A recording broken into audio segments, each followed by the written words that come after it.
Order à l'ordre.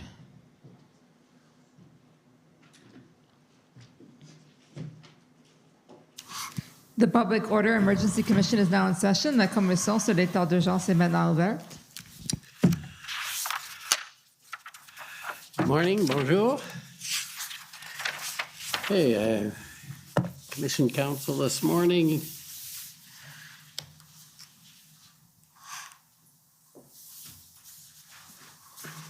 Good morning, Mr. Commissioner.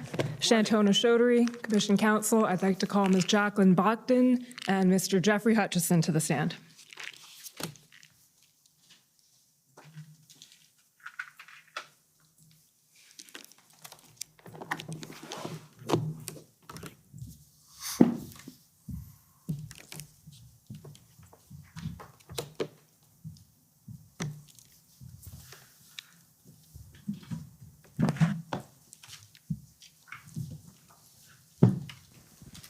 Ms. Bogdan, will you swear on a religious document or do you wish to affirm? I wish to affirm, please. For the record, please state your full name and spell it out. My name is Jacqueline Bogdan, Jacqueline. My last name is Bogdan, Bogden. Do you solemnly affirm that the evidence to be given by you to this commission shall be the truth, the whole truth, and nothing but the truth? Yes. Mr. Hutchinson, will you swear on a religious document or do you wish to affirm? I prefer to swear on a Bible, please.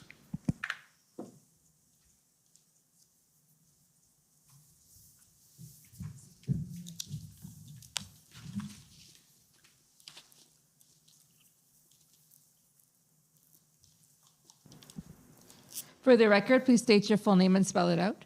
Jeffrey Hutchinson. Pardon me, I'll get closer to the microphone. Jeffrey Hutchinson, Jeffrey. Surname Hutchinson.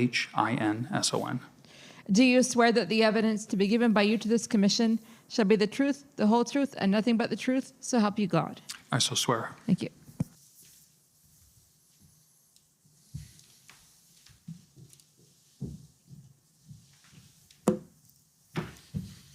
Good morning, Ms. Bogdan, Mr. Hutchison. We'll just start with a bit of housekeeping, which is introducing your witness summary. So you'll recall sitting for an interview with Commission Counsel on August 30th, 2022? Yes. Okay, and following that interview, Commission Counsel prepared a summary of that interview. You've reviewed that summary? Yes. And you can confirm that it's accurate to the best of your knowledge and belief? Yes. Okay. So for the record, that's WTS 6072. No need to call it up right now, Mr. Clerk.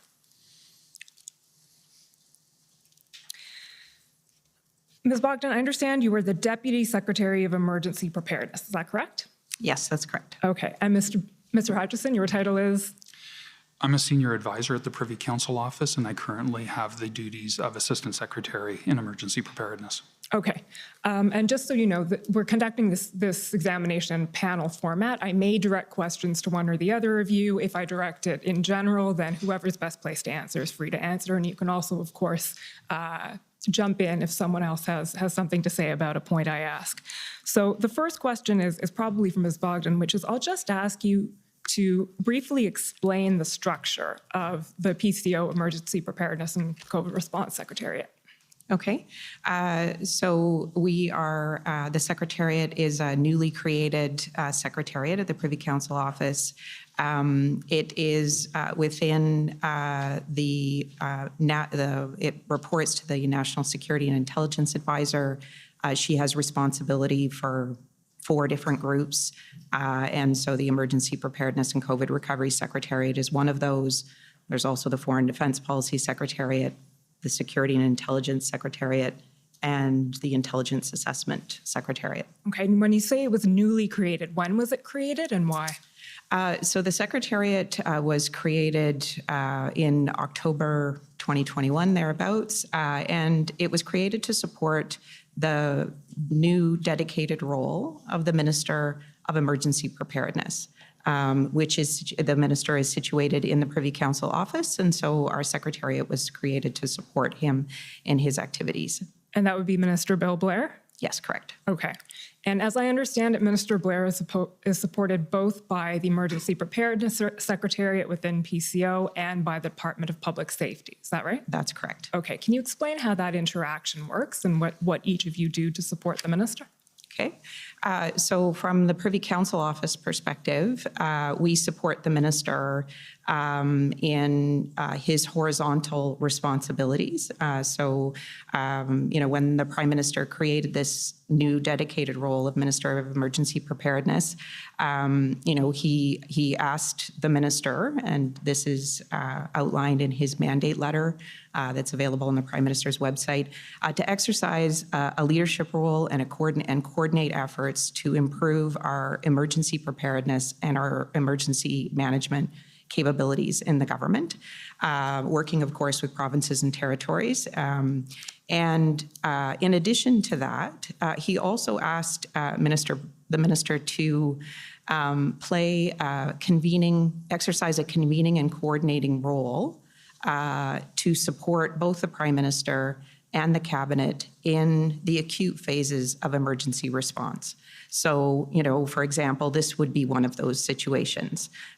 He would do something similar for example, Hurricane Fiona, which we dealt with at the end of September. Okay, so maybe that's a good time to explain what different kinds of emergencies does emergency preparedness deal with? Is all hazards. So we would be concerned with human-made situations that might arise, such as the protests, the occupation and blockades. But we would also be concerned with any number of natural disasters or public health emergencies. Like, for example, part of the genesis of this is we've just lived through 2.5 years of COVID-19 and all that has entailed for the country. And in addition to that, we've seen an acceleration of climate-related impacts on the country. So an increase in, devastating fires, floods, and we need to be increasingly prepared to respond as a country to those kinds of events. So in a sense, the Secretariat was created in response to a recognition that there are a growing number of emergencies that Canada has to deal with? Correct. Okay. Correct. And that we need to be prepared to respond to those and working proactively with, any number of other orders of government, civil society, private sector, to make sure that the country is as prepared as it can be for what we can see on the horizon. Okay. And when were you appointed Deputy Secretary of Emergency Preparedness? January 10th. I started January 10th of this year, 2022. Okay, so shortly before the events of the Freedom Convoy in question. Correct. And Mr. Hutchison, can you briefly describe your role?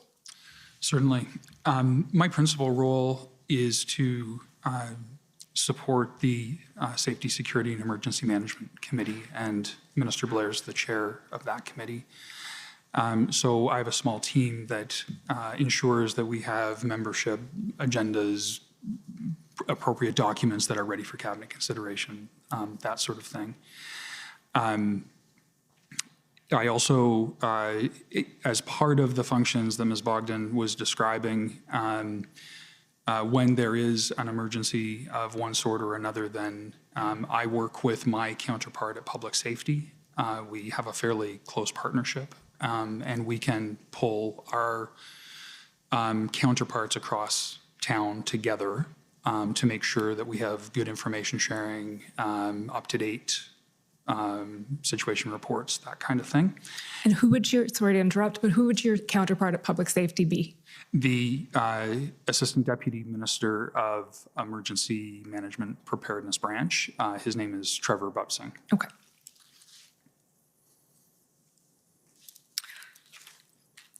Okay, the next thing I'll ask you to do is briefly explain the role of emergency preparedness in responding to requests for assistance. So can you tell us what a request for assistance is? A request for federal assistance, RFA is the acronym, and the process by which it's reviewed. That question's for me. Sorry. There's a framework whereby provinces can make a request for federal assistance in certain circumstances where they just need help in managing an emergency. And you see that in different situations. So after Hurricane Fiona, for example, you saw the military deployed for sandbagging and logistics and things like that. That's generally done under an RFA. Our role in that tends to be kind of at the level of coordination. It's actually our partners at public safety that really manage the core of that process. So a request comes in, normally with some advance warning. There's often discussion with the province beforehand as to what's being sought, why, whether all available resources have been considered and utilized in the province. We're usually aware that it's come in. As it comes in, we know it goes to public safety. There are discussions between public safety and the minister's office in terms of determining the outcome. And then in the normal course, a response in the form of a letter would normally go to the province, and resources are deployed or not in accordance with the decision. Okay, thank you. That's helpful. One of the many things we're doing in this commission is attempting to sort out who does what within the federal government, and it's not always an easy answer. That was helpful. Okay. We're now going to move to the meat, essentially, of what we're going to talk about today, which is your role in convening and coordinating the federal government's response to the Freedom Convoy. And I'll just let you know, in the time that we have, given in an attempt to sort of use our time productively, given that we heard from the NSIA yesterday and we'll be hearing from the clerk and the deputy clerk this afternoon, we're going to be concentrating on the first couple of weeks. So sort of right up until the first IRG. We'll go a little bit beyond that, but that's where I anticipate we're going to be focusing our efforts this morning. Okay. I'll open it up to you to tell us essentially what role you played in coordinating the federal government response. Okay, so I guess the first part of our role, obviously PCO plays, as it does in many different situations, helps to coordinate the federal government response to any given situation, and the same would be true in this case. So what we're trying to do in coordinating that response, we'll convene departments and agencies together. We're trying to develop a common understanding, common kind of up-to-date understanding of the situation and assess that situation. We're determining, what are the actions that the federal government needs to take in response to the situation or might need to take. And the objective there is really to make sure that, we're ready to do whatever's needed. The efforts are coordinated, and ideally that the course of action is effective. So what we would have been doing in this particular case, like the Emergency Preparedness Secretariat, you would have heard, for example, from others who testified earlier this week that there was a governance structure set up at the deputy minister level. There was governance that was set up at the ADM level to facilitate that sharing of information. What we would be doing is then in the, let's say the week preceding the arrival of the demonstrations in Ottawa, helping ensure that that information that is being collected is flowing to, for example, staff of the Office of the Minister of Emergency Preparedness, staff in the Prime Minister's office, so that they have visibility over this something that is on the horizon that is happening. What information do we know? What do we not know? What action are we taking? And they have confidence that, the federal government across departments and agencies is doing what it should do in response to this kind of situation. Okay, so when we spoke in your interview, you identified as January 30th as sort of the day that it became clear to you that the convoy wasn't going anywhere fast and there would have to be some coordination. I won't say response at that point necessarily, but some coordination of what the federal government was going to do about this at this point.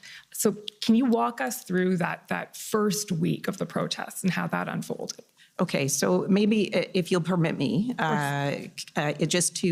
so in that week, I think our efforts really began in seriousness in the week in advance of the arrival of the demonstrations, right? So the briefing that I was mentioning for, the Office of the Minister of Emergency Preparedness, the Prime Minister's office, We were also, as we got closer to the weekend, thinking about making sure that ministers also had a collective and common understanding of, what we knew about the weekend. And so we would have started having joint briefings of ministers the Thursday before the arrival of the convoy. And again, we're just making sure that they have a common understanding of the situation. The other thing that we're doing is we're thinking a little bit about making sure that we're prepared in the event that things don't go as planned that weekend, right? This is a scenario that has been billed as a peaceful protest, a slow roll that will go through the nation's capital, and there's a series of activities on the Hill and, in the park, a prayer service, and that those things will happen as intended. But in the back of our mind, we are also thinking about, what if things don't go as planned? There's a lot about this situation that we don't know. It isn't like Canada Day, where law enforcement has, it happens on the same day every year. There are weeks to prepare. We don't have perfect information about the situation as it's developing. We don't have fidelity, for example, on how many trucks, how many individuals.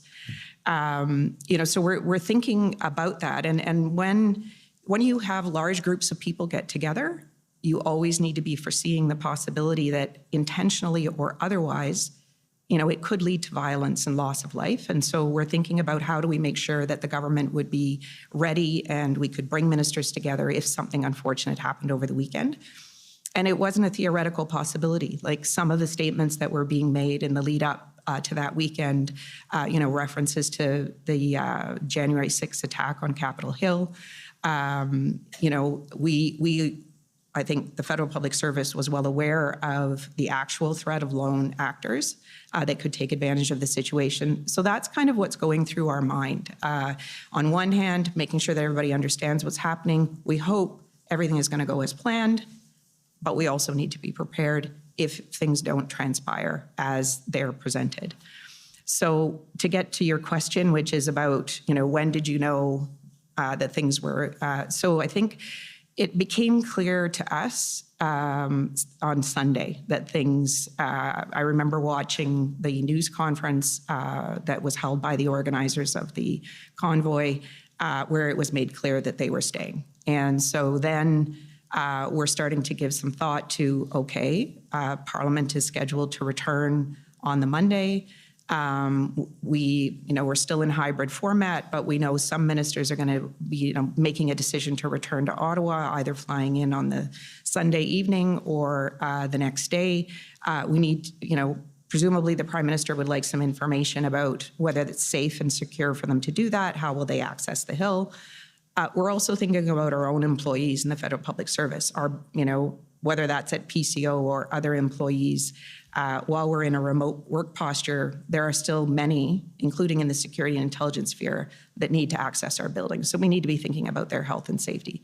So by that Sunday night, we would have been having meetings with the National Security and Intelligence Advisor and then ultimately with the Clerk in order to brief her so that she would be in a position to brief the Prime Minister and the Prime Minister's office about the current situation kind of leading into the week. Okay. Do you recall when the Prime Minister was first briefed? I don't. Okay. I don't. We'll ask the Clerk. That's fine.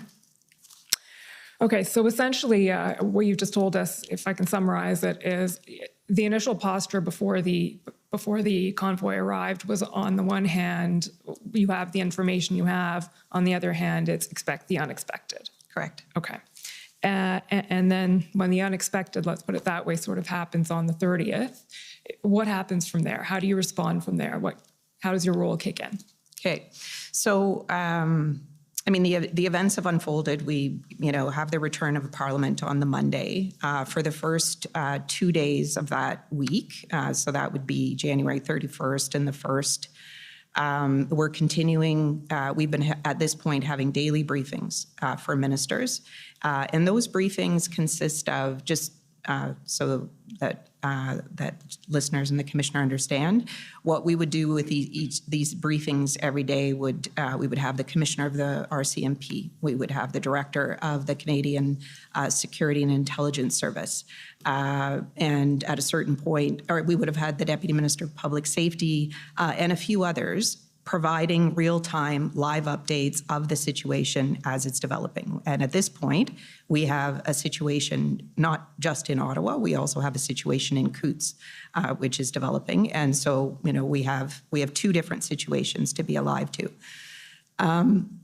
So we're keeping ministers apprised. By midweek, we have these two situations, midweek, which would be February 31st, 1st, 2nd? Second, probably? Yeah. But I'll just stop you there Okay. with one question. Which ministers would it have? Which ministers? At this point, we would have Minister Blair, Minister Mendicino, Minister LeBlanc, who is the Minister of Intergovernmental Affairs, Minister Algabra, who is the Minister of Transportation. I believe those four ministers at this point in time. Okay. Yeah, and this is the ministers who've been meeting on a daily basis to take stock of the situation and understand what we know, what we don't know, and what actions are being taken.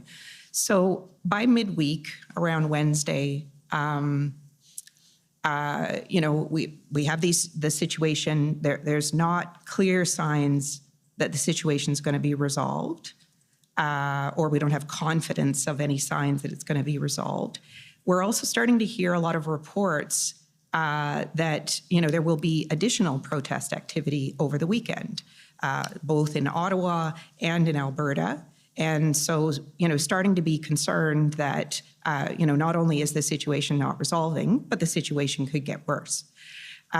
So at a certain point here, we make a decision that it is time to convene a cabinet committee, which is the Safety, Security, and Emergencies Committee. Do you want me to explain the mandate of the committee, or? I will. I'm just Okay. going to ask the clerk to pull up Okay. the minutes from that first SSE meeting, which is ssm.nsc.can 50292.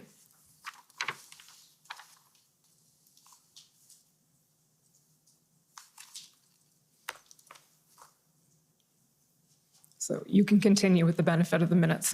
Okay, so this meeting, this is okay, maybe just for the benefit of others who won't know, this is a standing committee of cabinet. It's the Cabinet Committee on Safety, Security, and Emergencies. It has a threefold mandate. One is to be concerned about threats and risks to the safety and security of Canada and Canadians. It has a second responsibility for management of ongoing emergencies. And thirdly, to ensure that there's proactive, integrated, forward-looking thinking around our level of emergency preparedness and capacity to respond to emergency management.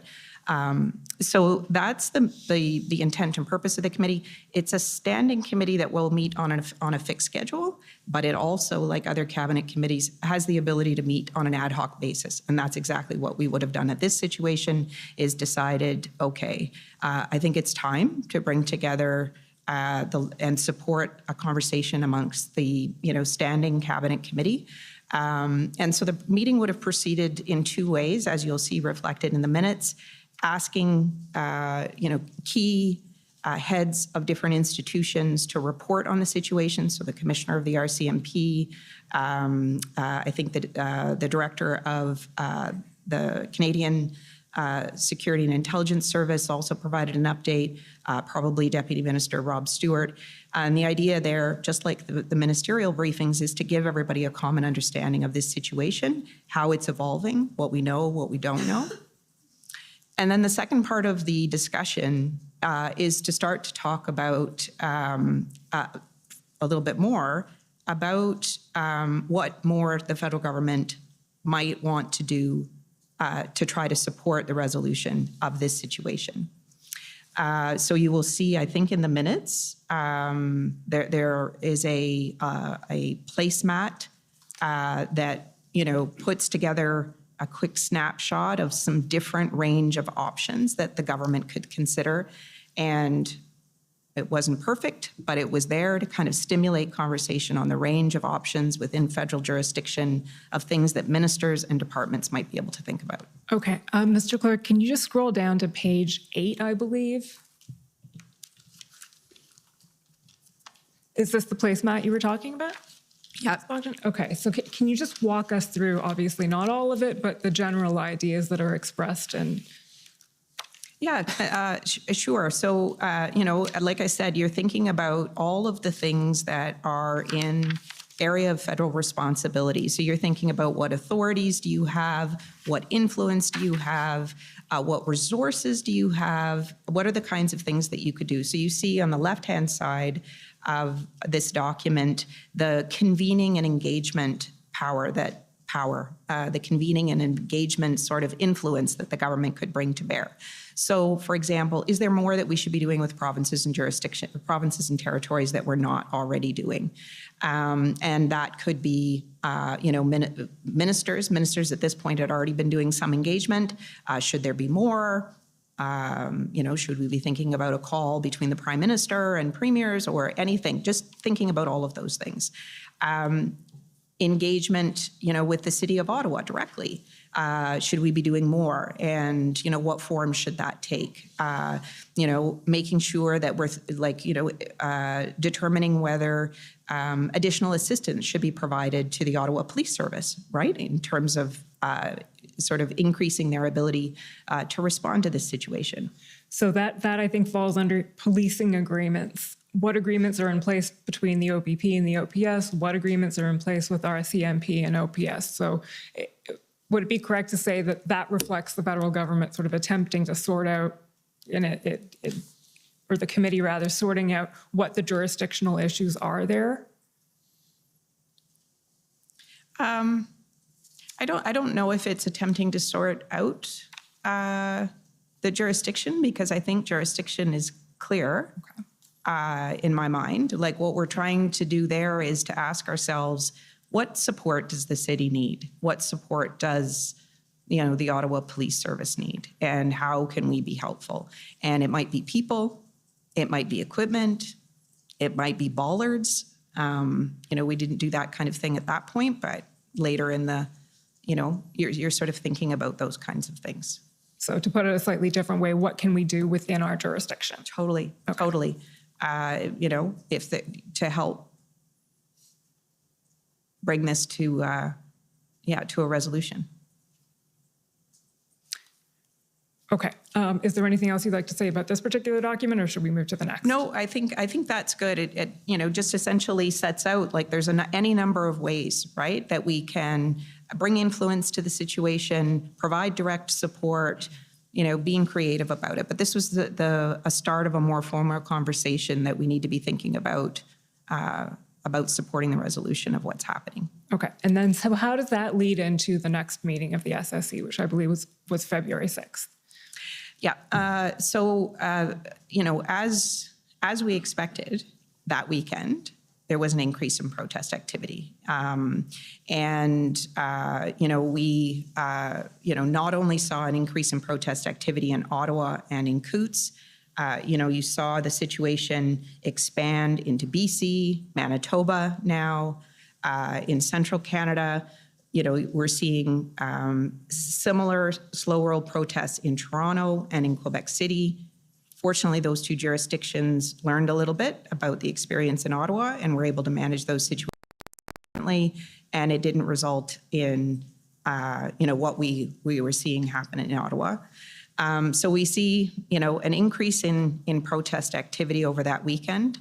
I believe that is also the weekend where we received a formal request for assistance from Alberta for both people and equipment to help resolve the situation in Coutts. Just stopping you there, we'll just ask the clerk to turn that one up. So that's SSM.can 6082, please.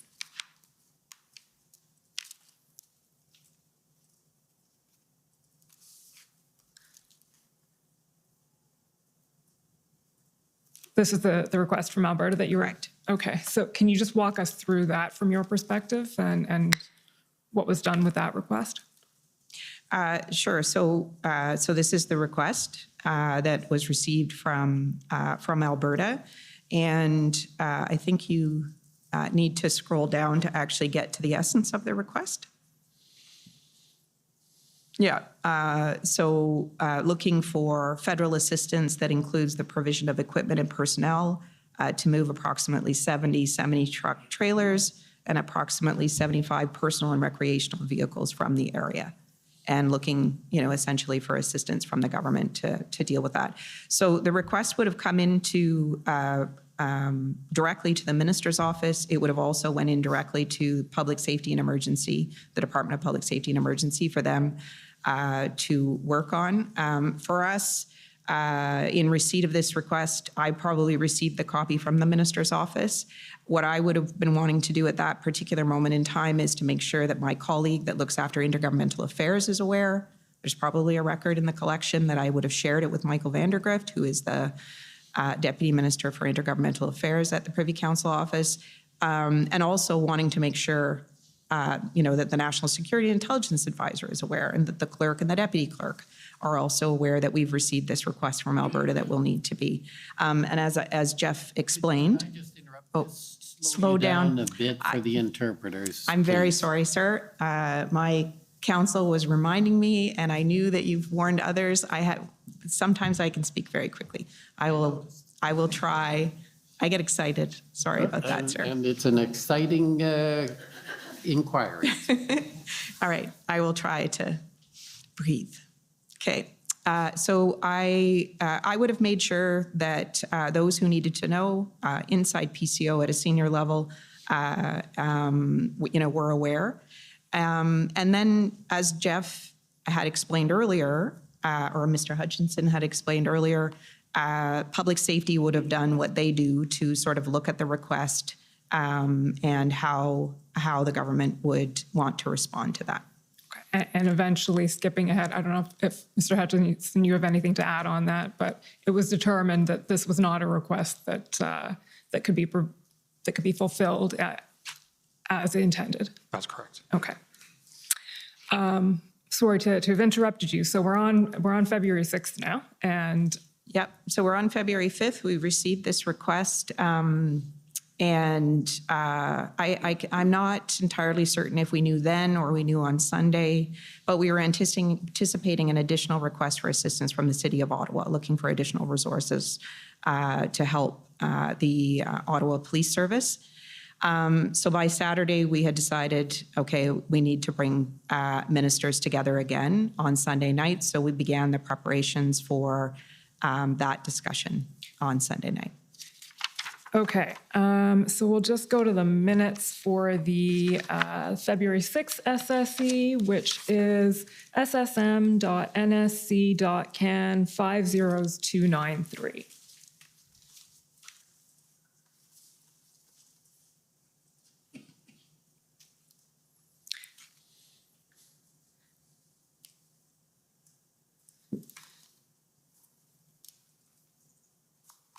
That's funny.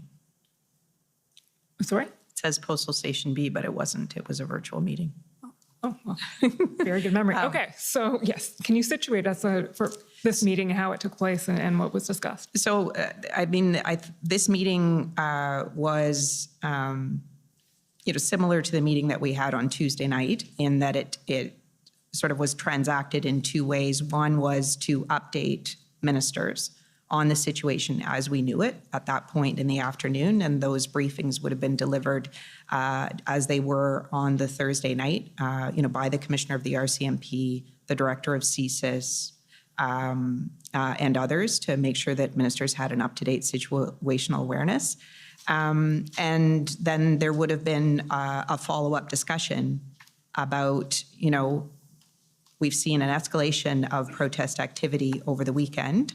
We're going into week two now of this, and what additional things, picking up from the conversation on Thursday and over the weekend, because remember, we're still briefing, the core ministers over the weekend. They were very seized with this over the weekend.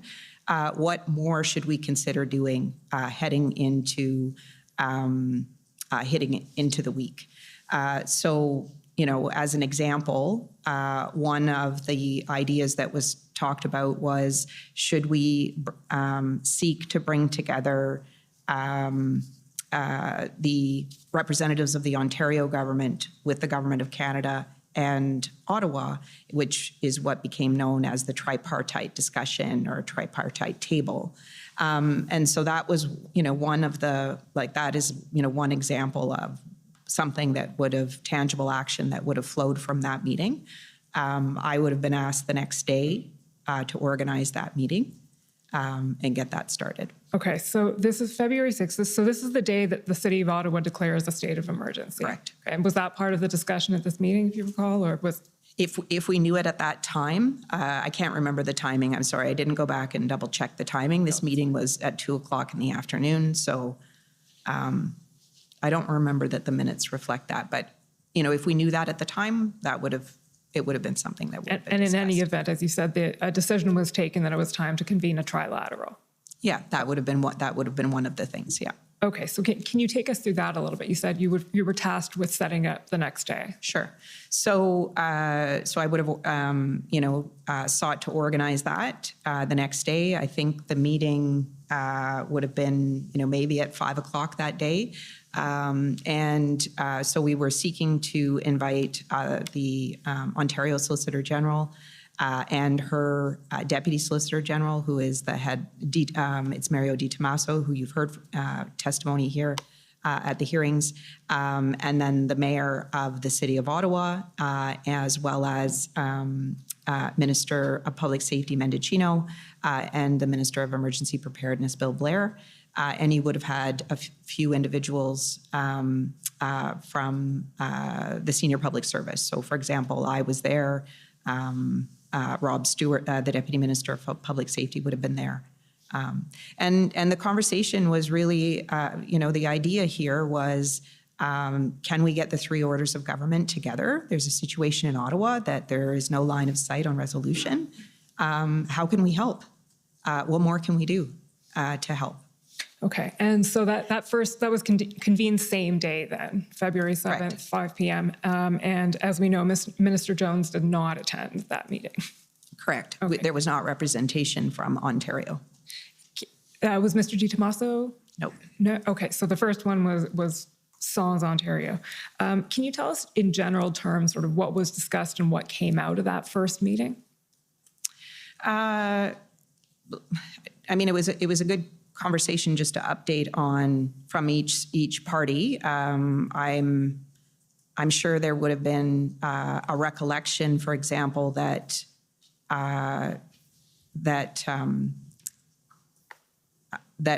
we had already additional RCMP officers had already been deployed to support the City of Ottawa. This is Monday the 7th. I'm sure the mayor would have indicated to the ministers that there was a request forthcoming for about 1,800 additional personnel. And he would be looking for support, and he would be looking for support and response sooner rather than later. Okay, that's fine. Yeah. And despite the fact that you appear to have a fantastic memory, it's not a memory test. So if ever you want Okay. me to bring up a document, I can do that. Super.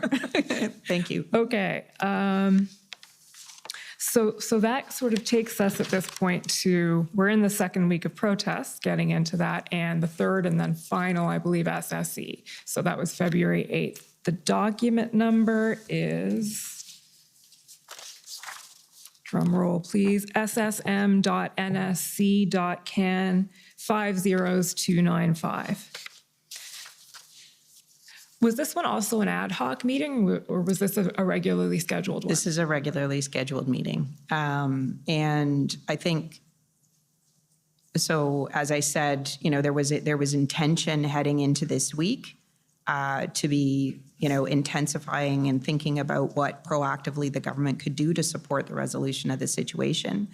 I think it's important to also maybe note that at the start of this week we'd already seen some protest activity around the Ambassador Bridge, and now we're in a situation where that, is a much more dire situation. And so what we decided to do was to add on an item at this meeting, and again, update ministers and talk about what more might need to be done.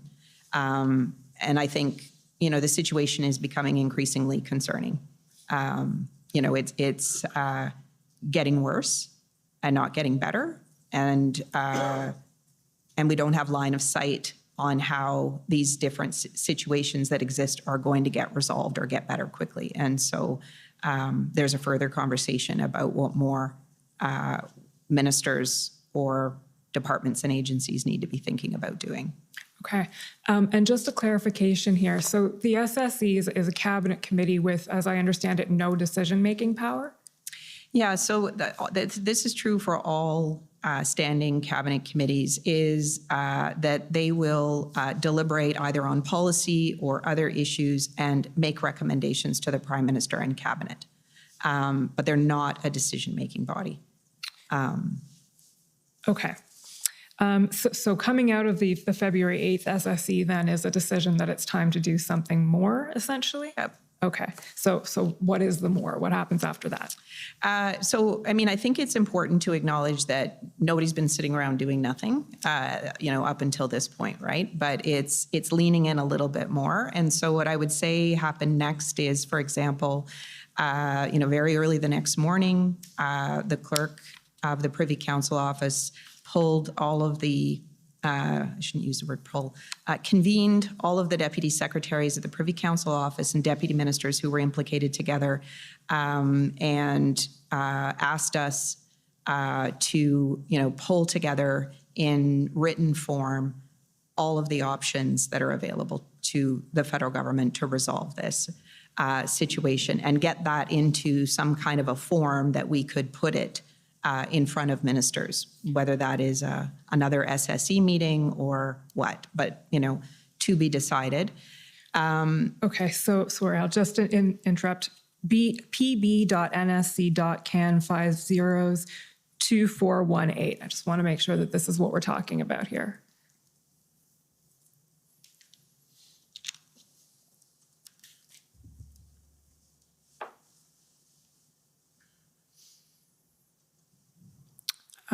Okay, so this is an email from Mike McDonald. If you just scroll down a little bit, there's an email from you to Geneviève Binet, who is also at PCO, Mike McDonald, whom we know is the Assistant Secretary. Mr. Hutchinson has copied. Geneviève, I'm looking at this now, and we'll make changes and track changes, send back to you. Yeah. My sense is we need more info from RCMP. So this is what you're discussing. That's essentially what's happening, right? Is we've had a conversation with the clerk amongst deputies that morning. We in our team are acting as a bit of an aggregator of information that is coming in from departments. We're not writing a lot ourselves. We're just pulling it in from departments. And the nature of the conversation that we had that morning was, I think I would characterize it, if you permit me to do that, can I do that? Is two things. So on the one hand, what is all of the range of things within existing federal authorities that can be brought to bear to resolve this situation? And you're looking at not just resolving the current situation, you're also thinking about, mitigating the situation getting worse, right? Because we do have a serious, situation. And, how do we prevent it from getting worse?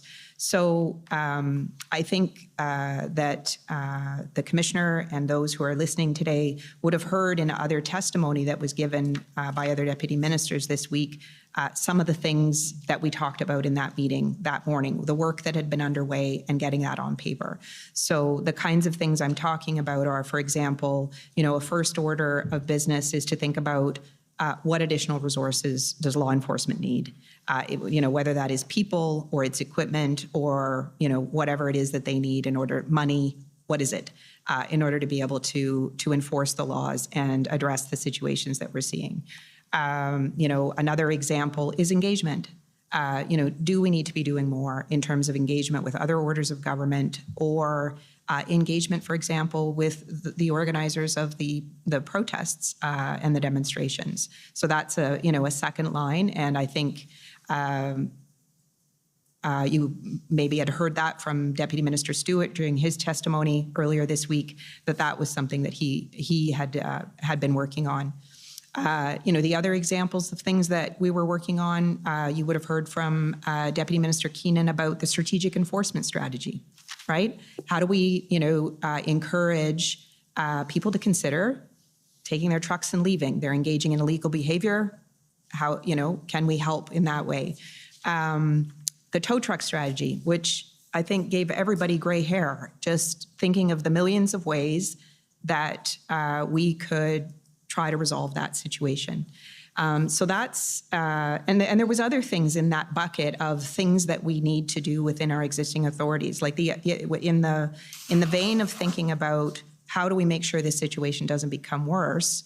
One of the things that, for example, the president of the CBSA would have been worrying about is how do we harden, or what's another way to say that, make more resilient our border points across the country. Like, at this point in time, at the SSE meeting on the 8th, or, as we're having that discussion in the morning, he's been reporting out on no less than 10 different, border points being occupied.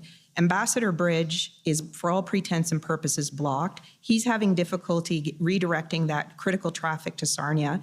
So we need to think about how do we make sure that this situation doesn't get worse, right? Because these are critical supply lines, both in terms of Canadians, both in terms of trade, and so we need to be thinking about that. So we're kind of working on what are all the things that we can do within our existing authorities to try to support the resolution of this situation and not have it escalate or become worse.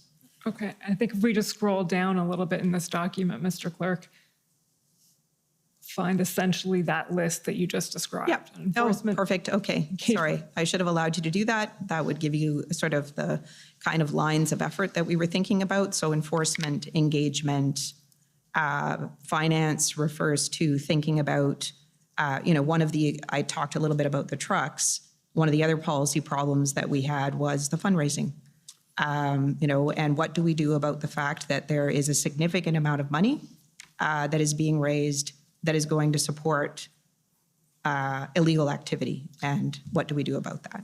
Okay, so I'm going to ask you to walk us through all of those options, or a little more slowly, with the assistance of the next document, which is pb.nsc.can502418.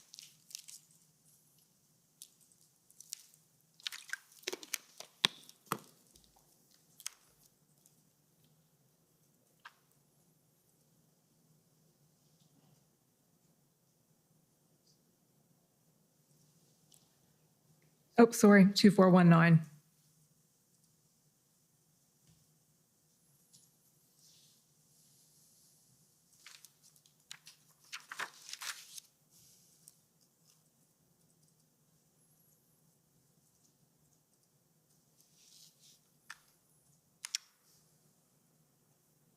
Okay, so do you recall, Ms. Bogdan, this being the attachment to that email essentially that set out the various plans that had been discussed? Yeah. This was the first cut, right? That's right. Taking information that's being provided from different organizations. This, I can't remember off the top of my head whether this came from the RCMP or public safety, but it would have been one or the both of them. Okay, so this is essentially, it's assessing the request, because at this point, the request for additional resources, I think it was 1,800, had been made. Is that right? Yeah, by this point, we are Wednesday. Yep. And so the assessment of there we go, it's spelled out there. 1,000 regular, 600 public order, 100 investigative, 100 civilian. Yeah. And what's said about it is that the broad request at both levels of government is without specifics and is almost impossible to meet until details are worked out. Given other operational demands faced by RCMP, OPP, and other police services, there's a requirement to understand the specific resources needed and the objectives the OPS is trying to achieve prior to providing those resources. Correct. So this is the information that you would have been receiving from Commissioner Lucky and the RCMP? Yep, presumably, yep. Okay. Yeah, and this is a request that is going to both levels of government, right? And And I think both of, both the RCMP and the OPP would be asking themselves the same questions, right? Like, what's the order of magnitude of the people that you need? And what is the plan that you're putting those people against, right? Because I remember that quite distinctly at a number of occasions. The commissioner making that clear is that it isn't just about the number of people, it's what are the duties, like what is the capabilities that you need, what will you be asking them to do, and you need fidelity on that plan, both for their safety and to make sure that you have enough individuals to be able to prosecute on that. And I remember when this came in, right, it was a big ask. And it was a big ask for a lot of different kinds of needs and services, like including everything from, media relations help and things like that. Like we were asking ourselves, okay, could we do a call out, find individuals within the federal public service to lend them? Like, is there a way we can help? Like that was really the way everybody was thinking at this point in time, is like all hands on deck. How do we help get this done, kind of thing. Okay, so I think that some of those concerns are reflected if we just scroll down the document a bit, and then we get to strategic enforcement options. Scroll down to the next page, and you can take us through what's being expressed here.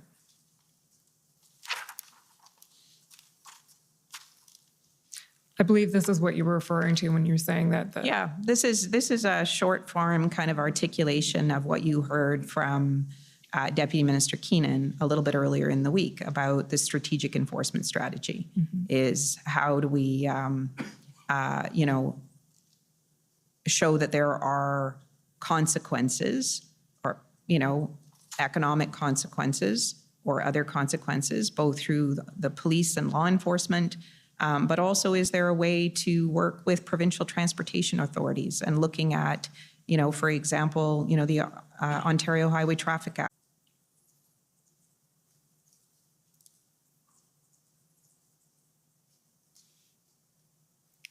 We see at the second bullet, engagement could open lines of communication, signal willingness to listen, create leverage to move protesters out. Yeah. So at that point in time, that's on the table as something that could be helpful in the situation. Yeah, as there's a range of options that we can explore here, right? And we need to, the idea of potential engagement with the organizers of the protesters, it's been an idea that was thought of and talked about, and so now starting to put some definition around, well, what would that mean? What would that involve? Who would do that? Okay, and now just scrolling down a little bit, there's one point I want to ask you about, and I don't know if this is information that you were aware of or came from you, but it says here, DM of Public Safety and NSIA are meeting with senior levels of the City of Ottawa daily. Yeah. Talks about potential expansion of engagement to include the Federation of Canadian Municipalities or other mayors, and then says the chief, and I assume that's Chief Slowly from the context here, continues to communicate publicly his view that OPS lacks resources to effectively manage the situation. This may be somewhat true, but may also be a strategic tactic and may need to be managed. Do you have any knowledge of where that information came from? No, no, I don't. The DM, the sort of bullet before about the Deputy Minister of Public Safety and NSIA are meeting with senior levels, that's factually true. Where the idea of engagement could be expanded to include the FCM, I don't know where that idea came from. Whether that was from us or it came from another department, I really can't recall. But I know the idea that's behind it, right, is that we're thinking about, it's not just addressing the situation as it exists today, it's preventing the situation worsening. So thinking about, what we had seen with Toronto and Quebec City, right? Having learned the lessons of how to create the conditions for peaceful protest, but not allow it to turn into an occupation or a blockade. And so the idea behind that is, how do we share those lessons learned? These situations are not a normal occurrence. And so, yeah, I think that's kind of the idea behind that. That's maybe speculating a little bit, but yeah. That's fine. Okay, scrolling down, it next discusses international engagement. So what's been going on between CBSA and U.S. Customs, and then the Public Safety and the Department of Homeland Security. We're in touch and meeting following that. And then the next page discusses Ontario engagement. And at that point, I think February 8th is when the second tripartite happens as well. That's correct. Yep. Yep. And as we know, there was no representation from Ontario at the political level at that one. Correct. Okay. Or the public service level. Okay. Mr. DiTomaso was not there either. Did not participate in that one either. Okay. And then we have summarized here, and we'll get into this more next week when the ministers testify, but Minister Mendocino and Minister LeBlanc starting to reach out to Premier Ford specifically. Yep. And then we have DMIGA, so that would be Intergovernmental Affairs from PCO, Mr. Vandergrift. Correct. Speaking to his counterpart in Ontario on February 9th. So presumably this reflects some attempt on the part of the federal government to get that engagement going at a... Yeah. Okay. Yeah, that's what I had mentioned earlier, is that engagement can take many forms, right? And so how can we influence and work closely with other partners to bring this to a resolution? Okay. So the next page then, please, and we'll spend too much time on this today because we spent a lot of time on it yesterday, but financial levers being considered, which at that point were the PCML TFA. Yeah. I'm comforted by the fact that Mr. Sabia doesn't like that acronym either, and we can just keep going. And the second option is the Bank Act. Yep. Okay. And then the last thing that's discussed in this document, page 9, is what's described as the federal narrative. So can you tell us a little bit, what is that? What is the federal narrative here? And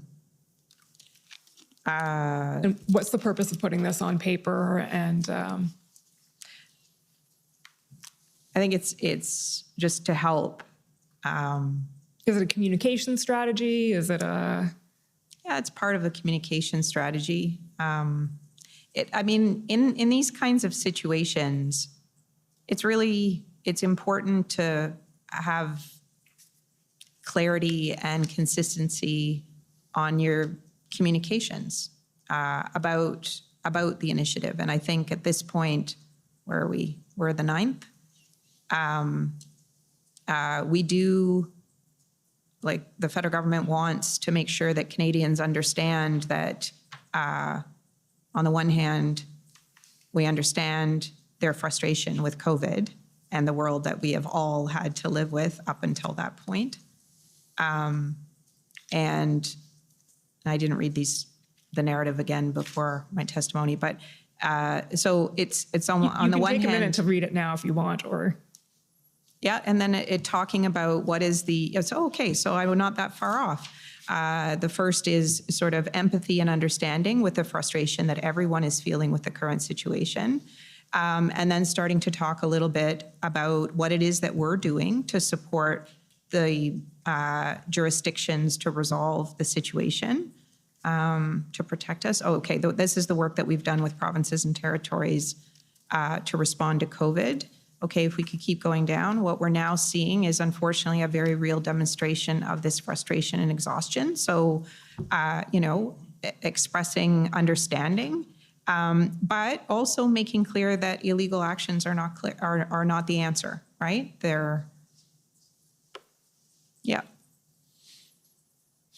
And so this kind of notes are kind of put together to help ministers and others, have a common, consistent message about how do we want to talk about this situation. Canadians expect to hear from their government. They want to know what they think. And I think this is an early draft of that. I think there would have been additional drafts, but. Okay, so this document then, we can take that down now. Thank you, Mr. Clerk. Is put together, and as you say, it summarizes essentially the options being considered, efforts made, options being considered, what's done with it. So who's that circulated to, what happens to it next? Yeah. So this is the 9th. That's an early version. There would have been a later version. Okay, so that would probably be ssm.can 408758.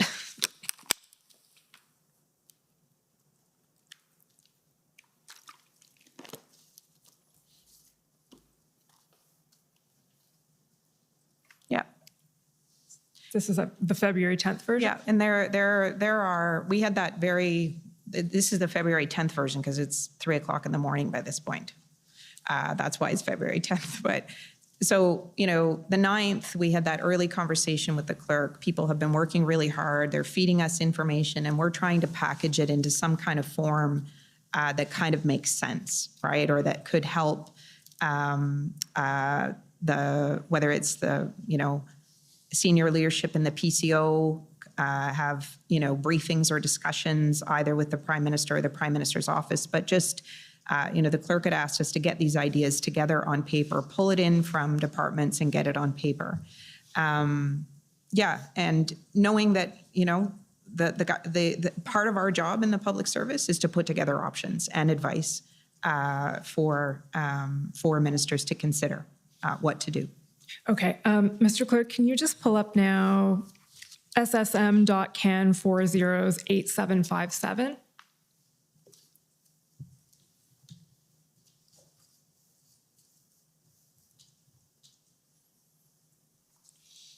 So, Ms. Bogdan, I think this is the email that you sent, and looking at that timestamp, that does mean it's about 2:45 in the morning, to Mr. Hutchison, Ken McKillop, Ms. Thomas, whom we heard from yesterday, Ms. Joanne, so essentially higher ups at PCO.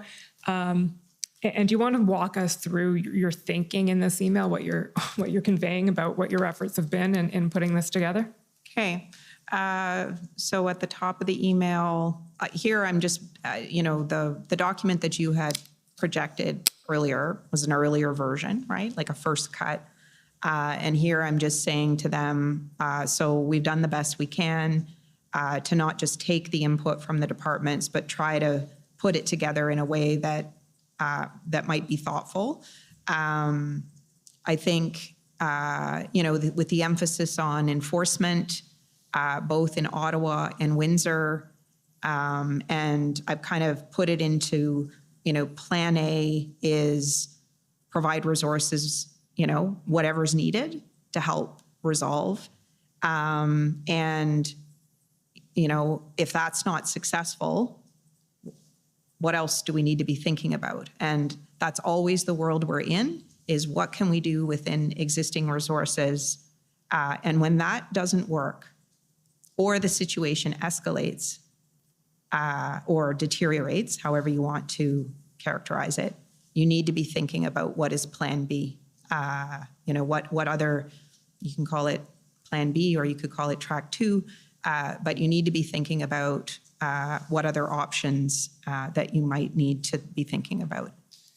And again, I'll just say this is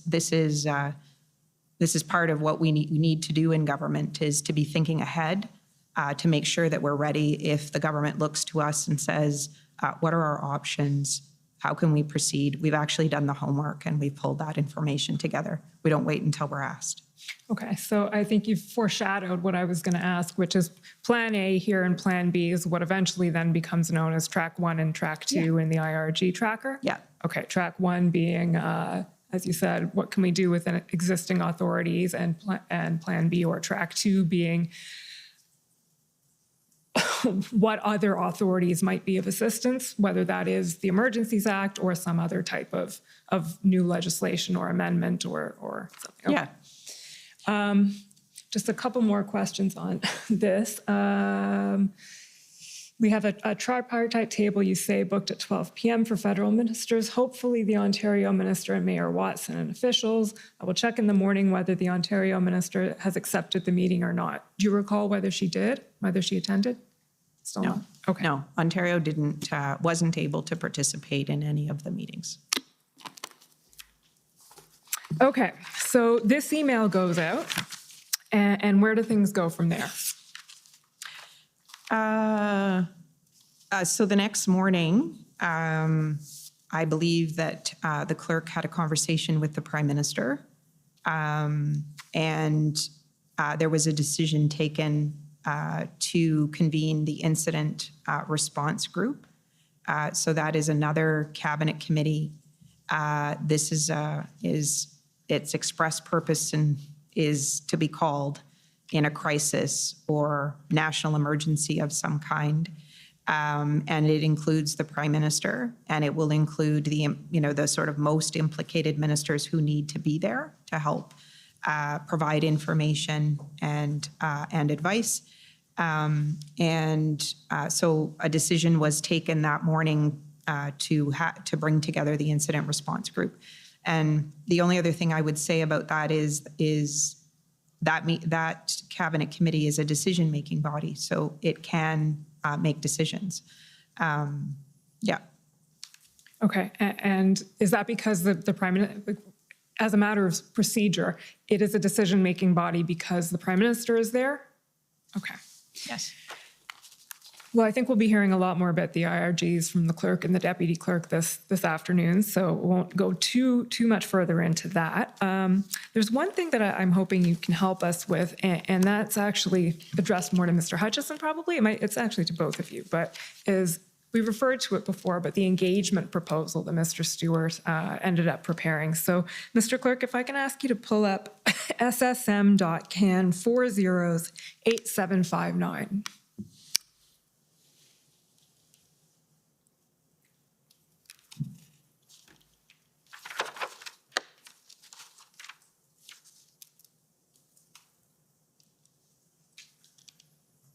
So this is an email on February 10th. Timestamp is challenging, but that's probably about 2 or 3 in the afternoon.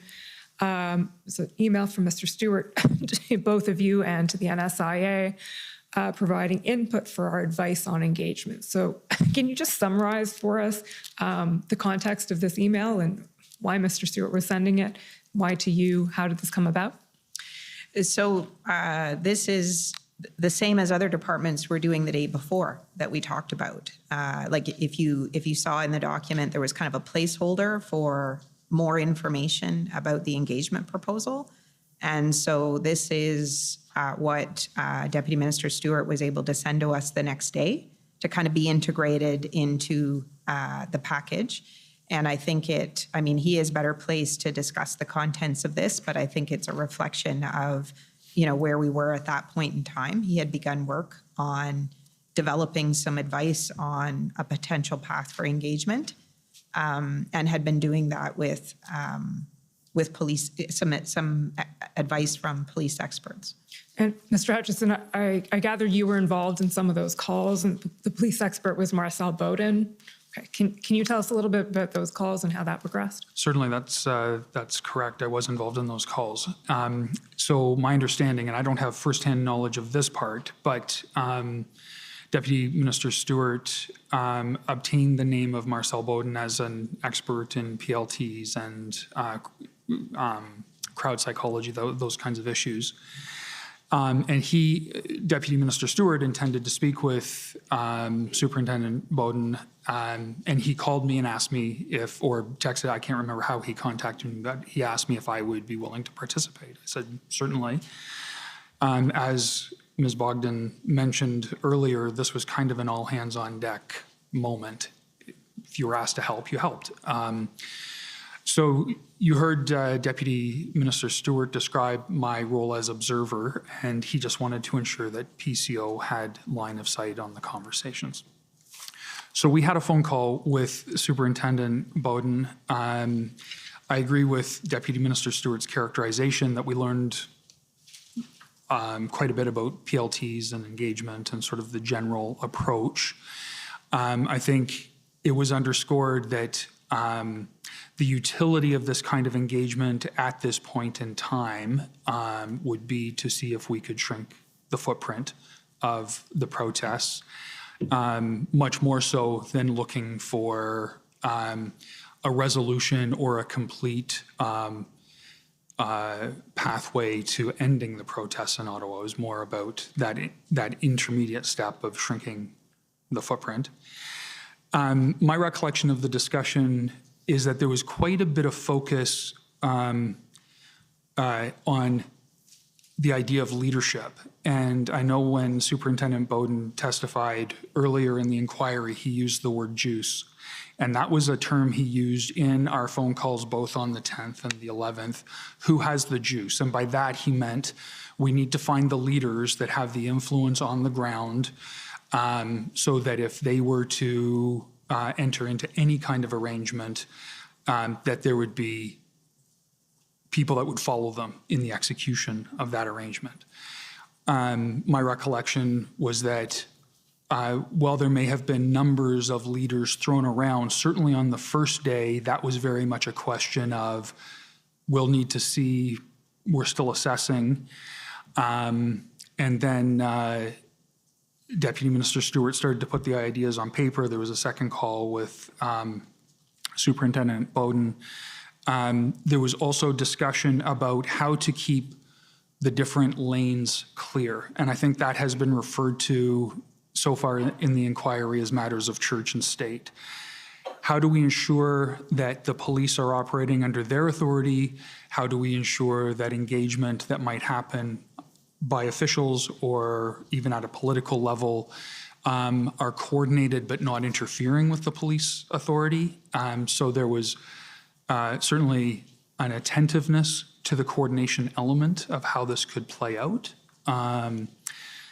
And based on those conversations, Deputy Minister Stewart put together a piece of paper, which I know is in the minutes from a subsequent IRG meeting. He put together a proposal for consideration at the IRG. My understanding of our intent in those meetings was to essentially test the viability of a proposal. Was there a proposal for engagement? What was the best possible proposal, I guess, that we could put forward that might have a chance of being accepted? That, you know, so it was about doing the legwork on putting together a proposal and then putting that up to decision makers to consider. Okay. And thank you. That's helpful to be walked through that. And as we know, that proposal was eventually brought, to the IRG on February 12th, and it was decided there not to pursue the engagement strategy. The way Deputy Minister Stewart put that was that it wasn't taken up. The way I put that in our witness summary was it didn't proceed. I think that's the best characterization. Fair enough. It didn't proceed. It didn't go anywhere from there, put it that way. And I believe in your witness summary, you described it as overtaken by events. Correct. I think that I probably shouldn't have used that expression because it's a bit of an idiom, but that comes from a previous stage of my career. But the discussion around engagement was essentially rendered moot by the events of the next couple of days, including the IRG and the cabinet meeting, and then eventually the invocation of the act. And maybe, you know, the sort of what happened in Windsor, right? The Ontario government had attempted to do that, and it wasn't fruitful. So I think that would also be one of the considerations. Fair enough. Sorry, Mr. Hutchison, were you going to add something on that? No, I was done. Thank you. Okay. Yeah, and I believe when we were discussing this with Deputy Minister Stewart the other day, we were discussing those different branches of attempts at engagement in Windsor, and then this theoretical possibility, and then what was happening in the mayor of Ottawa. And I believe he agreed that there was no coordination over these. It was a lot of people trying to do something, but no line of sight over all of it, which complicates things. Do you agree with that? I wouldn't necessarily have firsthand knowledge of that. I have no issue with his characterization of it. Okay, fair enough. Okay, the last area I want to address with you briefly, Mr. Clerk, if you can pull up SSM.can 50429.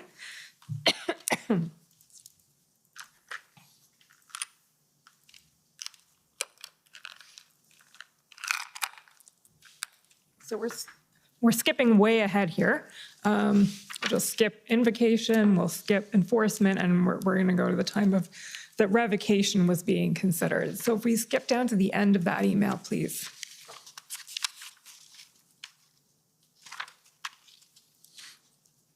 Well, actually, page 3, I think, is probably where it starts.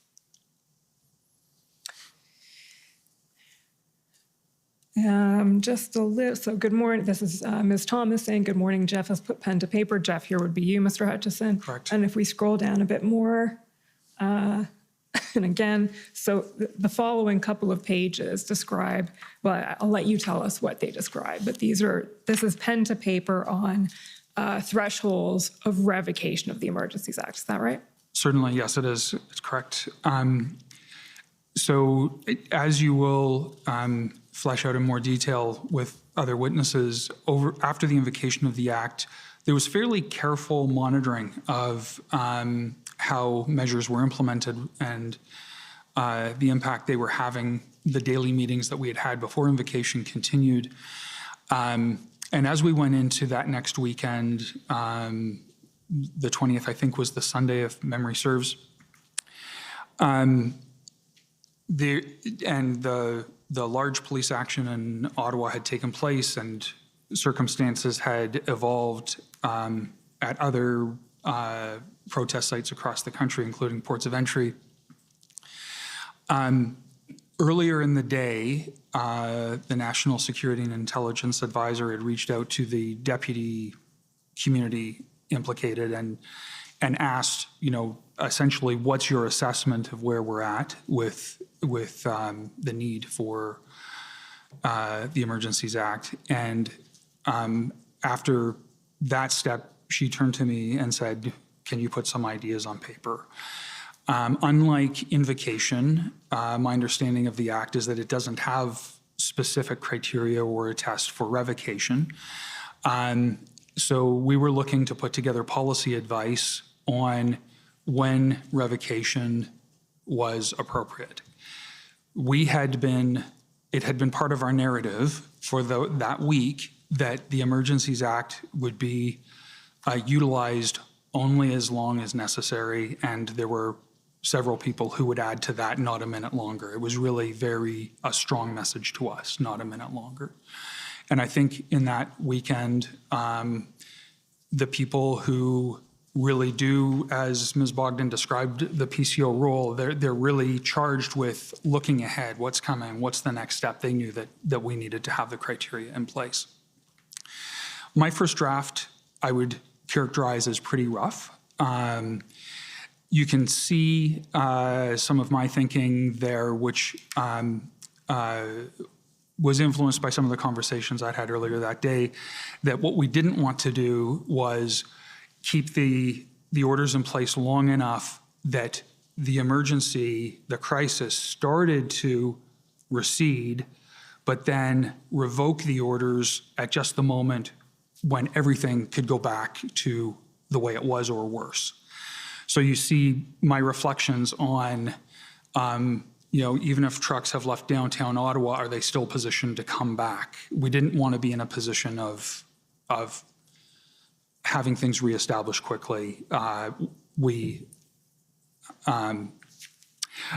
that kind of influenced the thinking. And the other thing I was trying to sort of think through is, the orders themselves. How would you assess that they had served their purpose? In this email exchange that you have pulled up, you see some back and forth with some deputy ministers. And Deputy Mike Keenan in particular used some language about, okay, these factors may be indicators of the sort of things we're looking at, but what this really comes down to is it necessary? Is it still necessary? And the way I understood that language and the way I tried to use it from that point was you have to understand your threat level, and then you have to understand whether that threat is manageable within the existing authorities, meaning outside of the Emergencies Act, or whether you still need the leverage of the Emergencies Act to address the threat that you've assessed. So it became 2 points with some indicators that followed to help people think through the 2 points. But those 2 points became sort of the focus of how the advice evolved from that point. Okay, so essentially it's starting from first principles almost, because there are no criteria that you're working with. How do we put together the criteria? And the attempt, as I understand it, is to find that sweet spot between being confident that it's not too early and the emergencies won't recur, and revoking at the earliest minute possible. Yeah, I guess that's a fair characterization. Okay. Subject to that, those are my questions for you, but before I sit down, is there anything that we haven't discussed today that you would like to raise? No? This may be a record. I think we're about 5 minutes early. This may be the only examination that has ended early. Thank you very much. I think there may have been one other, but this is, and it may have been you, but I think it's a good sign. So we can turn to the convoy organizers, please. Sir, the Democracy Fund's going to go first. I just need to get some things set up, if that's okay. Okay, Democracy Fund first.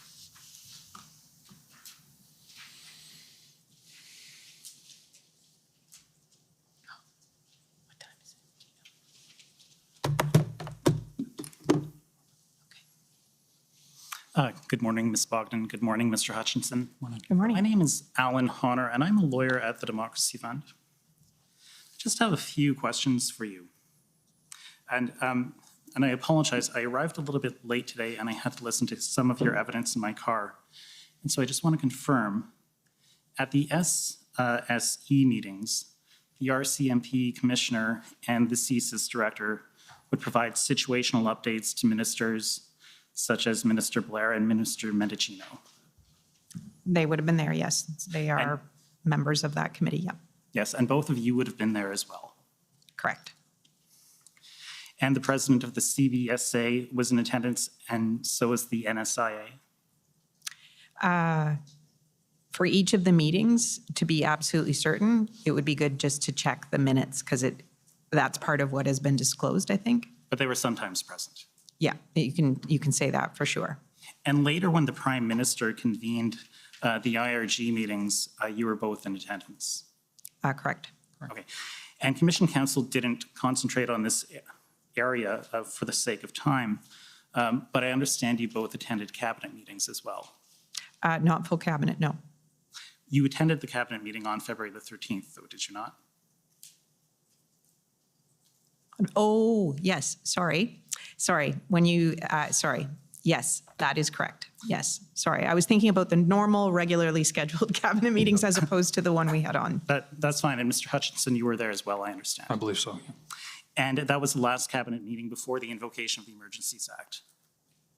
Can we please pull up ssm.nsc.can 50/242_REL.0001. So on that day, the day of that last cabinet meeting before the invocation of the Emergencies Act, NSIA Jody Thomas gave a situational update. And what we're looking at right now appears to be remarks that were prepared for her to deliver to cabinet that day. Does that sound right to you? That's what it looks like, yeah. Okay. And I won't ask you about everything she said at cabinet, because I understand some of that is subject to national security confidentiality, but I want to take you through parts of this document and then just ask you about them. So if we can scroll down just a little bit.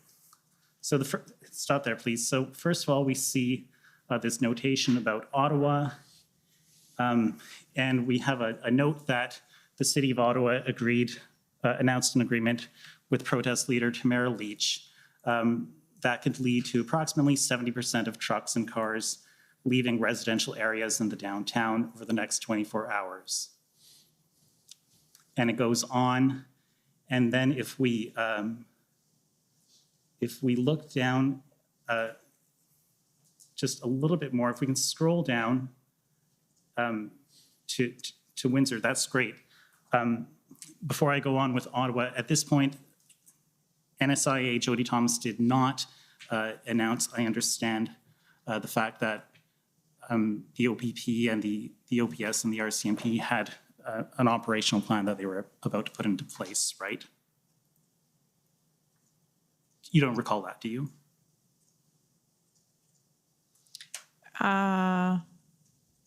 Sorry, can you repeat that question again? You know what? We'll come back to that. Let's just go back here. So to Windsor, we have an update. As of February 13th, police enforcement action continues with reports of arrests being made and vehicles towed. Correct? And we know that later on that night, just past midnight, the bridge was reopened, correct? Correct? Okay, and can we scroll down some more, please? A little bit more. More, please. Okay, so Emerson, Manitoba, as of February 13th, the blockade remains north of the POE. If we look down to Coots, all services have been temporarily suspended at Coots, POA as of 1400 hours Eastern Time. And you'll agree with me that arrests happened later on that day, and Coots was actually cleared. We know that now, but you didn't know that then, right? We didn't know that then, that evening. Right. Yes, that's correct. So we have Coots still going on, we have Emerson going on, and can you scroll down a bit more? A little bit more. So Sarnia, as of February 13th, the Blue Water Bridge remains open in both directions. Fort Erie, Ontario, as of 13th of February, Fort Erie POE is open for commercial and traveler traffic. And if we look down below, Toronto, no major impacts reported from protest activity. And can we scroll down a little bit more, please? Now we see Winnipeg, no major impacts. Fredericton, no major impacts. Cornwall, Ontario, as of 13th February, the Cornwall POE remains open. You see that? Yeah. Okay. Saskatchewan, no major impacts. Sorry, that's Regina, Saskatchewan. Halifax, no major impacts. Montreal, no major impacts. Scroll down a little bit more, please. We get an update here about the IMVE. I won't go through it for the sake of time. Can we scroll down a little bit more? We get an update here about what's going on internationally. And if you can scroll down a little bit more, we get an update about foreign interference. RRM Canada has not observed any significant indicators of foreign state-linked interference as it relates to the truckers' convoy. Can you remind us what RRM is, please? I can't remember what RRM stands for. That is, you would find that in the testimony from the Associate Deputy Minister Cindy Termerschwiesen. Okay, Mr. Hutchinson, do you recall? I don't know that acronym. Okay, but they monitor for indicators of foreign state-linked interference. Correct. Right? Okay. Yeah, I can't explain the acronym, but the That's description fine. is correct. If we can scroll down a little bit more, please. A little bit more. CSIS, CSE, no concerns at this time. Social media analysis, I won't go through it, but let's look at the overall assessment here. And what we see is a remark that the majority of the events have been peaceful. Now, what I want to ask you, based on everything, all the meetings you've attended up until that point, all the briefings you've attended up until that point, do you think this document leaves out anything important other than things that are privileged?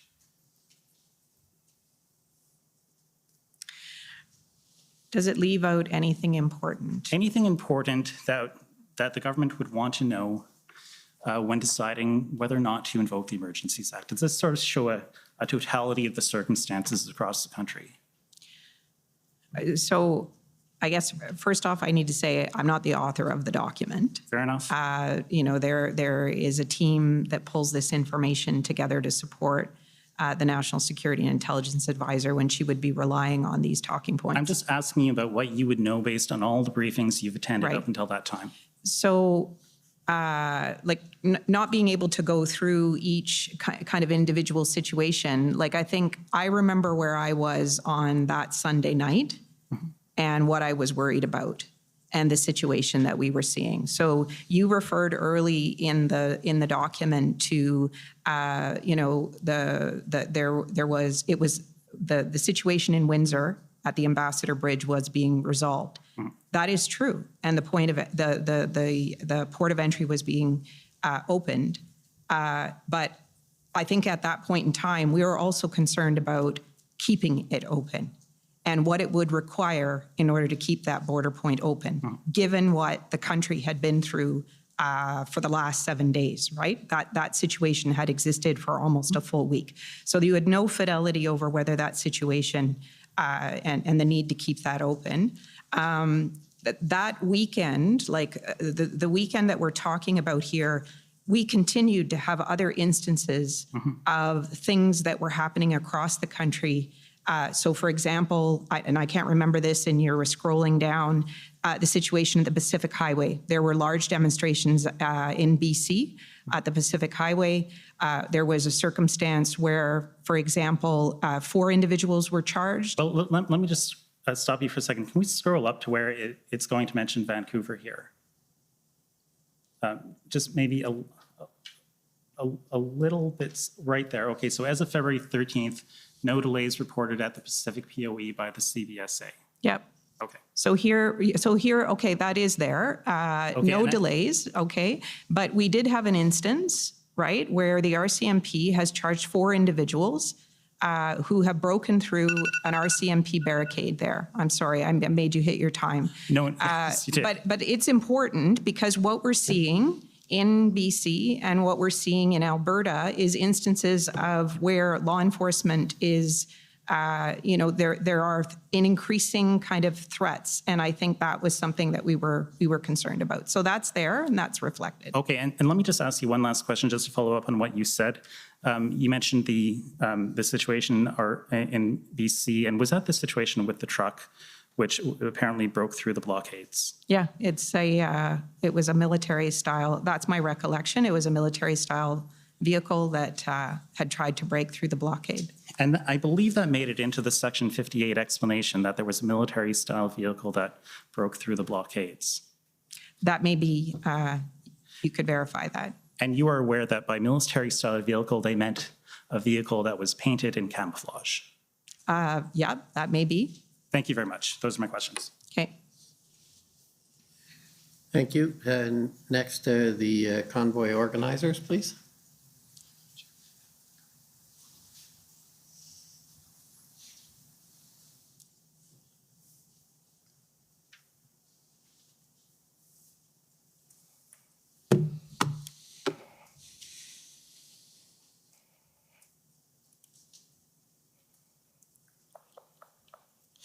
Good morning. Good morning. My name is Brendan Miller, and I'm counsel for Freedom Corp, which is the corporation and entity that represents the protesters that were in Ottawa in January and February of 2022. So first, again, you've said you were at all of the IRG meetings, correct? And that you were at all of the, or at the cabinet meeting on the 13th? Yes. All right. And I understand in your position as essentially Assistant Deputy Minister and as a bureaucrat within government, there is times that you have to interpret legislation. Is that fair? That is something that public servants would do in consultation with, usually you have advice from lawyers Right. on the interpretation, but yes. But, and you again, you do it yourself at times, right? You, within your ministry, because you agree that there's legislation sets out what you can do and what you can't do. Is that fair? So, well, the first part of your question, no, I don't interpret legislation on my own. And I believe the second part of your question is correct. Parliament passes legislation that sets out what their vision and intent for legislation is. And in some cases, it says what you can and you can't do. Okay. And can you agree in this circumstance, you're aware that the Emergencies Act requires for its invocation for there to be a finding that there to be a threat to the security of Canada?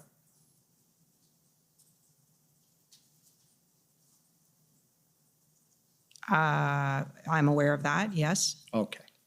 And can you agree with me that a threat to the security of Canada in the Emergencies Act, from your understanding, has the same meaning as it does in Section 2 of the CSIS Act? I'm going to decline to answer this question. I'm sorry. I don't feel that in my current responsibilities and my knowledge and understanding that I can answer that question for you. Okay. Can I please bring up document COM 00000739, please? It's just one of the commission documents, actually.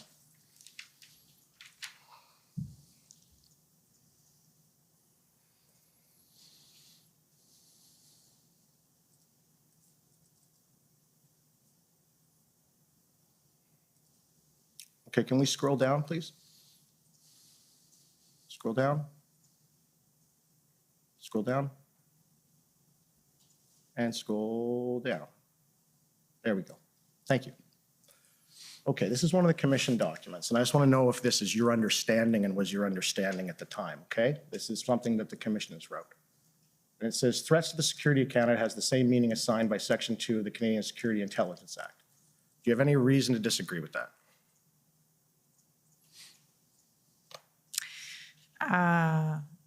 Again, I don't feel expert enough to be able to answer that question. Were you ever advised that that was the case prior to the invocation of the Emergencies Act? Sorry, objection, Mr. Commissioner. That question invites a question of legal advice. So obviously Okay. she cannot answer if it concerns legal advice. I'm not saying whether by a lawyer. What about CSIS, the RCMP, the Canadian Security Intelligence Service, or Canadian Security Intelligence Establishment, all of the other civil servants outside of the DOJ? Did they ever advise you of that? Me personally, You, No. in a group of people? there would have been discussions about this, but I think those questions, about were put to the National Security and Intelligence Advisor yesterday, and I would defer to whatever answers she provided to the Commission yesterday on these questions. Okay. I don't feel in a position that I can answer those questions very specifically. Right. And Based on the role and the responsibilities that I had in supporting the Privy Council office and at the time of the events that transpired. so can I ask this question? Outside of the National Security Intelligence Advisor yesterday, where you heard her advising that there was going to be legal argument that this means something different than it says, and then there was going to be, no one seems to be able to answer this. You understand, though, that to invoke an emergency under the Emergencies Act, that you can only do so if certain legal requisites under that act are met. Is that fair?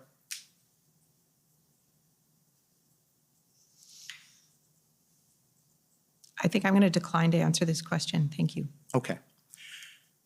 And can you agree that many ministers have stated in public that law enforcement advised them that the threshold to invoke the act was met? Have you heard them say that? I don't know that I can answer that either. Okay. We have not heard, we've heard all of law enforcement so far testify. And it doesn't appear that anyone in law enforcement advised them that the threshold to invoke the CSIS Act was met. Do you agree with that? I have no idea. I'm sorry, I'm not in a position to answer that question either. Okay. And just for my last point, Coots, right?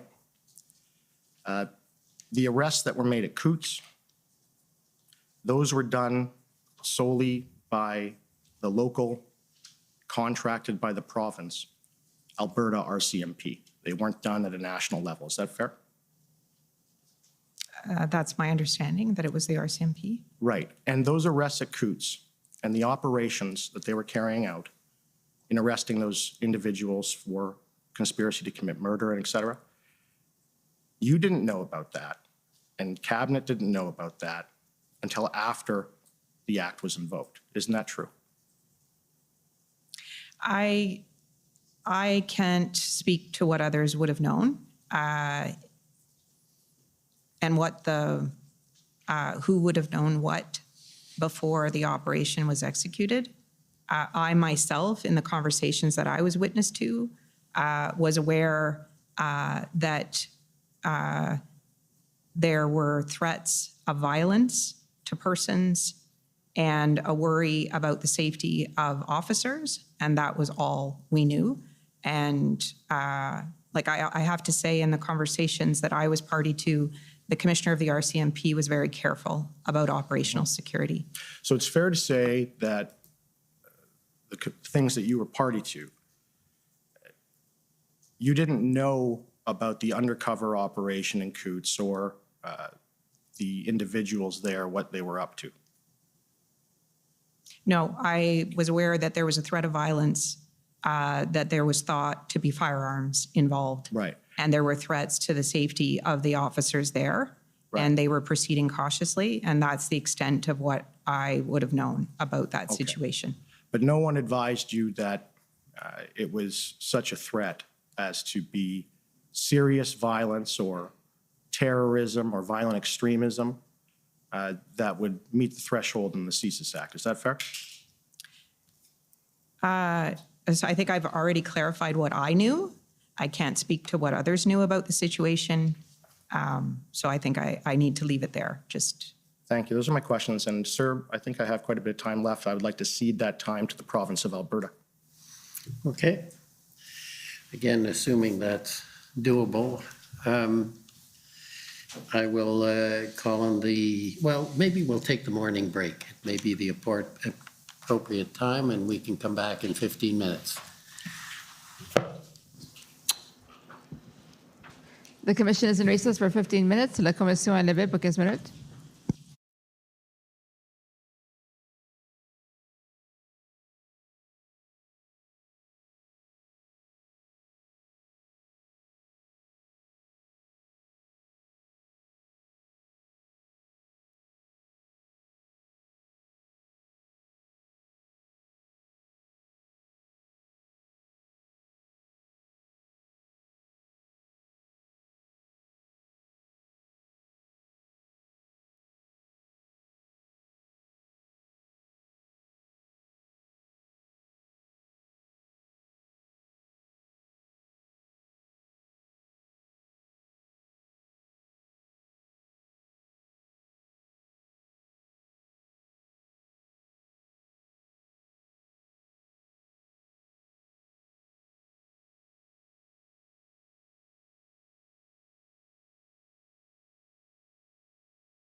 Freedom in the year 2022, for me, folks, it means the return of Rebel Live. Now, Rebel Live is an annual event we used to put on before the man, or was it the COVID Karen, made us shut it down during the pandemic years.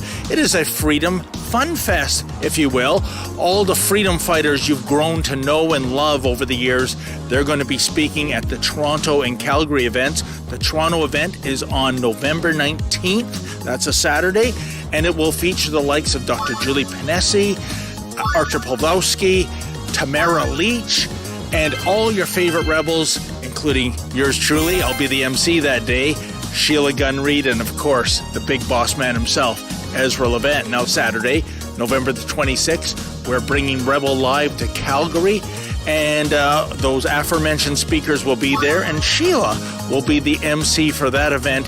You don't want to miss it. It's an all-day Freedom Fest. I know there are certain would-be conservative leaders that think freedom is overrated. You know we don't think that way. I don't think you think that way. So if you want to get a ticket, please go to the website. They are going fast. Go to rebelnewslive.com. That's rebelnewslive.com. Get your orders in, and as Billy Red Lions used to say, folks, don't you dare miss it. Don't you dare miss this one.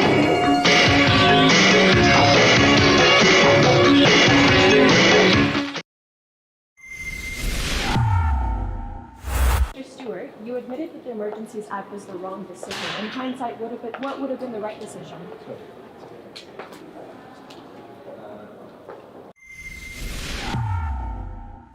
Hey everyone, Will MDS here with Rebel News, and today I'll walk you through the extremely interesting testimony we heard from Rob Stewart and Dominique Rochon on 22nd day of the Emergencies Act inquiry on November 14th.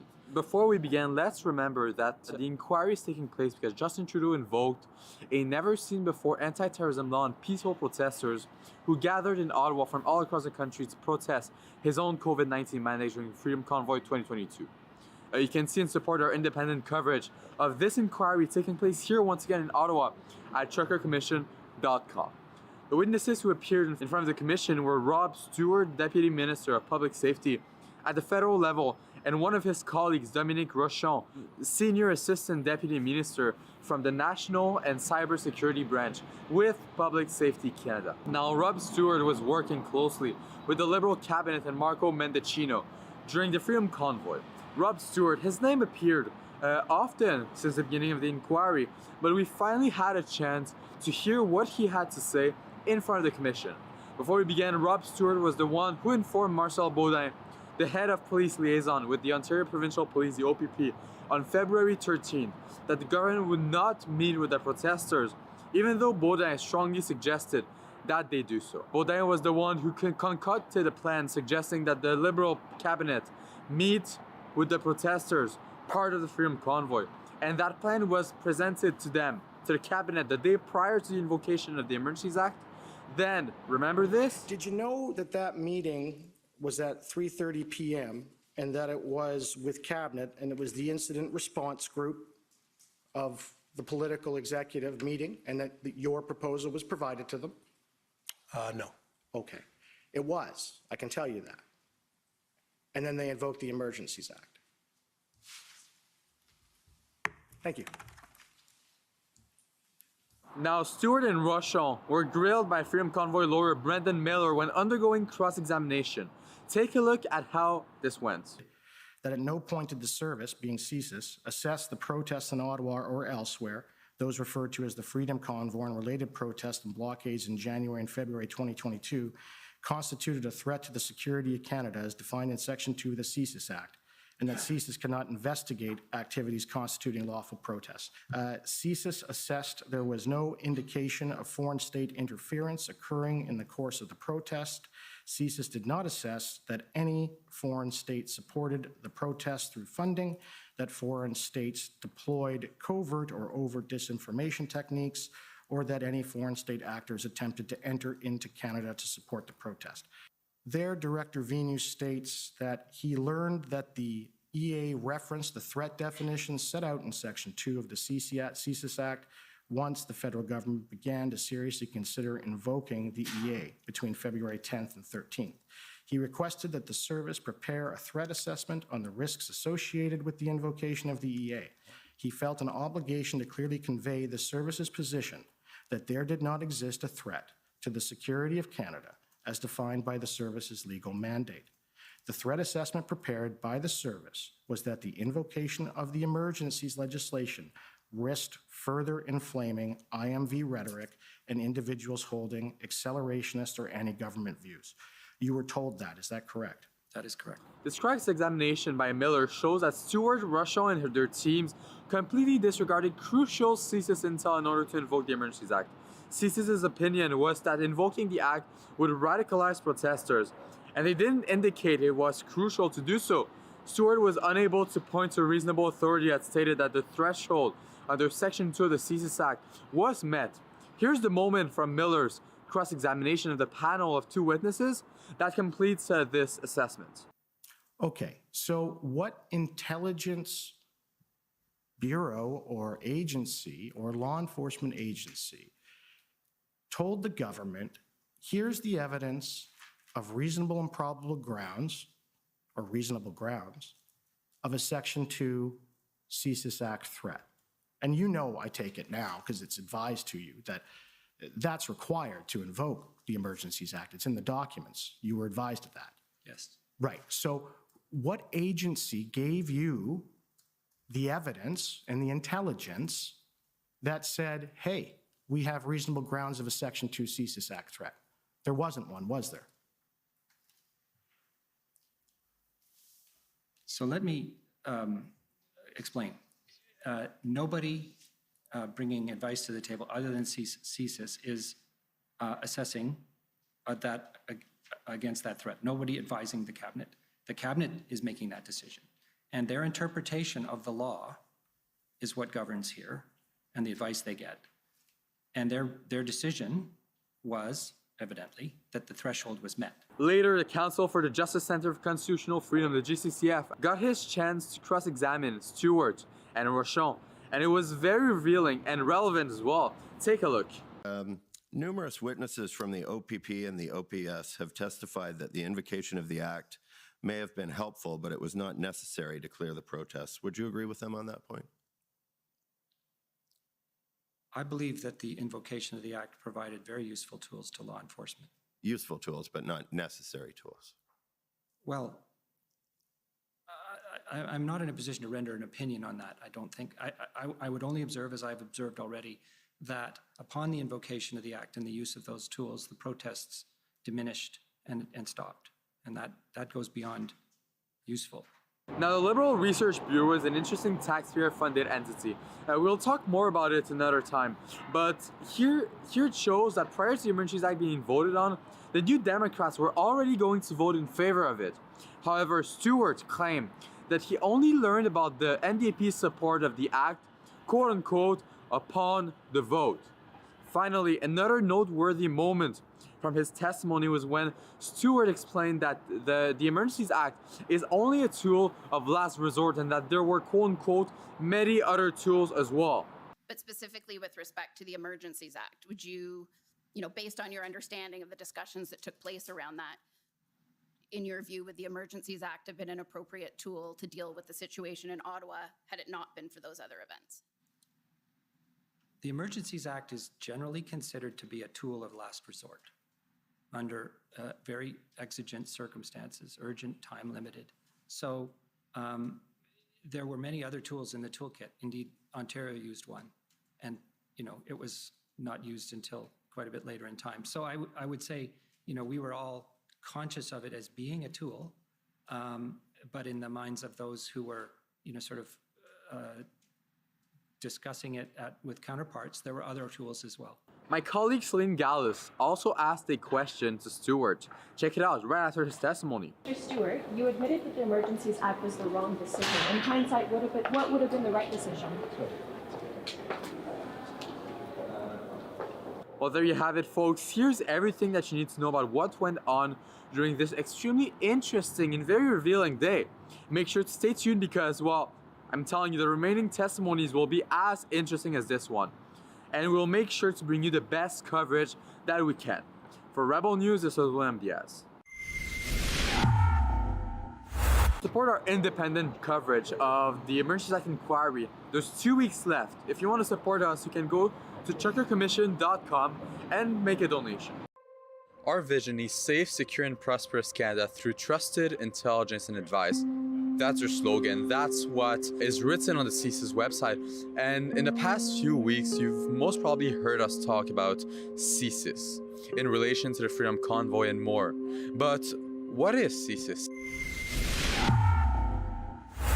At the Canadian Security Intelligence Service, we are aware of the special role with which we have been entrusted by Canadians. CSIS is at the forefront of Canada's national security community. We collect intelligence and investigate potential threats to the security of Canada.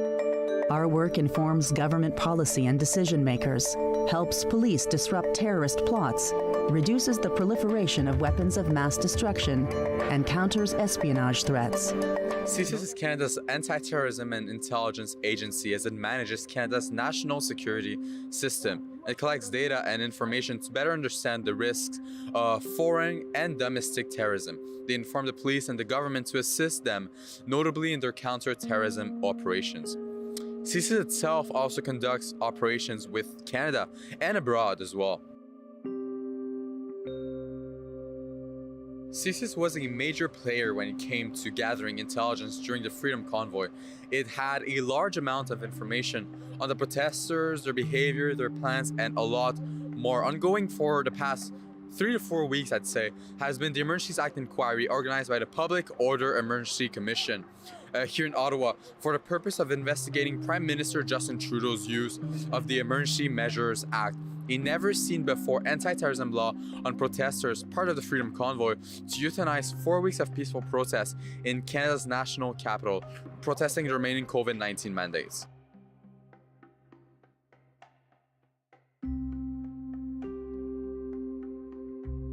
Now, the inquiry has given us the opportunity to hear evidence showing CSIS's analysis of the convoy and of different protests across the country.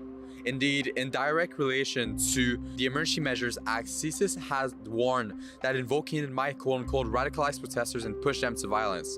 Furthermore, CSIS advised that the invocation of the EA by the federal government would likely lead to the dispersing of the convoy within Ottawa, but would likely increase the number of Canadians who hold extreme anti-government views and push some towards the belief that violence is the only solution to what they perceived as a broken system and government. Following the invocation of the EA, CSIS briefed Cabinet and reiterated the potential for the EA to increase anti-government views and violent ideologies, including in those not yet radicalized. CSIS warned the Liberal Cabinet of their analysis on February 13, a day prior to Parliament invoking it anyway. They also mentioned that it would quote-unquote likely increase the number of Canadians who hold extreme anti-government views and push some of them towards the belief that violence is the only solution to what they perceive as a broken system and government. Another thing we learned as well during the inquiry is that CSIS Director David Vigneault, despite originally being of the view that the convoy was a fully domestic and nothing more, as added Genesis movement, he became concerned with foreign interference, mentioning that... Next is the OPP, please. Good morning, Commissioner. I have no questions. It's Janine Cabersi for the OPP. Thanks. Okay, next is Counsel for former Chief Slowly. Thank you, Mr. Commissioner. Nicholas DeStefano for former Chief Slowly. We have no questions. Okay, next is the City of Windsor.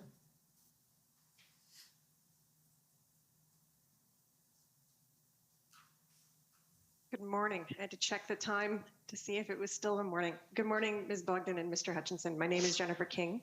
I'm legal counsel to the City of Windsor. I may take a little bit more than 5 minutes, but I understand that Windsor Police Service has provided their time to the city, and it might not take the full 10 minutes, but we'll see. So I thank my friend and Commissioner, is that, are you content with that? No problem. Okay. Yes, Tom McRae for Windsor Police Service. We will have no questions, and we ask that all our time go to Ms. King for the City of Windsor. Thank you. Thank you. All right. So, Mr. Hutchinson, at page 12 of your witness summary, you stated that even when the blockade was cleared in Windsor, police resources were required to hold it open, or something to that effect. Do you recall that? Yes, that sounds right. Okay. And were you aware at the time that there were police plans to harden the route to the bridge, and those plans were in place on February the 13th at the same time as the bridge was being cleared? I don't recall that specifically. Okay. And you've discussed today that there's a risk that the protesters would reassert a presence on the roadways. Yes, this was a pattern that we had observed across the country, that when a demonstration started, we could never take it off the list. You might have a demonstration in downtown Toronto on one day, and then you might have nothing for a few days, and then you might have it again. We monitored a lot of locations, and we also noted from time to time the need for police resources to not only clear but hold. Now, that's information that I received, obviously second or third hand. That was my understanding. In fact, I tried never to use the words resolved or cleared because it didn't seem to describe the situation very accurately. Right. So I'd ask Mr. Clerk to please pull up Win 50932. Mr. Hutchinson, you are aware that the injunction respecting the Ambassador Bridge that was granted by the Chief Justice of the Superior Court on February the 11th was continued on February 18th. I'll take your word for it. Okay. I'll note that there is a note of this in IRG meeting minutes from February the 18th. I won't bring it up, but I'll just note that for you if that assists your recollection. Okay, so these are the Chief Justice's reasons. And Mr. Clerk, if you could go to page 8, please. Paragraph 47. And you'll see here that the Chief Justice heard evidence and made findings with respect to the efforts to hold the bridge open and the risk that the blockade would be reestablished. And I do wanted to take some time to take a look at the Chief Justice's findings here. So the Chief Justice found that the city has established a strong prima facie case on a balance of probabilities, that the protesters have breached multiple municipal bylaws, and that there is a risk they will continue to do so based on the following uncontroverted evidence. And you'll see, I won't read it all out, but you will see that there's a number of subpoints here, but the Chief Justice found that the protesters continued to breach multiple municipal bylaws, as was evidenced by multiple tickets issued for bylaw infractions. He found that there's evidence that the protesters expressed intent to continue their blockade despite the February 11th order. He found that there was evidence that the protesters planned to continue to protest on roadways approaching the bridge, and cites some evidence that the police provided, the Windsor police provided, who were monitoring social media, including messages of "it's not over," "we are not done," and "civil war time." And as a result of the continued threat of a new blockade, police continued to control traffic flow onto Huron Church Road, which we've heard is a municipal roadway, to protect access to the bridge. So the Chief Justice made these findings and found that the evidence clearly established that the protesters chose to ignore the order and continue to impede and obstruct access to the bridge after the order was granted. So were you aware of these findings at the time? I think I would have been aware of the injunction, but I didn't read the order at the time, nor do I recall being in any discussion of the specifics per se. Okay. Well, I wanted to show that the Chief Justice of the Superior Court of Ontario made these findings on February 18th when he decided to continue the injunction permanently in Windsor. We've also been having some discussion during this hearing about the distinction between lawful and unlawful protests. And I just wanted to show you page 10, paragraph 59.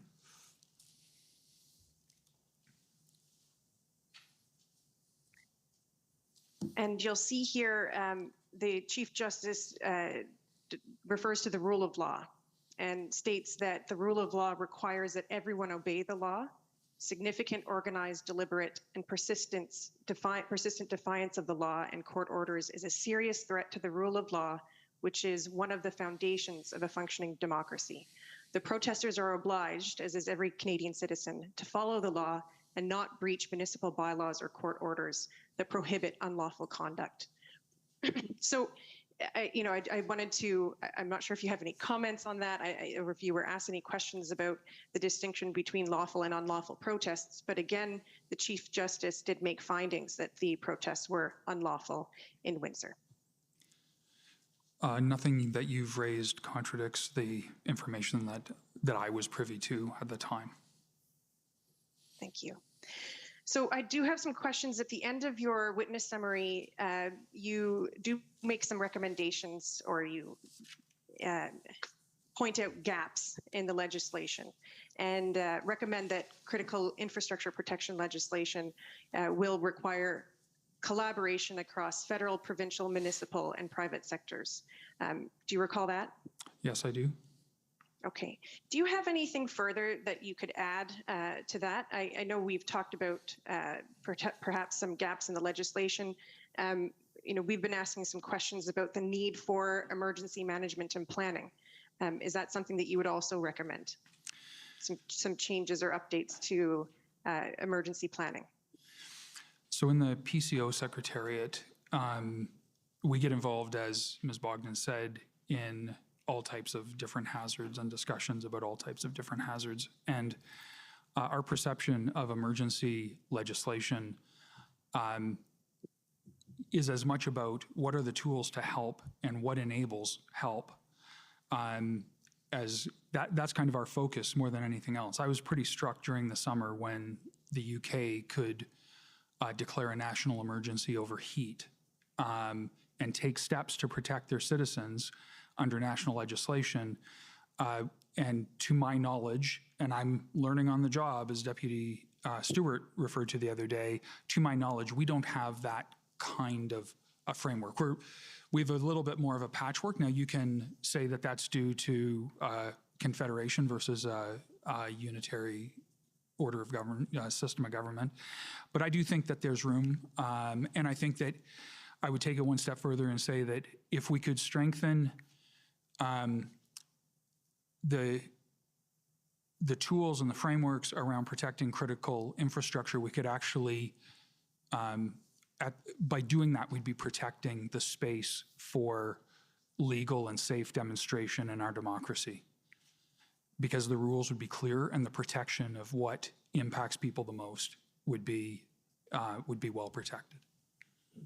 Thank you for that. I think, as representing the City of Windsor, I think we've seen, and if you'll agree with me, that these protests in January and February have also emphasized the need for collaboration with the local authorities and the first responders who are responding to these on the ground. And as you're aware, municipalities respond to the vast majority of emergencies in Canada.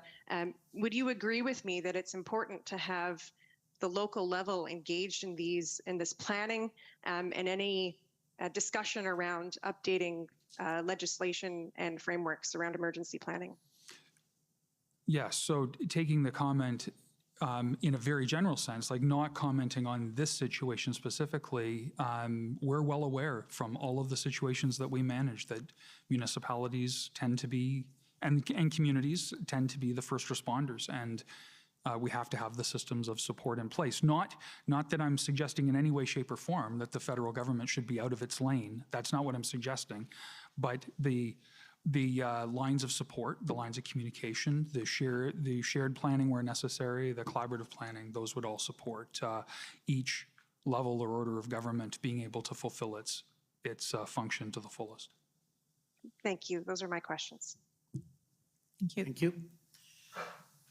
Next, I'd like to call on the NPF, National Police Federation.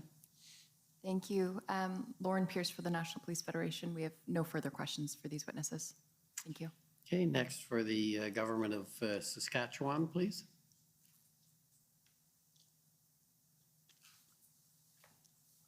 Good morning.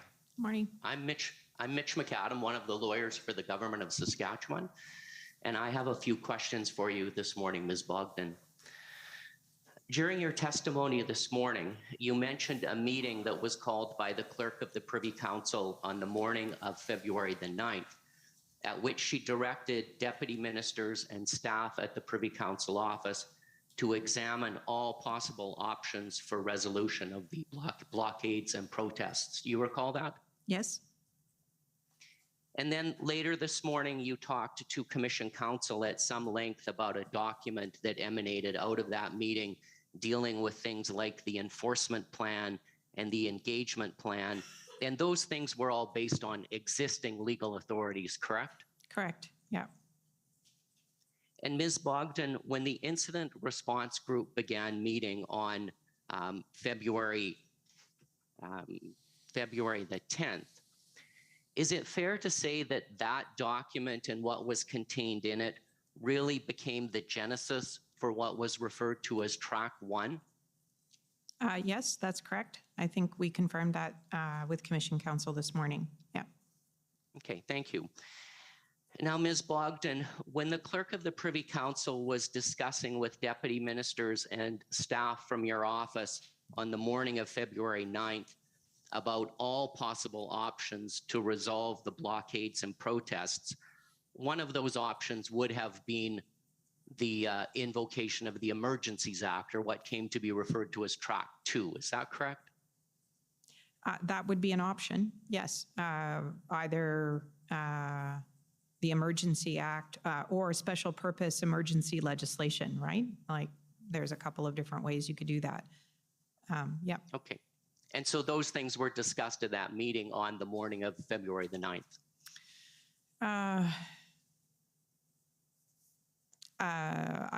Yeah, to a certain extent, yeah. Okay. And then they were certainly on the table when the incident response group met on February 10th. Isn't that correct? Yep, the record will show that. If you look at the tracker that is attached to the minutes of the incident response group meeting on the 12th of February, the document that's appended there shows the things that we were working on, as you say, in Track 1, which is within existing authorities, and Track 2, what if Track 1 isn't successful or the situation escalates quickly and we need to be in a position to do something different. I won't call it up, but I believe that the minutes of the incident response group meeting from February 10th also refer to a discussion of those Track 2 items. Isn't that correct? Yeah, so but I guess what I was trying to, you're absolutely right. The minutes do refer to that. They refer to a discussion of, the action that could be taken within existing authority, and then what might be the process of invoking the Emergency Act. That was the second part of the conversation. Okay, thank you. And Ms. Bogdan, you said this morning something along the lines of a good civil servant does their homework in advance. Did I have that correct? Yeah, probably something like that. Yep. Okay. So do I take it that officials within the Privy Council office would have been at least looking at the Emergencies Act as a potential option, or scoping out the potential for using the Emergencies Act by that first week of February? Not the first week of February, no. We were not there yet, no. Okay, so when we look at the minutes of the SSE committee meeting on February 3rd, and it talked about creative options, was that referring to the Emergencies Act, or was that referring to something else? That's referring to something else. Do you recall when Commission Counsel put up the document that was circulated for the SSE meeting on February 3rd? It's like a placemat, and there's a whole range of options. In the right column, it was creative options. So things like le grand débat and things like that. That's what that refers to. Okay, so when would the Privy Council office have started to do its homework on the Emergencies Act? When would you or somebody in your office have first started to look at it as a potential option?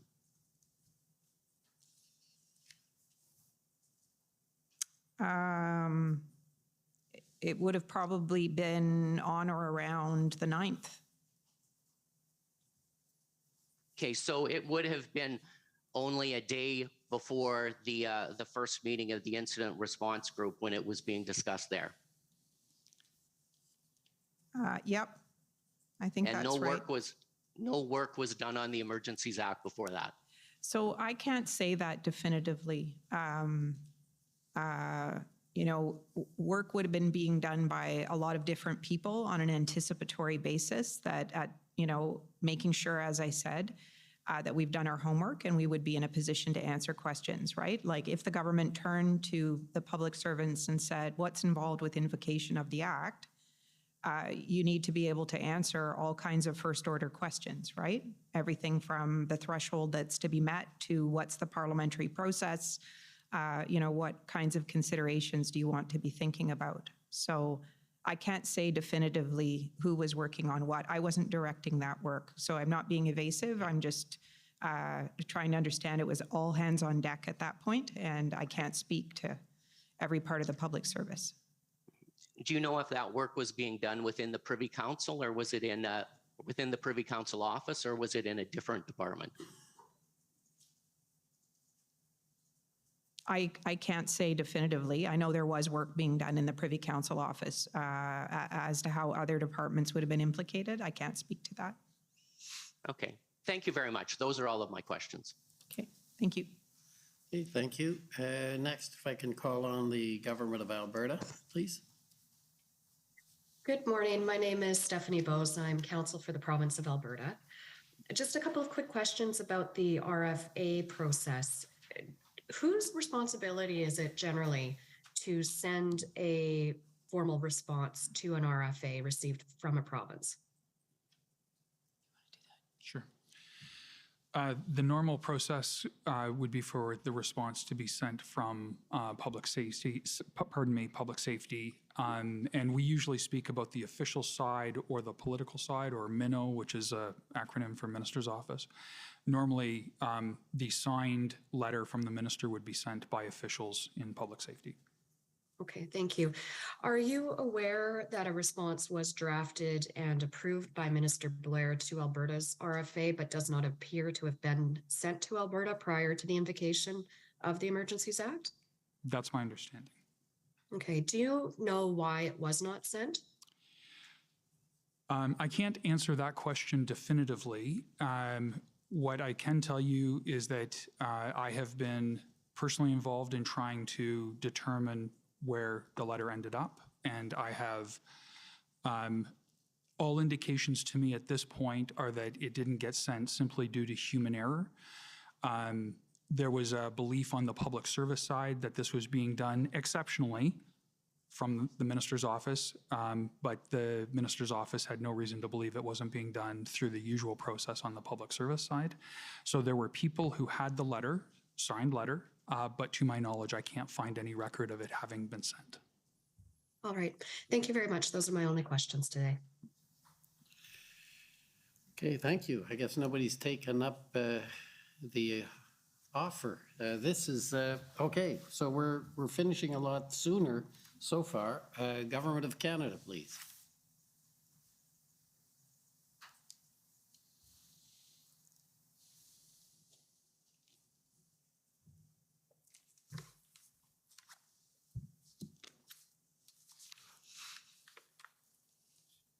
Good morning.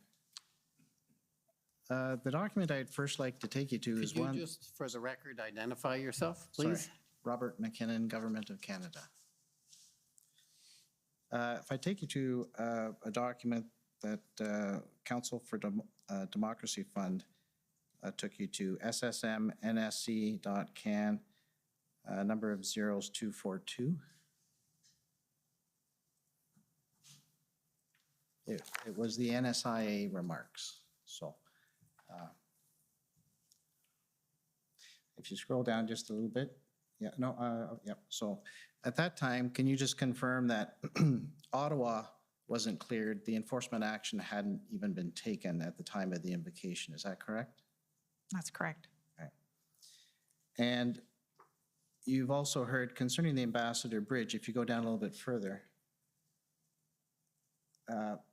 that enforcement actions were still continuing on the 3rd and that the airspace was still restricted on February 14th. So that was still in effect over the protest area, and you've just heard that the injunction in Windsor was continued because of the fear of returning. You heard that today? The evidence of that, yeah. Yeah.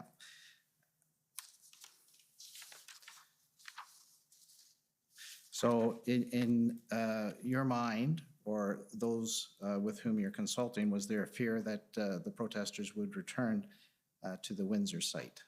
Yeah, that was definitely something that we were alive to, that possibility that you would continue to need resources to keep that open. If you keep scrolling down under page 5, or top of page 5. That's it, yeah. So it also mentions policing issues of note. In the remarks, RCMP is assisting in various impacted areas across the country and is focused on areas where enforcement or the risk of escalation is most acute. Do you see that? Yes, that's correct. So is it true to say that by no means had the escalation events subsided to a calm? Correct. How would you describe, either of you, your perspective as of February 14th, when invocation happened, concerning the events? Well, I mean, I think I would describe the situation as highly concerning, unpredictable, still a lot of uncertainty, no clarity on what the plan was for resolution in Ottawa, concerns about, the border point at Ambassador Bridge. I had referred in my earlier testimony to the escalation of violence towards law enforcement that we saw in BC, and I think towards RCMP officers in Coutts. The prospect that, this situation could continue to get worse if left unintended and if nothing was done to change the trajectory of the situation. And Mr. Hutchison, do you have any comment on? I concur with that description. As I said earlier, my perspective was very much that that a momentary pause in a demonstration had not, up to that point or after, frankly, proven to be an end of a demonstration. So my view that weekend was that there continued to be a national crisis, that it was impacting communities in almost every province, that we continued to see injunctions, emergency legislation being used, sort of extraordinary actions, and evidence throughout this inquiry has talked about how unique this situation was. But then the conversation has tended, with all due respect, has tended to be about specific locations. And I think on the 12th or 13th, stepping back and looking at it nationally, it continued to be a unique situation with a lot of tools in play, but not a sense of resolution to the threat that continued, particularly, to my way of thinking, particularly around the economic threat, which I understand would be a threat to property. So if you scroll down a little bit further where it has Ottawa on page 5,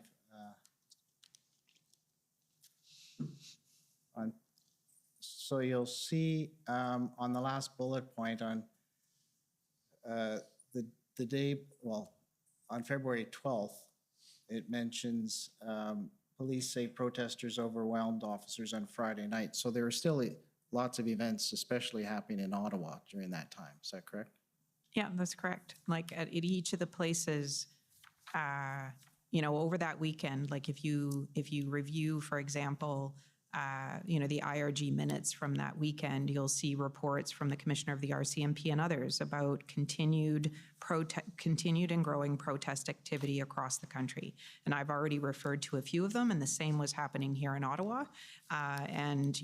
Here this reference to police say protesters overwhelmed officers, that's also the point I made earlier, what we were seeing in BC and Coutts. You don't have infinite resources to enforce the law, and you do need to be concerned about threats of violence against the people that you're asking to enforce the law. So there was a lot here to be worried about at this particular point in time. I'd like to take you to one of the IRG reports that is after the invocation on February 19th. So let's look at document SSM NSC CAN number of zeros 404.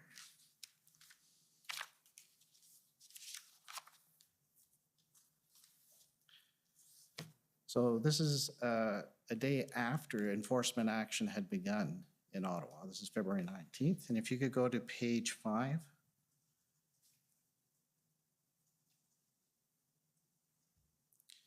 Just below the middle. Yes, so the last line says there are indications of additional convoys en route to Ottawa, including from Saint-Jérôme and Peterborough, and checkpoints are being monitored, as are areas outside the city, such as Emblem and Arnprior, where some protesters who are leaving are beginning to congregate. So does that suggest to you that the protests are calming? No, not at all. Like there's a volatility and uncertainty in this situation. Yeah. And while we're on this one, just over the page to the next page at the top, on the usefulness of some of the measures, you'll see it's noted that the minister reported that he has heard from local law enforcement agencies that the Emergencies Act has been a successful tool, particularly around the ability to have clarity and leveraging no-go zones, as well as seizing assets, rapidly deploying officers, and financial control measures. Do you see that? Yes. And that was as of February 19th. Yes. And I'll just take you to one other influence here of the measures. It's the IRG meeting of February 23rd. Page 5.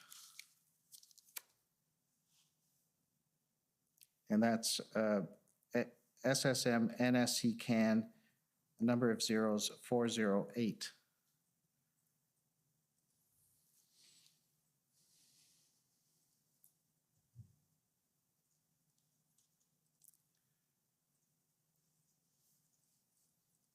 Oh, okay, there you go. So it's about the middle paragraph, across the country. Yes. So across the country yesterday evening, and this is February 23rd, the day it's revoked, Winnipeg Police issued a notice to protesters gathered near the provincial legislature, advising them that I had 24 hours to leave and providing a pamphlet outlining potential consequences of not doing so. The pamphlet mentioned enforcement under the Federal Emergencies Act as one of the possible measures that police would use if protesters did not vacate the premise by a certain time there. You see that? Yep. This is using it as a deterrence, and yep. Okay. So I'll take you back to another document, that has been referred to concerning the engagement strategy, just to make sure we understand the evolution of it. So SSM.can. Number of zeros 8757.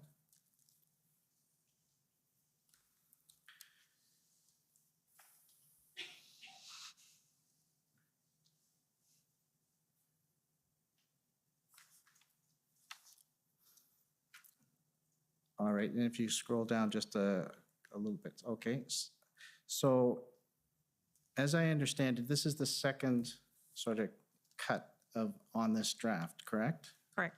And it's just showing the evolution of, you're trying to put everything together to get people to focus on some options under existing authorities, correct? Correct. And you've got Plan A and Plan B, correct, in the third paragraph you refer to? Yep. Plan A, providing resources to local law enforcement to address the unlawful demonstrations. And Plan B, where we need to unpack our other options in terms of legal authorities and feasibility of executing these options, or what would be needed to make them a reality, correct? Mm-hmm. And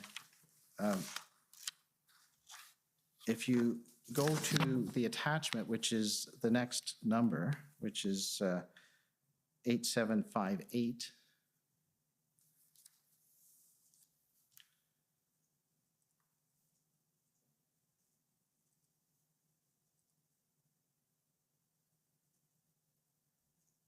so if you scroll down a little bit, then you have Plan A and Plan B for different cities, and you'll see,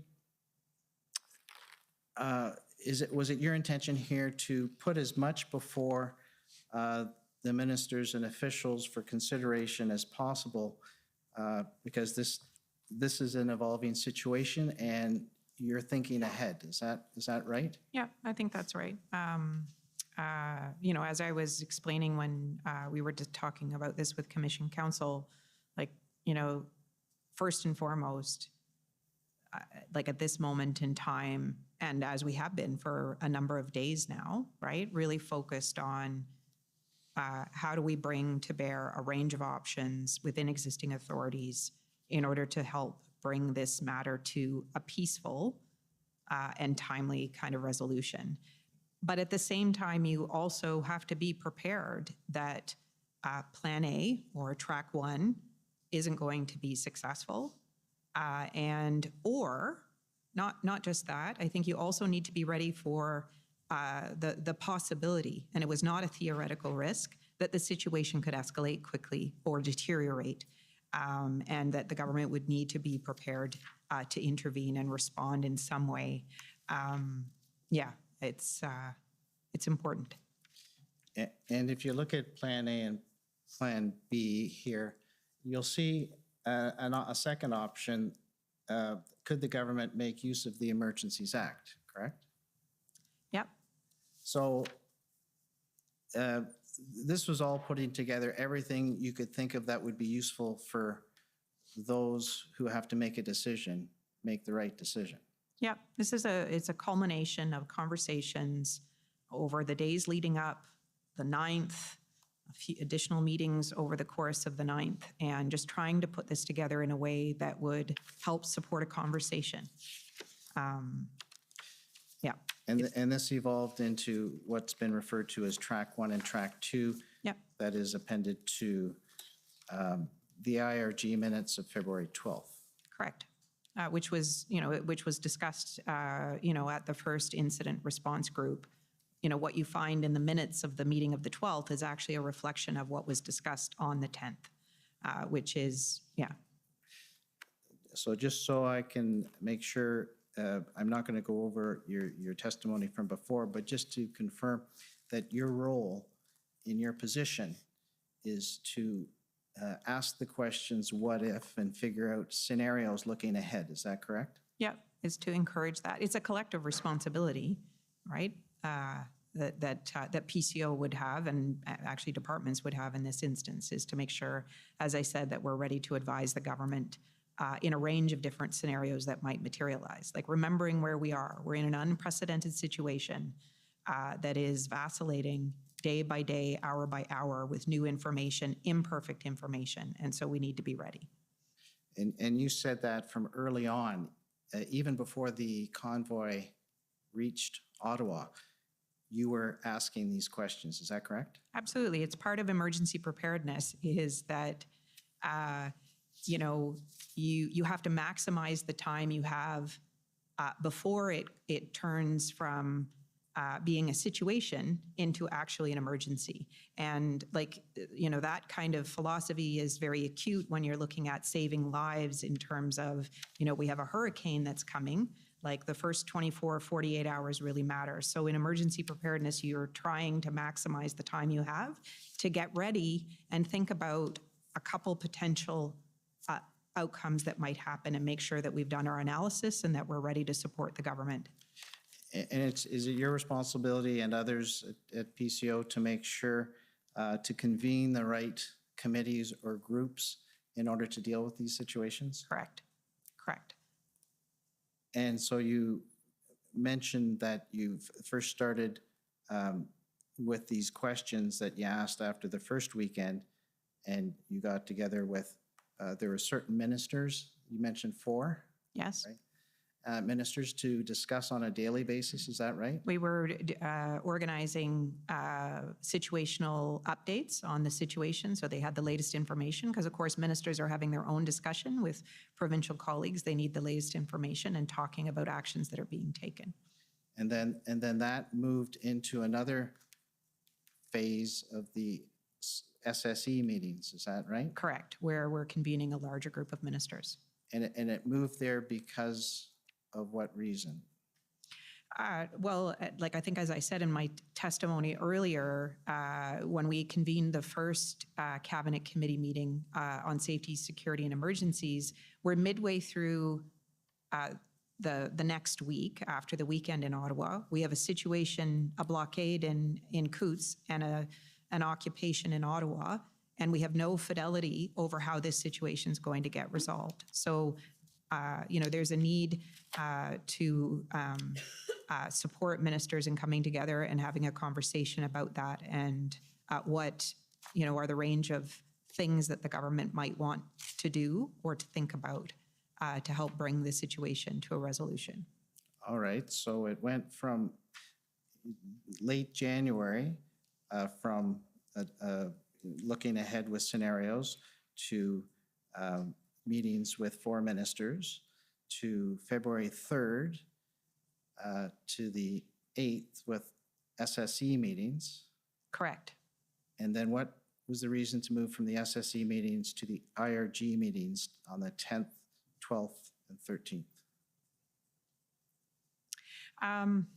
Well, I think there we are in the middle of the second week. If I like the 9th, the 10th, we're in the middle of the second week. The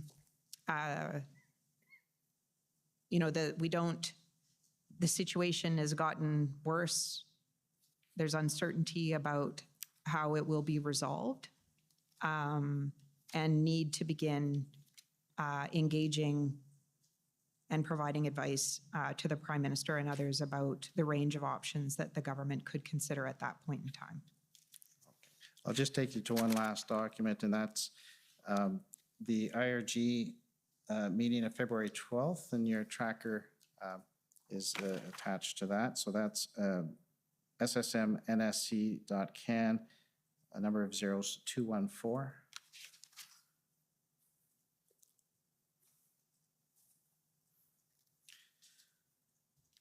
So is it at this point on the 12th that the option 1 and option 2, tracker 1 and tracker 2, are being fully considered as an agenda on the item on this committee? Or?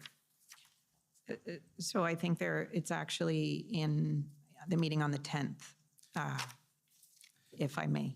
Yeah, but does it continue on the 12th? Correct.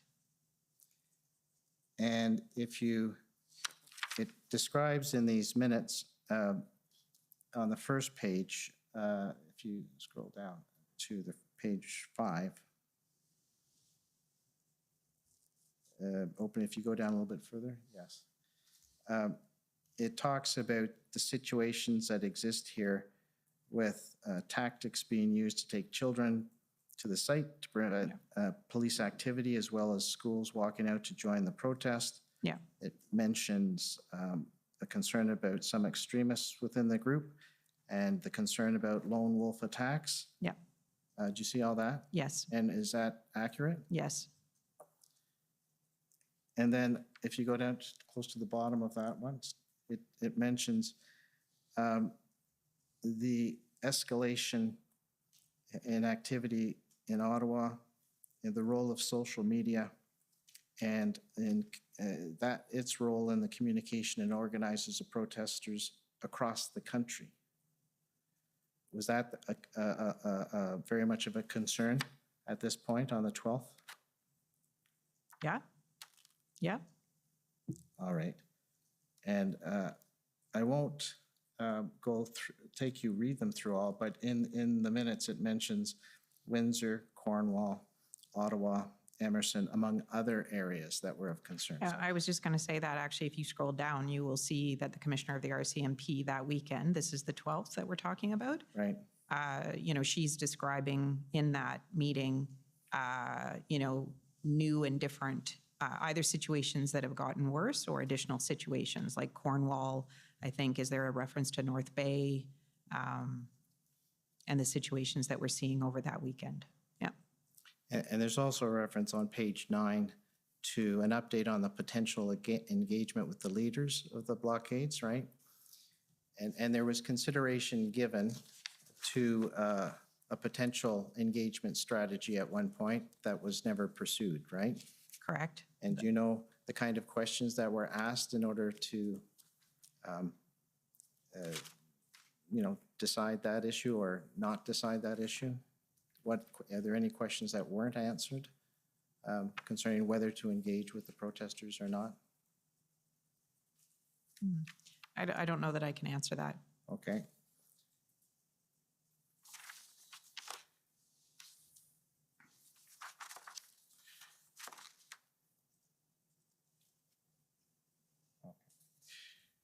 All right, those are all my questions. Thank you. Thank you. Okay, any re-examination? No re-examination. Okay, I just have one question, and it goes back towards the beginning of your evidence, and this is before the. I can't remember the exact date, but it would be before the first weekend. Yes. And you said that you were preparing for what you knew and what you didn't know. Correct. But you said you were preparing for what if it doesn't go well. Yeah. And I just wonder, what do you do to prepare for what would happen if it did not go well? Right. So I sort of described kind of the ways in which it could not go well, right? We had this large group of people in that. And so what were the kinds of things we did? So, we are, for example, preparing to be able to bring ministers together very quickly and organize an ad hoc cabinet committee meeting, whether that would have been safety, security, and emergencies, or the incident response group, right? So there's some very practical things that you're doing to make sure that you have the ability to reach ministers in short order and bring that group together, if there's a need to do something. So you're kind of thinking along those lines. But at that point, I think the scenario that I was most worried about was the potential for, violence or, a clash with law enforcement, and that somebody might get hurt or a loss of life. And in that case, that's a public order situation, and law enforcement would deal with the first line of response to that. But it's happening in the nation's capital. There might be a need for, a government or several government ministers to say something about that. And so just thinking about if that situation materializes, who's on first, who's on second, is everybody clear about roles and responsibilities? How would we get ministers together? Now, there's a theoretical risk that it could be worse than that, but we just need to know what the machinery is and what we would do and, kind of what happens in the first 4 hours, first 12 hours. And that's the kinds of things that you're thinking about. So to try and summarize, it's to be able to kick in the decision-making process. Correct. But it isn't something concrete such as no, there's nothing to do physically. Right. So this kind of situation could arise at any time, right? And so we do have existing structures that kick in, but it is COVID. People are working remotely. Ministers are not all necessarily located in Ottawa. Do we know where everybody is? Can we get the ministers, prime ministers together quickly if that need arises? Okay, thank you. So thank you very much for coming and providing your testimony. It's very helpful and appreciated. So you're free to go. Thank you, sir. Thank you, sir. Now, I guess I can give you the option. We can have lunch early and come back at 1:30, or we can proceed with the next panel. What would you prefer? If I get to state my preference, I'd prefer to take lunch now, Commissioner. Okay, unless there's any objection, we'll take a long lunch again today, an hour and 5 minutes. We'll come back at 1:30. The commission is in recess until 1:30. La commission est levée jusqu'à 13h30.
Freedom in the year 2022, for me, folks, it means the return of Rebel Live. Now, Rebel Live is an annual event we used to put on before the man, or was it the COVID Karen, made us shut it down during the pandemic years. It is a freedom fun fest, if you will.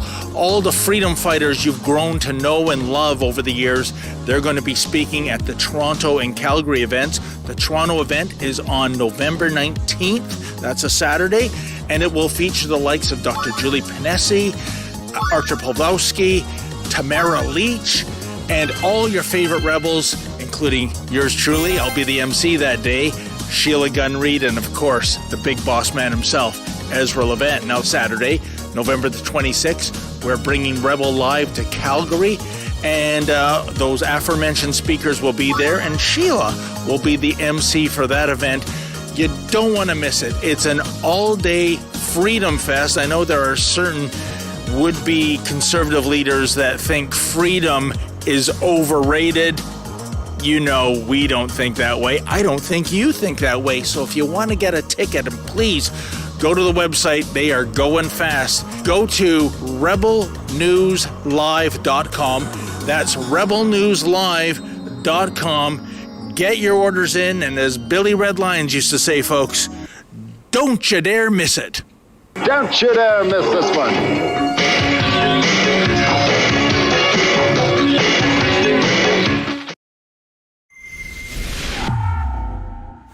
Mr. Stewart, you admitted that the Emergencies Act was the wrong decision. In hindsight, what would have been the right decision?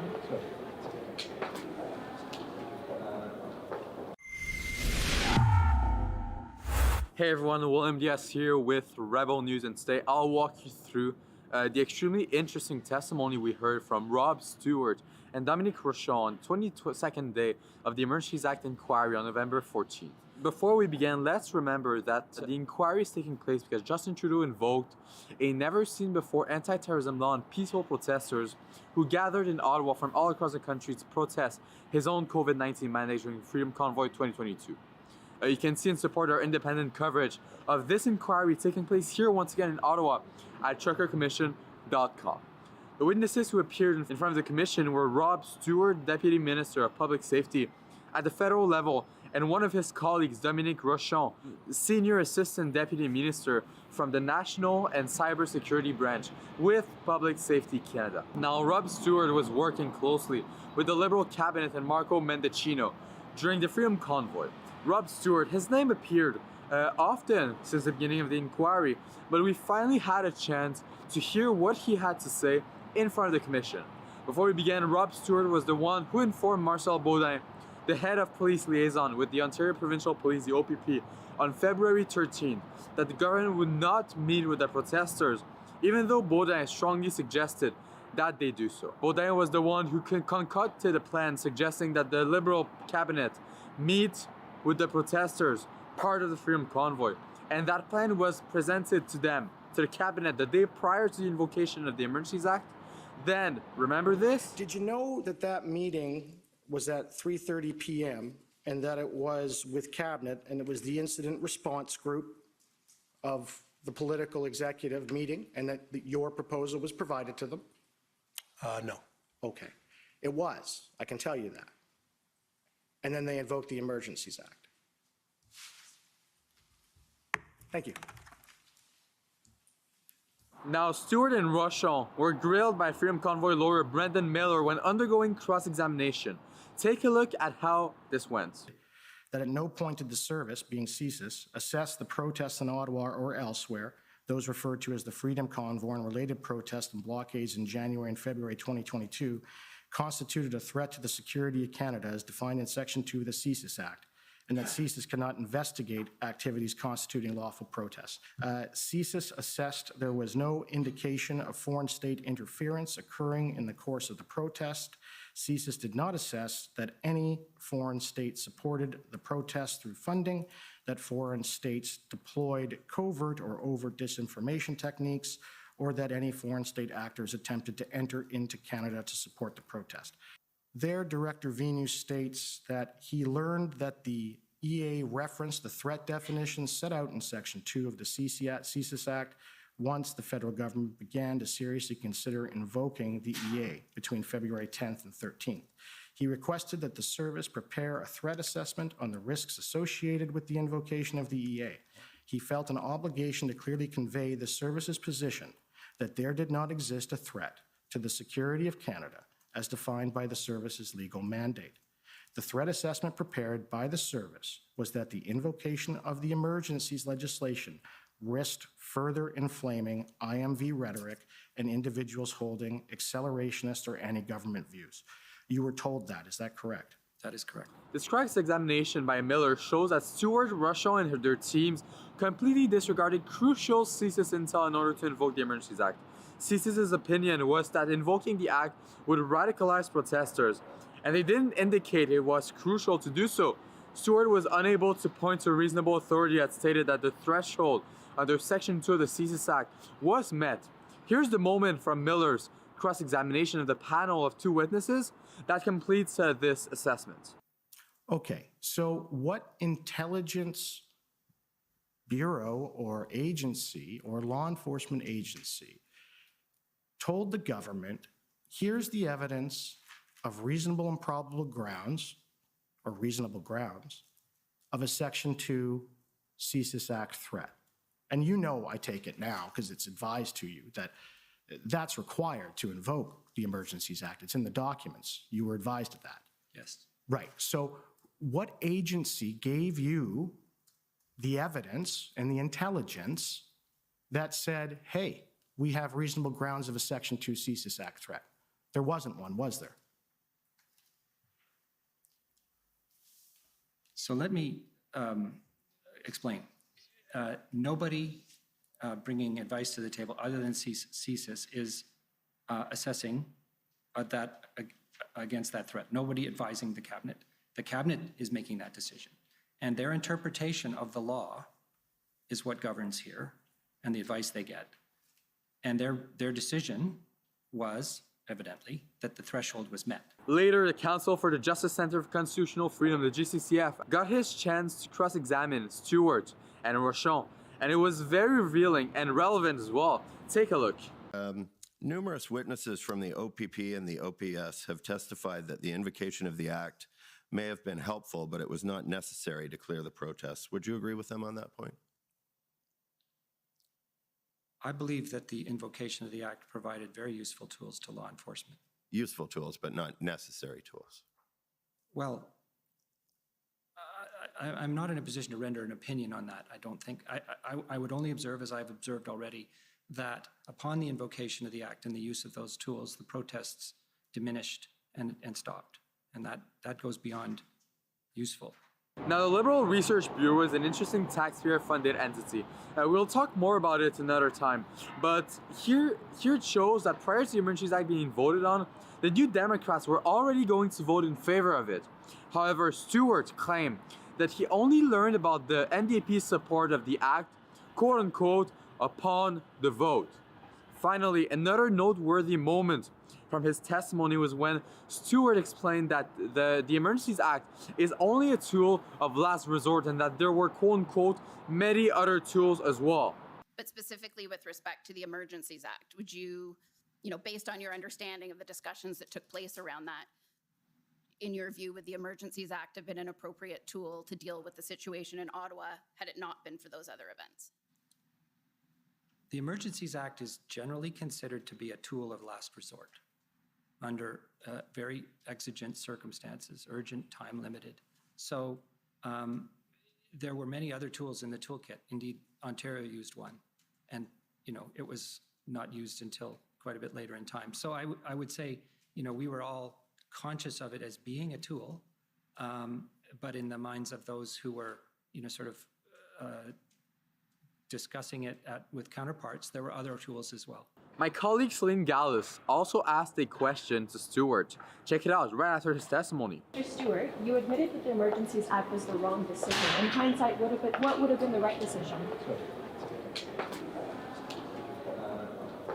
Well, there you have it, folks. Here's everything that you need to know about what went on during this extremely interesting and very revealing day. Make sure to stay tuned because, well, I'm telling you, the remaining testimonies will be as interesting as this one. And we'll make sure to bring you the best coverage that we can. For Rebel News, this is William Diaz.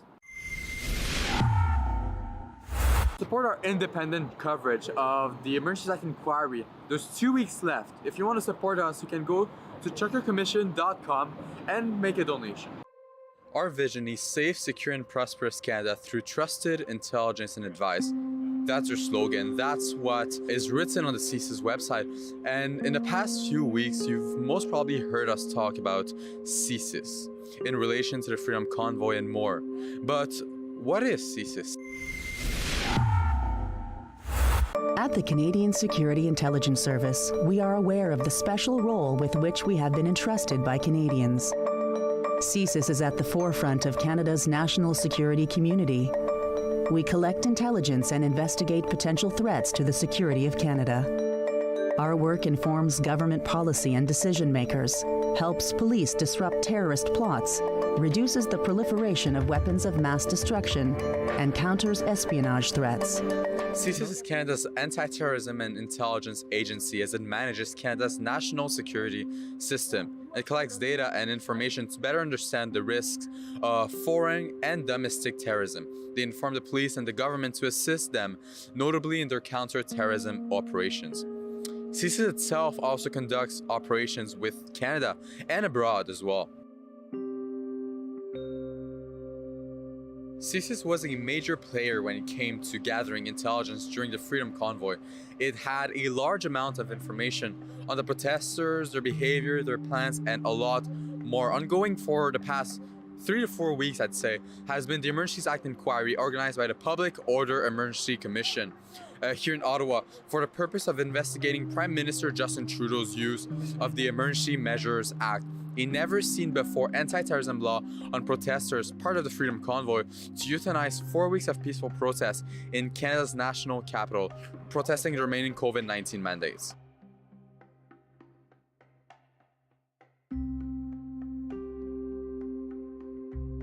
Now, the inquiry has given us the opportunity to hear evidence showing CSIS's analysis of the convoy and of different protests across the country. Indeed, in direct relation to the Emergency Measures Act, CSIS has warned that invoking it might quote-unquote radicalize protesters and push them to violence.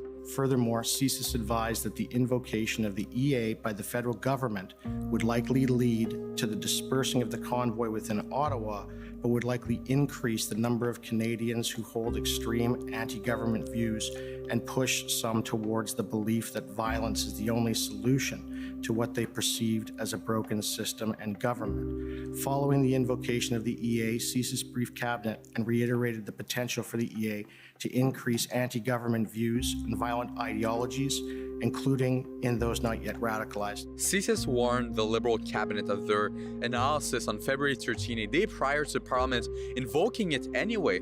They also mentioned that it would, quote-unquote, likely increase the number of Canadians who hold extreme anti-government views and push some of them towards the belief that violence is the only solution to what they perceive as a broken system and government.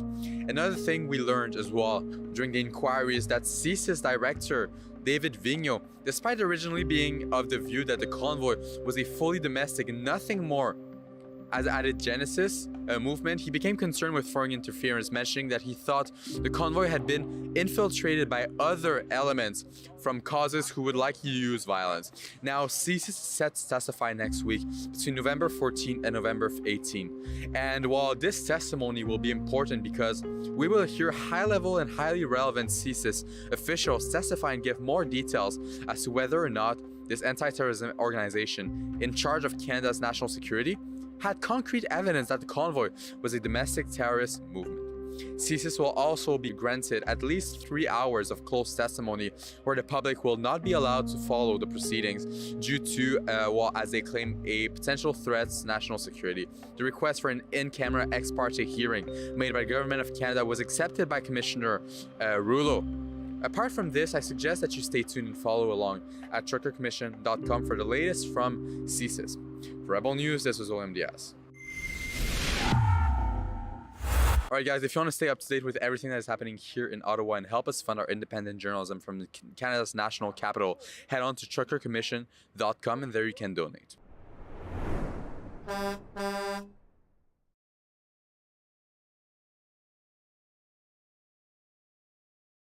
Well, let me begin by saying that consideration of the extraordinary authorities of the Emergency Act was something that was approached with the appropriate caution and care. Certainly, we looked at existing authorities, the effectiveness of law enforcement in order to provide adequate and effective policing services, to uphold the rule of law, and to deal effectively with the demonstrations and the disruptions that were taking place. Documents from the Alberta government poke yet another hole in Prime Minister Justin Trudeau's Swiss cheese theory that he needed to use a wartime law, the Emergencies Act, to move heavy trucks away during last winter's anti-COVID restriction convoy protests. Police alone did not remove all the big rigs blocking Parliament Hill in February. Tow trucks had to drag many away. Thing that this plan was dependent on was the ability to move the large trucks, which were parked all over the downtown core, correct? Correct. That is a key point for the Canadian government at the inquiry looking into whether they were right to invoke the Emergencies Act to end the convoy protest. Your planning to clear the protests didn't rely on the emergency power to compel tow truck services, correct? That was my belief at the time. All right. And in fact, tow trucks were already on their way to Ottawa as of February 13th, weren't they? That was the information that is provided through Inspector Springer from Kirk Richardson. Great. You briefly mentioned when speaking to Counsel for Canada that you personally saw tow trucks arriving in Canada. When did those tow trucks arrive? They're definitely well before the 17th, before our final day before going to action, they were arriving. Right. So by the time that February 17th letter was sent, if it ever was sent, the tow trucks were already in Ottawa, weren't they? That would be my observation, because I would look out and I'd see the trucks out there. Right.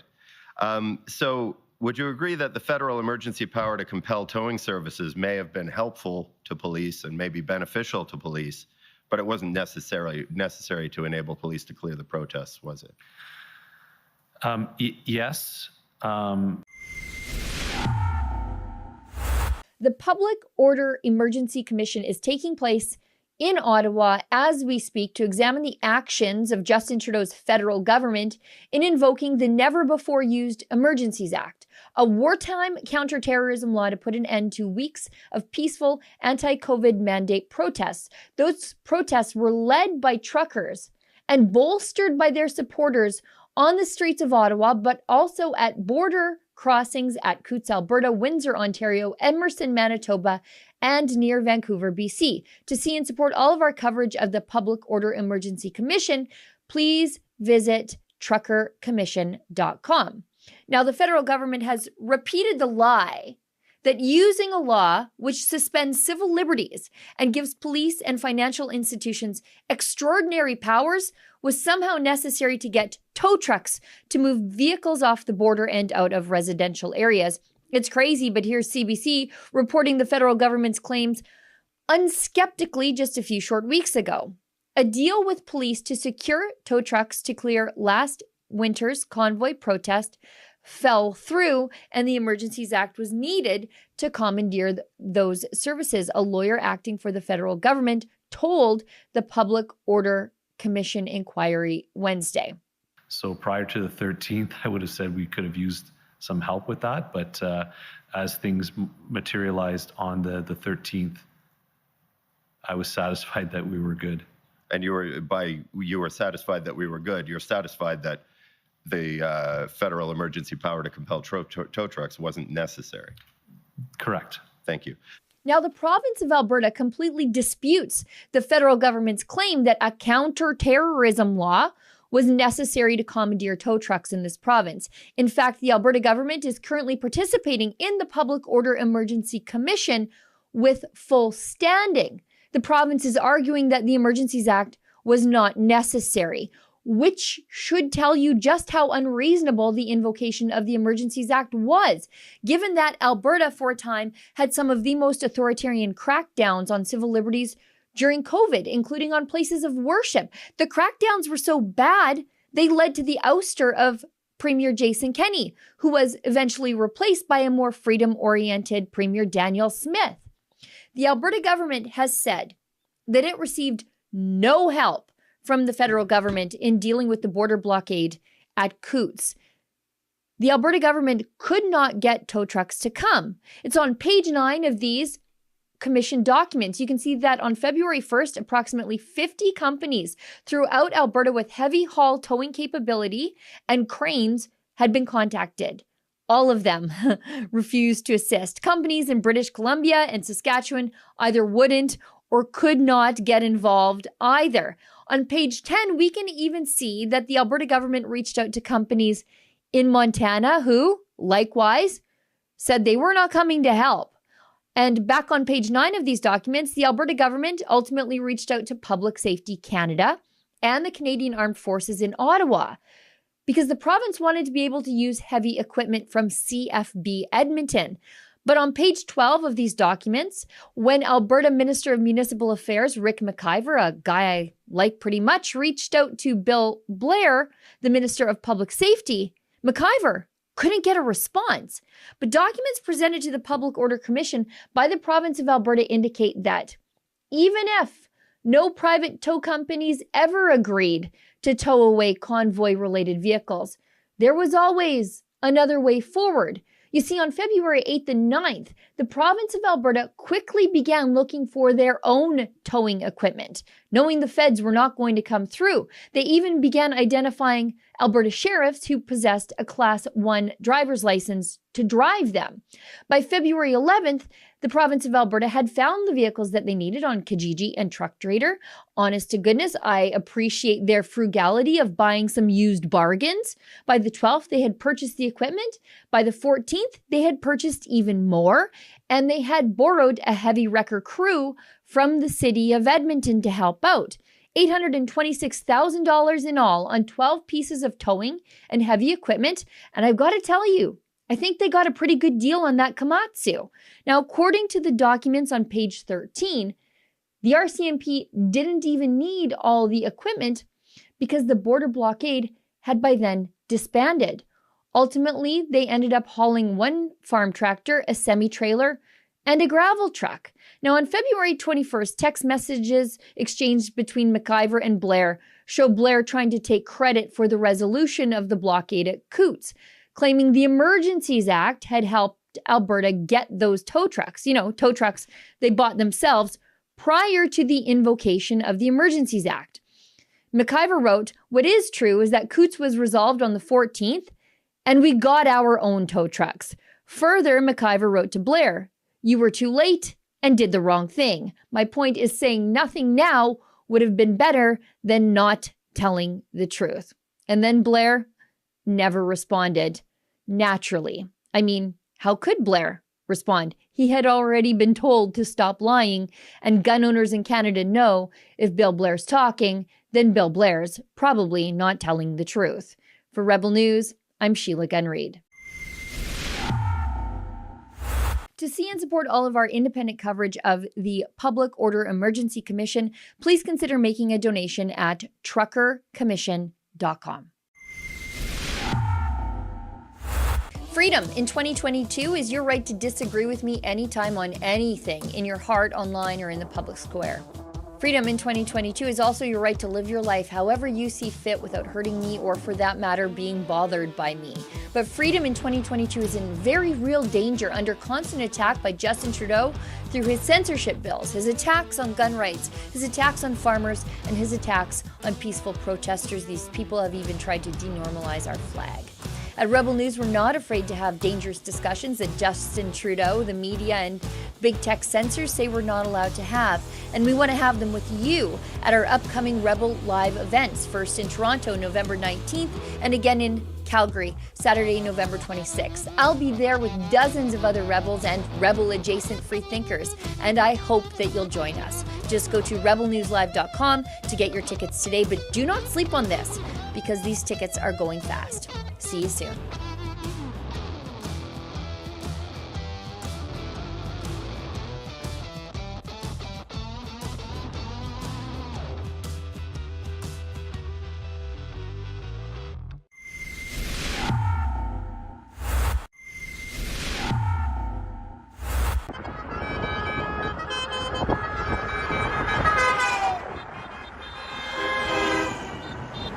Ezra Levant here in downtown Lethbridge, Alberta. You can see all around me, in fact, at every street corner in the downtown core, are police vehicles with their lights flashing. The city is not yet on lockdown, but that may well yet happen. A trucker convoy is headed this way. One started in Calgary, one in Edmonton. They met up in nearby Fort Macleod, and they are coming to show solidarity with 3 other truckers who are being prosecuted in the Lethbridge courts today. They're peaceful men. All they did was express themselves. The truckers were successful. They liberated Alberta and indeed Canada from the lockdowns and the vaccine mandates. Well, that didn't sit right with Justin Trudeau, and it didn't sit right with the provincial premier at the time here, Jason Kenney, who has had an abusive prosecution of these peaceful protesters. Remember, it's the same Jason Kenney that threw Pastor Arthur Pawlowski in prison for nearly 50 days for merely opening his church during the lockdowns. Well, these 3 truckers, they're not being put on trial for 50 days. The prosecutor, Stephen Johnson, is demanding 10 years in prison. There was no violence. There was nothing other than some parking offenses. But this out-of-control, vendetta-driven prosecutor, Stephen Johnson, wants 10 years in prison. Let me tell you one more thing about Stephen Johnson. He was one of the prosecutors who demanded that Pastor Arthur Pawlowski spend 49 days in prison. And I looked him up. He was recently prosecuting an atrocious, violent rape. And he asked the judge in that case for 4.5 years in prison. So an atrocious, violent rape, according to the Alberta government, according to this abusive prosecutor, Stephen Johnson, that deserves 4.5 years. But these peaceful truckers, 10 years. Go to truckerdefensefund.com and we'll help these men. Thanks.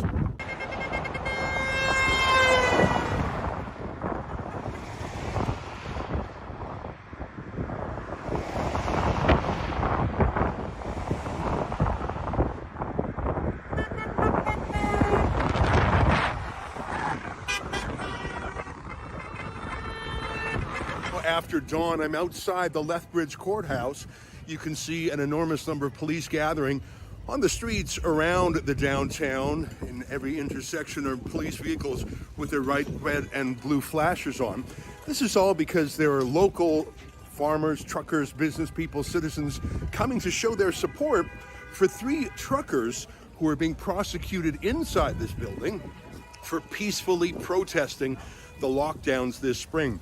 I should tell you that the 3 men who are being charged inside were completely peaceful, non-violent. There was no threats, no weapons, nothing like that. It was a political protest. And yet the prosecutor in this case is demanding a 10-year prison term. That's atrocious. Mr. Jansen and Master Hugenboss the right to be tried by a jury of their peers. We believe that 12 randomly chosen representative jurors reflect the common sense, the values, and the conscience of this community, is very important in this case. Once disclosure has been properly received, we'll proceed to trial by jury immediately. There will be no deals and no concessions of any kind.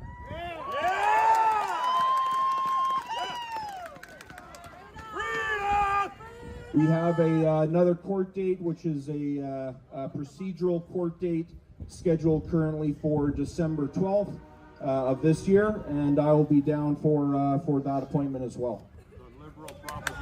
Thank you very much, Chad. And after this event, there's also going to be a barbecue, and we'll be also there. I think there's going to be donations taken up there as well. And wow, I'm humbled.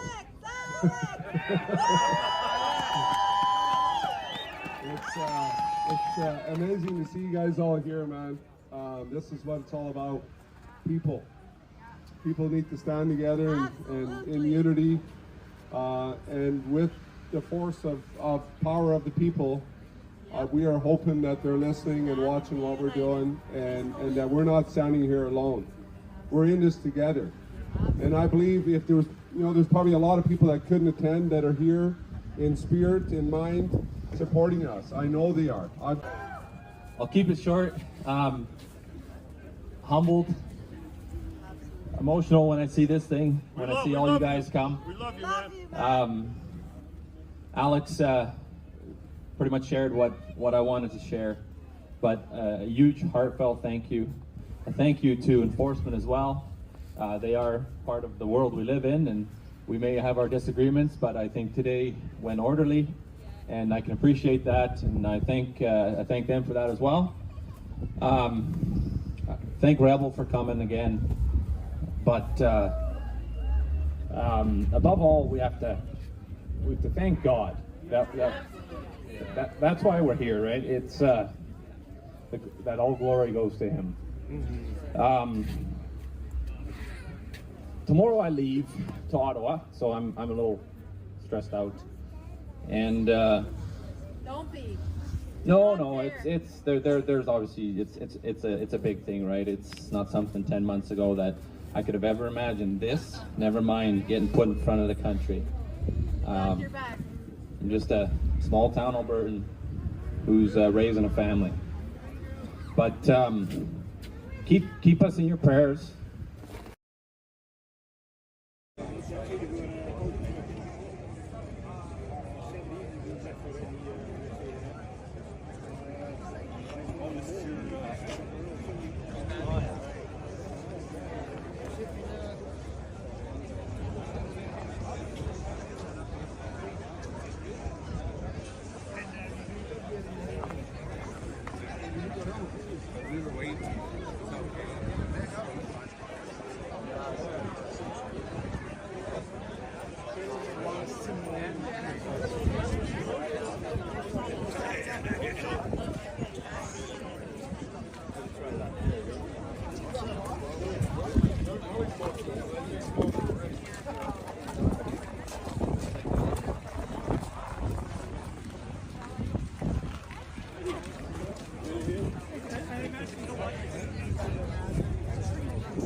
Rebel News is not only here to cover it journalistically, but we're going to crowdfund the legal defense for these 3 men.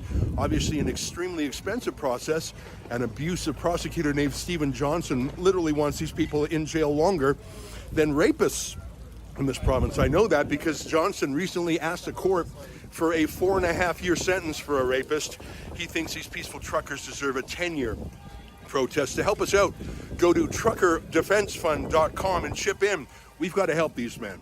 I'll keep you updated throughout the day.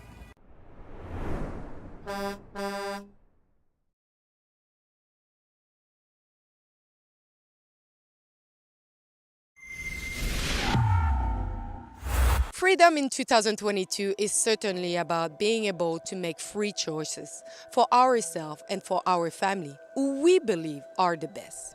We have seen so much suffering over the last 2 years.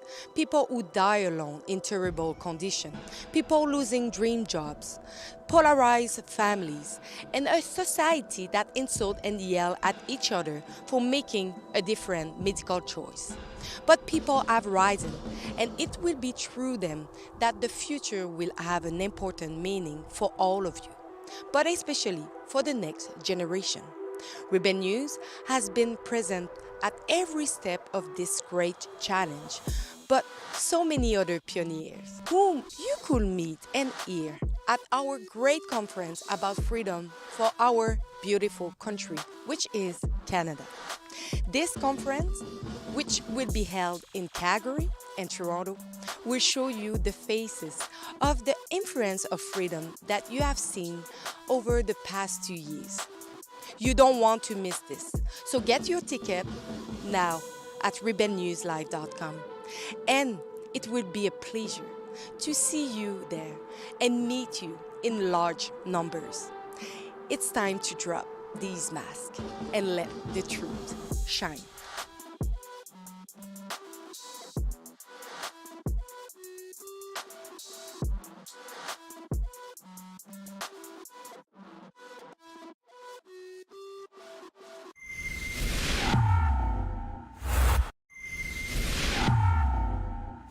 Freedom in 2022 is not sitting idly by while health diktats with no skin in the game make up all the rules. If you're like me and want to play an active role in upholding civil liberties and freedoms for all Canadians, for our children, and eventually our grandchildren, then come out to our Rebel Live event and get to know us in person. We'll hearing from some of the most influential leaders in the freedom movement. We have events in Toronto on November the 19th and in Calgary on Saturday, November 26th. Tickets are on sale now at rebelnewslive.com. Come out, have lunch, get some Rebel swag, meet the Rebels, and more. You don't want to miss this event. Check it out, rebelnewslive.com.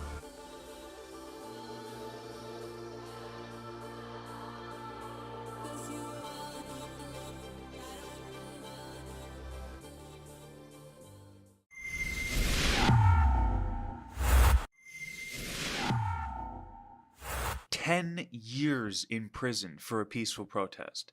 That's the maximum sentence Alex, Marco, and George could now face after RCMP recently alleged that these three were, quote, key participants of the Coutts blockade. But if you're like the tens of thousands of Albertans who demonstrated against draconian COVID rules and vaccine mandates over the last 2 years, you can do something to stand up and show the Crown that this prosecution of those against COVID mandates needs to end. From the beginnings of the Coutts blockade, Williamson Law had tirelessly worked as a mediator between RCMP and demonstrators.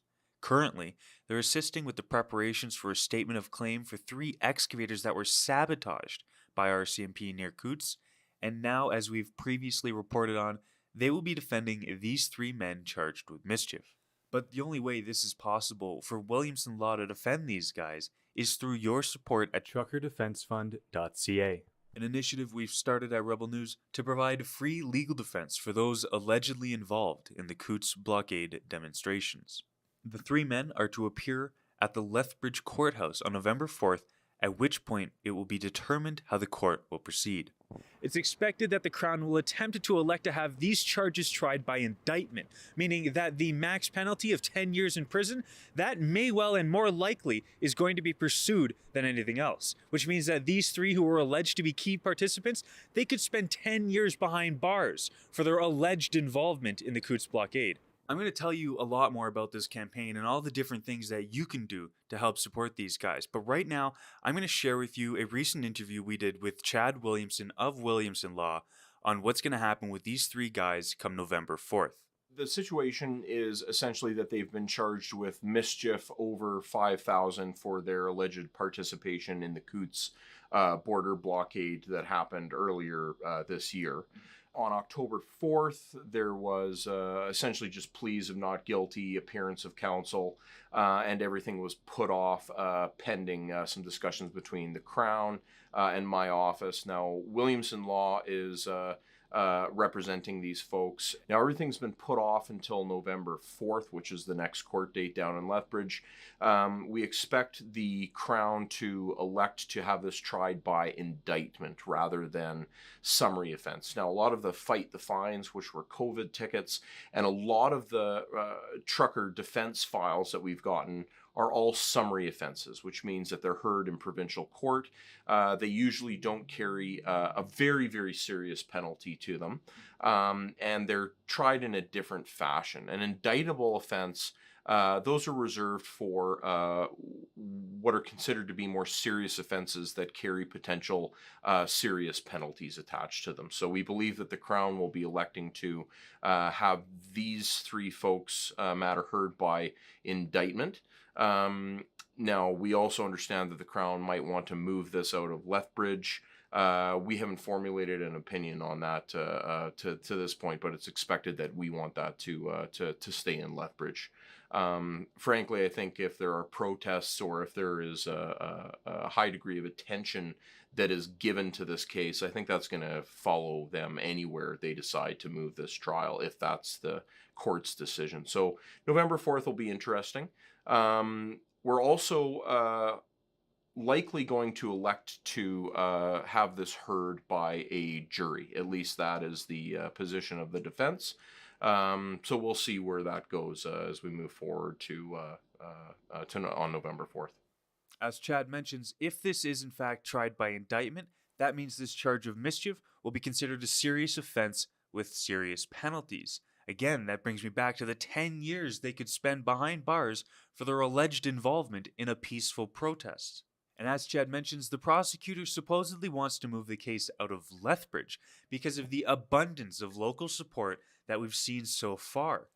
And in terms of support, truckerdefensefund.ca, where you have to go if you want to help provide these guys with a free legal defense.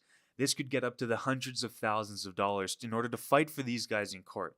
But I know there are a lot of people out there who would wish to see the COVID prosecutions end. And maybe this is the moment where we can make that happen.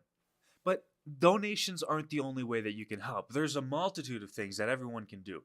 Either you can donate to their legal defense, you can help us set up a billboard for public awareness, you can sign the petition that we'll be sending to Danielle Smith to tell her that she needs to provide amnesty for these individuals. And on top of that, you can send her an email directly telling her that she needs to consider the validity of these charges. She needs to defend the very same demonstrators who fought for the things that she now advocates for, who put it all on the line to protest vaccine mandates and COVID restrictions. And now that she's coming around to do her amnesty campaign, her apology tour, well, she better make a stop at the truckers because they're the ones who put her into the position that she now has. So if you agree with that, sign the petition that we're going to drop off to her doorstep. Email her directly through truckertrial.ca where the link will be set up, and you can tell her exactly what's on your mind and exactly what she needs to do if she does actually want to provide COVID amnesty for Albertans. We'll be covering this story extensively to bring you the latest as it happens. But I want to remind you, if you're one of the thousands of Albertans who showed up to demonstrate against these COVID restrictions, if you want to donate to help provide a legal defense for those who continue to be prosecuted politically for these charges and for the situation that happened in the Coutts blockade area, well, you got to go to truckerdefensefund.ca. For Rebel News, Sydney Fizard.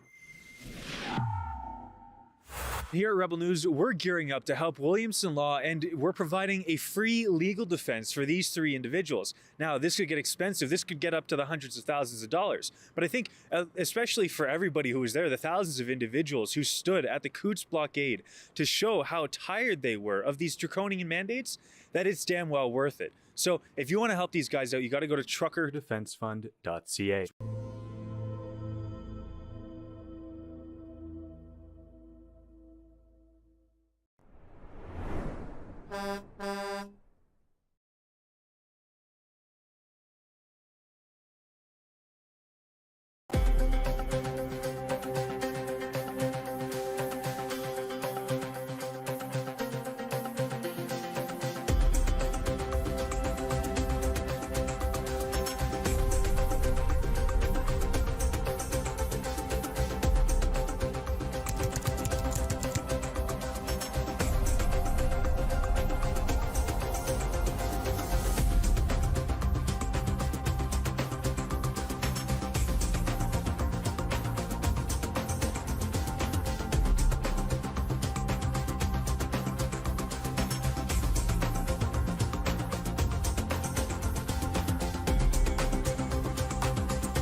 All right, we have on with us Keith Wilson, lawyer for Freedom Corp. How are you doing, Keith? I'm doing great. How are you? Good, good. It was a slower day yesterday. I saw, yeah, you guys came in there later during the day of the commission. Well, you know, we've transitioned now from having the police witnesses, the municipal witnesses, and then the Freedom Convoy folks themselves. And we're now in this almost sidebar dealing with the border protests with Coutts and Windsor. So I think we all expected it to be a little bit slower. We're always working on what we need to do 3 days ahead of time. All the parties are, because we have to disclose all the documents that we're going to be cross-examining on. We get our time allocations for cross. And so even if the day itself seems a little slower, it doesn't mean back at HQ things are very slow. And so we know we have the Windsor protesters right now. We also have the Coutts protesters. What do you think we can expect to see come out from their testimonies? Well, I think, you know, I think the events at Coutts and Windsor were resolved prior to Trudeau deciding to invoke the Emergencies Act. And that's what's absolutely critical. The only protest or event that was still occurring in Canada when Trudeau and his cabinet made the decision was the protests in Ottawa, which we were in the process of implementing a de-escalation deal with the mayor. So it's difficult for the government to redeem itself by saying, oh, look at the bad things that were happening at Windsor, look at the bad things that were happening at Coutts, because they were all over. What does happen, though, is because these the RCMP involved in Coutts are a party to this, they had to disclose hundreds, in some instances thousands, and we literally are well over 50,000 documents in terms of pages now.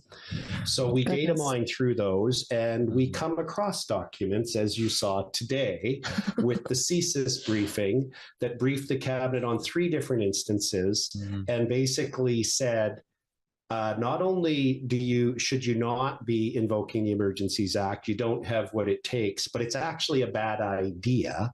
And in face of that, our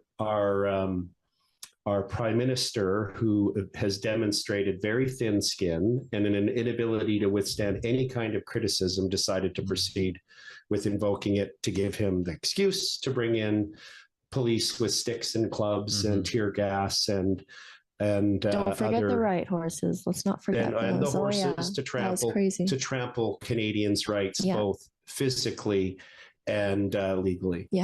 Yeah, no, of course. All right, so we've spoken a little bit about Mayor Dilkin's testimony. We've also spoken about the Windsor Police Services officer's testimony. Let's take a look at clip number 1.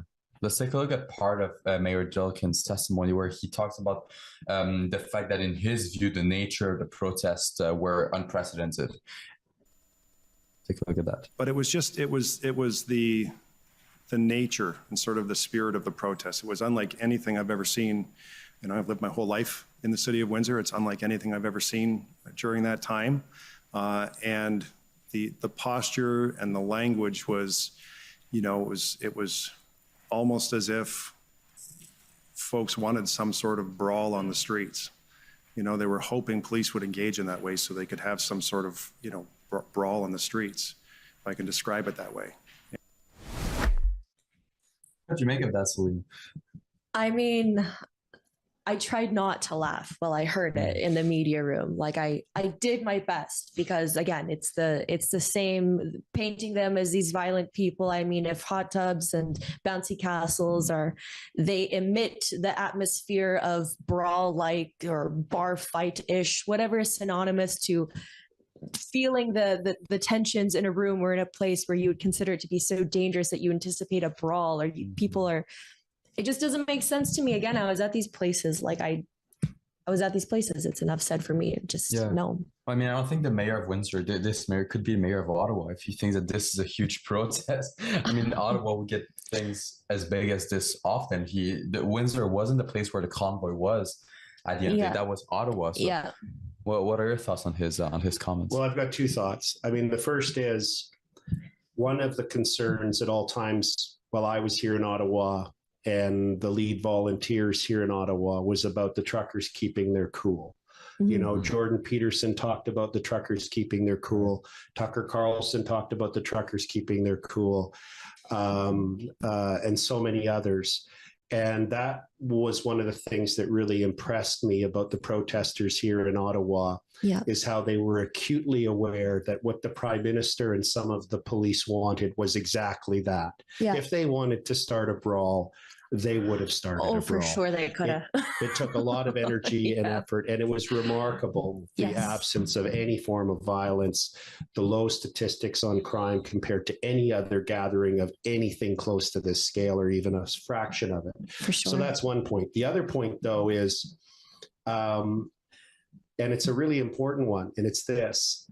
The reason why these protests occurred, the reason why so many Canadians came out at all these different places was never before in the history of our country did they have governments impose themselves with restrictions on the most basic human rights, fundamental liberties, basic liberties. Never before did Canadians experience playgrounds and outdoor hockey rinks cordoned off with police tape, and teenagers being wrestled to the ground because they had the audacity to be out getting some exercise and playing some hockey. Never before did government think it was a good idea to tell us that we couldn't be with our families at Christmas and at birthdays and at anniversaries and at Thanksgiving, or be at the side of a dying loved one, or help and care for someone after they got discharged from hospital, or travel across the country. I could keep going.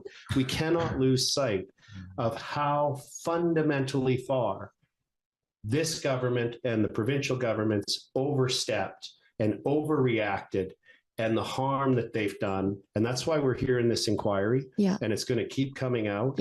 I was really pleased with all of the witnesses last week telling their stories and explaining how it had hurt them and their children and their neighbors and their communities. So there should be no surprise by any elected official, whether it's the mayor of Windsor or anyone else, as to why there was an unprecedented protest. It's because there was an unprecedented overreach in the most un-Canadian way imaginable by these governments.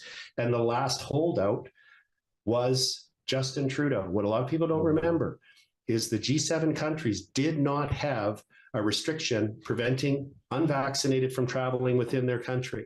They did not do these things. Canada was an anomaly. And it was clearly, and you guys know that I'm also legal counsel to former Premier Brian Feckford on the charter, the travel mandate challenge. So I had the opportunity to cross-examine all of the key government officials. None of them recommended the vaccine mandate. We saw in that case, and we're seeing it yet again, that this is political puppeteering by the Prime Minister and the people around him and his cabinet to put forward their very cynical political game. You know, I've got three things to say about what you just said. So first of all, you know, what's ironic is that the reason why the truckers were here is because civil liberties of Canadians, according to them, were infringed. They felt like We didn't have any civil liberties. The government wasn't respecting our charters. And what did Justin Trudeau do to get rid of the protests? And did infringe on those charter rights even more than by invoking the Emergencies Act. That's extremely ironic to me. Second thing you said, you also mentioned how it was tough to keep cool, to keep the truckers calm during the convoy, to make sure none of them get aggressive.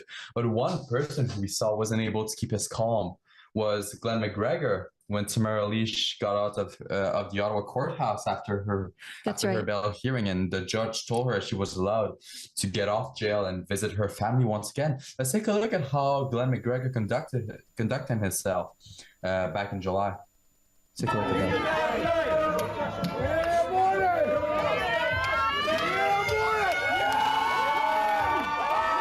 Yeah, and you're filming this too, hey? Yeah.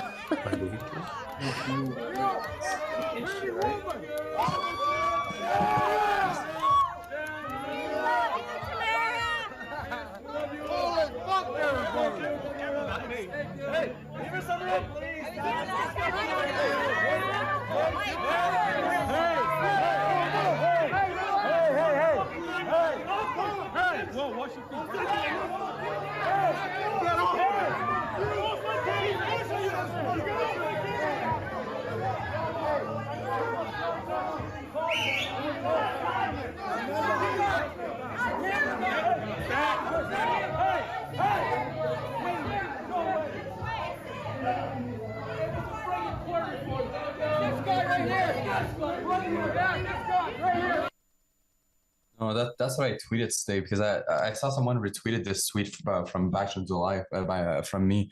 I tweeted today, that's CTV's finest, Glenn McGregor. I think there's a reason why he's not in the inquiry. He knows that when he sees the evidence go the wrong way, he won't be able to keep his cool. And I think this right here just so unprofessional. And this guy pushed another protester that was there. It's not the first time he did it. The first time he did it was actually at the February 3rd press conference right after I'd arrived. And as we were leaving the press conference room and we went into the broader hallway, I was at the back of the group. Tamara was further up with Chris Barber and others. And myself and Danny Bulford were in the last of the group. And just as we were entering a stairwell, Mr. McGregor, who's apparently acquired the nickname Punchy McGregor, and quite aptly so, came in with both sets of elbows and elbowed myself and Mr. Bulford in the chest aggressively in an effort to get in front of us to get up the stairs to go after Tamara. So it's a different style. It kind of reminded me of the old WWF wrestling. Maybe he'd be better to go back and cover that and get in the ring and throw a chair or something. It seems to be about his caliber. I think he'd be comfortable going in one of those events. That would be his environment. He'd be comfortable going there. I don't think that's the only time as well that he's tried to cause trouble. I think back in February, once again, he tried to get in your guys' hotel room. Go do a quick interview. I've been pursued by Mr. McGregor into elevators and into rooms. Yes, he's highly motivated. That's unbelievable. No, it's just insane. I mean, rewatching that footage, I'm like, you really, it's like, it's a joke to me. I'm like, how can you have the audacity to do something like that? Like, you want to underline what it means to have like microaggressions. Like you see somebody and you're just immediately like so mad that you just physically assault everyone around you. It's hilarious. Like, what is wrong with people? Seriously. I wonder if Matthew Fleury, the city councillor, would think that's a microaggression. I think you might need to ask him in French. Mathieu Fleury, penses-tu que ça c'est une microagression? I think now he understood my question, because otherwise I don't think he understands the questions out of the people. But there's another thing as well that she said. One last thing from what she said, and it really struck with me. When the pandemic started, I was doing speed skating. I did professional. I did sports for a long time, not professional. And we were told that we weren't allowed to practice our sport because of the pandemic. Now, I know a lot of people had meltdowns because of it. And I know a lot of people that got into depression because they weren't allowed to practice their sport. Yeah.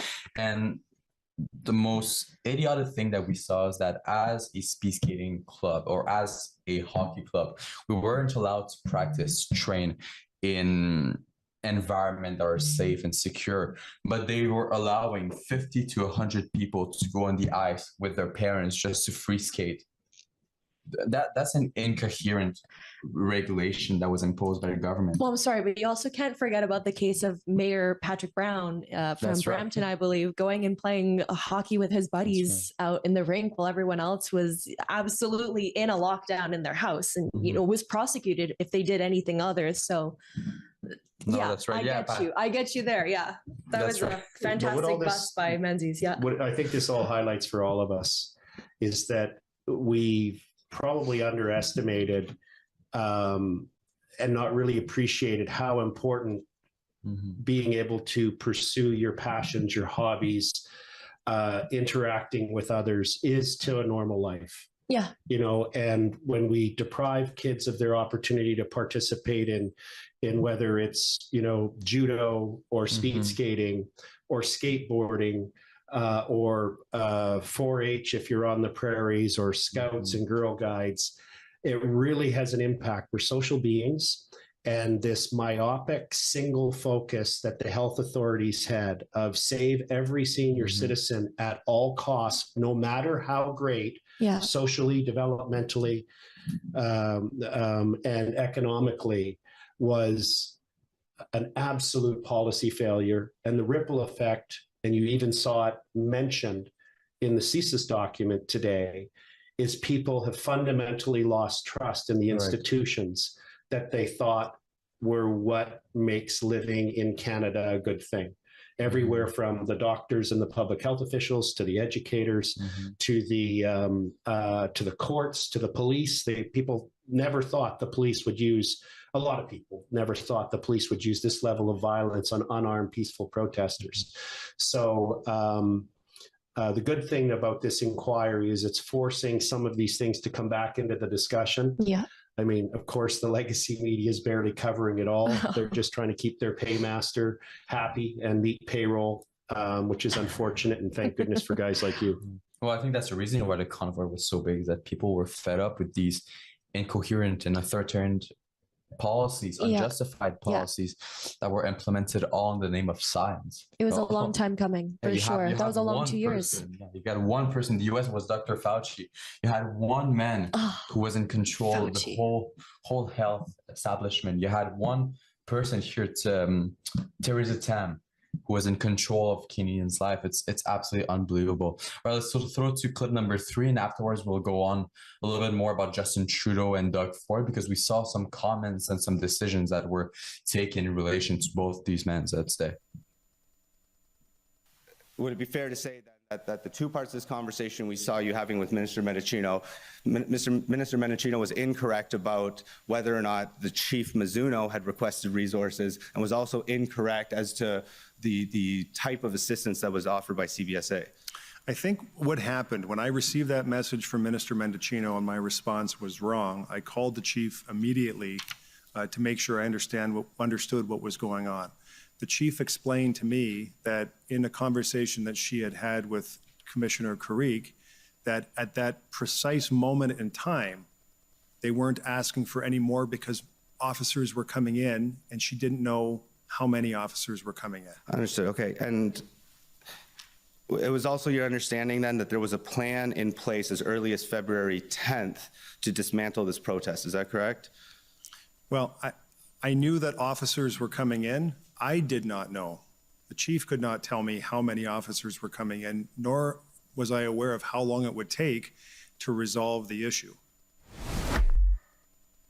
What'd you make of that, William? Well, I was about to ask you, I think all of the comments that were made today were pretty interesting when you look at the relation between the city and the police. I think, as we saw from the beginning, from all the testimonies, there were some issues when it comes to coordinating both the departments. I think that's an understatement, that there were some issues, especially when they gather most of their, not today. It's been a long day. Yeah, I guess when you gather majority of your intelligence from mainstream media reports, you could be discredited with what you say going after the fact that both the OPS, OPP that were stationed in Ottawa all revealed that they were severely overwhelmed by the amount of protesters that actually showed up. And obviously it was the same at Windsor. And I'm going to go on a limb here and say that once it gets to Coutts, we're going to find that it's the same thing. Because again, when you listen to mainstream media, you're bound to get some disinformation. So I'm not shocked. I'm not surprised. What do you think, Keith?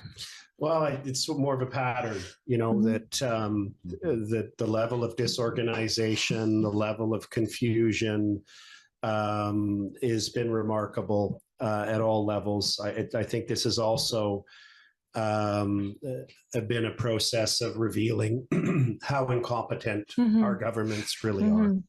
Imagine if this was a real threat. Right? If this had been an actual threat and this is how it was dealt with when it was actually very peaceful, I'm very afraid. It's bad to say, but it actually worries me living in this country and thinking if it was an actual threat, this is how my government would have handled it. It's ridiculous. It's an embarrassment. I think that they had the tools and they had the capacities to handle it well. Yes, for sure. I think if we didn't have Justin Trudeau as a prime minister and a corrupt, scandal-plagued Liberal cabinet running our countries, I think they would have been able to listen to the OPP and tell.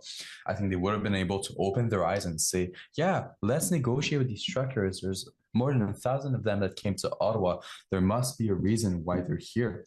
I think if we didn't have an incompetent government in power right now, this would have been dealt a lot better than it was dealt with right now. Well, yeah, because it's an understatement. Think even farther back than that. None of the draconian and unscientific COVID mandates would have been put into place provincially, federally, or through the municipalities. So it goes so far back. It's we probably would have needed a freedom convoy. No, like this wouldn't be happening. I guess it's kind of like, you know, all hypothetical at this point, but it's an interesting line of thought. I do sometimes get myself lost in.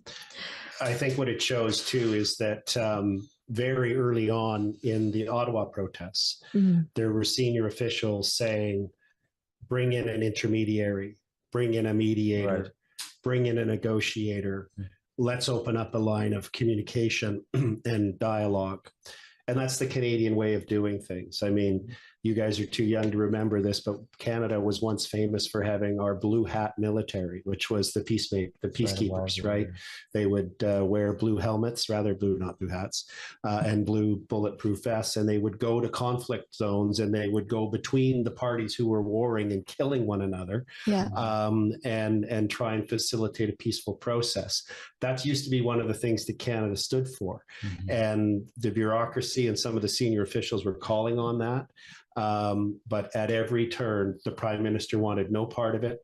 I think he was having a temper tantrum in his office and screaming at people and throwing things. There's probably a reason whenever you see a picture of his desk, there seems to be nothing on it. They probably got tired of having things thrown at them, so they keep stuff off his desk. But it's clear that the adults in the room were trying to encourage the prime minister and his cabinet to take a Canadian approach, and he opted not. And I think we're all going to work to redefine Canada back to the Canada that we all once knew and loved. 100%. Yeah, no, I totally agree with you. All right, Doug Ford, we heard that the judge said he didn't have to. Okay, good afternoon, bon après-midi. So we have a panel of witnesses. Okay, Commission Counsel, please.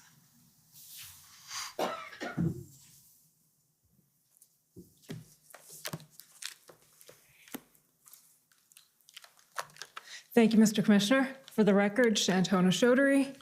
For the Commission, and the witnesses this afternoon are Ms. Janice Charette and Ms. Nathalie Trouin. Ms. Charette, will you swear on a religious document or do you wish to affirm? A religious document, please. We have the Bible, the Quran, or the Torah available? The Bible, please.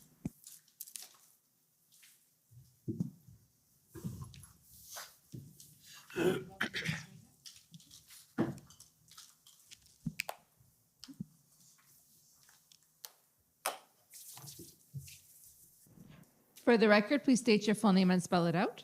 My name is Janice Charette, Janicecharette. Do you swear that the evidence to be given by you to this commission shall be the truth, the whole truth, and nothing but the truth? So help you God. I do. Thank Thank you. Ms. Drouin, will you swear on a religious document or do you wish to affirm? Je vais faire une affirmation solennelle, s'il vous plaît. Par affirmation? Yes, an oath, an oath. For the purposes of the public record, will you give us your name? Nathalie Drouin, Nathalie Drouin. Do you solemnly swear that the testimony you give before the commission will be the truth, the whole truth, and nothing but the truth? I so swear.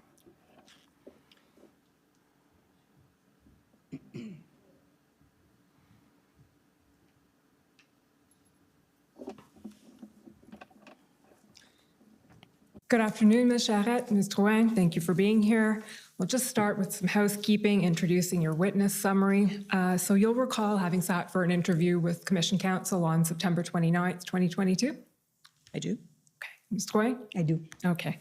And after that interview, Commission Counsel prepared a summary of that interview, which you have reviewed. Can you confirm that that summary was accurate?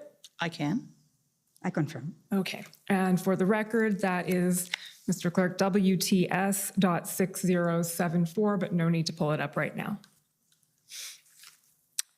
Okay, Ms. Charette, I understand that you are the Clerk of the Privy Council. I am. How long have you held that role? I was named as the interim Clerk of the Privy Council in March of 2021. So that is about 18 months or so ago, and I was confirmed in the role as the Clerk of the Privy Council in May of 2022. Okay. And what was your background before that? I've been a senior public servant I think I've been a deputy minister for almost 20 years. Before being named as the interim Clerk of the Privy Council, I was the High Commissioner for Canada to the United Kingdom of Great Britain and Northern Ireland.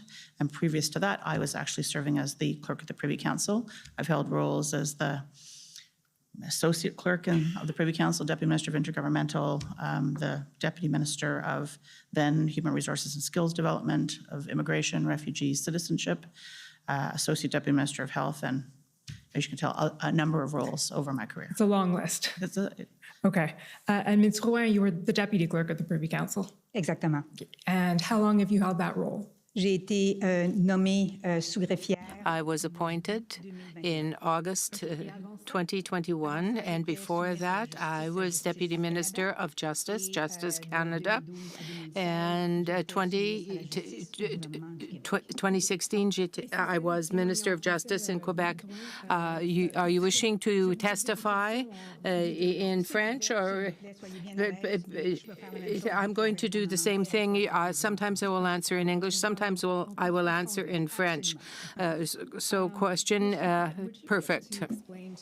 Question. Detail the role of the Clerk of the Privy Council. It's well understood by you, but maybe not by everyone here. And if I can just pipe in, you have a tendency to speak very quickly, Yes, which I'm sure is comes handy when you're delivering messages to the government, but if for here, it's useful to slow down. I actually wrote the word slow down, just so that I would try to remember that. Thank you, Commissioner. The Clerk of the Privy Council and Secretary to the Cabinet is the full title of the position. And I would say that that basically encompasses three roles.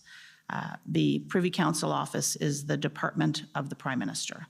And so I serve as the Deputy Minister of the Privy Council office and the Deputy Minister, therefore, to the Prime Minister.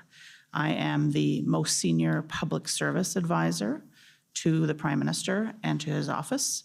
I'm responsible for the overall management of the Privy Council office and the discharge of all of our functions and responsibilities, and making sure that, so it's kind of the administration side, but I'm also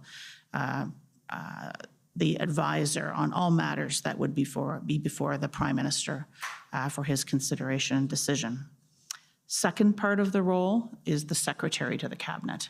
And in that respect, I'm responsible for helping to organize Cabinet meetings, make sure that the agendas are set, the attendance is set, the information is available for ministers to deliberate on, that the meetings are supported with things like translation, all of the kind of staff support, that the decisions of the cabinet are faithfully recorded and therefore communicated out as necessary, and kind of responsible for overseeing the implementation then of those decisions. So anything to do with how cabinet operates its decision-making structure, I'm responsible for, obviously working with the team in the Privy Council office, both in the advisory function and the Secretary of the Cabinet function. And then finally, in our system, the head of the Clerk of the Privy Council has a third role, which is the head of the public service. And I think if you look at the institutional summary for the Privy Council office, we've tried to describe that in the Canadian version of the Westminster system, the public service is a professional, nonpartisan public service. And I'm responsible as the head of the public service for, amongst other things, providing an annual report to the Prime Minister on the state of the public service.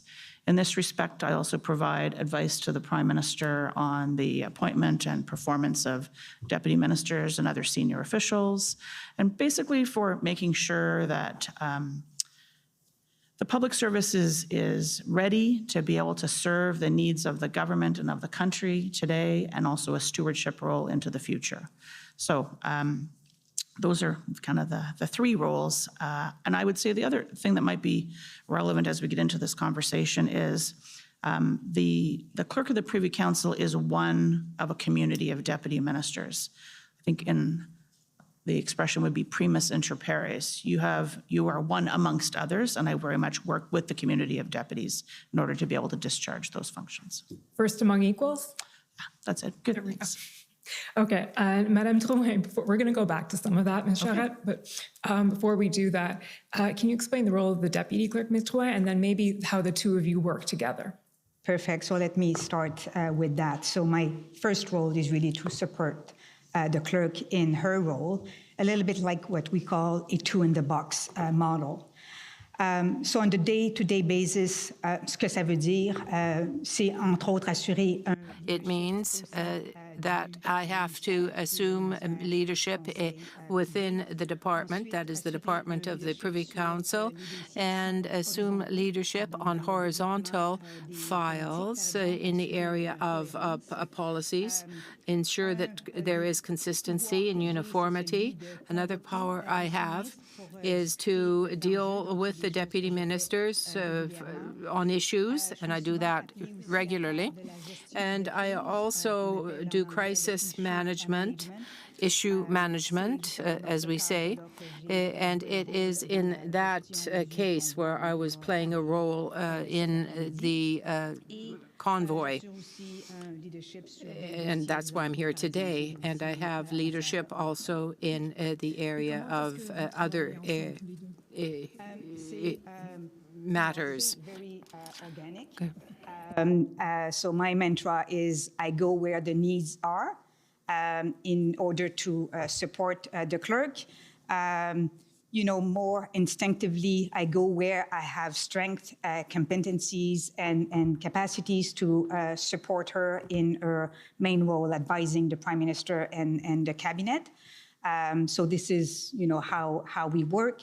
On a weekly basis, we will reassign, where I should put my attention and efforts, and what file I should keep under my radar. Can I just add a little bit to that, if that's all right? Of course. So perhaps I'll just add two things. I think one of the operating styles that Madame Drouin and I've tried to follow is that if I'm not there, Natalie is briefed up enough to be able to handle it, to be able to deal with any issue, and vice versa, so that we are not completely interchangeable, but that there is leadership at any point in time, because people have holidays or whatever else to do. And secondly, I don't think either one of us mentioned that we also have a number of ministers within the Privy Council office portfolio. And I might forget one here, but I'll try not to. So the Minister of Intergovernmental Affairs, who are supported by the PCO. And that's Minister LeBlanc? Minister LeBlanc, that's right. The Government House Leader, that's Minister Holland. The Quebec Lieutenant, which is an intergovernmental type of function, that's Minister Rodriguez. The Minister of Emergency Preparedness, that's Minister Blair, and I have now forgotten. And the DPM. And of course, the Deputy Prime Minister, that's right. In her role as the Deputy Prime Minister, she also gets support, of course, from the Department of Finance. But in her role as the DPM, we do provide her some support as well. Okay. So as the senior advisor, as you said, within the public service to the Prime Minister, can you explain a little bit the interaction between PCO and PMO, and just explain how those lines of communication work, how the Prime Minister is briefed, how you communicate with him, those general things? Sure. I think the term that Madame Drouin used of organic maybe applies here. There are many, many routes in terms of the flow of information and advice between myself and team in the Privy Council office and the Prime Minister's office and the team that support him there. When it comes to the Prime Minister himself, it gets more structured, and I'll come back to that in a moment. There would be daily conversations going on between PMO and PCO staff, whether it's around information exchange, trying to think about how to manage an issue, surface a problem we're trying to solve, exchange information. Any number of things in the course of a day would take place. In terms of the advice to the Prime Minister, when it comes to the exchange of information with the Prime Minister, in some cases you will see, I think even in evidence of documents that have been submitted to the Commission, that if it's for the purposes of just sheer information, you would see a briefing note perhaps prepared by one of the Deputy Secretaries to the Cabinet. But if it contains advice, it contains a recommendation, if we write to the Prime Minister for the purpose of decision, that would come through me. In some cases, some of those briefing notes may also go through Madame Drouin. And if I'm not around, Madame Drouin can sign off on briefing notes, decision notes for my over my signature. So would it be correct to say that all formal advice to the Prime Minister from the Privy Council office goes through one of you? I think that would be fair to say, yes. As well, we have a number of opportunities to provide oral information, oral briefings to the Prime Minister as well. I have a regular bilateral meeting with him every week, which is joined by the Chief of Staff to the Prime Minister. That is Katie Telford. And sometimes other members of the Prime Minister's staff will join us. And that's a session where sometimes the Prime Minister has items, I might have items, the Prime Minister's office may have items, but it's kind of our regular once a week touch base. Traffic management, advisory, decision, kind of whatever is on the issue of a plate of the day. Every second week, the Deputy Prime Minister will be joining into that meeting as well. So that's a regular structure. We may have issue-based meetings or briefings with the Prime Minister. We've done, for a very long time, we were doing frequent 3 times a week briefings of the Prime Minister and his office, sometimes with ministers on the COVID situation, for example. That might involve senior officials from other departments, Dr. Teresa Tam, the Chief Public Health Officer, officials from the Public Health Agency and Health, and so on and so on. You get the picture. When there is a cabinet meeting that the Prime Minister is involved in, we almost always have a pre-brief session with the Prime Minister where we'll go over the agenda, the kind of the run of show, who's going to say what, the key issues to be deliberated. So he has a focus on, in addition to the written briefing material we would have provided, kind of what are the key issues he's trying to adjudicate at the session, what are some of the perspectives he may want to be listening for, where's the area or the zone for a possible decision. And we would be doing that before a cabinet meeting, for instance. And certainly, I think, which will be relevant to the work of the Commission before an incident response group. Okay, thank you. That's helpful. We're now going to move to the sort of, I'll say the meat, but the early days of the convoy, the Freedom Convoy, the events that the inquiry is concerned with. But just picking up on the last point you made in terms of the communication lines and briefings, could you set the stage for us in terms of what was going on in government at the time at a very practical level as well as a sort of ideas level? So were things happening virtually? Where were people working? Where were you? Where was the Prime Minister? That scene. Right. So cast your mind back. We were in January of 2022. The country, like many other countries around the world, was dealing with the Omicron variant of COVID. We actually had, I believe in mid-January, record levels of hospitalizations, even higher than previous peaks of the COVID outbreak. And so the vast majority of the public service was working remotely, although there were some people by dint of their function who had the need to come into the office to access secure materials or so on. But it was a kind of the public health advice was to be working remote by default, and that's where the bulk of the public service was. The same thing for, I think it's fair to say, for the Prime Minister, ministers, and political staff. So we were all working remotely. I remember this well because there was a cabinet retreat that was held in the week of, I have a little calendar here to try and remind me of dates, the week of January the 24th. That would have been the first cabinet retreat that had taken place since the government was formed after the 2021 election. And I think everybody was hoping that that was going to be an opportunity for a face-to-face, and unfortunately ended up being a virtual. We are very fortunate to have secure video communication, so we can actually have cabinet meetings held virtually, and so we were able to do that in the week. There was a lot of other issues that were before the government. I think you would have heard from other witnesses as well that we were monitoring the potential for an emerging situation in Ukraine and trying to prepare for what possibly could happen at that point in time. And so as we came out of the cabinet retreat, I believe was 2 or 3 days, and that's when we started to hear the early signals that there might be a protest or a series of protests happening in Ottawa and potentially other locations. Now, I should say that as of January the 15th, there was a change in the public health measures related to COVID that affected truckers in the country. It affected cross-border traffic. And that change was for truckers that were unvaccinated coming in back into the country. They had been previously exempt, and they were now going to be subject to public health measures. And so we were monitoring very closely both the implementation of that measure as well as talking to the Trucking Association and monitoring, because it was clear that at that point in time, despite the very serious record levels of COVID we were facing, that Canadians were kind of getting a bit fed up at that point in time with the restrictions and the measures and what they were having to deal with. So that was very much on our minds. We were getting ready for the return of the House of Commons. They had been on a parliamentary break coming out of the holiday season, and the House was due to resume on the 31st of January.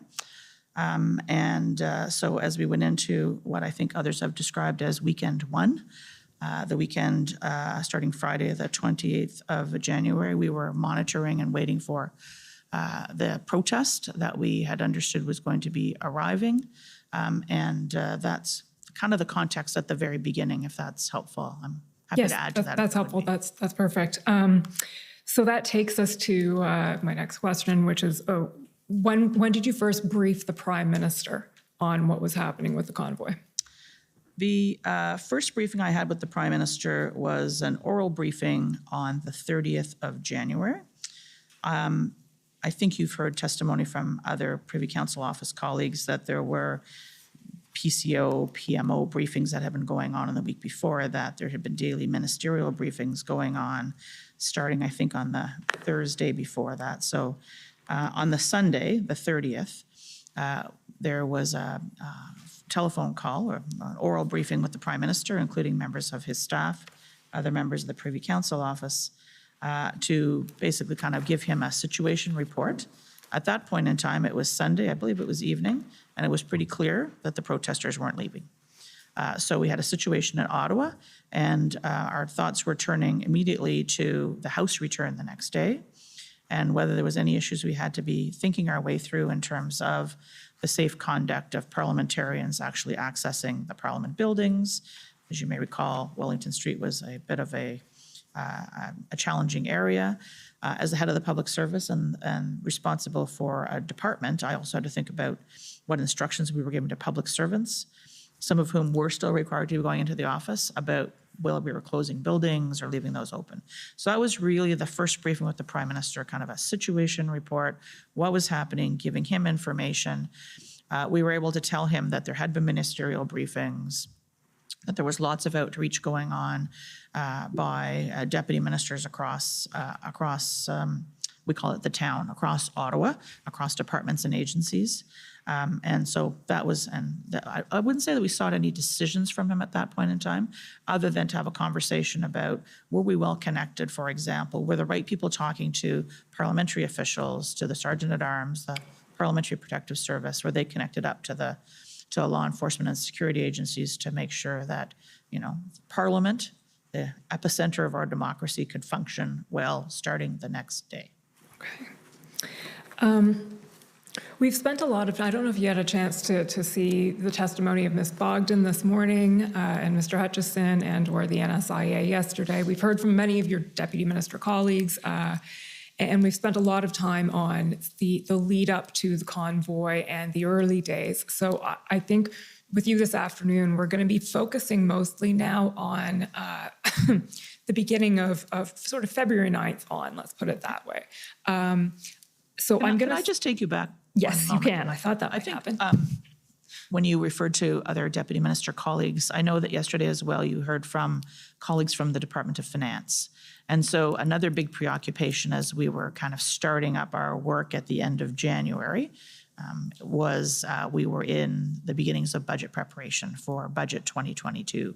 So the Prime Minister, the Deputy Prime Minister, myself, the Deputy Minister of Finance, and our teams, both the political teams and the public service teams, were thinking our way through what was going to be the economic strategy for the country at a time when, we had hoped to be through the worst of the economic impacts of COVID, and frankly, we weren't, as a result of the fact that we were kind of facing another wave. So that was also kind of a contextual factor that I think might be helpful and relevant as we get later on into the discussion. Yeah, that's fair enough. I think that will probably arise. So I'll just set paraphrasing very briefly, the kinds of evidence that we've heard from your colleagues over the first week or two, let's put it that way, after the convoy arrived. So the convoy arrived. It was not expected to stay as long as it did. It did stay.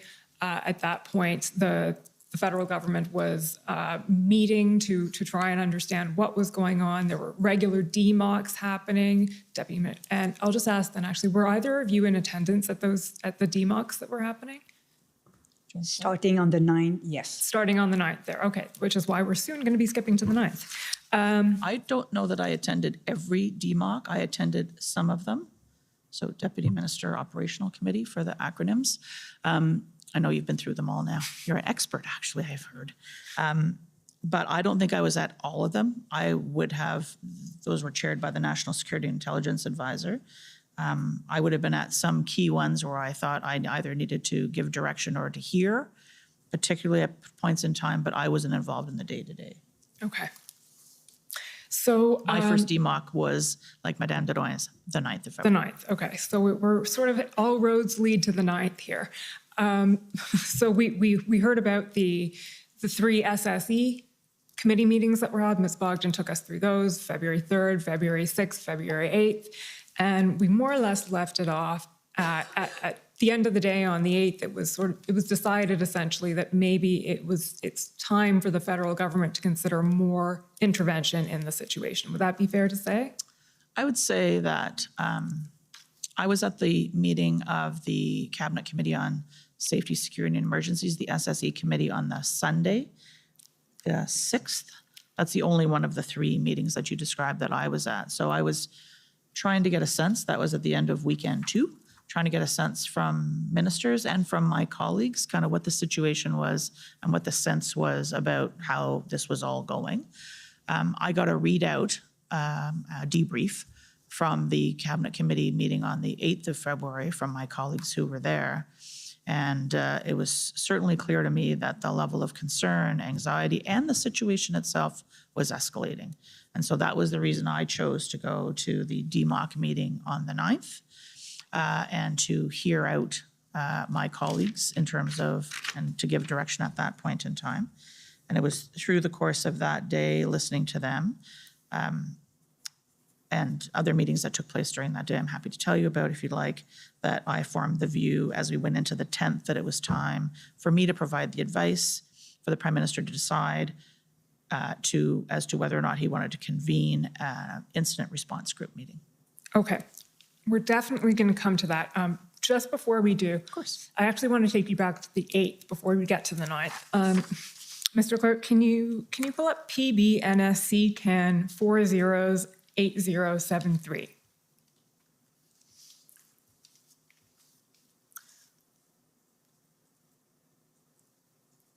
This is a document you may not have seen before, so I'll just explain to you what it is.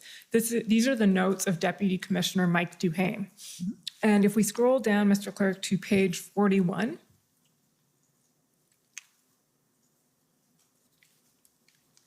you'll see a notation there. So these are Mr. Duhaime's notes from Deputy Commissioner Duhaime for, I believe it's the 8th, could be the 9th, but it looks like it's the 8th. And you'll see 8 a.m. there, 7 a.m. in office, 8 a.m. call with clerk. Flush out the financial, something financial compensation, I'm not sure what that says, employee business maybe. Then public safety feels organized, Ambassador Bridge stretches OPP, incremental success OPS, working in incremental way, small, okay, and then we just scroll down a little bit more to what I'm actually looking for. Clerk, we need to take this over. Do they know what this means?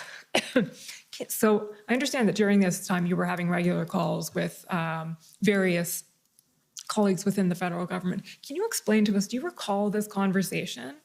So I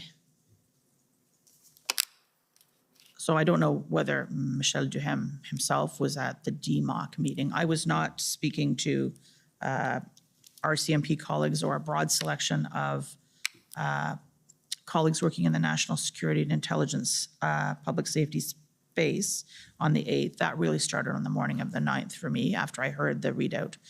So I think maybe the date, if I'm not wrong. Maybe it's the 9th? I think it might be the 9th. Okay. I certainly was at a meeting at 8 o'clock in the morning on the 9th, which was a DMOC.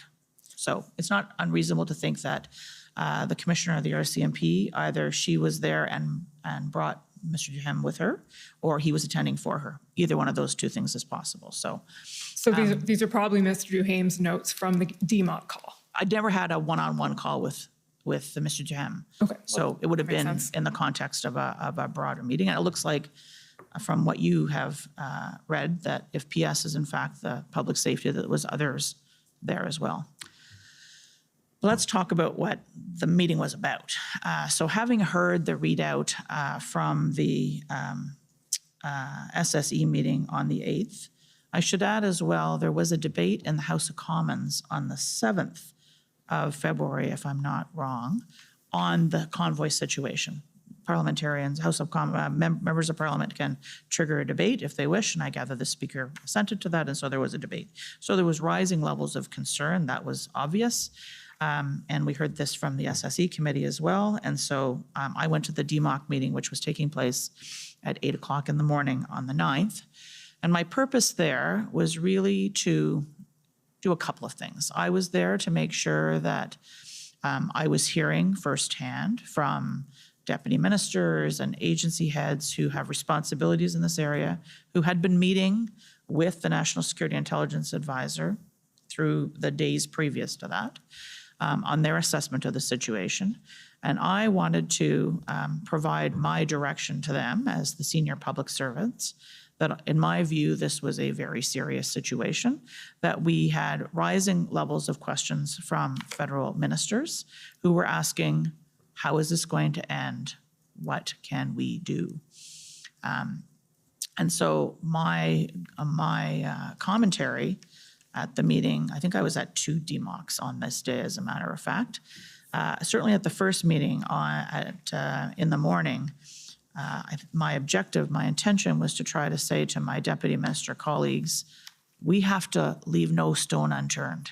We have to make sure that we are looking at every power, duty, every authority we have, every resource we have, to make sure we are bringing the full power of the federal government and its resources to try to help those who are frontline responsible to manage this situation. I'm not an expert in any of these domains. I would be conveying, like, we've got to get on this, and we've got to use, like, this. I think you heard the expression this morning, this is an all hands on deck. I don't know why we use naval references, but all hands on deck situation. And I would have been saying all hands on deck, no idea too crazy. Let's look at absolutely everything. Let's look at every law we have, every resource we have, and including in that, what would it mean? How does law enforcement actually, how do the structures work? Who's responsible for what? If it gets beyond the capability of one particular, like a local police force, like the Ottawa Police Service, or the RCMP acting in its local capacity, say in Coots, what happens then? Where does it go from there? Who takes over from that? How does that all work? How does the jurisdiction work? Where do the responsibilities work? So this is not my direction to the extent that there was any direction was to let's get on this work. We need to get this work done. And I think you heard a lot from Ms. Bogdan this morning about then what she was doing the whole day long to try and collect up this information. But that would have been my intention. I didn't tell people what to do. I was asking, we've got to get this work done. Okay, so if I understand correctly, when you say what Mr. Duhame writes down here is we need to take this over, do they know what this means? You're talking in a general sense about it's time for some federal intervention in this. Let's talk about what that might look like or what the options are. I'm not sure I had reached the conclusion it was time for some federal action. It was certainly the case. It was time to consider, to be ready to respond. I think the other thing is, if you cast your mind back to kind of the public environment at that point in time, this was all happening in Ottawa, a lot of it on Wellington Street. If you're looking at the coverage in the media, you were seeing the Parliament buildings behind it. So there was a lot of questions being asked of federal ministers. What are you doing? What are you doing? What are you doing? And so certainly we had the sense coming out of the meeting on the 8th, they were impatient to know what they could do. And that was my direction to the town at this meeting, is go and figure this out. What can we do? Be as creative as you can. Really think outside the box. Okay, and we saw this morning, Mr. Clerk, you can take those notes down. Thank you. We saw this morning that Ms. Bogdan put together sort of a list of the pretty much wrapped up a lot of the discussions that had been had over the previous 2 weeks about strategic enforcement strategies, financial options, et cetera, et cetera. That's something she sent off a draft of some point on the 9th, and then I think at 3 o'clock in the morning on the 10th. So we've looked at that, and you mentioned, I'm just going to take you back to your conclusion before, that at some point in all of this, you formed the conclusion or gave the advice to the Prime Minister that it was time to convene an incident response group. So perhaps I can say, in addition to that meeting with deputy mayors, there was another meeting with deputies later in the day. I think if you'll hear from the Prime Minister, and ministers next week. But in addition to what the public service was doing, and outside of these official kind of cabinet committee meetings and daily ministerial briefings, the Prime Minister was also speaking to his ministers, either one at a time or in small groups, in more informal conversations, getting his own direct kind of what's happening, brief me on this, talking to his own team. He'd been talking to mayors, he'd been talking to other stakeholders. And through the day on the 9th, as he was talking to his ministers, a number of which of those interactions I was party to. I'm not always, but a number of those, certainly conversations with the Minister of Public Safety, Minister Mendicino, and the Minister of Emergency Management. Preparedness Management? I can never remember. Minister Blair, thank you. You could feel that, we were moving to it felt to me like we were moving to a place that we had to be ready in case ministers and the Prime Minister actually wanted to look at what our options are to be able to act. And so as the day turned over from 9 to 10, I certainly formed the view that I believed it was time for the Prime Minister to convene the incident response group. There was another informal call amongst Prime Minister and ministers that morning, and after that, I gave my advice, and the Prime Minister accepted it and chose to have a meeting, an in-person meeting, which was unusual at the time because, of course, we were still working remotely. But given the stakes of what we were talking about and the nature of the situation we were dealing with, my advice was I thought it would be important to have an in-person meeting, and we did that at an offsite. Okay, maybe I should have asked you this, or to put it this way to begin with, but to the extent you can you walk us through the chronology then of what happened on the 9th and how we got to the 10th? I guess I can try. Certainly what I saw, the parts that I would be part of, I was part of a deputies ministers meeting in the morning. I would have had various conversations, either individually or with in small groups with Privy Council office officials or other deputy ministers and senior officials through the course of the day.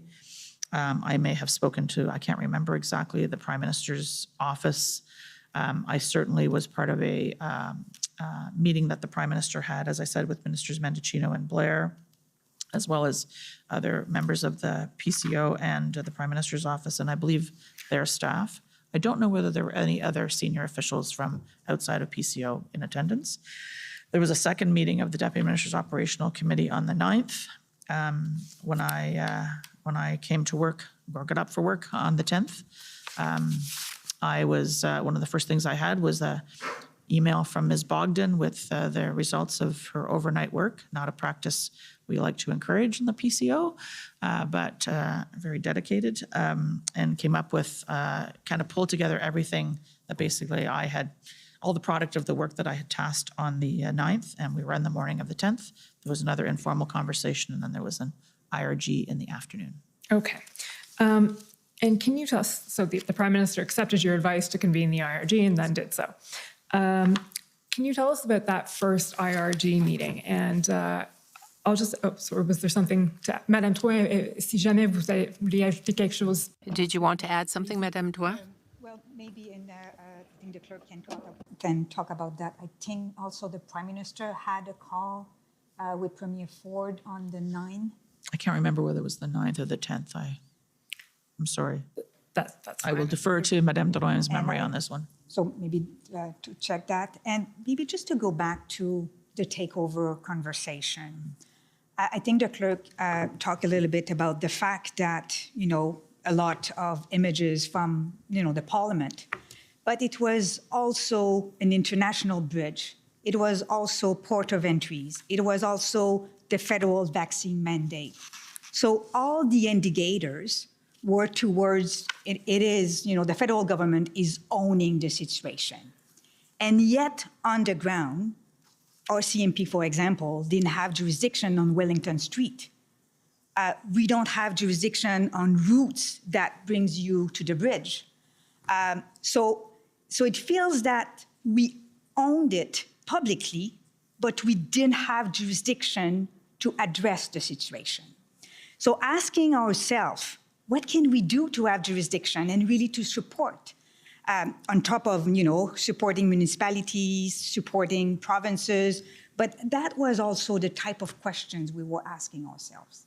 We knew that there had been a lot of conversations going on between our colleagues in other departments, transport, public safety, RCMP, CBSA, with their provincial territorial counterparts, in some cases with local and municipal counterparts. There had been meetings going on with the city officials in Ottawa, all around to try and understand the situation. There was this, what could we do? That was I think as we were going into now the third weekend, we were really feeling kind of a crescendo escalation, although the situation changed from day to day and the sites changed from day to day.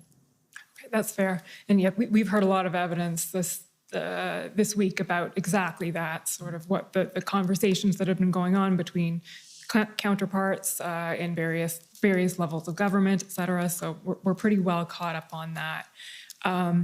And that then takes us to the February 10th IRG. And we've heard that from Ms. Bogdan, what started off on her February 19th plan or email as Plan A and Plan B, existing authorities or new authorities of some sort, then evolved into Track 1 and track 2 in the IRG tracker. So can you just take us through that a little bit? What was discussed to the extent it's, you can say, at the February 10th IRG, how that evolved into the IRG tracker that we then see in the February 12th IRG. And at that point, we'll ask the clerk to bring that up so you can take us through it.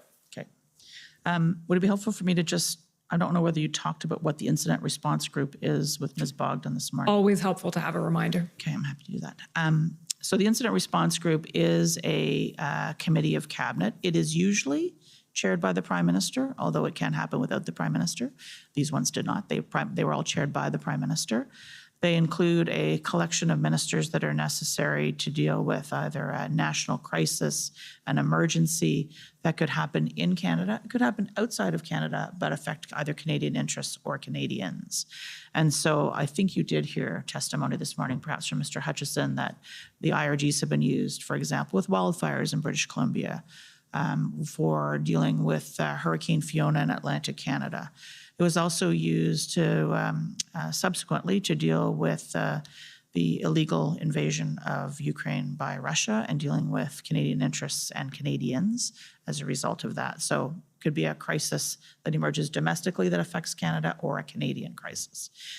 It is unlike other cabinet committees, and I think you did talk about this a bit this morning with Ms. Bogdan. The structure of cabinet is the decision-making structure.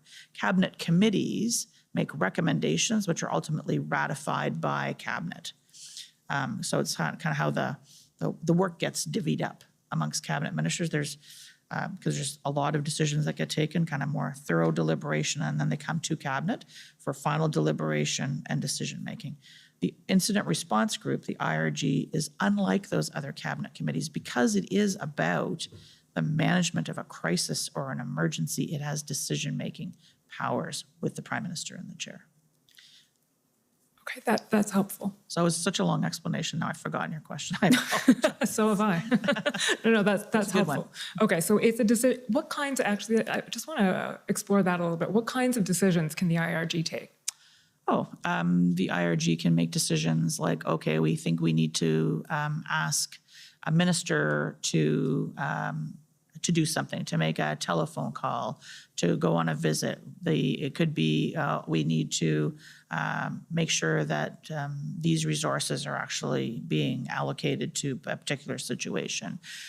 It could be tasking further work, like going away and looking at whether there's a regulatory authority that needs to be triggered. So it's anything to do with federal jurisdiction, to use a good term, anything that's in federal jurisdiction, but an existing power, an authority, a resource that could be deployed either to help to resolve the situation or to deal with a Canadian in need. But the IRG wouldn't have had the power, for instance, to invoke the Emergencies Act. The only ability to invoke the Emergencies Act, the decision maker there is the Governor and Council. So that's the Prime Minister and Cabinet with the approval of the Governor General. And then, of course, there's an approval process requiring a vote by Parliament, and I'm sure we'll get into that. Yeah, we will. Okay, I just wanted to clarify that right now. Okay, so then can we pull up, Mr. Clerk, ssm.nsc.can 60214? This reminds me of your question, actually. So what did we do at the IRG on the 10th of February, I think? Well, apparently you came up with a lot of what ended up in the IRG tracker on the 12th. So that's the truth, yeah. Can we just flip down, please, Mr. Clerk, to where the tracker starts?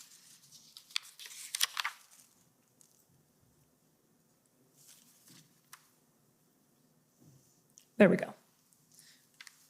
Okay, so Ms. Charette or Ms. Rollin, can I ask you to explain sort of what is going on under track 1 and then track 2 of the IRG tracker? So I'll start perhaps, and then you can add if you want, Madame. So this goes back to the kind of track 1, track 2, goes back to the conclusions of the IRG meeting on the 10th of February, where the Prime Minister heard from a variety of senior officials on what the situation was, their kind of overview of the situation, the threat and risk assessment from the NSIA, from agency heads. Then he turned to his ministers for their view of the situation, who they'd been speaking to, what was happening, what they thought needed to be done.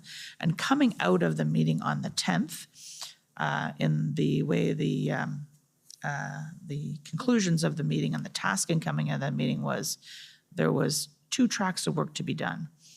Track 1 was everything that could be done within existing authorities, existing jurisdiction, although it may take new resources to do those things.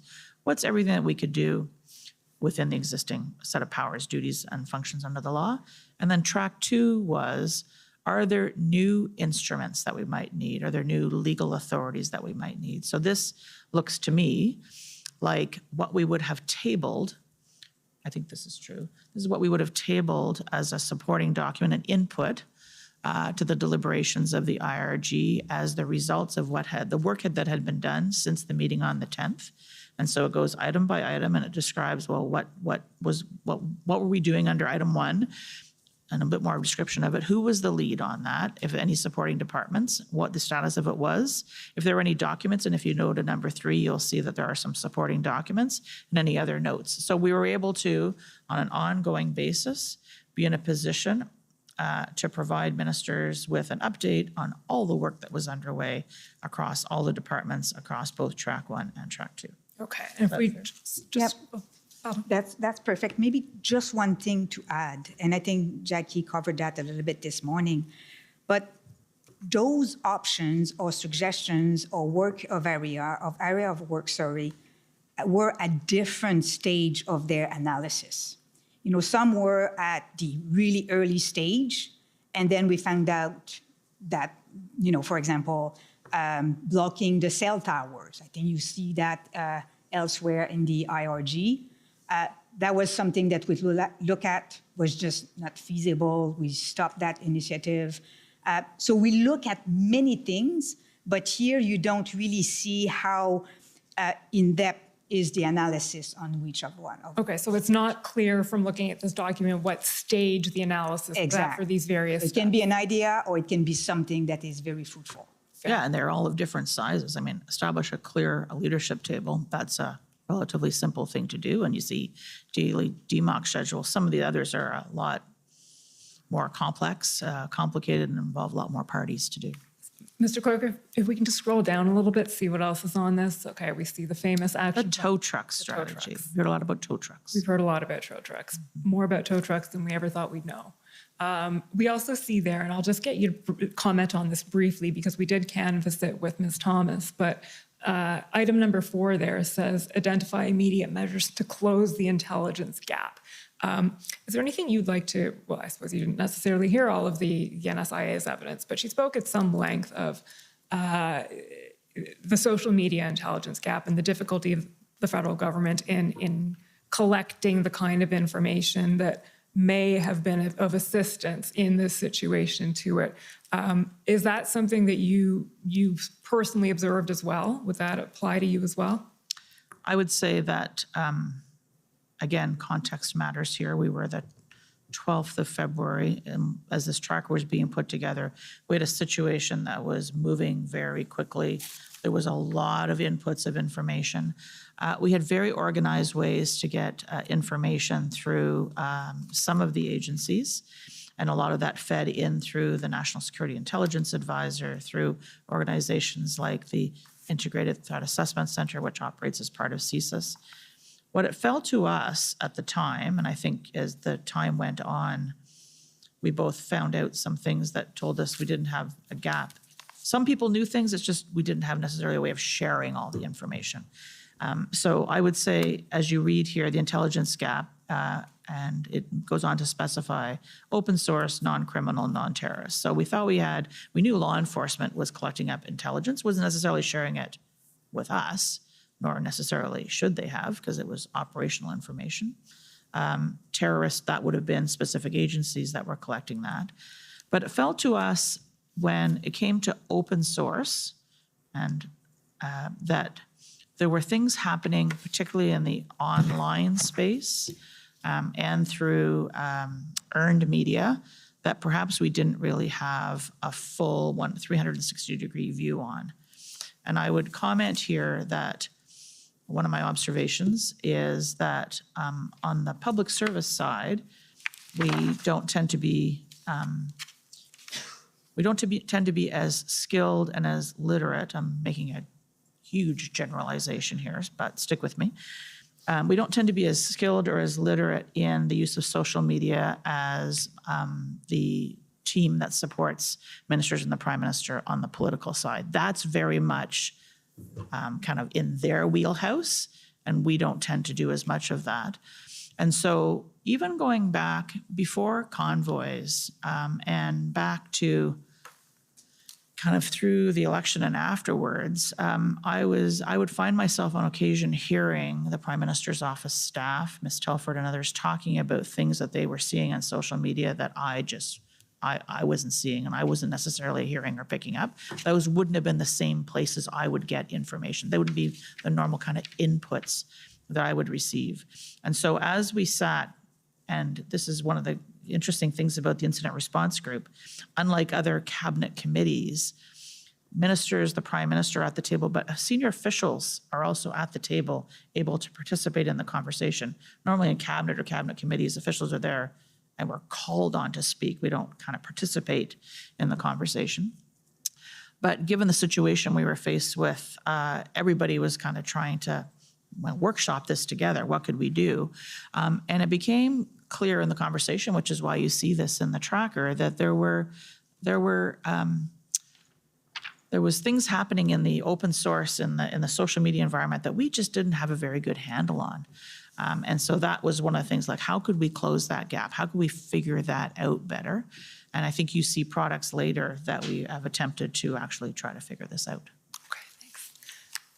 That's helpful. Now, if we can just scroll down, Mr. Clerk, to track 2. I think we can sort of put track 1 away. We've heard quite a bit about what was going on under track 1. Track 2. You'll see that the first sort of item there is assess utility of other tools that do not require invoking the Emergencies Act, e.g. the National Defence Act. Now, I appreciate that the rest of that is solicitor-client privilege redacted, but is it fair to say that there were options other than the Emergencies Act being considered in some ways? Yes, we were looking at standalone legislation.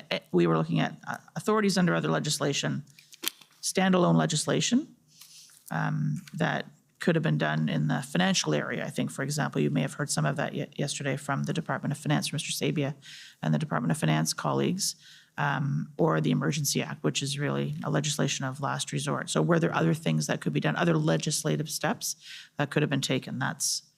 But I'd say that we were trying to do this, not so much inventing legislation, but trying to understand the nature of the gaps and therefore what would be the solutions to try to fill those gaps, as opposed to kind of think up, new legislative solutions on the spot.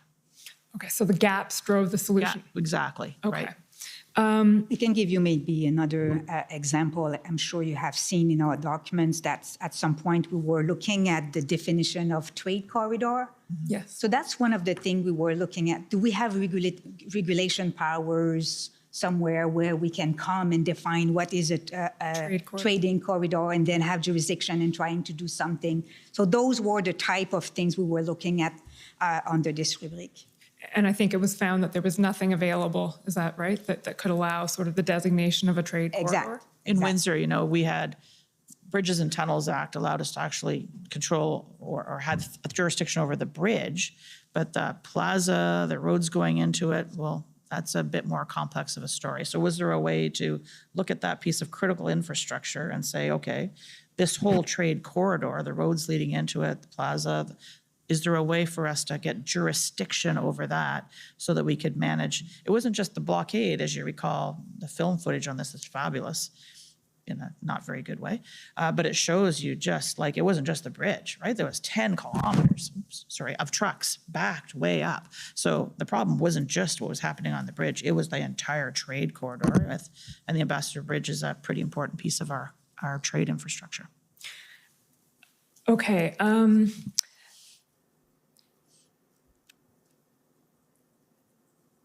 Sorry, I'm trying to figure out how to bring us to the next topic without going too far into it. at the end of the February 12th IRG, so we'll put away this document for now. That sort of brings us to what is a critical time in the chronology of all of what was transpiring, February 13th. Yep. And what I'd like you to do, if you can, is walk us through. I understand that was a very packed day. DMOC, IRG, cabinet, maybe another DMOC somewhere in there. How did you get from, well, just walk us through the day. But before we go there, slight parenthesis, which is the Emergencies Act appears on the IRG tracker, and it sort of appears out of nowhere when you look at the documents. But I understand from our interview that the Emergencies Act was something that had sort of been in the background of the consciousness of the federal government since the COVID-19 pandemic started in March 2020. So I wonder if you could give us a little bit of that background before we get into the chronology of what happened on February 13th. So maybe we'll do this as a tag team because Madame Drouin was there in March of 2020 and I wasn't. And then when I could kind of pick it back up in February 2022. Is that right? Okay. So go back to 2020 with COVID, and maybe we will come to that later. But we did some thought about the Emergency Act and whether or not the conditions were there to trigger the Emergency Act for health purposes and not for public order purposes, of course. And this is where I think, and I was at Justice at that time, we developed a little bit better understanding of the Act, an Act that has never been used since its adoption in 1988. So we developed a little bit a better understanding on how it operates, what is the oversight mechanisms, the House, the Joint Committee, this inquiry, the consultation with the PT, so all the necessary steps to invoke. So this is where I think we develop a little bit more agility with the Act. But coming back to the convoy, from my perspective, the real first time where we start thinking about that was really after the DMOC of February 9, when, you know, as a group, we said we need to look at all potential options. And this is why we start looking at what kind of tools the Emergency Act can give us. Are we, you know, meeting the thresholds of the Emergency Act? So I really think that, for me, anyway, it was really on February 9 that we started to seriously look at whether or not it was an option. So I was right in starting this examination with February 9th. Ms. Charette, would you agree with that? I would certainly defer Not to... with what I said, with what Madame Drouin said. Maybe both.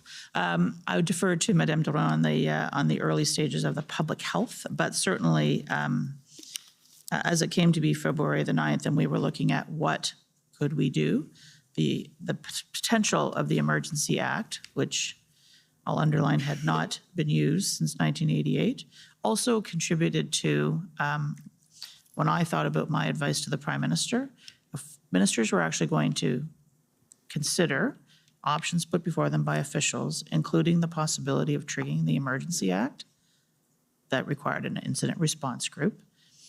You know, I think you've been hearing in the testimony, you know, this is kind of a careful buildup of all the deliberations. But when we're starting to talk about this as one of the potentials, I thought that the Prime Minister and ministers needed to be sitting in a structured incident response group to understand, to be briefed on and to deliberate on that serious a matter.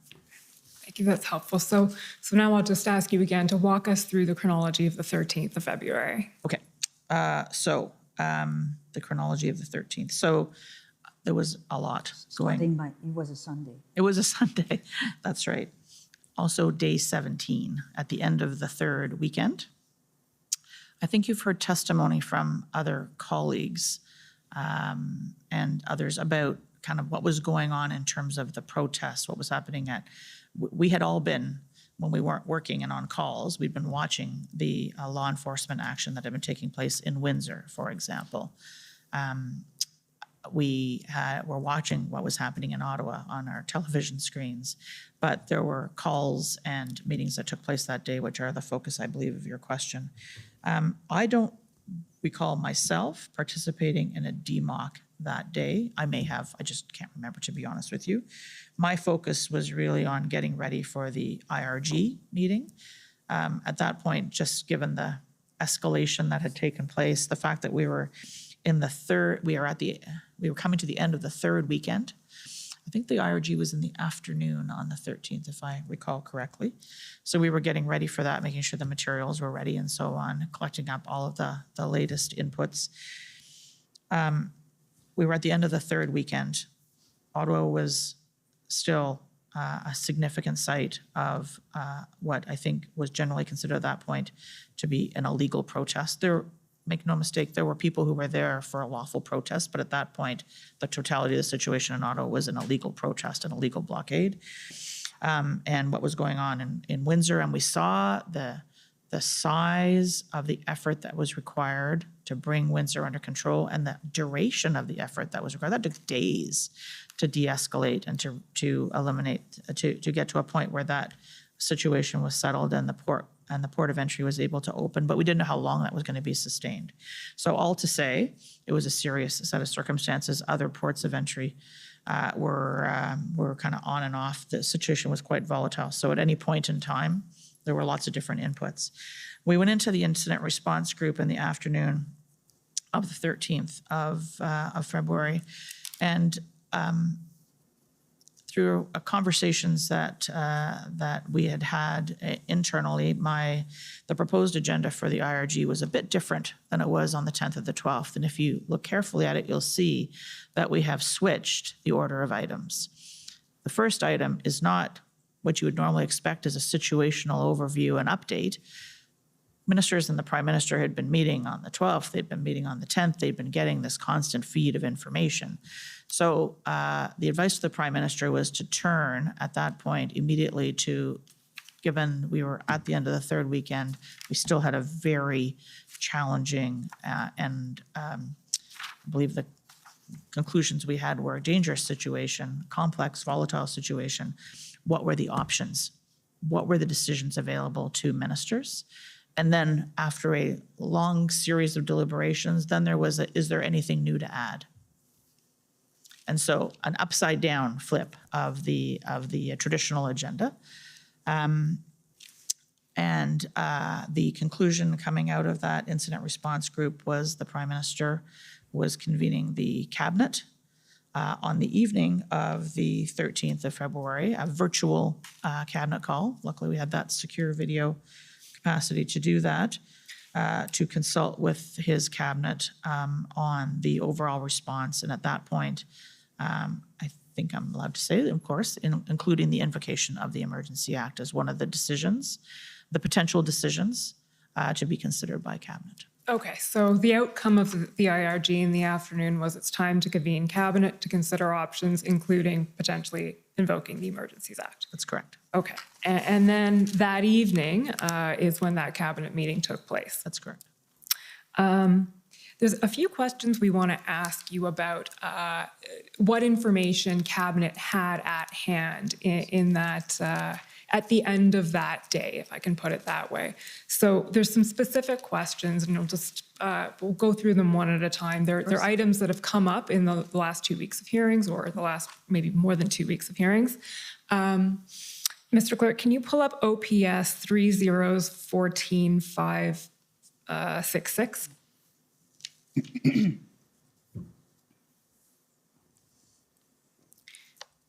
So to situate you a little bit while this is coming up, this is about the law enforcement plan in the city of Ottawa. So the Commission's heard a lot of evidence about the plan for resolving the Ottawa situation or lack thereof from the moment the convoy arrived to where we are in time right now, which is around February 13th.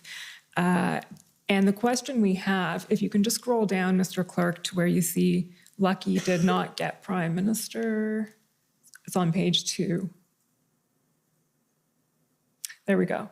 Lucky, so that would be Commissioner Lucky, did not, and these are notes, by the way, I think on the 14th, is that correct? Okay, so this is a meeting between Commissioner Lucky, Commissioner Creek, and what it says there is Lucky did not get Prime Minister briefed on the plan. Prime Minister will be enacting the Emergencies Act, advised her legal to review what the measures are, what's the process. Can you just tell me who's written this or who's supposedly speaking at this? Like, what's at the top of that? Sure. 10 o'clock meeting with Commissioners Creek and Commissioners Lucky. My guess is that these are scribe notes. From Chief Slowly or from OPS. So we got the document from the Ottawa For Police OPS. Service. Thank you. So OPS meeting with the OPP Commissioner and the RCMP Commissioner. That's right. It looks like. Okay. Thank you.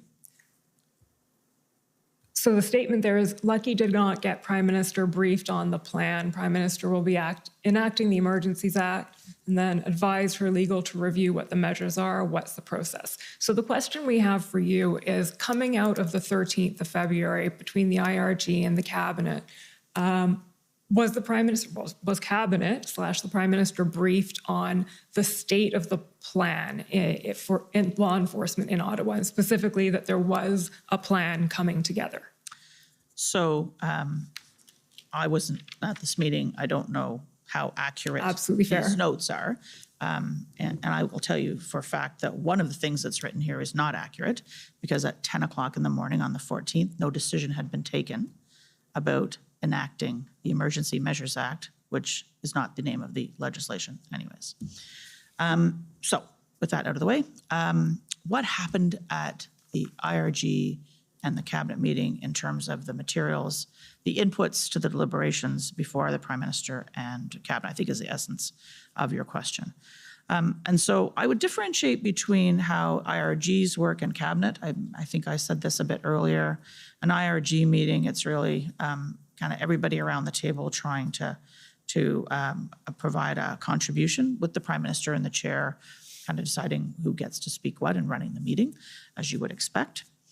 And so that's a bit more of an opportunity for senior officials, including the RCMP Commissioner, to contribute. Whereas Cabinet is a different kind of a meeting. It's a more structured, formal meeting. The Prime Minister runs it. It's tradition that ministers speak and officials only speak if they're called on by the Prime Minister.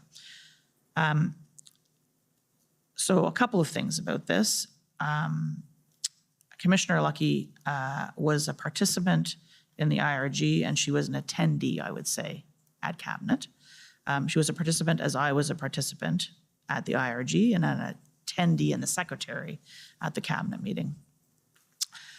I think it's fair to say on the evening of the 13th, when these two meetings took place, that we had been hearing various versions of the evolution of a plan for the situation in Ottawa, as we had been hearing about law enforcement at a very high level, not at a detailed tactical or operational level, about the planning around what to do about Coots, what to do about the situation at Emerson, what to do about the situation at Windsor.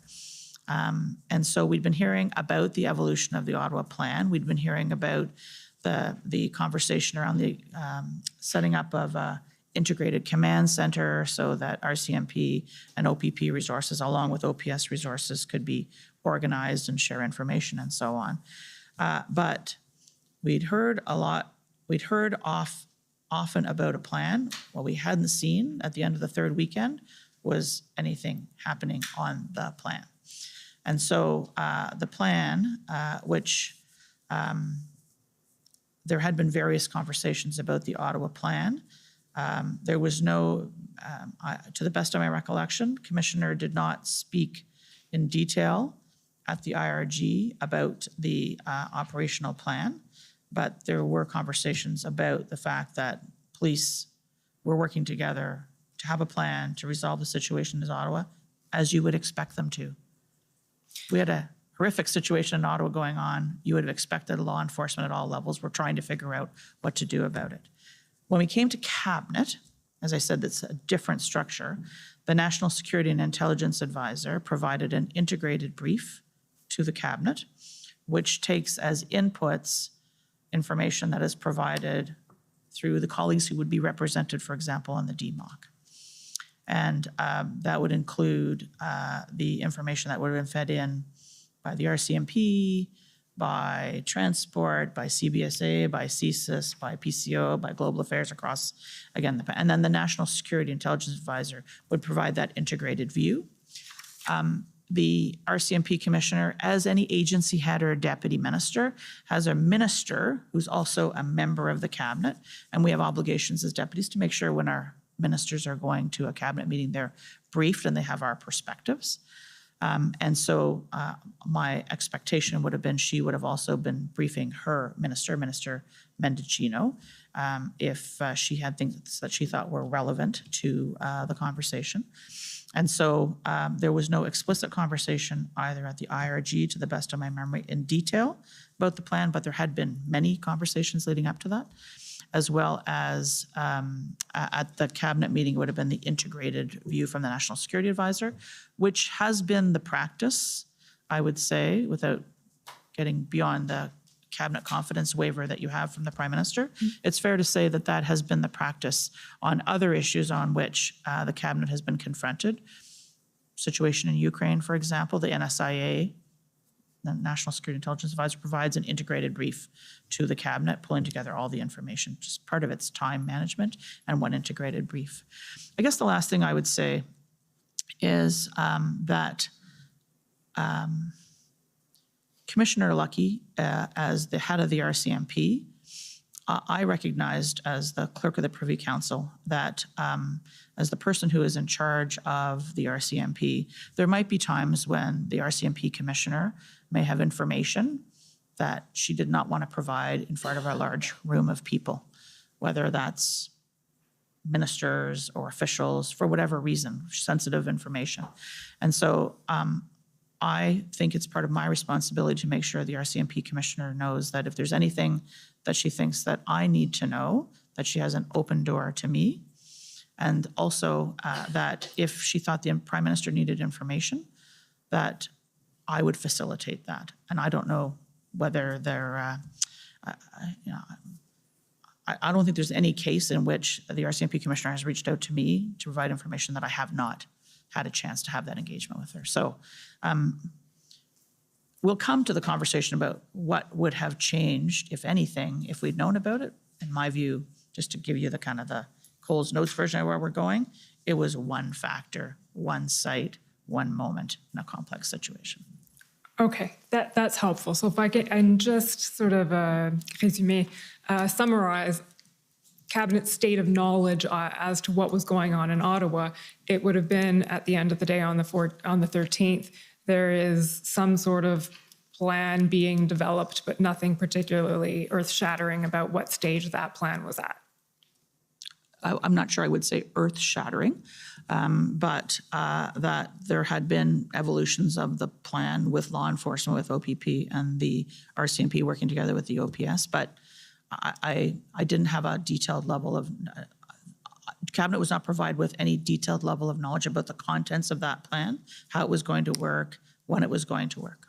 Okay, so no detailed knowledge about the timing of it or the intention at that point? Or how, or what the plan exactly was. Okay. So the second question I want to ask about is also to do with the RCMP, pb.nsc.can 403256, please, Mr. Clerk.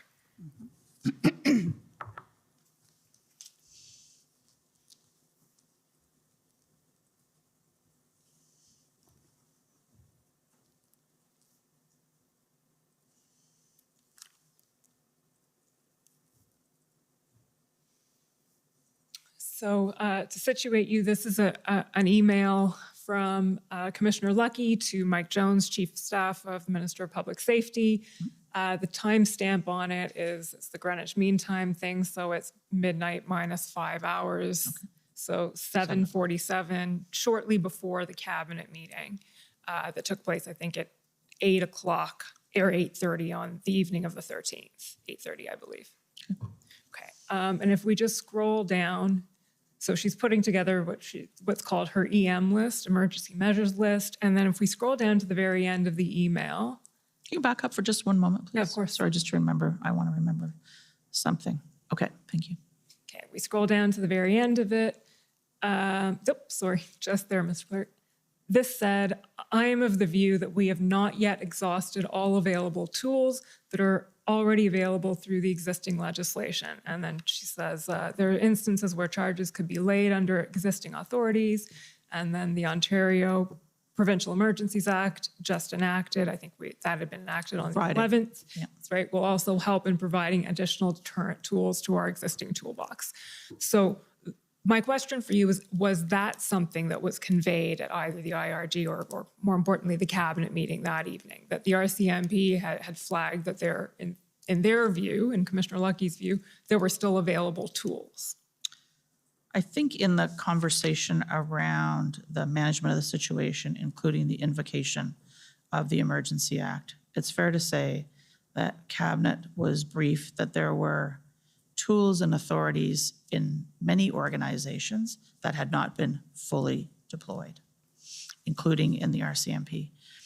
Think about the situation facing law enforcement on this third weekend. You know, they'd just been through the situation, and the RCMP, along with OPP and Windsor Police Service, managing a significant situation in Windsor. They had this very difficult situation in front of them in Ottawa. RCMP was managing Coots. There was a lot on the plate of law enforcement. It was a very difficult job at the best of times, and these were not the best of times and very difficult conditions. And so that our police said that there were existing authorities. We knew that there were existing authorities that hadn't been fully used. There were trucks parked on Wellington Street. You don't get to park on Wellington Street. So there were authorities that had not been fully deployed. There, from municipal all the way through to criminal code, as the commissioner indicates here. You would expect that the police were continuing to look at every available tool that they had to be able to deal with the situation. And so I can tell you that to the best of my memory and my recollection, Cabinet were informed that yes, there were tools and authorities. Track 1, to go back to the tracker, there were track 1 that hadn't been fully deployed, but the question was whether or not they were going to be adequate to be able to deal with the totality of this situation. That, I think, was the matter before ministers. Can I add something on this? As the clerk said, yes, some tools were used unsuccessfully, unfortunately. Some haven't been tried, but the situation was still there. At the same time, I think it's in a way reassuring that a commissioner, head of the biggest law enforcement agency, is still wanting, to use her tools. You still have confidence in her teams to do something. Can you imagine if we have waited for the commissioner to say, I'm overwhelmed, it's over, I can't do that? So we wouldn't have been in a situation of threat. We would have been in a situation where the threat would have materialized. That's helpful, and I think that will come up a little bit later on when we discuss the eventual decision that was made.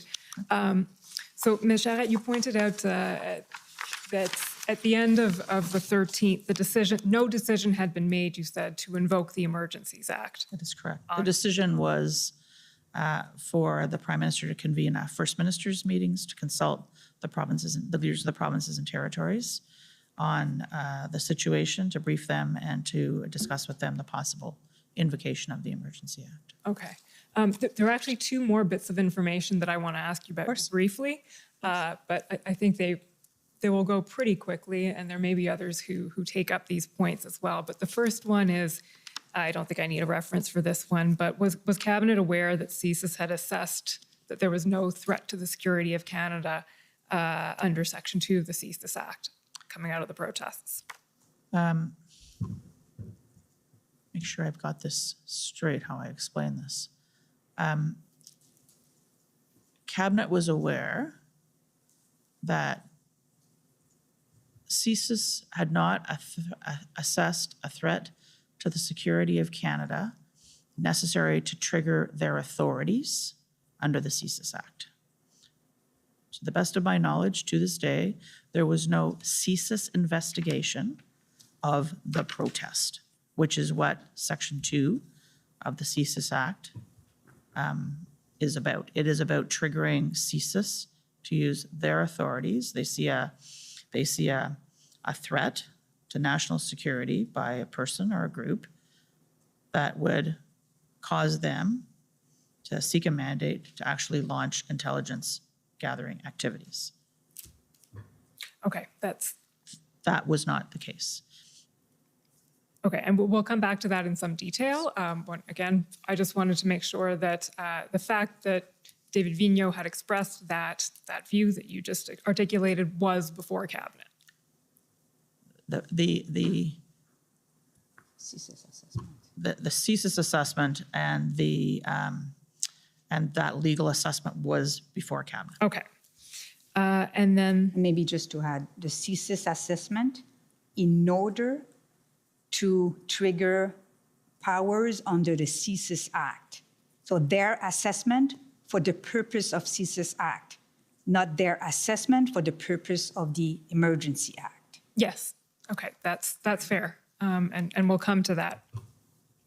And then the last piece of information is we'd heard from some of the deputy ministers that, and CSIS, I believe, and the RCMP, that there were concerns being expressed that invoking the Emergencies Act could make things worse, not better, in the sense that it could inflame tensions. I believe one of the lines used by Deputy Minister Keenan was it could backfire. It was either Deputy Minister Stewart or Deputy Minister Keenan. Had that sort of hesitancy or reluctance been put before Cabinet? I can tell you absolutely that was put before Cabinet. Okay. And that was discussed. In all of these matters, it was a balance. You know, when was the right time to act? What was the right thing to do? Was it too early? Was it too late? Was it too little? Was it too much? And so one of the things that Cabinet had to debate was, amongst all of the actions to be taken, what was the possibility that there was going to be a reaction on the part of those who were engaged in the protest activity, who were not there for legal purposes, who were not there for peaceful protest, who had other motives. So Cabinet very much had to be briefed, and they were briefed by, and they had access to the information from CSIS on this.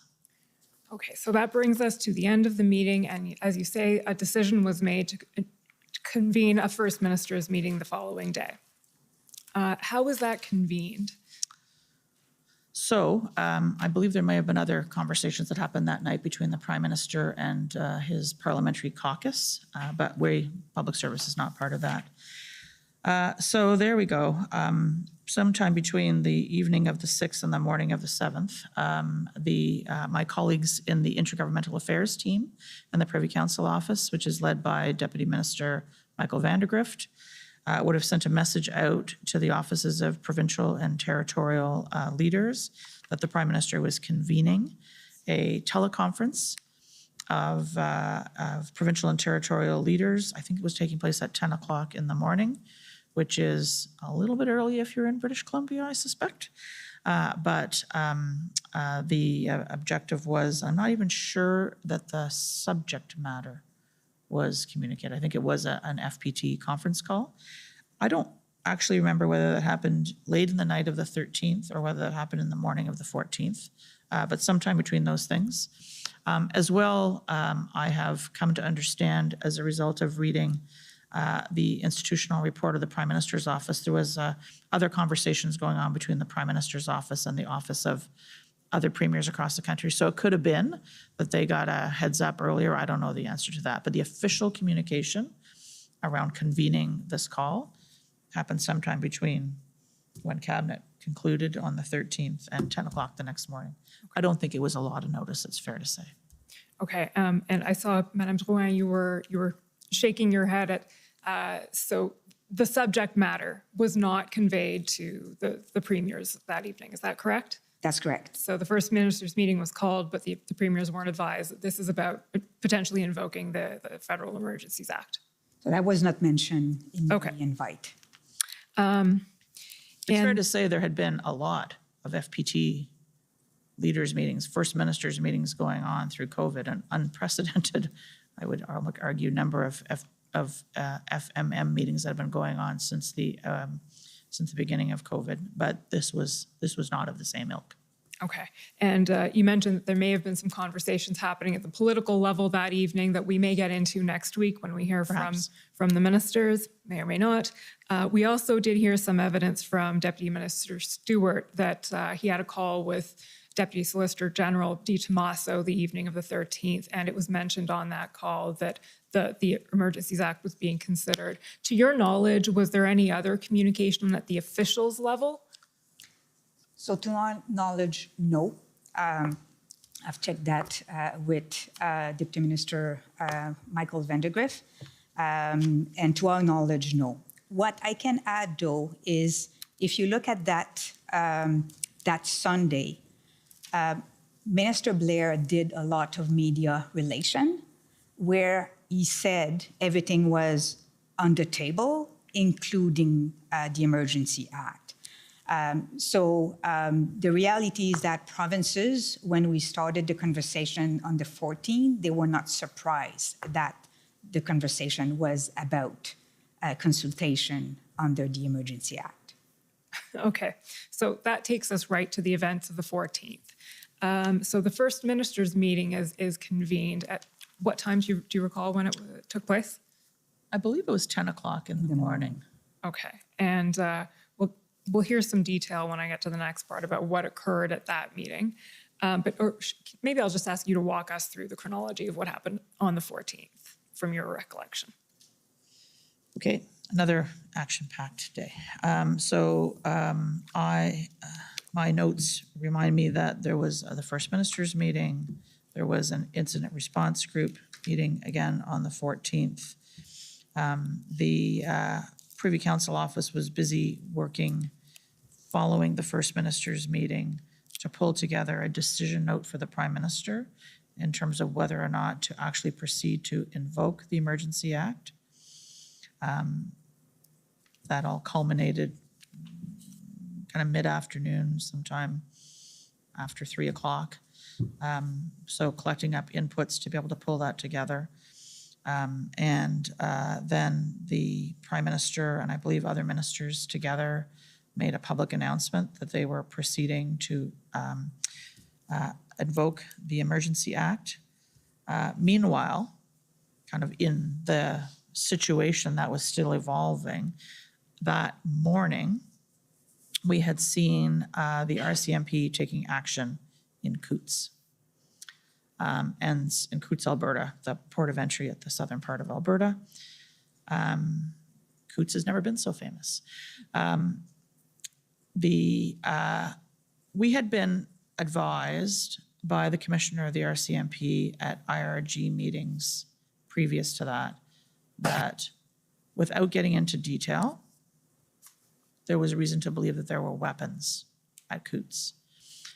But after the First Minister's meeting and before the invocation, my decision note to the Prime Minister were finalized, actually it might have been even before the before the FMM, we were seeing the results of the law enforcement activity and what was happening at Coutts, and we were seeing the size of the stash of firearms and ammunition that were found in Coutts amongst the protesters. So this was new and I would say relevant information in terms of just the nature of the threat that we were worried about in terms of the risk for serious violence.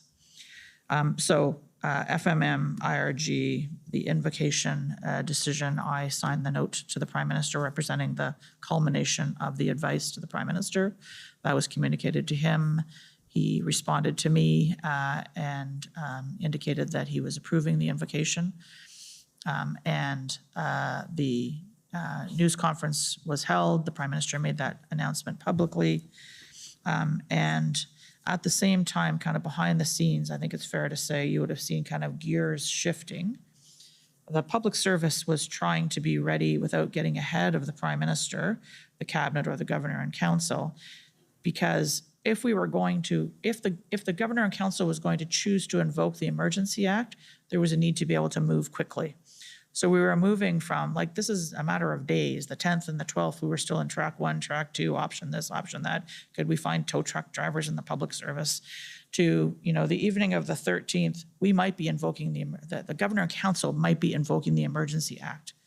Who's going to do what? What's it going to mean? And so we were starting to shift those gears, well, not, as I said, getting ahead of the Governor and Council, so that if the decision was taken, all of the organizations would understand, okay, what would it mean for them? And I think if you, as an example, if you look in the notes that we saw from Commissioner Lucky earlier, you will see that she was feeding into, okay, if the Emergency Act is invoked, here are some of the things that could be done as a result of that. So the public service behind the scenes, the agencies, the departments were trying to be ready in the event that it was invoked, because we knew we wanted to be able to move quickly. This was a crisis. This was an urgent situation, to be able to use whatever powers and authorities were going to be given through the Act and the orders pursuant to the invocation of the Act, because we knew we were it was urgent. We had time-limited, targeted powers here. How do you move very quickly? And so that was kind of going on behind the scenes. So as the Prime Minister then made the public announcement, I would say the public service shifted to, okay, so now we're in the business of invoking the Act, and here's what we have to do to make that happen. At the same time, we talked about a little bit about the FMM. I suspect you may want to come back to that. I don't know. But officials continue to talk to their provincial and territorial counterparts, including the Deputy Minister of Intergovernmental Affairs with his colleagues. Madame Bedouin, I think, participated in some of those calls. It was happening by what I would describe as sector deputies, kind of talking to their counterparts. Here's what this is going to mean. Here's what, and to maintain that kind of open back and forth communication. As the invocation was being announced and we were moving into kind of that new phase of with the Emergency Act. Okay, so just to get the chronology straight then that day, First Minister's meeting happens. I think you said an IRG happened, but is it possible that that's misremembering? Yes, it's quite possible. Okay. Or miswriting down on my little calendar here. It may be that there's no 14th. I think we have gone from 13th pre-cabinet to the 15th. Because the 14th was decision day. That's quite possible. That's right. We know that there was an IRG, or there was a cabinet meeting on the 15th, I believe. That's correct, yes. Okay, so A regular First Minister's meeting. Following the First Minister's meeting, you provide advice to the Prime Minister. Correct. And you advise, and we're going to look at this in some detail in a moment, you advise that the time has come to invoke the Emergencies Act. Mm-hmm. Okay, and then the public announcement happens? That's correct. Okay, so I advise, the Prime Minister decides, and then the Act. I forgot that step, yeah. The Prime Minister I'm kind of decides. fussy about that stuff, so. Okay, so can we pull up what the invocation memo, as it's known, ssm.nsc.can 403224.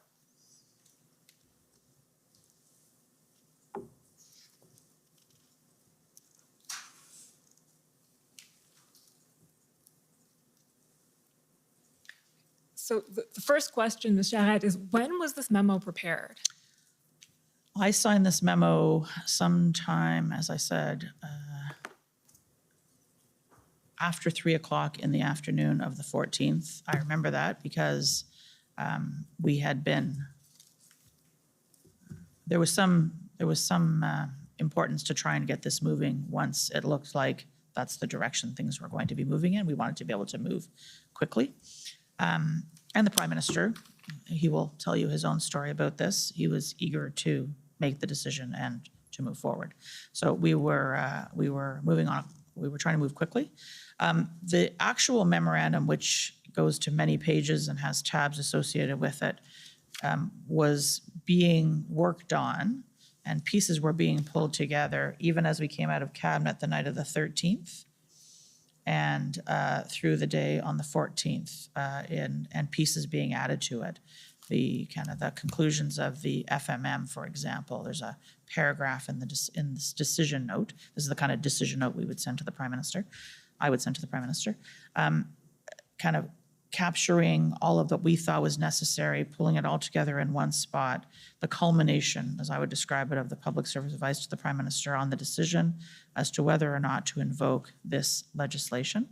And so just around sometime after 3 o'clock in the afternoon, I think there's a timestamp somewhere about when my office would have sent it to the Prime Minister. And then we got a sign, which is how the Prime Minister indicates his decision. We get a initialed copy back with a okay. And following that, the press conference started. Okay. And just for a moment, Mr. Clerk, can we pull up ssm.nsc.can 403218?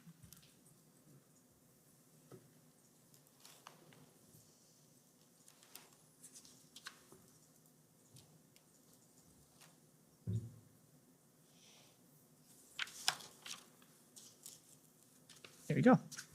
Okay, so this email is from someone at PMO, Jeremy Adler, to a host of people at PMO. Please find attached a PM note for decision on invoking the Emergencies Act. And okay, so it's the invocation memo, and the timestamp on it is 8:41 p.m. Greenwich Mean Time. So that's minus 5. So 3:41. 3:41 p.m. So Jeremy Adler was my chief of staff. The address is PCO-PMO. So Jeremy, as part of his role at the time, was responsible for when a decision note was finalized, he would transmit that to the Prime Minister's office.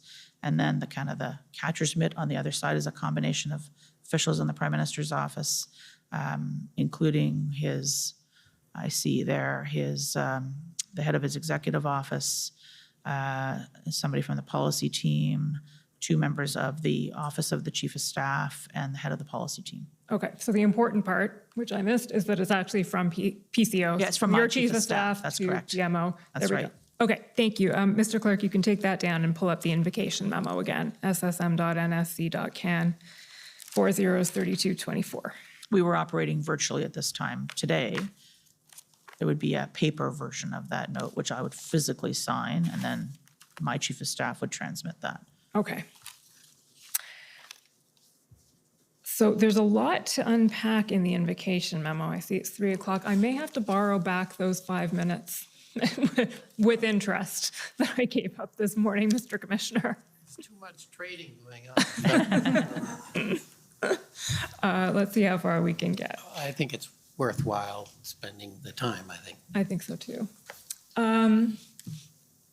So the summary here, the overview of this memo essentially gives a wrap up of what happens next. So we call that the decision box. The decision box, Thank you. The Emergencies Act came into force in 1988 and is meant to be used as a measure of last resort. And then we'll see you go through the 4 different types of emergencies, or that there are 4 different types of emergencies. Go down a little bit.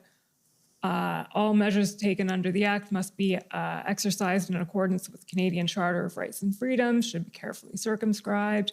Then you go through a little bit of the history of the IRGs. Scrolling down to the next page, this summarizes a bit of what has happened and who attended. Then getting down to a slightly more pertinent part here. While the demonstrations started out relatively peaceful, they have grown more complex and expanded into multiple locations in the country. The movement is considered to be highly organized, well-financed, and is feeding a general sense of public unrest that could continue to escalate with severe risks to public security, economic stability, and international relations. The economic impact to date is estimated at approximately 0.1% of Canada's GDP per week. However, the impact on important trade corridors and the risk to the reputation of Canada as a stable, predictable, and reliable location for investment may be jeopardized if this continues. Just stopping there. So that's essentially a summary of much of the evidence that we've heard coming from the deputy ministers this week before the commission. One thing I want to ask you about, and it goes back to something that you mentioned a bit earlier, and I realize that when you say while the demonstrations started out relatively peaceful, they've grown more complex. You're talking about everything that was going on in the country. That's correct, the kind of totality. A little earlier, you mentioned that at some point, the Ottawa protest in particular had become illegal, had become unlawful. I'm wondering whether you can put a timestamp on that. I am not a lawyer. No, fair enough. So I will give you my layman's interpretation.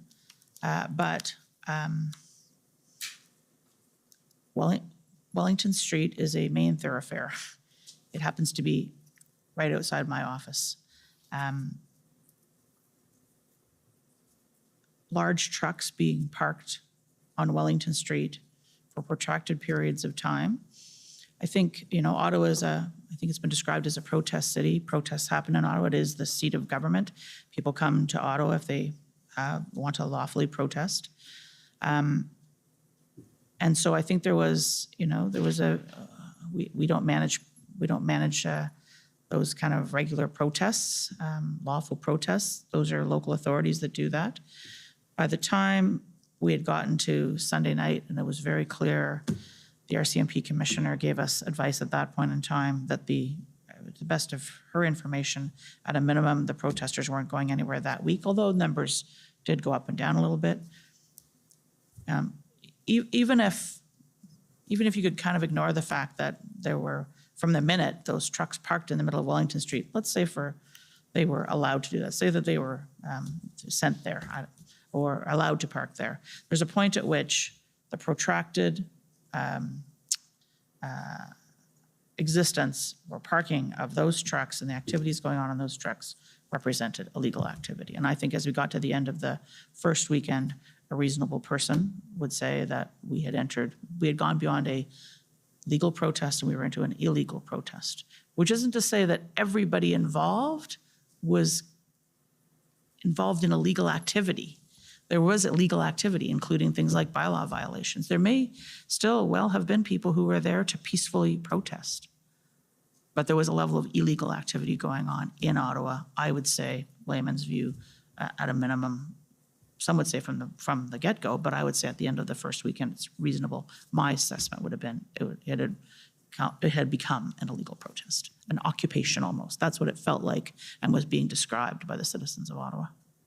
And we had some discussion yesterday with the NSIA about that line between lawful and unlawful protest not necessarily being particularly clear or particularly evident to everyone in these positions. And I understand there's some work being done by her or her office looking into that question. So taking us back to now the invocation memo, the next line in it, a more detailed threat assessment is being provided under separate cover. Right. Can you tell us about that threat assessment? So I think you've heard others in the Privy Council office describe us as kind of the place that brings all of the information together. And I think there was a discussion yesterday with the National Security Intelligence Advisor about I need information for Janice. So this memo was being pulled together for me to give my final advice to the Prime Minister about the decision to invoke the Act. And there were inputs coming from all different parts of PCO, reaching out to their networks. And so when we got to this point, it would have been, I think, reasonable to expect that we would have been able to include as part of the package going to the Prime Minister, here's a threat and risk assessment. That was not ready by the time that this memo was being sent. And so the line and a more detailed threat assessment is being provided under separate cover. We have looked to see whether or not we've gone back and searched all our records. Was this provided under separate cover? Did it follow? We've not been able to find that. To the best of my knowledge, there was no written detailed threat assessment provided under separate cover. I can tell you that at every IRG meeting that followed, including starting the 15th of February, threat assessments were being provided to the Prime Minister and ministers as regular part of the IRG proceedings. So there's no missing note to the best of my knowledge. Okay, so this is not actually a threat assessment that was ever produced. It was an aspirational threat assessment, one that was supposed to be produced but wasn't in the end. Is that? I think we hoped for it, but it would not, to the best of my knowledge, to the best of our records, we don't have a detailed threat assessment written that was provided to the Prime Minister under separate cover. Okay. Maybe just to add on this, and you saw Jody Thomas' request on the 14 regarding that. The idea was not to have a new threat assessment. Right. The idea was really to collect in an integrated way everything we have heard, whether it's from GAC, whether it's from Transport, CBSA, all those departments that reported what they were seeing on the ground. So the idea was, instead of having a lot of different inputs and often verbally, to try to have something in written. So that was really the purpose, not to develop a new assessment. Okay, so it was supposed to be a collation, essentially, of existing information. Exactly. Correct. Okay, just moving on then, talks about invoking the legislation, taking a proportional approach with time-limited measures. These would not displace or replace their authorities. They wouldn't derogate from the provinces and territories. Rather, these measures would aim to assist in bringing an end to the illegal activities observed across the country. Okay, scrolling down now, Mr. Clerk. On February 14th, that day, you convened a First Minister's meeting to discuss with premiers and seek their views on the scenario and the measures being explored. The premiers expressed a variety of views. Those closest to the situation, e.g. the Premier of Ontario, were completely supportive of invoking the Emergencies Act and moving forward with robust measures. A large number of other premiers expressed concern about the need to act carefully to avoid inflaming the underlying sentiment they considered to lie behind the protest. Okay, just stopping there. So we didn't go through the First Minister's meeting in any detail today for reasons of time. We will go through it in more detail next week. But coming out of that meeting, there was a lot of opposition from the premiers to the idea of invoking the Emergencies Act.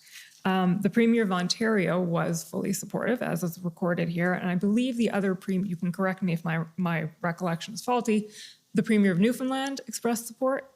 So I guess there's two parts I would say to this. First is there was an assurance of confidentiality in the conversation that happened at the First Minister's meeting.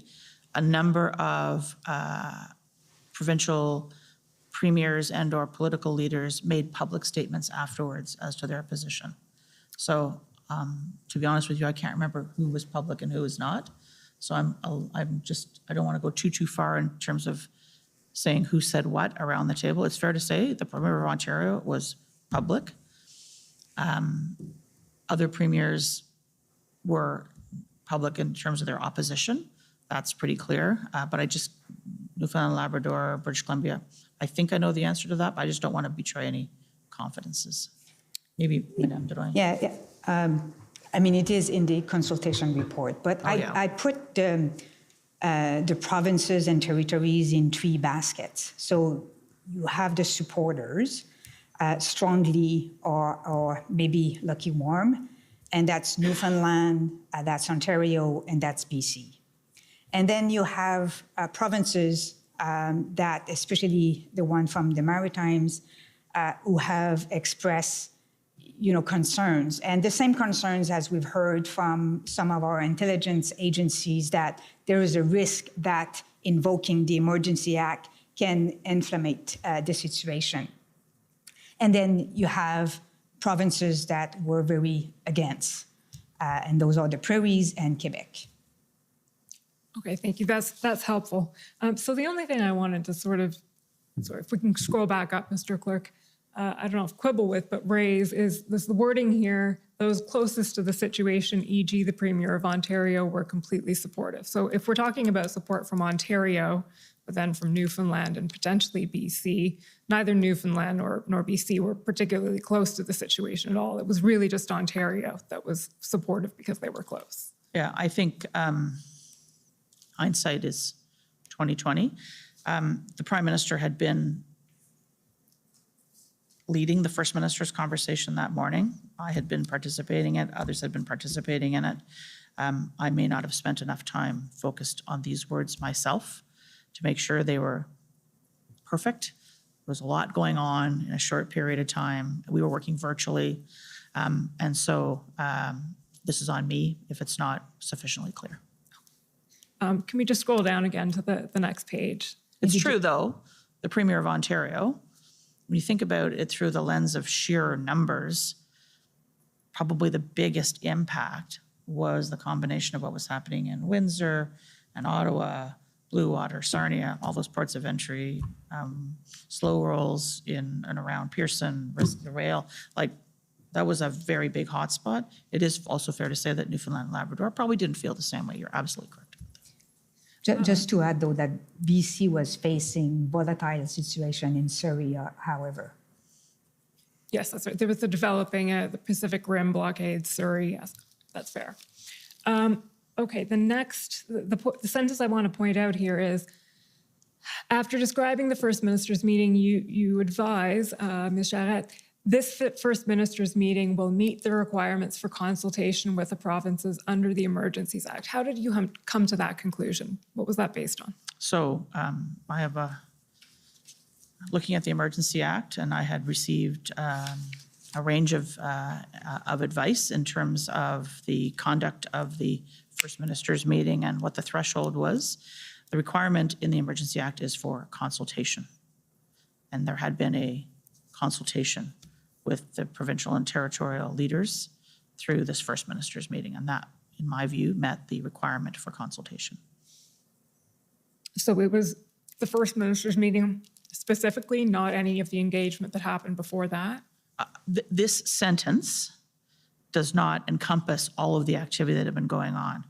And so read on its face, my advice here was the FMM met the requirement for consultation. It does not reflect the fact that there had been a lot of consultation going on between officials, between ministers, and given to understand between political officials.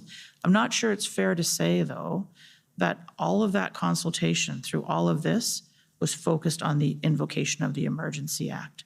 The First Minister's meeting, when the Prime Minister spoke to the leaders of the provinces and territories and talked to them about the situation, the considerations around the invocation, that for me was the culmination of the consultation with provinces and territories on the invocation of the Act. That's exactly what I was trying to nail down. That's helpful. He also, it's fair to say, which is not, and you go on to read here, that it wasn't the end. The Prime Minister committed to sending a letter out to First Ministers, which would set out in writing more clearly the assessment of the underlying risks and the measures to be taken to respond.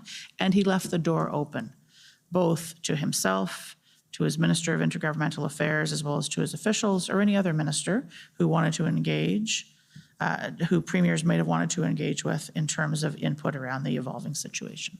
So that was further outreach being done, but that wouldn't affect the conclusion of whether or not the consultation requirement was met. That's right, but it does speak to, I think, recognizing that that culmination of the decision to move to the First Minister's meeting to consult on the invocation had only happened the night before, so nothing that happened before that really was about the invocation of the Act. The call was about the invocation of the Act, and therefore, if there were questions, there was not a lot of notice, the topic wasn't clear, left the door open if there were further views. So then we go to your recommendation. We see PCO recommends you approve declaring a public order emergency under the Emergencies Act. That one's self-explanatory. I think so. Okay. There's a lot to unpack in the remainder of this document, so I'm just going to pull out some of the highlights. On the following page, go down to earlier today, RCMP had made 11 arrests related to the protest at the border in Coutts, Alberta. Where are you? I'm sorry. Oh, yeah, I see it now. It's sort of mid-page there. Yep. And then the conclusion of that sentence is indicating that there are definitely elements within this movement that have intentions to engage in violence. So this brings us back to something you had raised a little bit earlier, which is that the the enforcement action in Coutts had happened early that morning, and it was revealed to you then that there was this cache of weapons. And I'm just wondering if you can tell us what effect, if any, that really had on your views that day. And the second part of it is what you've put in the invocation memo is that indicates that there are definitely elements within this movement that have intentions to engage in violence. And I'm wondering if that, when you say this movement, are you looking at this as a sort of a homogenous movement across the country, as in there's a relationship between what's going on in Coutts and what's going on in Ottawa and what's going on everywhere else? So maybe I'll try and take that in pieces, and if I miss any, come back to me. So I think I mentioned earlier that at IRG meetings on the, I'm getting confused on my dates, the 10th and the 12th, the RCMP commissioner had mentioned in her situational update when she touched on activities across the country, she mentioned that there was the possibility that there were weapons at Coutts. And she certainly left us with the impression, both in the IRGs, but as well in the parallel meetings that are going on with deputies, that the situation at Coutts was more complex. So why couldn't we solve Coutts? Why couldn't we solve Coutts? It looked like it was getting fixed, then it was not getting fixed. It looked like it was getting fixed, not. And so earlier in the day, we had seen in the media the RCMP having made these arrests, 11 people, and there being weapons in the protest. I can only speak for myself in terms of what my expectations were. The quantity of weapons and the ammunition that was discovered by the RCMP in conducting that law enforcement activity was more than I would have expected. So that, to me, indicated a seriousness and a scale of the illegal activity that was either contemplated at Coutts or people were ready to engage in at Coutts or ready to do at Coutts that was beyond what my prior expectations, based on not a lot of information other than there were weapons. I think the second part of your question, if I remember correctly, is related to the movement, the comment about a movement. I think that what we knew at the time, what we suspected at the time was that there was some degree of organization and coordination going on between what I would describe as kind of cells of protest activity going on across the country, but it did not look like a homogeneous, this was one central plan or anything like that. It did look like there was communication. We could see it happening even to the extent that we could follow in the social media and in some of the open source, open media commentary that was going on. It looked like there were connections between the individuals that were involved, but I wouldn't say that this movement, beyond what's described here in terms of what was happening in Coutts, was one holistic, everybody in the country all joined together in one big thing.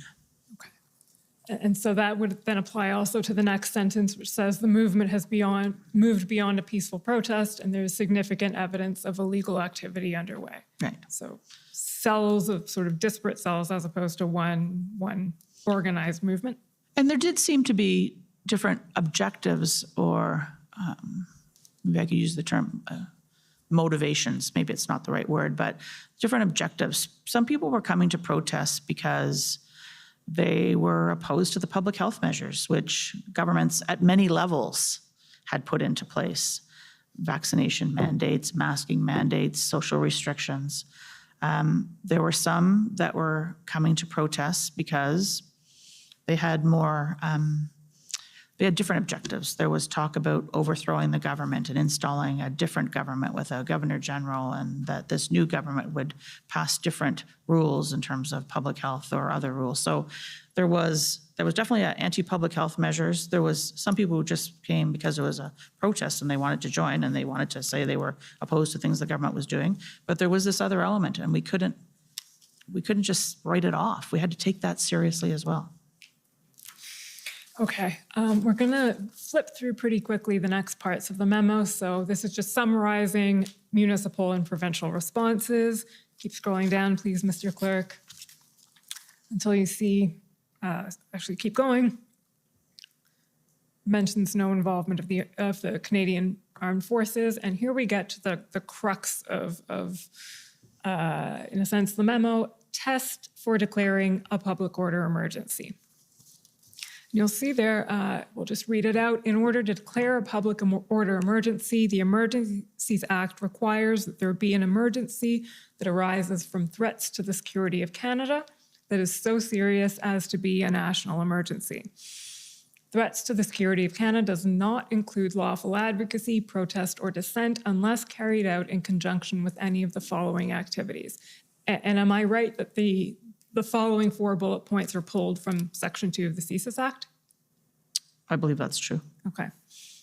And then we'll just scroll down a little bit again. So those are outlined there. Incorporated by reference from the Emergency Act, which cross-references to the CSIS Act. Those 4 bullets are, I believe, in Section 2 of the CSIS Act. That's right. So Section 16, which defines a public order emergency, refers to Section 2 of the CSIS Act. Threats to the security of Canada has the meaning in Section 2 of the CSIS Act. So the next bullet there, a national emergency is an urgent, temporary, and critical situation that seriously endangers the health and safety of Canadians, that cannot be effectively dealt with uniquely by the provinces or territories, or that seriously threatens the ability of the Government of Canada to preserve the sovereignty, security, and territorial integrity of Canada. It must be a situation that cannot be effectively dealt with by any other law of Canada. So that's essentially just language lifted from the Emergencies Act itself. Scrolling down, PCO is of the view that the examples of evidence collected to date support a determination that the 2 criteria required to declare a public order emergency pursuant to the EA have been met. Scrolling down again. Specifically, PCO is of the view that while municipal and provincial authorities have taken decisive action in key affected areas, such as law enforcement at Ambassador Bridge, considerable effort was necessary to restore access to the site and will be required to maintain access. The situation across the country remains concerning, volatile, and unpredictable. While there is no current evidence of significant implications by extremist groups or international sponsors, PCO notes that the disturbance and public unrest is being felt across the country and beyond Canadian borders, which may provide further momentum to the movement and lead to irremediable harms, including to social cohesion, national unity, and Canada's international reputation. In PCO's view, this fits within the statutory parameters defining threats to the security of Canada, though this conclusion may be vulnerable to challenge.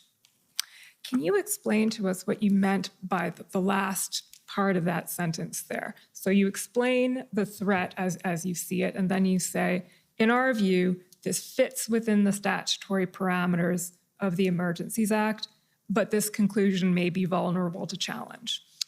So the Emergency Act had not been used in the 34 years since it had been promulgated.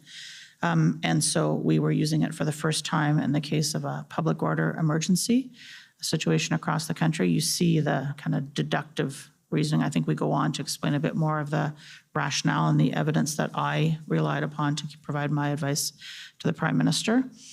But the conclusion may be vulnerable to challenge, i.e. we could face legal action, judicial review, and other challenges by those who don't agree with our interpretation of the statute.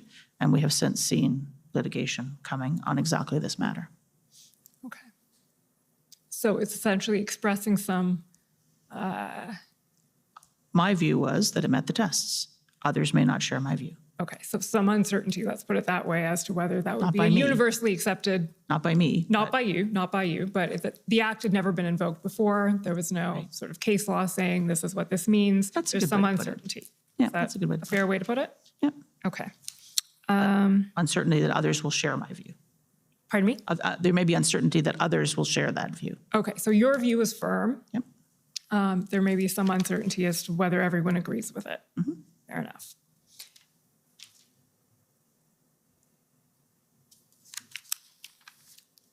In addition, PCO is of the view, just continuing, that this is a national emergency situation that is urgent, critical, temporary, and seriously endangers the health and safety of Canadians that cannot be effectively dealt with uniquely by the provinces or territories. So some of the evidence that we've heard before the Commission is that there were tools that provinces could have used. There was an Alberta Critical Infrastructure Act and Emergency Management Act in Alberta that could have allowed for some of the things that ended up happening under the Federal Emergencies Act, for instance, the compelling tow trucks. Given that, and we saw, as you mentioned, even Commissioner Lucky was expressing that the tools she had available to her had not yet been exhausted. So can you just square that circle for us in the sense of measure of last resort cannot be dealt with uniquely by provinces or territories, but there are all of these tools available. Right. So we had seen, as you indicated, the Alberta legislation. We had seen the state of emergency locally in Ottawa and Windsor. The province of Ontario had moved forward with emergency legislation of its own. And we had, if you remember back to the long time ago, the Track 1 work, the sectoral deputies were trying to work with their provincial and territorial colleagues to see whether or not, if we saw some power that was possible under some provincial legislation, could other provinces or territories pick that up and use that in their jurisdiction. By the time this memo was written on the 14th of February, the view that I came to was that whether there were still authorities that had not been fully used, that the situation overall was a national emergency. It was urgent, it was critical. There was the threat of serious violence that put at risk the lives, the health and safety, the security of Canadians, our economic fortunes, and that taken together, that was beyond the capacity of any individual province or territory to deal with. We were seeing this on a national scale, breakouts or incidents from coast to coast to coast, including, cross-border traffic, even between, I think it was Alberta and one of the territories. This was a situation which had been escalating. I think we were on day 18 of what was happening in Ottawa. This was a scale, this was an escalation, this was a series of volatility. It didn't seem that there was any province or territory that had the power to deal with this uniquely on their own. But there may have been individual agencies that could have dealt with a piece of it. There were individual sites that could have been dealt with through specific tools. There were potentially individual threats that could have been dealt with by one agency or actor or another. But if you look at the totality of it all, that's what lies behind this advice. Okay. So just taking you back to the statutory parameters for a minute, Ms. Shatt, you're very firm in your view that the statutory parameters were met. I am. Okay. Are you able to articulate how they were met? In the sense that, and I'll just put it out, there's a bit of an apparent contradiction with Section 16 referring to Section 2, threat to the security of Canada. We have evidence saying that Mr. Vigneault, and on behalf of CSIS, assesses that the protests do not constitute a threat to the security of Canada under Section 2 of the CSIS Act. So how do you come to the conclusion then that the statutory parameter is met? So I'm going to give you the layman's interpretation. Absolutely. And my colleague may have things to add, being more skilled in the dark arts of the law. Section 2 of the CSIS Act is about CSIS being able to exercise its authorities to launch intelligence gathering activities against a person or group because they represent a threat to the security of Canada. The decision maker there is CSIS. They judge the nature of the threat and they recommend the activity be taken. Now let's go over to the Emergency Act. The decision maker in the Emergency Act is not CSIS. There's nothing in Section 16 which says the governor and council, who is the decision maker, who's being asked to make the decision, has to ask CSIS if it's okay. The governor and council is asked to assess whether, on reasonable grounds, there is a, I want to make sure I've got my words right here, that there are reasonable grounds to think that there is an urgent, critical, national situation where the health, safety of Canadians, their lives, their livelihoods, the national security of the country is at threat of serious violence. That goes back to the CSIS definition and the threat to the security of Canada. If you look under, I think it is, this is dangerous, but 2C of the CSIS Act that we rely on, it is either serious violence or the threat of serious violence. And so the Governor and Council is asked to see if they have reasonable grounds to believe that there is all of the other criteria, urgent, critical, national, beyond the scope of an individual province or territory to deal with, that is of a nature that would be a threat to national security, which is the threat or existence of serious violence.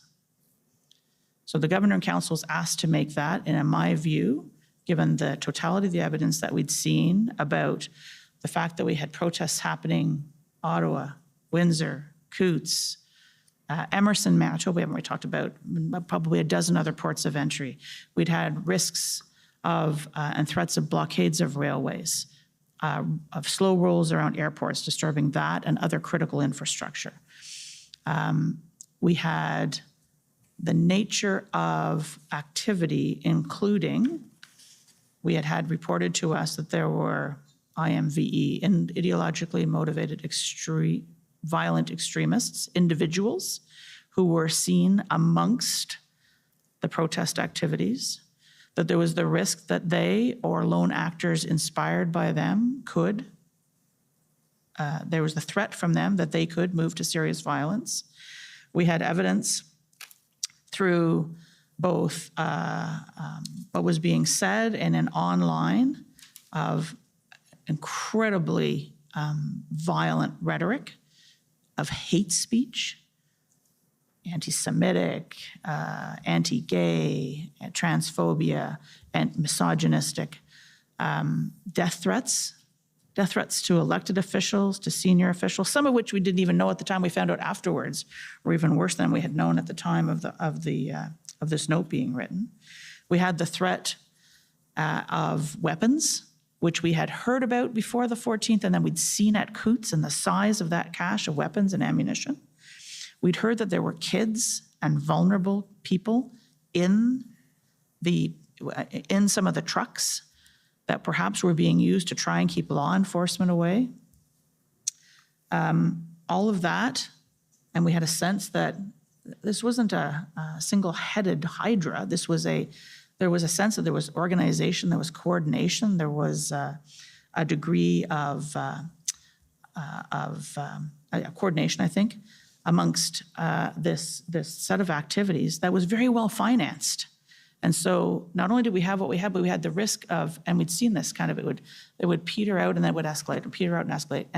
But if you look over the trend, since the beginning of the protests, arriving on that beautiful day in Ottawa on the 28th of January, we had seen a trend of it getting worse and escalating and escalating. Taking together the culmination of all of that, it was my view that we met the test of the definition in the CSIS Act that was to be put before the Governor and Council to make a decision on reasonable grounds as to whether or not there was a national emergency that met the threat to the security of Canada, involving the threat of serious violence to people's lives, to their health and safety, to their security. Madame Drouin, I don't know if you have anything to add to that from the perspective of, as your colleague put it, the dark arts of the law. I think the clerk got it very well, but just to summarize, it's not because CSIS concludes that within the convoy, however, we know that within the convoy, they had individuals of interest for them, and they have also seen some IMV that they were following. It's not because they conclude that no other individuals or groups met the trigger, that the convoy as a whole doesn't represent a serious threat to Canada. So I think we really have to make the difference. They do their assessment to determine under their act, the purpose of their act, whether or not some individual or groups represent that. We did an assessment based on what CSIS was telling us in terms of the presence and all the other examples, what GAC was telling us, what finance was telling us, what CBSA, I'm sorry for all the acronyms, but I think you got used to them. And so we made the recommendation and the government made its decision based on the cumulative effect, if I may say. Okay, so I'm going to try and articulate this, and correct me if I'm wrong as I'm attempting to wrap my mind around this, but would it be fair to say that we know that there was no specific threat of serious violence identified by CSIS, as in there was no bomb plot. There was nothing, there was no bomb plot to bomb Parliament Hill, or there was no specific January 6th insurrection planned. But it is the position that you're articulating essentially that there can be a threat of serious violence without a specific identified threat having been identified, essentially. The word threats, the word threat here, I think, is used in many different ways. There's no specific site. There's no specific event. There's no specific actor. As you said, a bomb threat, an event like, God help us, January 6th kind of an event. There was a series of indicators which, in our view, were the threats of serious violence for all the reasons that I think Madame Doran and I have tried to explain. Individual IMVE extremists who were seen in the crowd, targets, subjects of interest to agencies. So it's the combination of all of these things and the escalation of all these things, which taken together were enough for me in my advice to the Prime Minister, relying as I do in everything I do on the inputs from the community of deputy ministers, the product of my interactions with my PCO colleagues and almost 40 years of experience now as a public servant, that together represented my advice. Maybe another way to articulate it, or maybe to frame an example in our head. Not all potential criminal offenses will be followed by CSIS. So let's say we are in face of potential family violence. This is serious violence, but that doesn't mean that it is a threshold for CSIS to investigate. So we were in face of a lot of potential criminal offenses, but that doesn't mean that one individual or a group of individuals were meeting the threshold of CSIS. Okay. Can I try the inverse of that? Just for CSIS does use Section 2 of the CSIS Act to trigger the gathering of intelligence about a person or group of people that they think are a national security risk. We don't trigger the Emergency Act every time CSIS triggers Section 2 of the CSIS Act. So there's a definition in the CSIS Act. It isn't necessarily the fact that CSIS is not the decision maker in the invocation of the Emergency Act. That's a separate process by the Governor and Council, which relies on the definition but has a different construct around it. That's the total layman's attempt. Okay, well, that was a helpful layman's attempt, certainly. From there, I just want to bring in another piece of what was relied on in this sense to invoke the act. So we're skipping ahead now. I'm leaving the invocation memo and going to, and I'm just going to, I don't know that we need to turn it up, but this eventually results in, once the decision is made, what we've come to know as the Section 58 report. So this is the report to Parliament explaining the justification for having invoked the Emergencies Act, made the declaration of a public order emergency. And I understand that report was prepared by PCO in conjunction with the Department of Justice and a few others. Is that right? It was a collective. It was a collective effort. Collective effort. Right. There's not a lot of time between, I think we had 7 days under the legislation to actually produce and table this document, and it was tabled 2 days after the invocation because we were trying to move as expeditiously as possible. So it was a team product. But ultimately, I think it's fair to say PCO would have been involved as the pen holder. You'll be relieved to know I'm not going to any specifics unless you No actually correction of our grammar or... Yeah, no typos. Not picking on typos.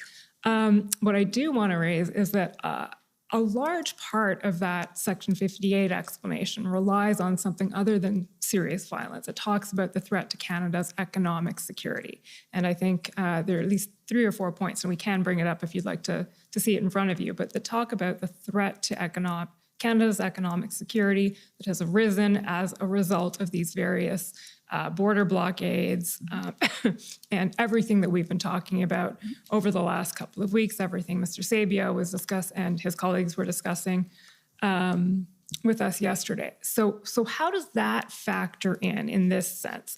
Economic security is, again, not something that is articulated within the Section 2 CSIS Act definition that is the trigger of a public order emergency. So how does that work? So to my way of thinking about this, there was what was necessary to meet the threshold, but there were other considerations. The term national interest, for me, takes a step back and says, okay, so what is in the national interest of the country? So safety, security, ability to protect lives, that's core to national interest. But also what's core to national interest is economic viability, the ability to maintain an economy, to have jobs, to have businesses operating so that people have a livelihood, so they can earn an income to support themselves and their families. So the economic risk, particularly at a time, and I think I tried to set the seed for this when I was talking about the fact that we were just starting budget deliberations as this was all happening. And I think Mr. Sabia spoke of other relevant considerations related to United States potential legislation that was being deliberated at the time, which had big impacts on Canada, our competitiveness, our ability to continue to attract investment. So when I think about national interest, our economic security is absolutely part of that. And that is about the ability to maintain and operate secure borders, to see to the free movement of people, goods, and services across our borders. We do $2 billion of trade a day between Canada and the United States, the single most integrated, I think, economy in the world. And that was being put at risk, foods, medicine, fuel, supplies, at a time when supply chains were already pretty fragile as a result of 2+ years of almost 2 years of COVID. So we were kind of shaky, and this was putting that at risk with big border points. If you look at Ambassador Bridge, Emerson, and Coutts, just those 3, that adds up to about $500 million a day, and we do about $2 billion a day in trade between the two countries. So it's a big number. It's about a quarter of the trade that was impacted just of those 3 sites. So economic security in terms of being able to access those things, our ability to be a trusted trading partner. So Canada's an export-dependent economy, and we are in the business of trying to attract investment to be able to open new businesses, expand businesses here. There was lots of conversations going on about trying to attract big company names to locate in Canada. That's about jobs. That's an important part of our national interest, is being able to do that. And investors don't like uncertainty. They don't like volatility. They like the rule of law. They like stability. They like predictability. And this whole situation was putting that at risk. And I guess finally, which is a little less on the economic, but I think also reflected in the Section 58 piece that was put before our Parliament, is Canada's international reputation. We are a G7 country. We are committed to the rule of law.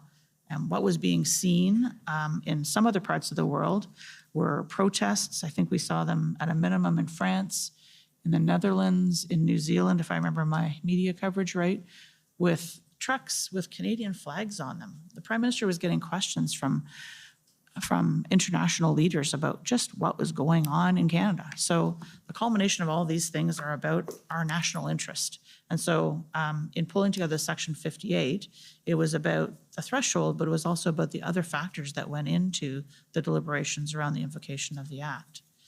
And if I could, while I'm talking about Section 58 just for a minute, I mean, because we kind of got out of the invocation memo, part of what I relied upon in my advice around the advice to invoke the Act was the nature of the Emergency Act itself, temporary, time-limited, targeted measures that would supplement provincial and territorial not displace, that were compliant with the Charter. So it was not just about invoking the Act, it was what the Act was allowing government to authorize to have happen. So it was about the nature of those measures, but also the accountability framework that is built into the Emergency Act that had not been used before, including things like tabling before Parliament, a justification on why the Act was invoked, an explanation about the consultation with provinces and territories, a requirement for a vote to be held in the House of Commons to approve, and the Senate. We know the Senate vote didn't happen because the Act was revoked, but the House of Commons approved the invocation of the Emergency Act. There is a process to establish a joint House-Senate committee. There's this process, the Commission of Inquiry around what happened and and transparency around what happened. There's a very robust accountability framework. So the test was met. I had a level of comfort in terms of the nature of the measures, extraordinary as they were, as last resort they were, and an accountability framework. Just to complete the thought. So if I understand correctly, then the economic security piece was less related to the actual threshold in terms of Section 2 of the CSIS Act, and more the threshold, the aspect of the threshold or the aspect of the Emergencies Act that goes to, this is in the national interest. It is in the national interest to invoke the Emergencies Act here because Canada's economic security is being threatened. I'll say both, really. I mean, when we talk about threat to economy, like there's the way we measure economy, is one thing, but the impact is on workers, is on job, is on day-to-day lives of people. I didn't say that at the beginning about my credential, but my background is really on enforcement and white-collar crime enforcement.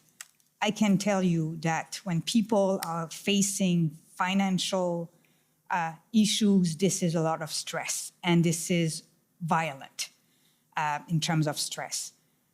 So I think our point here was when we were receiving calls from unions, receiving calls from auto plants, receiving calls from trade partners, the impact on the economy was impact on people. Like we talked those days about food security, economic security is also an important component. Well, I think you heard about this from the National Security Intelligence Advisor yesterday. There's a legal threshold, but there's also a policy context within which the Emergency Act was existing. So we were looking at a range of factors, including trust and confidence in our institutions like law enforcement, institutions like government, to actually be able to resolve the situation. And we were seeing a level of public unrest in the country where citizens were thinking about taking matters into their own hands. People were doing counter-protests. They were going to the Billings Bridge, infamous counter-protest, to try and show that they were not supportive. This is a volatile, risky situation. So I think there's a legal threshold with all of the additions that Madame Bedoin made, and a broader policy context around all of this. Is there anything else you'd like to add on that point? Or should we leave invocation and leave the threshold? And very, very briefly, I am way out of time. The last area that I would just ask you to address briefly, if you've nothing else to say on invocation, is revocation. And I know that there was a lengthy memo you prepared. The flip side of the invocation memo is the revocation memo. In the interest of time, I don't think we have time to go through it in any detail. but can you explain the thinking around when the Emergencies Act was revoked, why you advised when you did that now is the time? So the discussion about when was the time to revoke the Emergency Act started relatively quickly after it had been invoked. The threshold was it necessary to deal with the situation, the totality of the situation facing us? We started to see the impact. We saw Windsor holding, Coutts was holding. Now we started to see pop-ups in other parts of the country, but one of the biggest situations we were looking at was the situation in Ottawa. We were going into the fourth weekend. There were daily IRGs happening starting on the 15th. Thank you for correcting me about the 14th. Starting on the 15th, where there was a daily sense of what's happening, what measures are being used, what else? It wasn't just like the Emergency Act was invoked and then everything else went out the window. What else can and should we be doing to try to help to address and resolve the situation? And day by day, ministers and officials were looking at whether or not the situation, the sum total of the situation, still was of a size and a criticality that we needed to continue. Now, the early days, it's fair to say we were mostly focused on implementation of the Act after invocation and who was doing what and what effect it was having. But I would say as we saw the law enforcement activity really starting to take hold in Ottawa on the fourth weekend, the days of the 18th, 19th, more pointy questions were coming back from the Prime Minister and from ministers. How much longer do we need the Emergency Act? It had been made, I think that the view with the invocation is no longer than necessary. And if we could move out of it as quickly as possible. And so we started to work on, okay, so what were the criteria for invocation? What are the criteria for revocation? And I believe you had some discussion with Mr. Hutchinson in particular about that earlier in the day, maybe with Ms. Bogdan as well. But there started to be deliberate conversations at the incident response group around were we in a position to revoke, were we in a position to revoke? And finally, that culminated in a discussion that took place on the 23rd of February at the incident response group, in which the Prime Minister asked everyone in attendance, were you ready to revoke the Act? And following that, he had taken his counsel from his ministers and officials. Again, the group production of a note was done. That was provided to the Prime Minister. He chose at that point, the decision was to proceed to a revocation, and that was announced on the 23rd. So just to close the loop on that, I'll bring it up very briefly to situate everyone in what that looked like, the revocation memo. It's ssm.nsc.can 403227.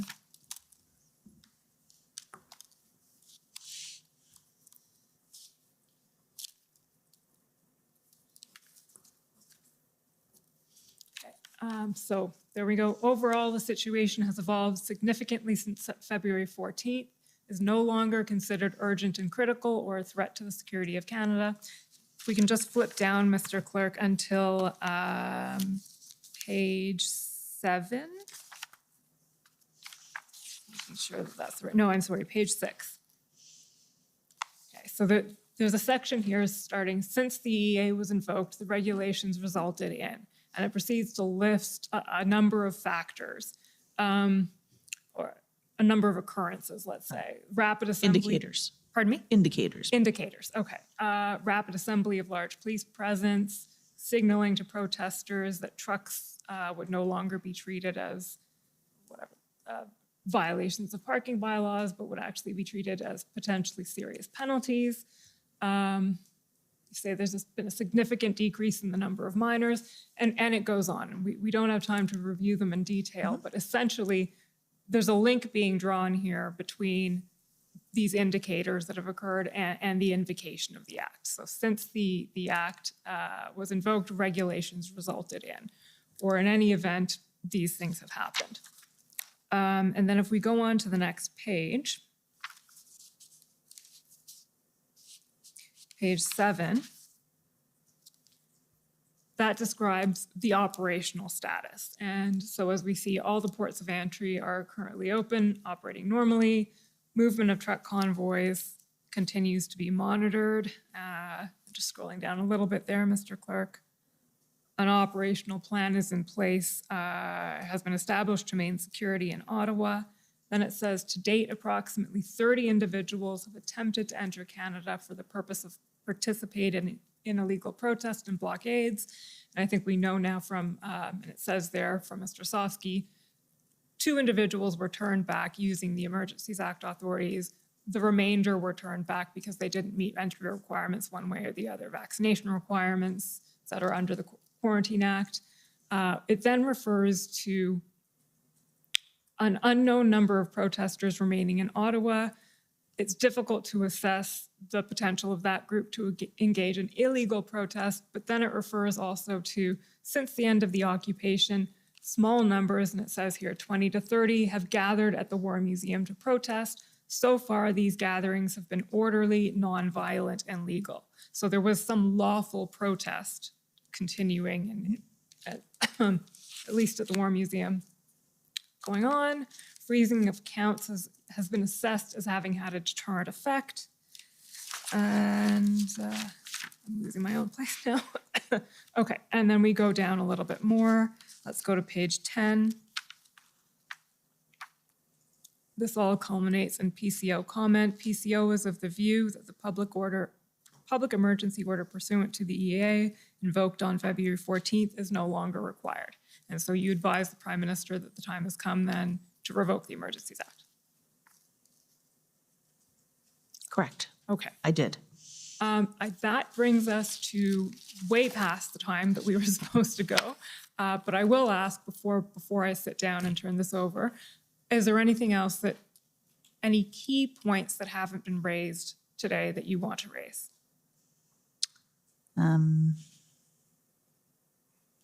I don't think so. I just wonder if you have covered the fact that we consider trust in institution as one of our criteria as part of the threat, and what can be the consequences if, population is really losing confidence in our public institutions. So I can do it. So one of the reasons why it was an important factor. So first of all, we were seeing citizens, doing some counter-protests, asking the court for an injunction.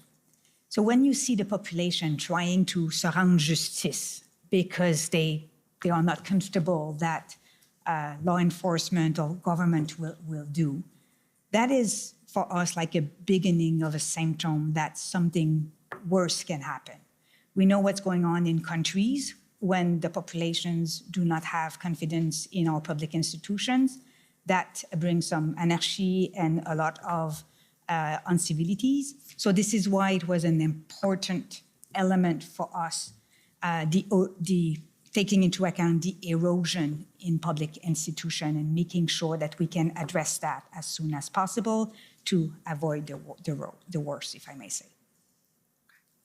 Can I go back to revocation for just a moment then? Yes.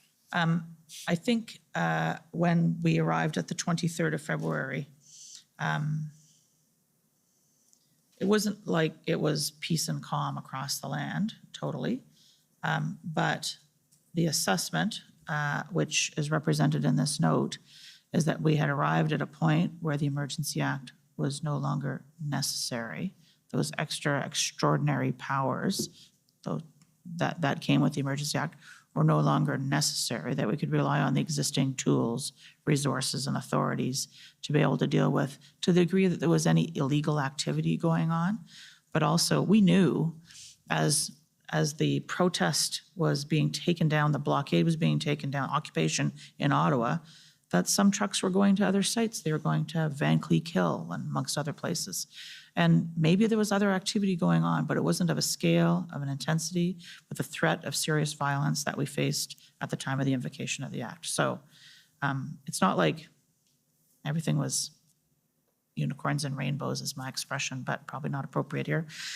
We had not arrived at, there was still a level of activity, including some lawful protest activity, which is reflected in this note, but there was still some level of illegality going on but we were confident at that point that could be dealt with through without the extraordinary measures of the Emergency Act.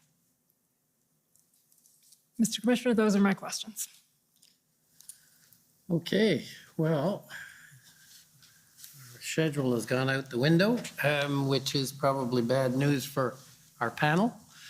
We're used to staying late. I'm sure you're also used to working late, but what I'm going to do is take the afternoon break for 15 minutes. And given the time, I will come back and I'll be a little more flexible with the questioning and cross-examination because we have a rule here. What goes in direct goes in cross. So I think we have to be fair, but I will be reasonable, only modest, not the degree requested by some. So I'm sure, sir, you're not talking about little old me. No, I wouldn't want to single anyone out. So I'll take the break for the afternoon, 15 minutes, please. The commission is in recess for 15 minutes. La commission levée pour 15 minutes.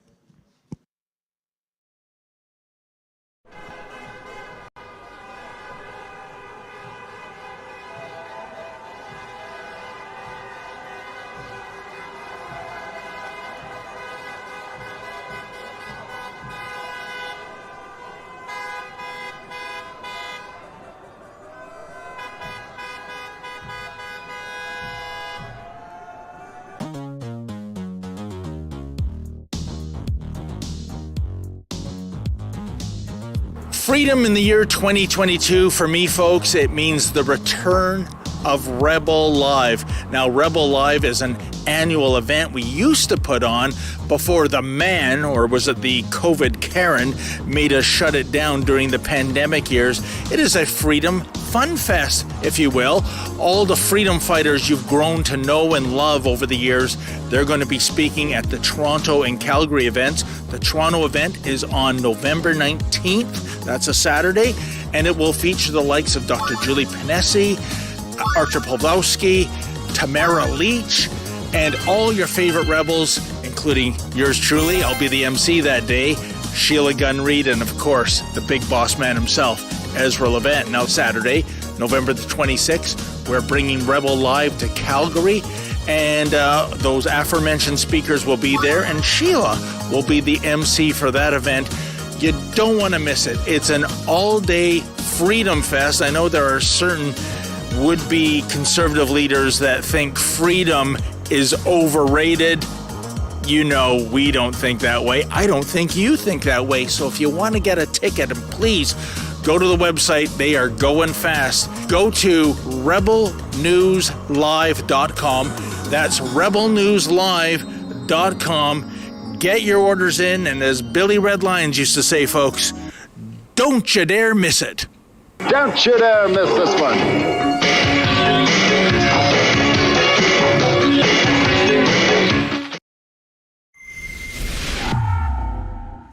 Mr. Stewart, you admitted that the Emergencies Act was the wrong decision. In hindsight, what would have been the right decision?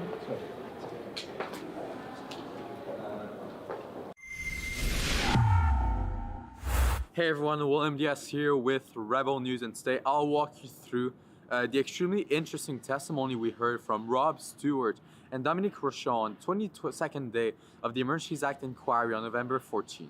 Before we begin, let's remember that the inquiry is taking place because Justin Trudeau invoked a never-seen-before anti-terrorism law on peaceful protesters who gathered in Ottawa from all across the country to protest his own COVID-19 mandate during Freedom Convoy 2022. You can see and support our independent coverage of this inquiry taking place here once again in Ottawa at truckercommission.com. The witnesses who appeared in front of the commission were Rob Stewart, Deputy Minister of Public Safety at the federal level, and one of his colleagues, Dominique Rochon, Senior Assistant Deputy Minister from the National and Cybersecurity Branch with Public Safety Canada. Now, Rob Stewart was working closely with the Liberal Cabinet and Marco Mendicino during the Freedom Convoy. Rob Stewart, his name appeared often since the beginning of the inquiry, but we finally had a chance to hear what he had to say in front of the Commission. Before we began, Rob Stewart was the one who informed Marcel Baudin, the head of police liaison with the Ontario Provincial Police, the OPP, on February 13th, that the government would not meet with the protesters, even though Baudin strongly suggested that they do so. Baudin was the one who concocted a plan suggesting that the Liberal cabinet meet with the protesters, part of the Freedom Convoy, and that plan was presented to them, to the cabinet, the day prior to the invocation of the Emergencies Act. Then, remember this? Did you know that that meeting was at 3:30 p.m. and that it was with cabinet and it was the incident response group of the political executive meeting and that your proposal was provided to them? No. Okay. It was. I can tell you that. And then they invoked the Emergencies Act. Thank you. Now, Stewart and Rochon were grilled by Freedom Convoy lawyer Brendan Miller when undergoing cross-examination. Take a look at how this went. That at no point did the service, being CSIS, assess the protests in Ottawa or elsewhere, those referred to as the Freedom Convoy and related protests and blockades in January and February 2022, constituted a threat to the security of Canada as defined in Section 2 of the CSIS Act, and that CSIS cannot investigate activities constituting lawful protests. CSIS assessed there was no indication of foreign state interference occurring in the course of the protest. CSIS did not assess that any foreign state supported the protest through funding, that foreign states deployed covert or overt disinformation techniques, or that any foreign state actors attempted to enter into Canada to support the protest. There, Director Vigneault states that he learned that the EA referenced the threat definition set out in Section 2 of the CSIS Act once the federal government began to seriously consider invoking the EA between February 10th and 13th. He requested that the service prepare a threat assessment on the risks associated with the invocation of the EA. He felt an obligation to clearly convey the service's position that there did not exist a threat to the security of Canada as defined by the service's legal mandate. The threat assessment prepared by the service was that the invocation of the emergencies legislation risked further inflaming IMV rhetoric and individuals holding accelerationist or anti-government views. You were told that, is that correct? That is correct. This cross-examination by Miller shows that Stewart, Rochon, and their teams completely disregarded crucial CSIS intel in order to invoke the Emergencies Act. CSIS's opinion was that invoking the Act would radicalize protesters, and they didn't indicate it was crucial to do so. Stewart was unable to point to a reasonable authority that stated that the threshold under Section 2 of the CSIS Act was met. Here's the moment from Miller's cross-examination of the panel of two witnesses that completes this assessment. Okay, so what intelligence bureau or agency or law enforcement agency told the government, here's the evidence of reasonable and probable grounds, or reasonable grounds, of a Section 2 CSIS Act threat? And you know, I take it now, because it's advised to you, that that's required to invoke the Emergencies Act. It's in the documents. You were advised of that. Yes. Right. So what agency gave you the evidence and the intelligence that said, hey, we have reasonable grounds of a Section 2 CSIS Act threat? There wasn't one, was there? So let me explain. Nobody bringing advice to the table other than CSIS is assessing that against that threat. Nobody advising the cabinet. The cabinet is making that decision. And their interpretation of the law is what governs here and the advice they get. And their decision was, evidently, that the threshold was met. Later, the Council for the Justice Center for Constitutional Freedom, the GCCF, got his chance to cross-examine Stewart and Rochon, and it was very revealing and relevant as well. Take a look. Numerous witnesses from the OPP and the OPS have testified that the invocation of the Act may have been helpful, but it was not necessary to clear the protests. Would you agree with them on that point? I believe that the invocation of the Act provided very useful tools to law enforcement. Useful tools, but not necessary tools. Well, I'm not in a position to render an opinion on that, I don't think. I would only observe, as I've observed already, that upon the invocation of the Act and the use of those tools, the protests diminished and stopped. And that goes beyond useful. Now, the Liberal Research Bureau is an interesting taxpayer-funded entity. We'll talk more about it another time. But here it shows that prior to the Emergencies Act being voted on, the New Democrats were already going to vote in favor of it. However, Stewart claimed that he only learned about the NDP's support of the Act, quote-unquote, upon the vote. Finally, another noteworthy moment from his testimony was when Stewart explained that the Emergencies Act is only a tool of last resort and that there were, quote-unquote, many other tools as well. But specifically with respect to the Emergencies Act, would you, based on your understanding of the discussions that took place around that, in your view, would the Emergencies Act have been an appropriate tool to deal with the situation in Ottawa had it not been for those other events? The Emergencies Act is generally considered to be a tool of last resort under very exigent circumstances, urgent, time-limited. So there were many other tools in the toolkit. Indeed, Ontario used one, and it was not used until quite a bit later in time. So I would say, we were all conscious of it as being a tool, but in the minds of those who were, sort of discussing it with counterparts, there were other tools as well. My colleague Celine Gallus also asked a question to Stewart. Check it out right after his testimony. Mr. Stewart, you admitted that the Emergencies Act was the wrong decision. In hindsight, what would have been the right decision? Well, there you have it, folks. Here's everything that you need to know about what went on during this extremely interesting and very revealing day. Make sure to stay tuned because, well, I'm telling you, the remaining testimonies will be as interesting as this one. And we'll make sure to bring you the best coverage that we can. For Rebel News, this is William Diaz. Support our independent coverage of the Emergencies Act inquiry. There's 2 weeks left. If you want to support us, you can go to chuckercommission.com and make a donation. Our vision is safe, secure, and prosperous Canada through trusted intelligence and advice. That's our slogan. That's what is written on the CSIS website. And in the past few weeks, you've most probably heard us talk about CSIS in relation to the Freedom Convoy and more. But what is CSIS? At the Canadian Security Intelligence Service, we are aware of the special role with which we have been entrusted by Canadians. CSIS is at the forefront of Canada's national security community.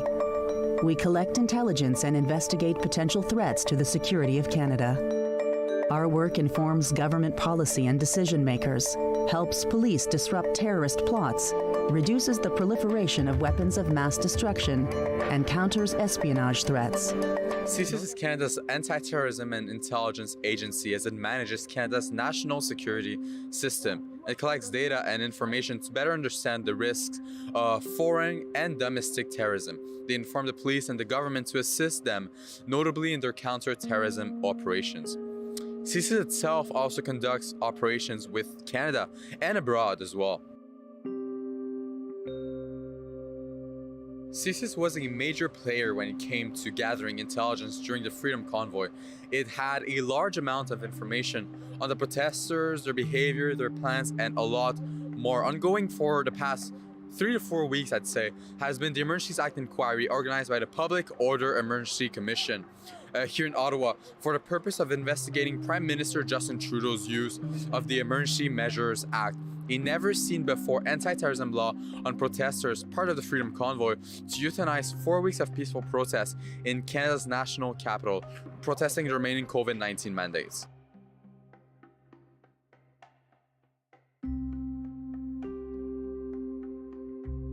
Now, the inquiry has given us the opportunity to hear evidence showing CSIS's analysis of the convoy and of different protests across the country. Indeed, in direct relation to the Emergency Measures Act, CSIS has warned that invoking it might quote-unquote radicalize protesters and push them to violence.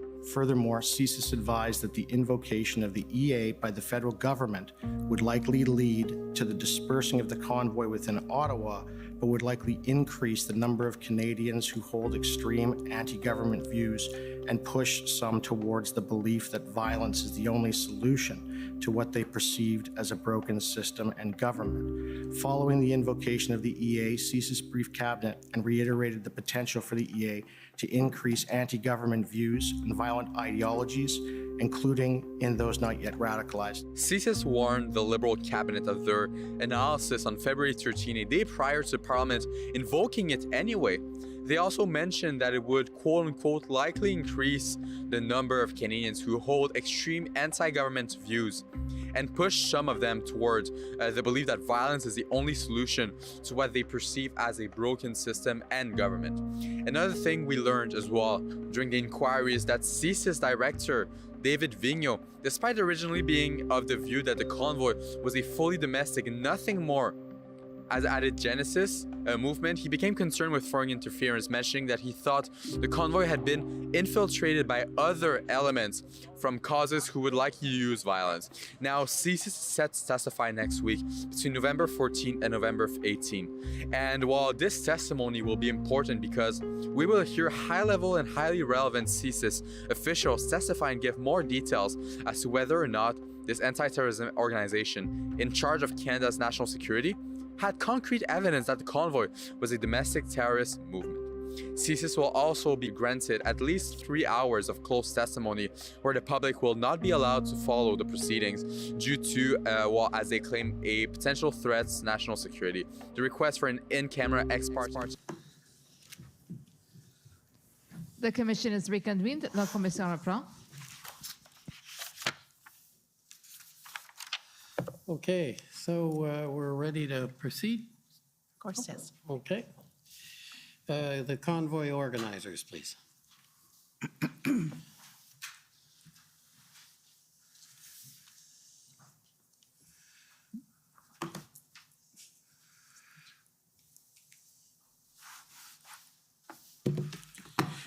Good afternoon and soon to be good evening. My name is Brendan Miller and I am legal counsel to Freedom Corp, which is the entity that represents the protesters that were in Ottawa in January and February of 2022. I have 20 minutes to question you, so that would bring us to 4:48 when I'm done, and hopefully I don't have to ask for a little more time. So I'm going to begin with yourself, Assistant Deputy Clerk.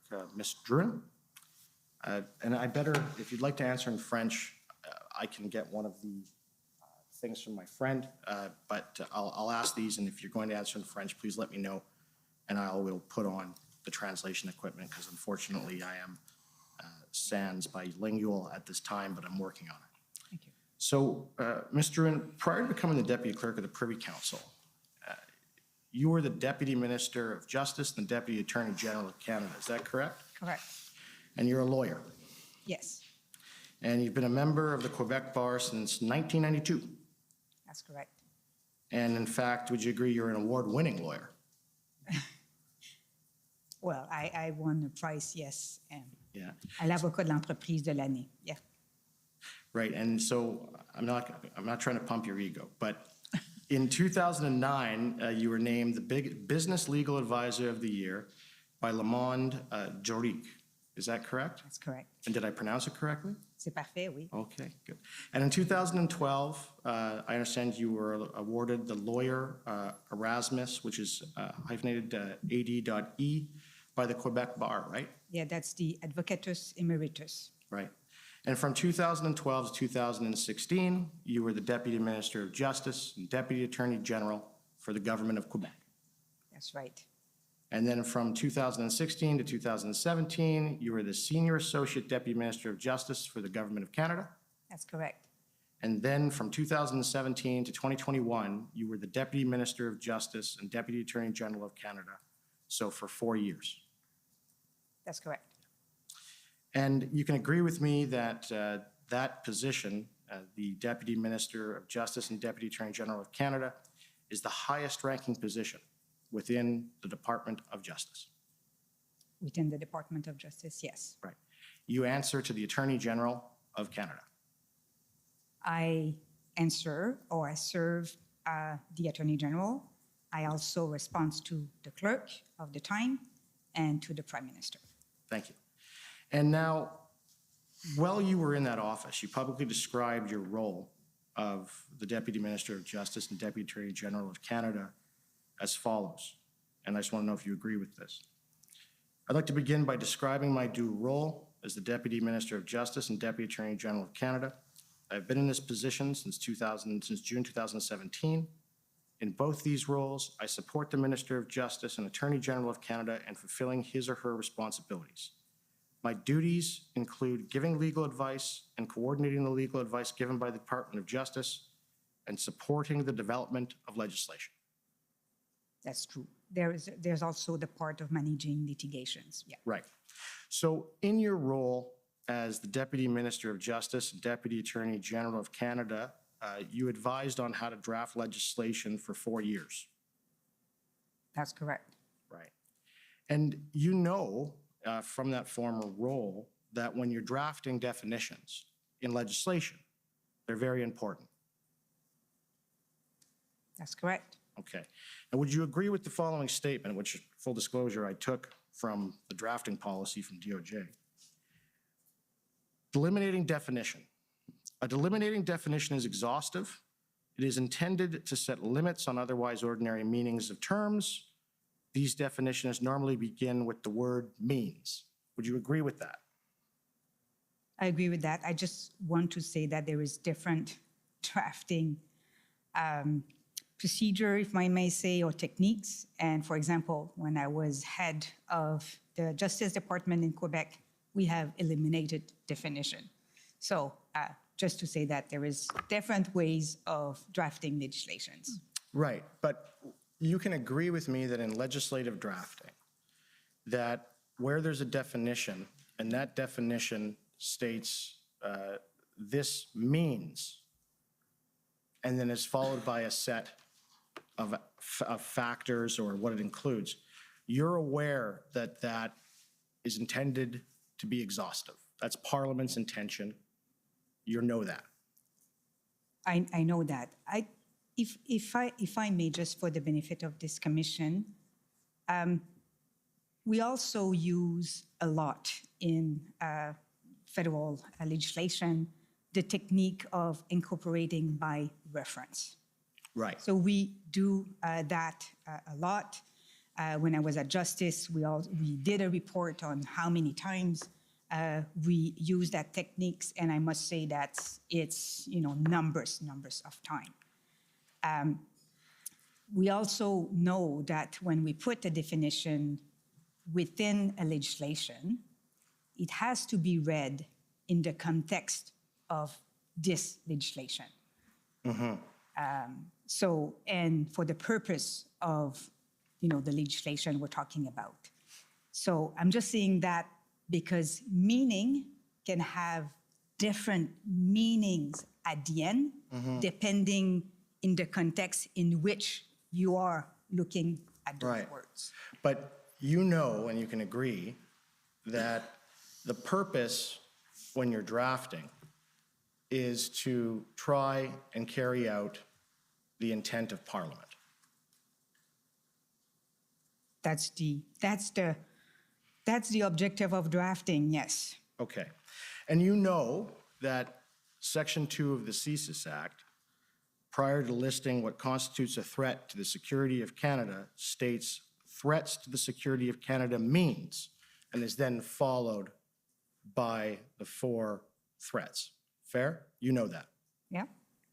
And you know that under Section 12 of the CSIS Act, that in order for CSIS to open an investigation, CSIS has to conclude reasonable grounds to suspect that a person or group is carrying out activities constituting a threat to the security of Canada as defined in Section 2. Yeah, that's how the CSIS Act operates, yeah. All right. And you know, and we talked about this, that the Emergencies Act, it states that threats to the security of Canada has the meaning assigned by Section 2 of the Canadian Security Intelligence Service Act, right? You know that. That's in the EA, yeah. And you know that under the doctrine of consistent expression, that where there is an adoption by reference, it's to mean the same thing as the primary legislation. You know that. I think what I've said is that when we are incorporating by reference, remember, I guess, when you did your bar, we were always talking about mutandis, mutandis. Huh? Mm-hmm. And that was, the idea was to make sure that we interpret, avec les adaptations nécessaires, the incorporation by reference. So the idea here, and as I said before, is really to interpret within the context, the purpose, also the decision maker that have to look at similar words. Okay. And to your knowledge, from what you know, what do you know about Parliament's intention for a threat to the security of Canada in the Emergencies Act to mean something different from a threat to the security of Canada as defined in the CSIS Act? I guess what I'm saying here is when the legislator adopted the Emergency Act versus when the legislator adopted CSIS Act, it was for different purposes. The purpose of doing an investigation under the CSIS Act is not the same purpose as triggering or invoking the Emergency Act for public order emergency. And I understand, but you are aware that both the CSIS Act as well as the Emergencies Act were passed within just a few years of one another in the 80s. Well, I'm pleased to be corrected. Yeah, maybe 4 years. I thought the CSIS was 1984, if I'm not And if you I'm not know mistaken. that, and I take it that you know that one of the reasons that they adopted Section 2 of the CSIS Act, Parliament did, was to limit the executive branch of government from declaring public order emergencies. You're aware of that? I wouldn't use limit. I think that the Emergency Act was crafted to make sure that there's a lot of safeguards in terms of how we invoke the role of Parliament to confirm or deny the invocation of the Emergency Act, the role of the Joint Committee to supervise the implementation of the measures, and the role of an inquiry like this one. Okay. And if I can add, a very important component is making sure that doing so, I mean, invoking the Emergency Act, was compliance with the Charter, which was a new instrument following, the previous act. And in the Emergencies Act, it requires the governor and council to have reasonable grounds, you know this, that there is a public order emergency. Is that right? Sorry, I missed your question. So you know that in the Emergencies Act, it actually states that a public order emergency arises from a threat to the security of Canada that is so serious to be a national emergency. You know that. I agree that. And so you also know that in order to invoke the act, there has to be reasonable grounds, and that includes a threat to the security of Canada, right? Right. And that threat to the security of Canada is as defined in Section 2 of the CSIS Act, right? Right. Okay. So let's talk about that. Can you agree with me that there was not reasonable grounds of a threat to the security of Canada as defined in the CSIS Act and adopted by reference I in the don't agree. emergencies? I don't agree with that. Okay, so let's go through those grounds. Okay? So, I can help. I know your time is, yes, and let me. it's really, I- what we use is really 2C. Right, so then we can throw out any other grounds, it's fair to say, Yeah, other than 2C. the main, like the real ground was 2C. All right, so apologies, activities within or relating to Canada directed towards or in support of a threat or use of acts of serious violence against persons or property for the purpose of achieving a political, religious, and ideological objective within Canada or a foreign state. So that is the ground. And that is the single ground, from your understanding, of why the Emergencies Act was invoked. That's the main ground. Some can say that there's other ground, but that's the main ground we used. Okay, so let's talk about threats of acts of serious violence and acts of serious violence. Can you summarize for me the threats of acts of serious violence that the invocation was based upon? I'll do that. I think the clerk will probably add. So if you just look at what you went through this week, who you heard.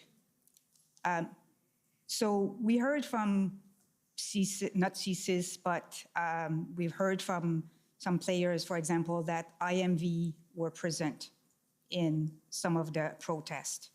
We've heard also that ex-militaries and ex-law police agents were present. We heard the presence of firearms. We heard also a threat to our economy, threat to and impacts on workers. We just talked about that before.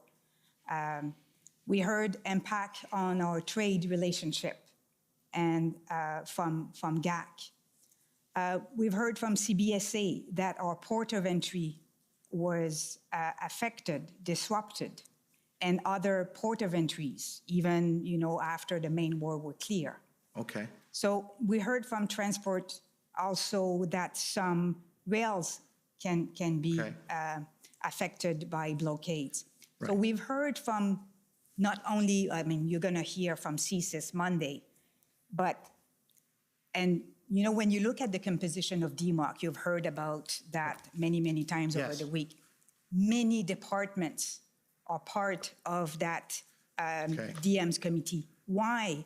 Because national security is not the result of the assessment of one agency, but the result of, as Janice said, the clerk said before, the town. I don't mean to interrupt. I only have so much time left. Sorry about that. Yeah, so I just want to talk to you about first, you mentioned the IMVEs, right? Yep. And you can agree with me that an IMVE, it's not just somebody who's radical or whatever. There has to be an element of violence. So a couple of things here. And when you look at C, we want to talk about that.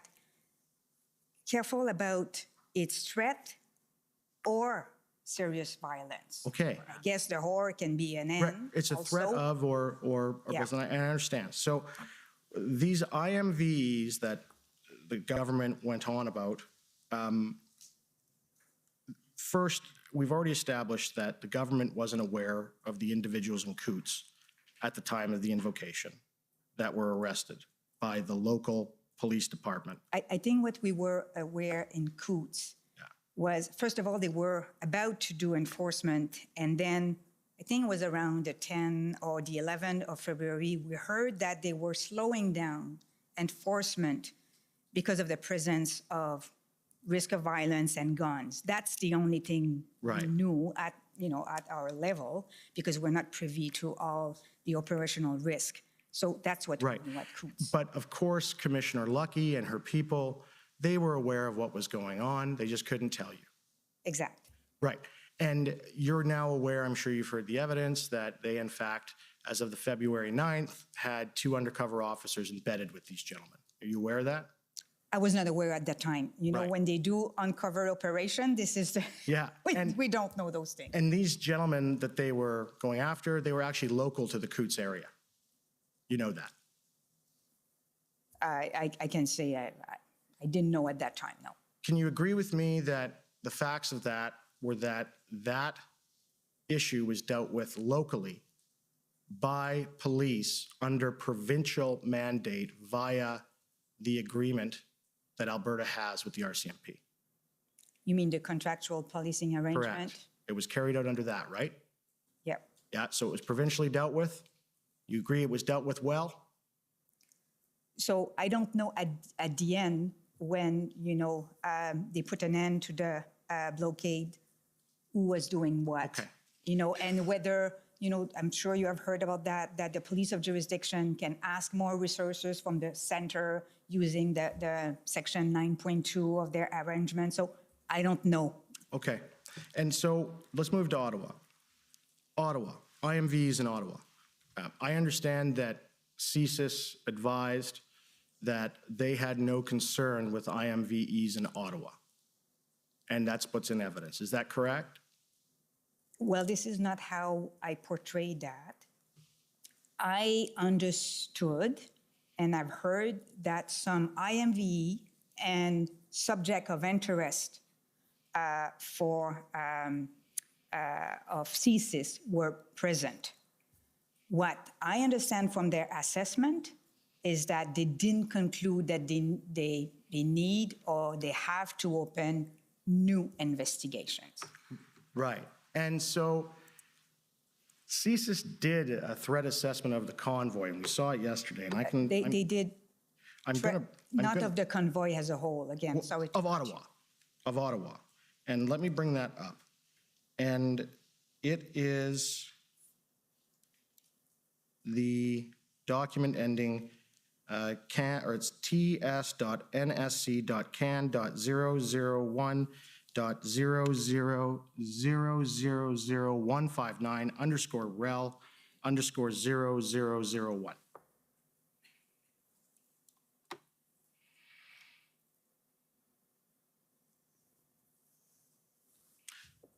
Now, we've all reviewed this. I've put it to folks, and I don't want to have to read it to you.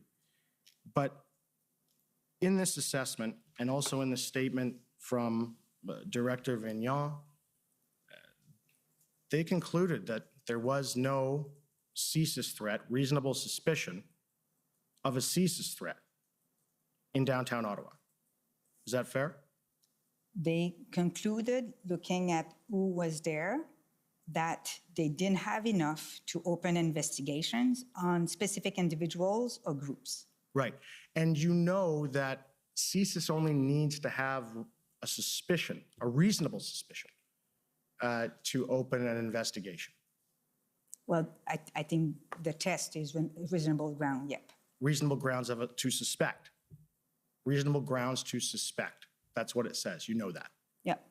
And the difference between that and the grounds to invoke a national emergency is that, you know, under the Emergencies Act, it requires reasonable grounds. You know that. That a public order emergency exists. And you know, as the former highest ranking lawyer and legal officer within the government of Canada, that reasonable grounds to suspect is a lesser threshold than reasonable grounds, or referred to as reasonable and probable grounds. You are aware of that.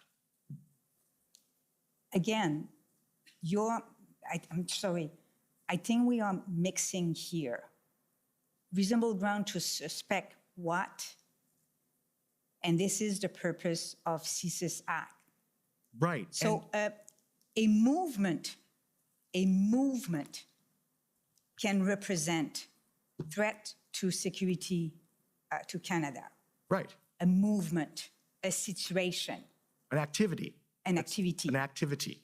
Without having individuals or groups into it that do meet the threshold of CSIS. So I think we need to make the difference between what the movement represented at that time for Canada versus the composition of the movement, whether or not we had individuals that, But ma'am, I understand what you're saying, but you're saying that you want to look at the group as a whole. All right. And so I've asked you about Coots, that was taken care of. I've asked you about Ottawa, all right? You knew that the group, the assessment was that it did not meet that. And now Windsor. Can you agree with me that there was no Section 2 CSIS Act threat with respect to Windsor? You've mischaracterized the witness's evidence. She didn't agree with you that CSIS had assessed the group, the entire group in Ottawa. Right. So let me just move over to Windsor. Can you agree with me that you are aware of no Section 2 CSIS Act threat with respect to Windsor? I think I can go again through everything we have heard from all departments, and that the clerk, with my advice in particular, considered to determine whether or not we believe that the threat, the test under the Emergency Act. Let me try and rephrase it this way. What evidence and what information of violence at Windsor were you aware of when the act was invoked?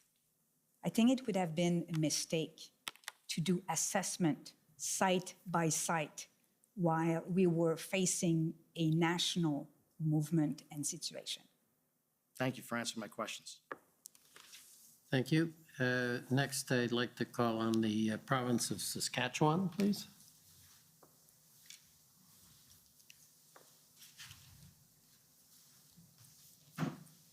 Good afternoon, Commissioner. I'm trying to get my camera operating. Thank you. Okay.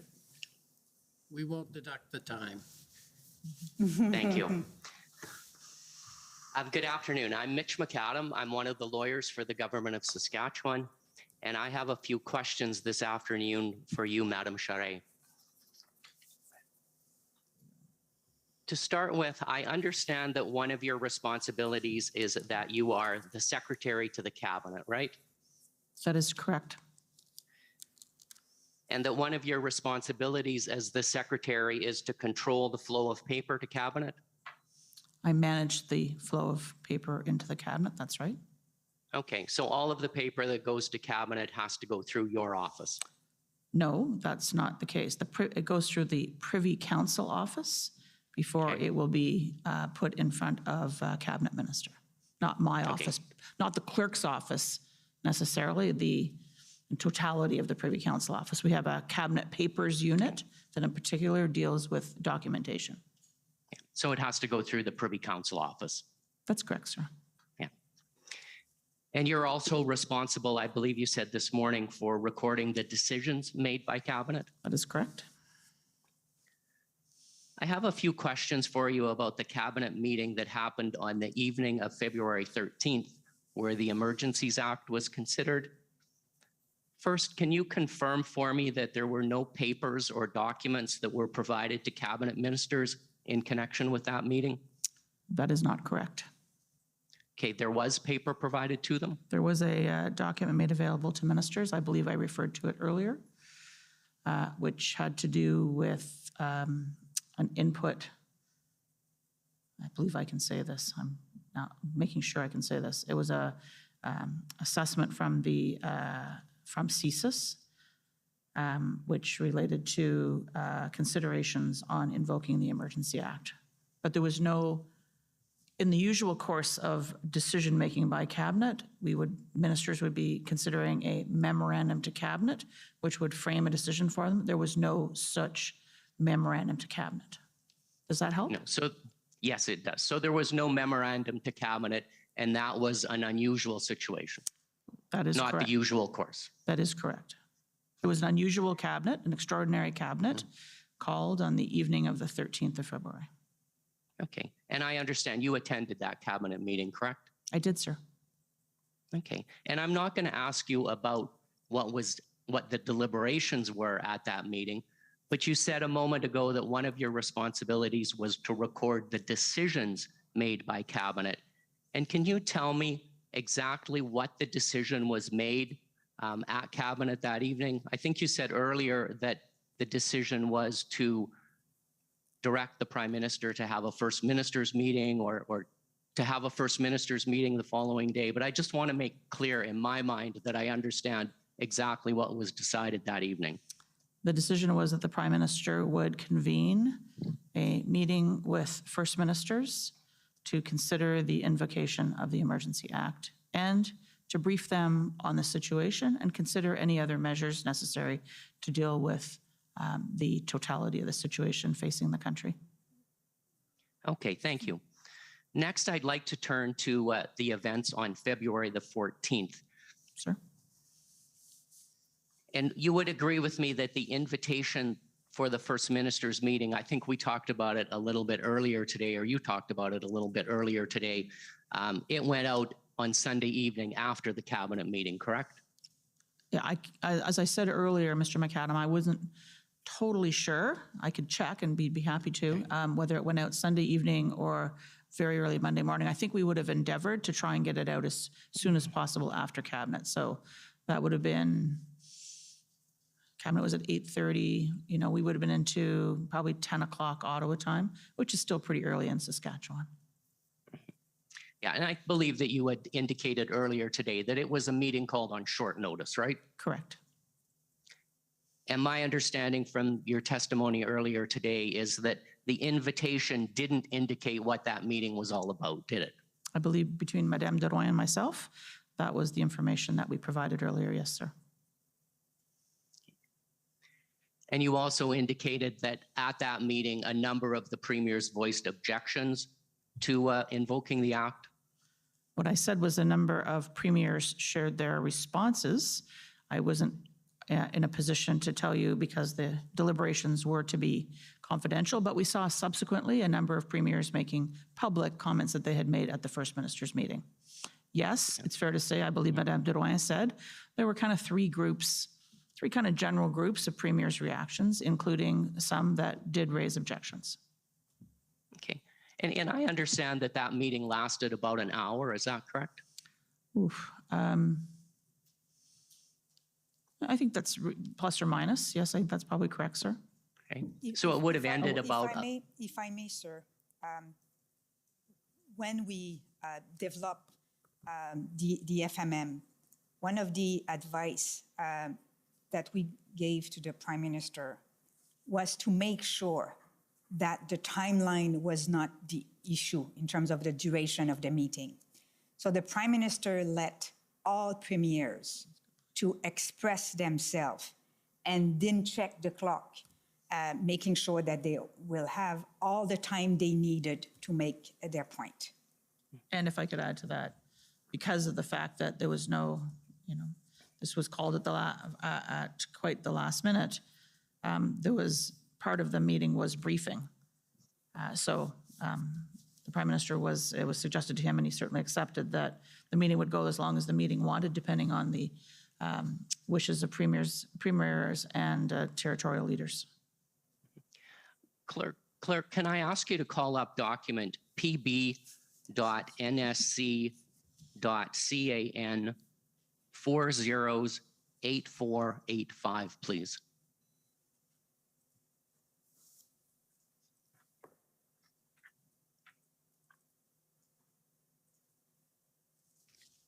And Clerk, if you could scroll to the very end of that document, you'll see Madam Charest, this is an email from Jody Thompson on February 14th at 11:44 a.m. And she says, I need an assessment for Janice about the threat of these blockades. And when she's referring to Janice, that's you, correct? I believe so, yes. And yesterday, when she testified, Ms. Thomas indicated that this was something that was needed for the invocation package. And that's the memorandum that you prepared for the Prime Minister, right? I don't know that I caught every moment of her testimony, so whether exactly that's what she said or not, I wouldn't want to say, but I do believe that she was, like many across the Privy Council office, working to gather inputs for the invocation note. Okay, and I just want to make sure I have my time frame correct here. So the First Minister's meeting would have ended by 11:15, and then by 11:44, Ms. Thomas is writing asking for this threat assessment. So am I right that in that half an hour, the Prime Minister would have come to you and said, let's proceed with the invocation package, and then you contacted Ms. Thomas and asked about the threat assessment? No, Mr. McAdam, that would not be an accurate description. I would say to you, sir, that part of our job in the public service, and people who work for me, is to get ready. And so I can tell you that I turned my mind, and I was the advisor here, to the advice to the Prime Minister as to whether or not to invoke, not at 11:44. There were a number of people, including Ms. Thomas and others from the Privy Council office, who were contributing to this decision note, which came to me for my consideration. And as you saw, I signed off on my advice. I believe we talked about it earlier, sometime about 3 o'clock in the afternoon. So yes, work was underway, but I had not turned my mind to the conclusion of my advice. Okay, so had the Prime Minister, did he come to you after the First Minister's meeting and before you completed your memorandum and asked you to go ahead and prepare that memorandum? No, sir. No, so you were doing this based on your understanding of what he wanted? My understanding of what was required in the situation. That's my job. Okay, and you knew that a press conference had been called for 4:30 that afternoon, didn't you? I knew that there was a possibility of a media availability in the afternoon. Okay, and I think you indicated that you gave the document to the Prime Minister at 3:41 in the afternoon. And then I think you said this morning that he would sign that document to indicate his approval, but I don't believe that you testified about when you would have got that document back from him.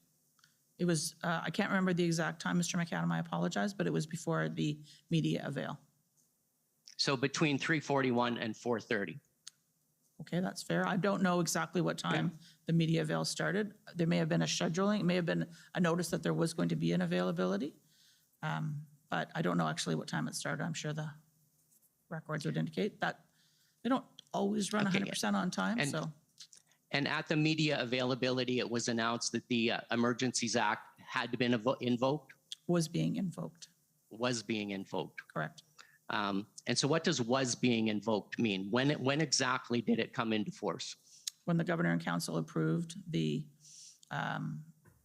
proclamation. And so that wasn't until the next day? No, it was on the 14th, and you'll see that in the Canada Gazette. It was the 14th of February. Okay, and so was there another cabinet meeting on the 14th for cabinet to consider this? No, sir. So cabinet was never advised of the outcome of the meeting with the First Ministers? There was not a loop back to cabinet in an official cabinet meeting, but did you want to say something, sir? Yeah, I'm confused because I think you said earlier today that under the Emergencies Act, it's the Governor and Council that invokes the act. Yeah. So if the cabinet didn't meet again, how did the act get invoked? Was the power to do so delegated to the Prime Minister, or just how did that happen? Yeah, the decision in terms of invocation was left with the was left ad referendum to the decision of the Prime Minister. Following his consultation with the leaders of the provinces and territories, amongst other deliberations that he might undertake. Commissioner, I have a couple of questions about the memorandum that was prepared for the Prime Minister that afternoon, so I wonder if I might have your indulgence to take a few extra minutes to ask those questions. Sure, go ahead. A couple of minutes, but don't abuse. Thank you. Clerk, could you please call up document SSM NSC.CAN 4032 224, and that's the memorandum to cabinet.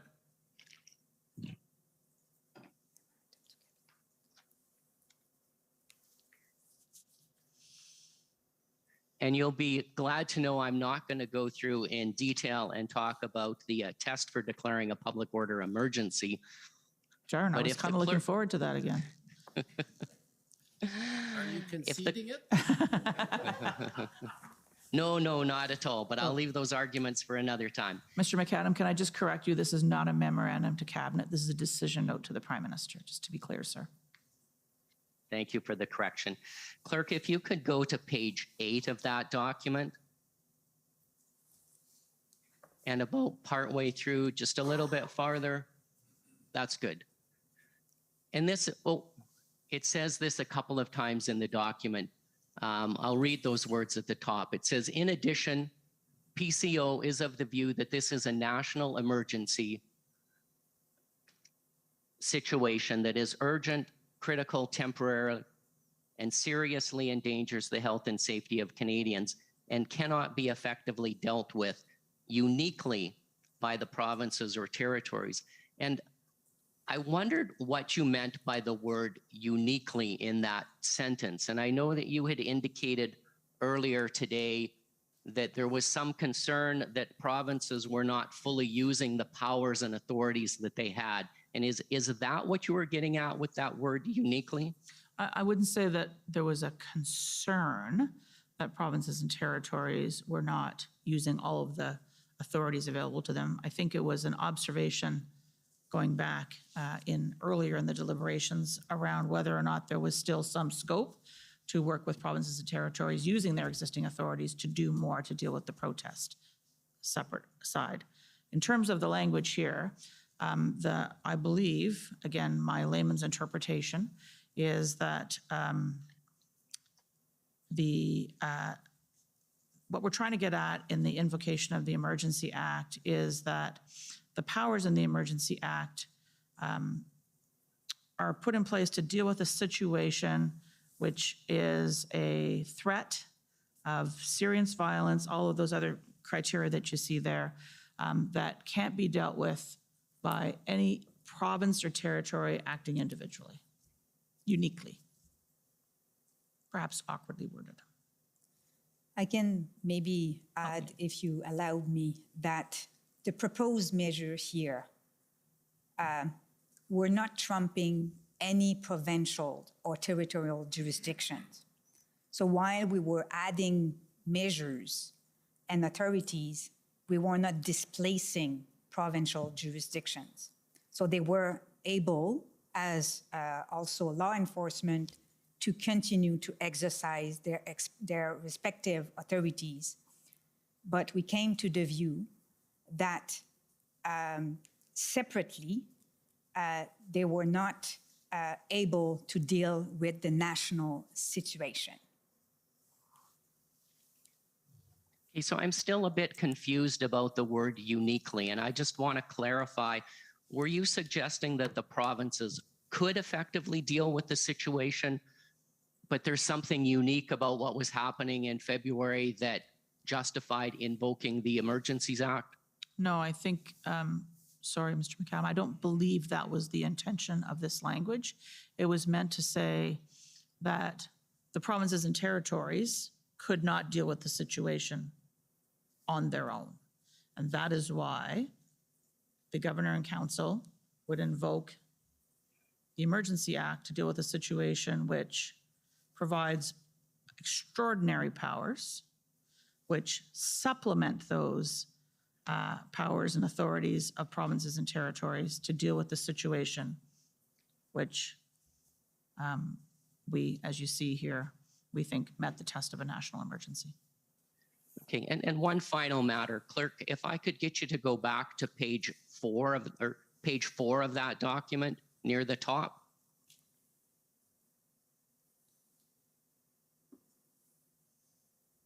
And on that page, you indicate that the First Minister's meeting will meet the requirements for consultation with the provinces under the Emergencies Act.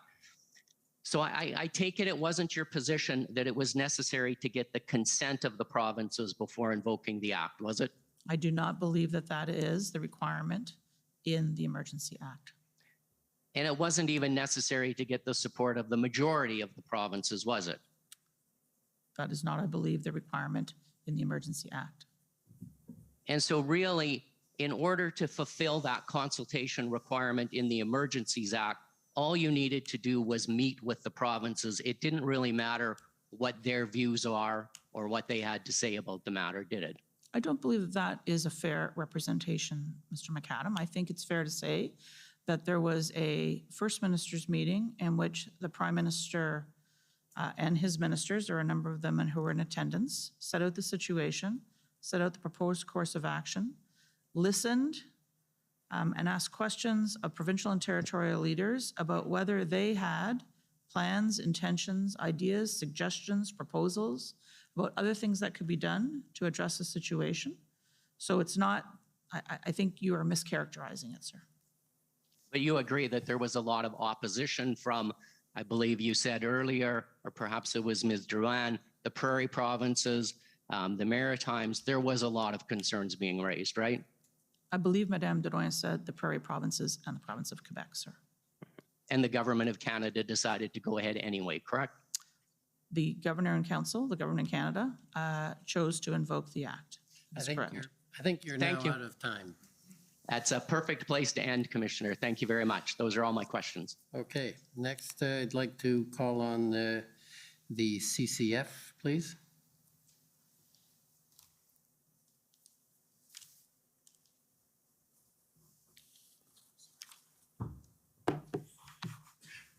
Charette, Ms. Drouin, my name is Sujit Chaudhary. I'm counsel for the CCF. I know it's been a long day, so I just have a few questions for you. The Canadian Constitution Foundation. Yes, for the record. Thank you, sir. Sorry. Ms. Charette, you said in your testimony today that one of your roles is to serve as a Secretary of the Cabinet. That is correct. And that in that role, you set or you participate in the setting of agendas for cabinet meetings. You said you determine attendance, and that attendance includes, as we've seen in the cabinet minutes put into evidence, not just cabinet ministers, but many senior officials. I oversee that process. You oversee that process. I don't personally necessarily arrange every single meeting, every single agenda. I have a team that works with me on these things. But yes, you are correct to say agendas, attendance. The agenda, I would say, I should clarify, in case I wasn't clear, Mr. Chowdhury, that the agendas are proposed to the chair and approved by the chair. So we then issue the agenda. Of course. To ministers who then arrive with the agenda. Understood. And you attend those meetings yourself as Secretary of the Cabinet. And as you said, you have a responsibility to ensure that if Cabinet is to deliberate or make a decision, that it has all the correct information before it. That is correct, sir. And you also said that they are, unlike Cabinet committee meetings, you said they're run in a very structured fashion where the Prime Minister chairs and officials speak if they're called upon. That is what I said, sir. Okay. So I'd like to take you to the cabinet meeting of February 13th. I take it that given the importance of that meeting, you were essentially involved in setting the agenda. I was advising the Prime Minister on the setting of the agenda for that extraordinary cabinet meeting. It was not a regularly scheduled cabinet meeting. And you also then were centrally involved in determining the attendance at that meeting. And in particular, you were involved in ensuring that Commissioner Lookey, Deputy Minister Stewart, and Monsieur Vigneault were at that meeting. I would say that given the topic, I would have expected those deputies to be invited to support and agency heads to support their minister. I'm just trying to remember whether I actually looked at the attendance list, but I would have expected, and I would have asked that they be in attendance. And so, and the invitation would have come from the Privy Council office, correct? That is correct. If not from you directly, that's certainly by your ministry. I have a team that organizes cabinet meetings. That's correct. And so we've had testimony. Oh, sorry. Excuse me first for a second. Please, Bruna. please.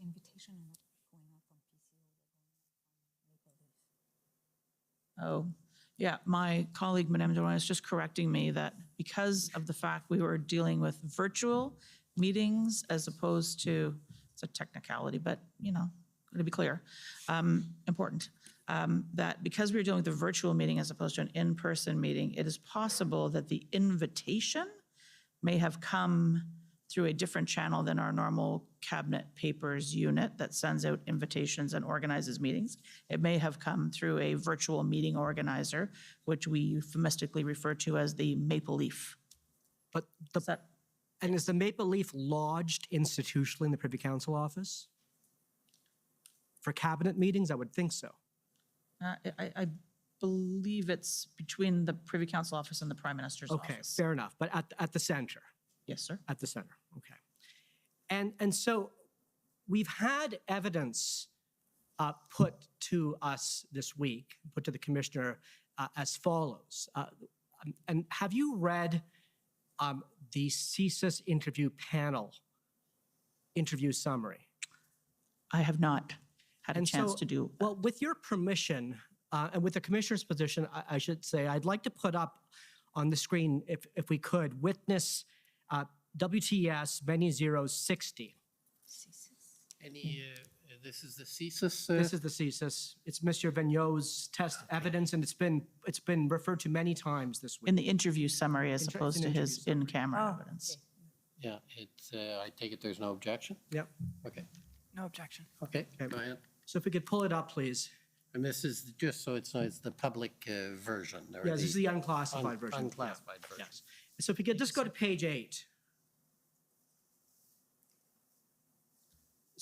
You could scroll down to recommendation to cabinet. Okay, let's stop there, please. Thank you, Mr. Clerk. So just if you could, I'm just going to read this into the record, and if you could read along with me, please. It's Monsieur Vigneault learned that the Emergencies Act referenced the threat definition set out in Section 2 of the CSIS Act once the federal government began to seriously consider invoking the EA between February 10th and 13th. He requested that the service prepare a threat assessment on the risks associated with the invocation of the Emergencies Act. He felt an obligation to clearly convey the service's position that there did not exist a threat to the security of Canada as defined in the service's legal mandate. And then further on, in the bottom paragraph, so the paragraph that begins, Monsieur Vigneault discussed, he said he discussed this threat assessment at the IRG on February 13th. And then he says the document was also available for distribution for the cabinet meeting, but he does not know if it was distributed by the PCO. So can you please answer, was this threat assessment distributed to the cabinet, yes or no? I believe I've said earlier that it was. It was. And this was the only threat assessment provided to the cabinet or to the Prime Minister prior to the decision to invoke the Emergencies Act. Can I just take you to the paragraph preceding that, Mr. Chowdhury? Yes. The threat assessment was with respect to the invocation of the Emergency Act legislation.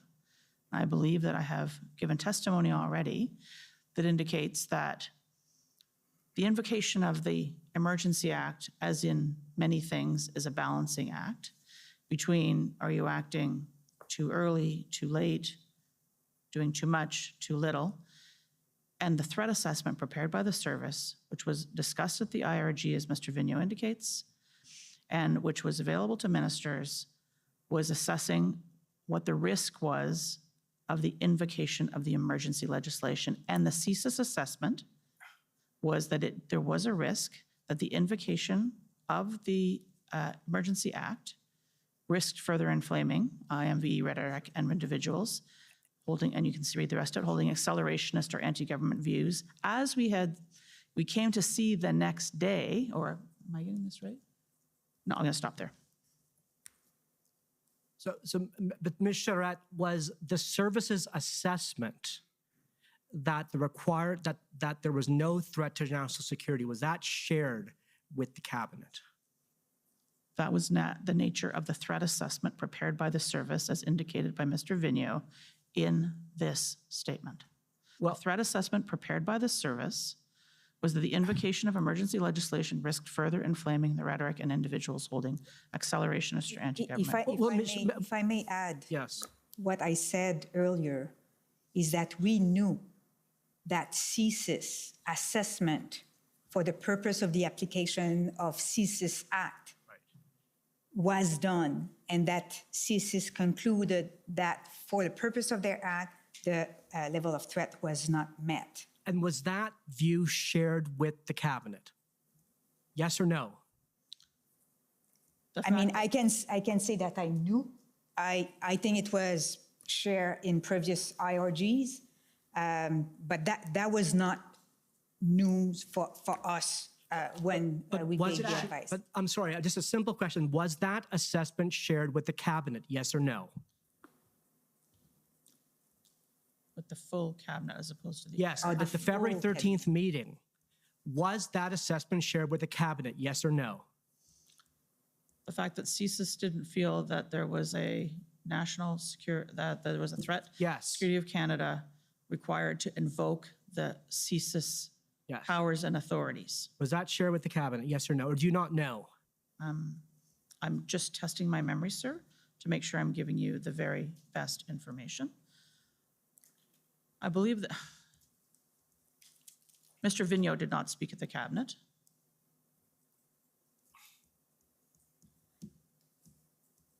I mean, and here, as I said, we knew that it was shared in previous IRG. And, you know, some of the cabinet members were not member of the IRG. So I don't know if that element of CSIS was clearly said during full cabinet, but for sure, some minister, and the Prime Minister was aware of that. But you're not saying that you don't know if that view was shared with the full cabinet at its meeting on February 13th. I cannot confirm that. And what I can confirm, though, is that the threat, as we defined, both the clerk and myself earlier here this afternoon, in terms of the threat coming from, you know, all elements, and I won't go back again, but from transport, GAC, and others, that was discussed. Sure. And can I go on to add one thing, which is in the discussion at Cabinet, I'm going to be careful here, in the deliberations at Cabinet in terms of the considerations related to the invoking of the Act, it's fair to say that there was a discussion about the nature of the threat environment, the legal threshold, the tests for invoking, and the evidence that the thresholds had been met. But you don't know if Mr. Vigneault's assessment was shared with the cabinet. So just one thing. Mr. Vigneault assessment on the fact that invoking the Emergency Act can inflame the situation, that was shared, and we've heard that also from provinces. And I'm not asking you about that. Yeah. I'm asking about what he stated in the previous paragraph of his evidence. Do we know if his views... So I think we answered that we cannot confirm that. I think I share with the best of my knowledge that I'm sure that some ministers were aware of that, key ministers involved in the management of the convoy, the members of the IRG, that the Prime Minister, was aware, but I cannot confirm whether or not it was discussed. Like, you know, that CSIS reports to the Public Safety Minister. What he said, we cannot disclose, and to be honest, I really don't know. So I cannot confirm that. And so have you had a chance to review Deputy Minister Stewart's testimony from this week? Well, I've listened To part of it. to part of it, yeah. So I'd put to you that under cross-examination this week, Deputy Minister Stewart testified on Monday that CSIS was not asked to provide this assessment to Cabinet. Do you have any reason to disagree with Deputy Minister Stewart's testimony? I believe I said, Mr. Chowdhury, that Mr. Vigneault did not speak at the cabinet meeting. Thank you. Therefore, he did not speak, he did not read that into the record himself. So I now would like to turn to the memo, Ms. Charette, that you wrote to the Prime Minister. You're going to have to make it very quick. You're way over time already, and I'm generous, but there are limits. There are limits, I know, Commissioner. And in the memo in which you recommended to the Prime Minister that the Emergencies Act be triggered, you were aware of Mr. Vigneault's view, but nonetheless, you determined that there was a threat to national security, correct? We can go, yeah. I'm happy to take you through my logic again if you'd like. I was aware that Mr. Vigneault felt that there was the threshold for CSIS to launch an investigation under the CSIS Act was not met. Good. And you relied on the National Security and Intelligence Advisor's view, who kind of integrated, as she put it in her testimony yesterday, information from across the federal government to arrive at her view that there was a threat to national security under the Emergencies Act. She was one of the advisors that I relied on, sir. She was not the only advisor that I relied on. So I would like to put this point to you, that in a constitutional democracy, to prevent the abuse of executive powers by an elected government, it is imperative that the views of a professional, nonpartisan, and expert security services be front and center. And that they not just be a factor, but they be at the core of whether a government decides to invoke emergency powers. And what you've said today is that you're not sure if Mr. Vigneault's views were before the full cabinet. They weren't set, you've distinguished the legal relevance of his views. And you're suggesting that what the security sector agencies say is... Are you coming to a question or making a presentation? Are you suggesting that what the CSIS says isn't at the core of what makes it reasonable to determine if a public order emergency exists? What makes it reasonable to determine? I don't understand what your question you're asking. I think that... yeah, please. I'm sorry if you didn't have the opportunity to, the cross-examination that I had with Mr. Miller, but I think that we talked about the difference between who was the decision maker under the Emergency Act versus who is the decision maker under the CSIS Act. And the purpose of those two acts were different, and what we were looking at was different.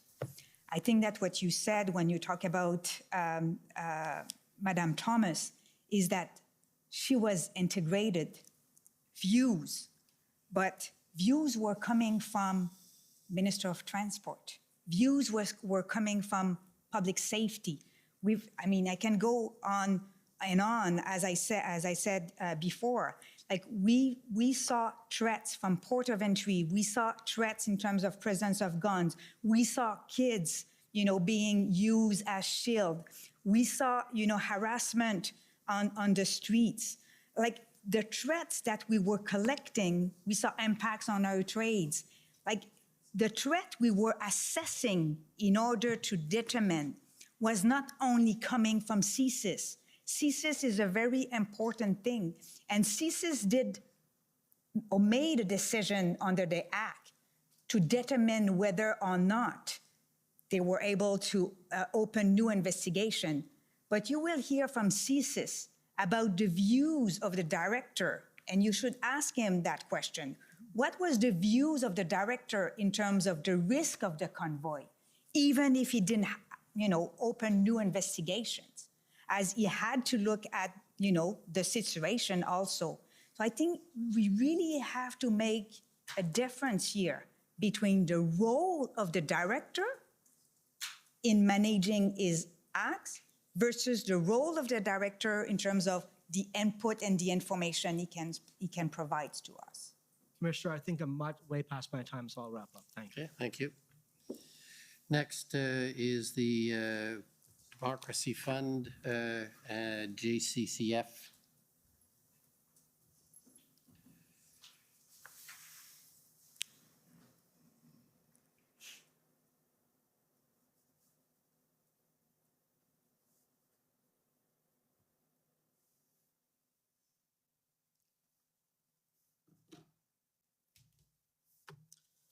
Good evening.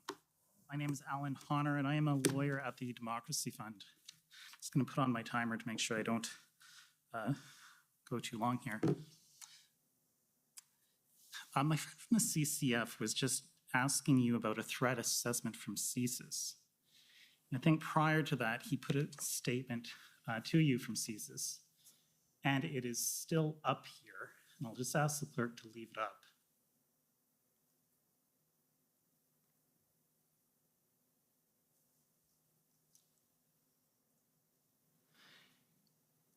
And it says here, he requested that the service prepare a threat assessment on the risks associated with the invocation of the Emergencies Act. He felt an obligation to clearly convey the service's position that there did not exist a threat to the security of Canada.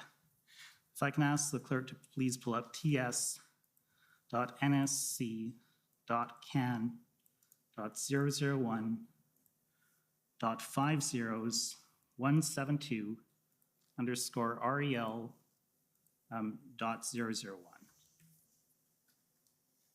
I believe my friend, Mr. Miller, brought this up earlier today.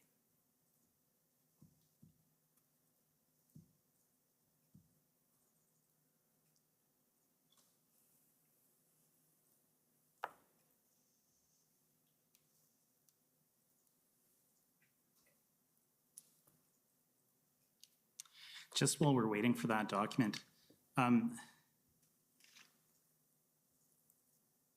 Ms. Drouin, you would agree with me. Okay, well, can we just make it a little bit bigger, please? And can we scroll down a little bit?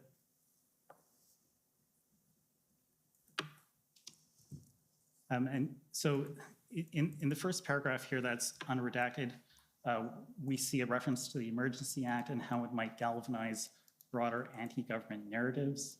Can we scroll down a little bit more? And we see again that it has the potential to similarly radicalize Canadians. I'm sorry, a bit behind. And in the last paragraph that's above us right now, we see that the declaration of emergency by the province of Ontario under the Emergency Management and Civil Protections Act has resulted in a significant increase in violent rhetoric towards the Premier of Ontario and other senior elected officials. And if we go down a little bit more. And what we don't see in this threat assessment is the statement by the CSIS director in which he says that there's no threat to the security of Canada. We don't see that anywhere in this document. Is that right? I haven't read the full document, so okay. I'd have to go back to the top, but I'll...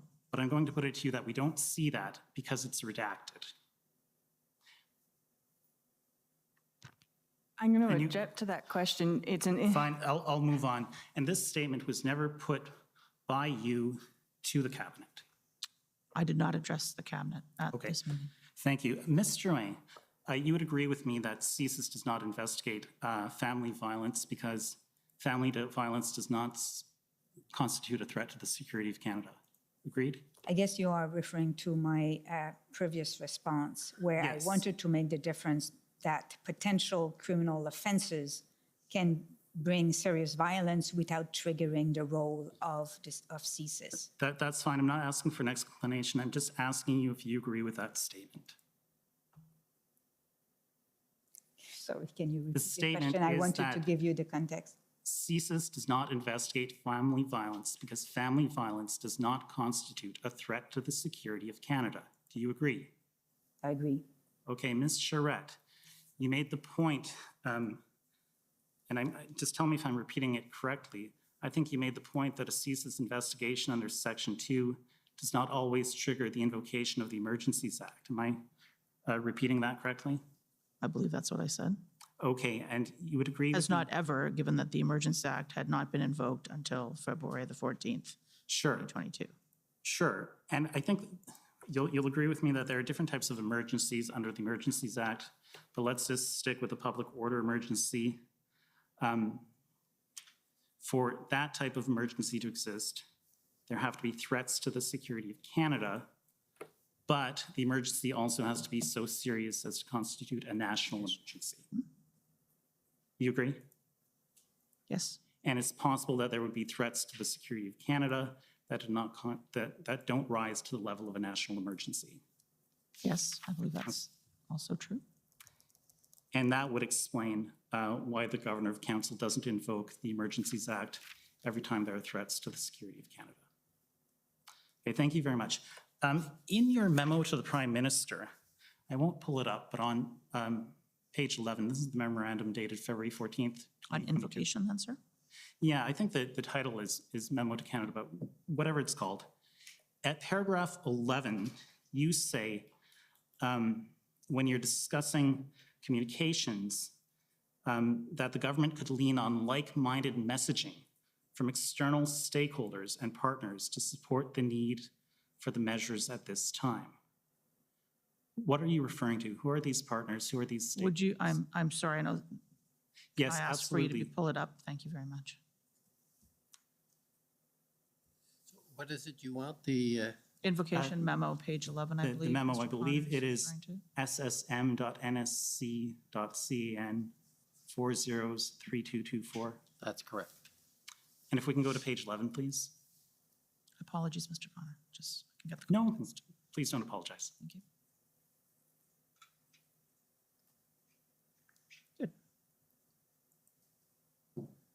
Okay, so right at the bottom here, for public communications, further public communications should emphasize the fair and proportionate action taken by government. And then the last sentence, the government could also lean on like-minded messaging from external stakeholders and partners to support the need for the measures at this time. Who are those partners? Who are those stakeholders? I think it's fair to say that we have heard from organizations like some of the business people in Ottawa, as an example. We have heard from, I'm sorry, just give me a minute here to just get my thoughts clear about this. Is it a reference to the RCMP? No, sir. Is it a reference to newspapers? External stakeholders and partners would not include a government organization. And if it meant the media, that would have been said as the media. No, these would be external organizations. I believe we had an ongoing conversation led by my colleague in the Department of Transport and the Minister of Transport with the Trucking Association as an example. We had business associations across the country that were calling for calling on the importance of keeping those ports of entry open. So I think there were a number of stakeholders who were interested in a peaceful resolution of what had become a serious national emergency. Understood, thank you. One last question. There was a threat assessment referred to in this memo to the Prime Minister. And my friend from the government of Saskatchewan brought up an email from Jody Thomas, and that email says, I need an assessment for Janice about the threat of these blockades, the characters involved, the weapons, the motivation. You recall that, of course, it was just up before you. I do, sir.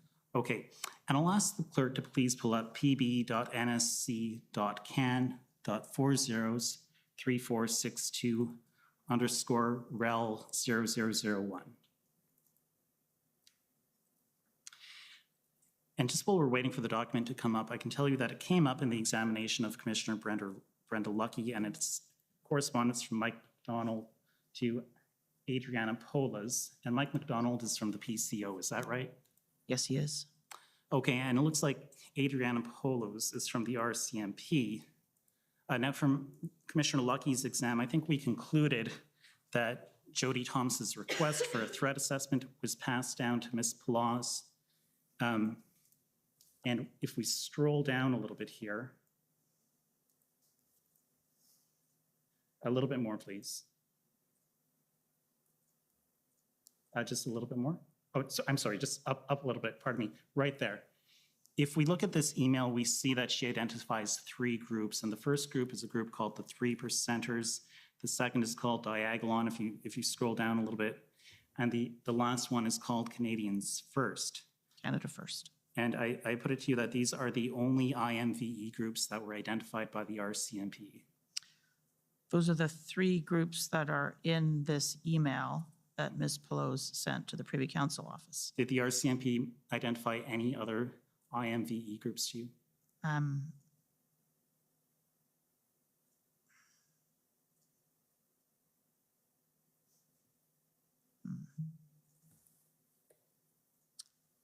I believe yes. Okay, but can you tell us who they are?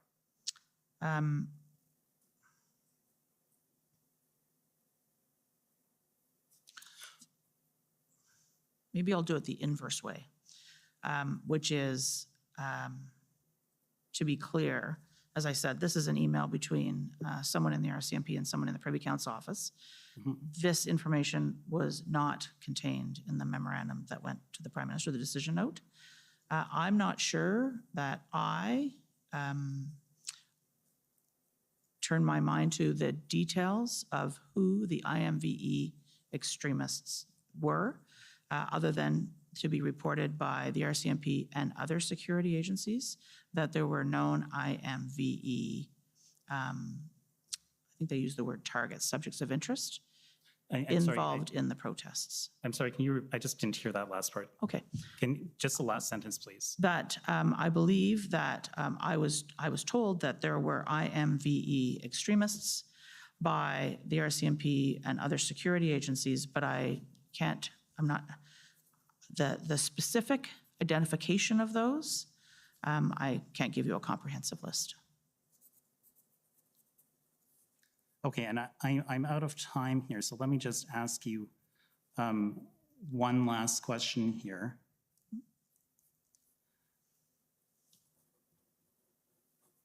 You would agree with me that in your memo to the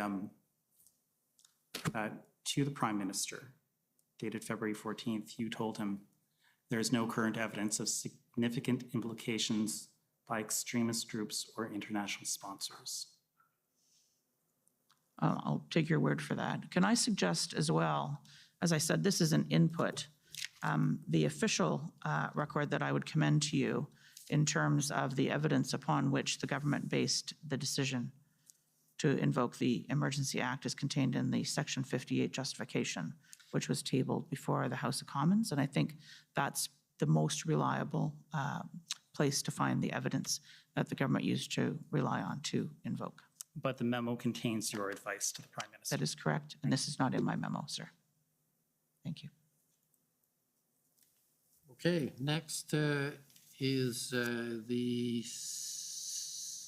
CCLA, please.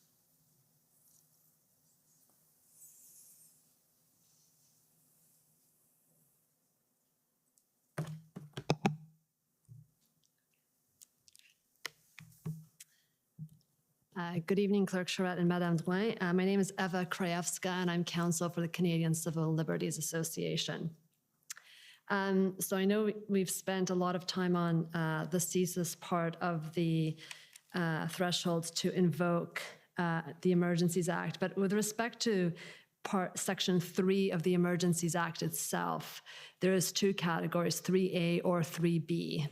And 3A is that there is a national emergency that is urgent and critical of a temporary nature that seriously endangers the lives, health, or safety of Canadians and is of such proportions or nature as to exceed the capacity or authority of a province to deal with. And I understand that that is the part that the government relied upon to invoke the Emergencies Act, correct? Agreed. And those 2 parts, capacity and authority, I read those as authority, meaning legal authority and legislative tools that were available to the government. Would that be a fair reading of that? Is that how you understood that? Yes. And capacity to me, the word capacity connotes an issue of resources, correct? Operations, I agree. Operational capacity. Yeah. And Madam Charette and Madame Drouin, from your witness statement, I understand that leading up to February 9th and February 14th, you both expressed frustration, or maybe not frustration, but frustration with the inability of the local police officers in both Ottawa and Windsor of being able to execute on their operational plans. Do you recall stating that in your witness statements? So I don't think I've used frustration. No, sorry. I will read you the part that you said. You said she, which I think refers to you, Madame Drouin, she recalled losing hope that local police forces in Ottawa and Windsor were capable of executing on their operational plans. Is that fair?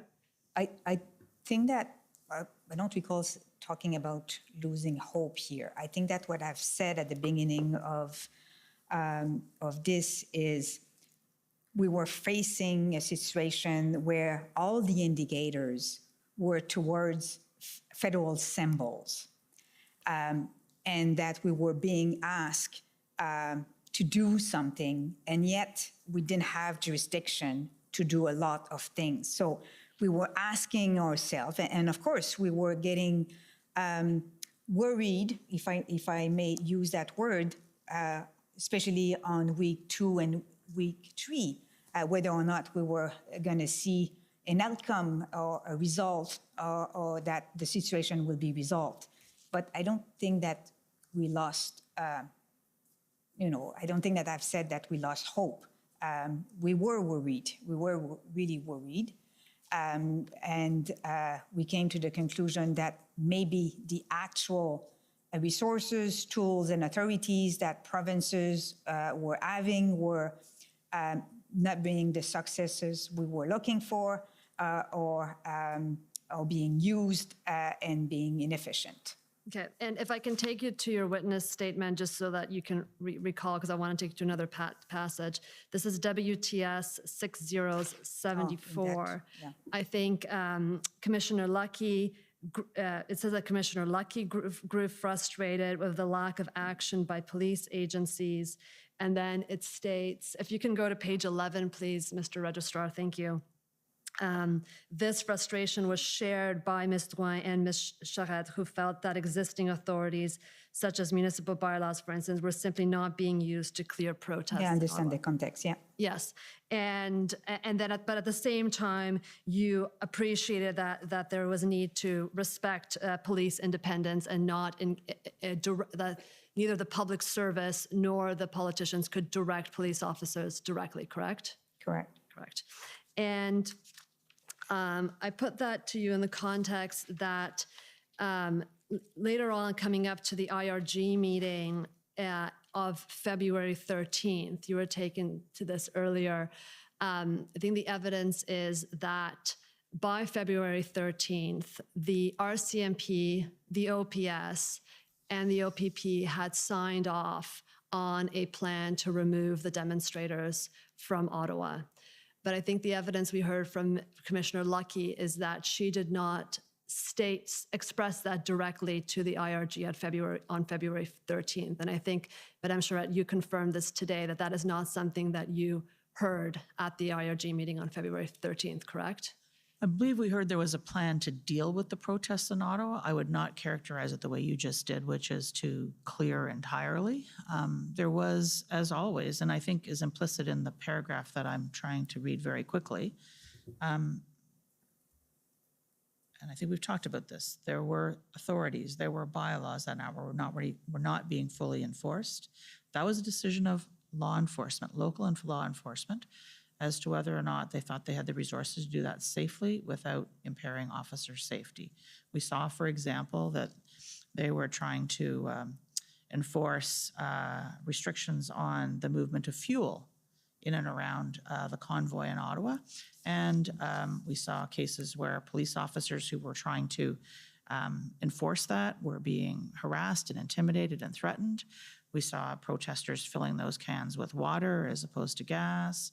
So there was lots going on. So when it came to the plan was about how to, as I understand it, the various iterations of the plan were about two parts of this. One was about how do you try and get the numbers down to the core, and then so that whatever law enforcement resources were going to have to be used in terms of actual enforcement, you could kind of get the size of the problem down. And the plan, as I believe had been explained to us, was about two-phase, but the details of the plan to clear the occupation in Ottawa was not available to us on the 13th of February. Right, the details of the plan were not available to you, but I think I also understood that you may not have known that the RCMP and the OPP had signed off on a plan that they had confidence in could remove the protesters in Ottawa as of February 13th, correct? We had heard, as I said many times, about plans that didn't get turned into action. Right, so you had, exactly, so you had over the week leading up to February 13th, you had been briefed on various plans that you also did not actually see come to fruition. So even if you were told about a plan on February 13th, at that point, part of you felt like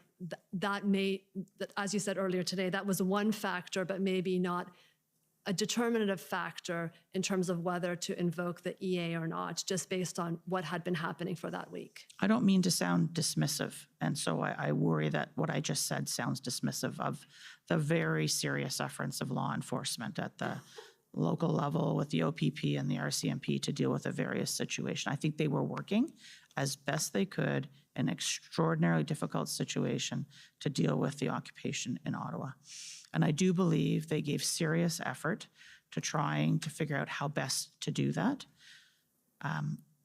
We had heard about this a number of times. The details of any kind of tactical plan would never have been shared with us. I would say that there was no single plan at any single site that would have necessarily changed my advice to the Prime Minister about the totality of the circumstances which led to the invocation of the Emergency Act. And Madam Chair, I think you mentioned earlier that, and I think Ms. Commissioner Lucky confirmed this, the IRG was a platform where people were at liberty to speak up. They did not need to feel called upon before they could share their views with the other members of the IRG, and that's fair. I believe that is an accurate statement, yes. And Madam Chair, you mentioned earlier in your testimony that you appreciate that there were aspects of the demonstration that were lawful and that there were aspects of the demonstrations that were unlawful, and you were careful to make that distinction. I think yes, and I would also say that there were individuals involved who were there for the purpose of peaceful protest, and there were individuals who were part of the protest who had other motivations. Some of which I believe to have been, as I said earlier, around a policy motive, like getting rid of mandates, or a political objective, like overthrowing the government, replacing them with a new form of government. But once the Emergency Act was invoked and there were restrictions placed on public assembly, including geographical restrictions, that demonstration, by definition, became unlawful. Would you agree with that? I would agree with that. And therefore, the ability for those protesters or demonstrators to voice their political views against mandates or other public policy options became much more limited, or would have to have been provided in a different locale. I think that's part of the reason, and we didn't have a chance to look in detail at that communications section, but an important part of the rollout and the implementation of the Emergency Act was to make sure that those who were involved in what was becoming covered by the Emergency Act knew to go home. They had heard from ministers and the Prime Minister, they'd heard from the Premier, it was time to go home. And it was clear then that it was important to make clear to people who were participating what the consequences were of staying. And so there was not consideration given to giving them a space to continue to protest at the seat of Parliament in Ottawa. There's lots of other places to go and protest in Ottawa. During the duration of the occupation while the Emergency Act was being invoked. And we saw people who came back at the end who were protesting as the act was being revoked. But while the act was in place and in the area that was designated, this was an illegal activity and there were consequences. So they were subject to the discretionary decisions by law enforcement about how to proceed with the implementation of those powers and authorities. And can if I may add also, this is why when we invoke the Emergency Act and the measures we adopt under the Emergency Act have to be time limited. And this is why we invested a lot of time to monitor the situation to make sure that we don't keep the Emergency Act if it's not necessary. So that is how, we balance a little bit the impact of the Emergency Act. Right. I have two more questions. One is a bit technical, and I hope you can educate me on this, Madame Charette. Your decision memo to the Prime Minister, does that end up forming part of the record of what goes before the Governor and Council? Does that form part of that record? No, it does not. It does not. So that is a document that only goes to the Prime Minister. It does not go to Cabinet, and it does not form part of the record before the Governor and Council. That is correct. And the documents before the Governor and Council are different documents. It was the proclamation and subsequent regulations. The last part is with respect to the definition of the CSIS Act, and you were taken to this. And I know that you've disagreed with Council that who is the decision maker versus CSIS versus the Governor and Council, but I think you agree that it's the definition in the CSIS Act that applies. It's not a different definition, correct? It's the same wording that has to be interpreted within the respective acts. Here we were talking about the Emergency Act. By a different decision maker. By a different decision maker, yes, thank you. And you both mentioned the safeguards that exist within the Act once the Emergency Act is invoked, including the parliamentary process, this commission, the fact that it has to be time limited. But I think you'd also agree that there are ex ante thresholds. There are safeguards in the Act about the thresholds that need to be met that are also very important in order to ensure that we only invoke the Emergencies Act in exceptional circumstances. You'd agree with that as well? I agree with you, and also add that the measures that a government adopt have to be charter compliant. Yes. Which is an important safeguard in terms of the actions that are available to be taken by. Thank you very much. Thank you, Commissioner. Okay, thank you. Next call on the City of Ottawa.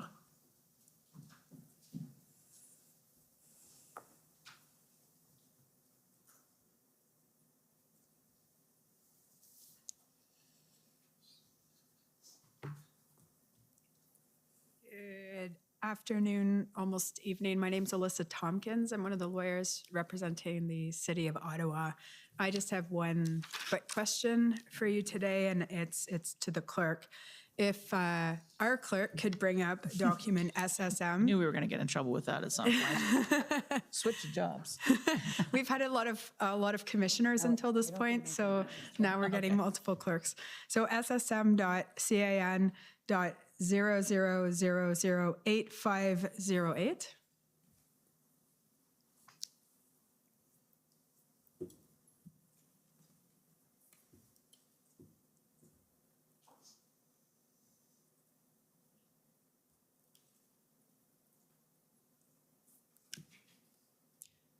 So if we can just scroll down to the bottom of page 2, just so the witness can see what we're talking about. So there's an email from Rob Stewart, and it's attaching the engagement proposal I'm sure you're familiar with. And if we scroll up, we see Ms. Thomas forwards it to you. And then if we keep scrolling, we see an email from you to Katie Telford, and it says, I would like to greenlight this today if possible. So were you wanting to, my question is just, were you wanting to greenlight it? I wanted the proposal around engagement to be considered by the incident response group of ministers. Okay, so you were neutral as to the engagement proposal yourself? Oh, I have a point of view. However, I probably did have a point of view at this point in time. This is about the decision to put the engagement proposal before ministers and the Prime Minister at the incident response group, which happened on the 12th of February. Okay, no, that's the clarification I was looking for. So thank you very much, Clerk, and those are my questions. Thank you. Okay, thank you. Next is the Ottawa Coalition. My name is Christine Johnson, and I'm one of the counsel for the Ottawa Coalition of Residents and Businesses.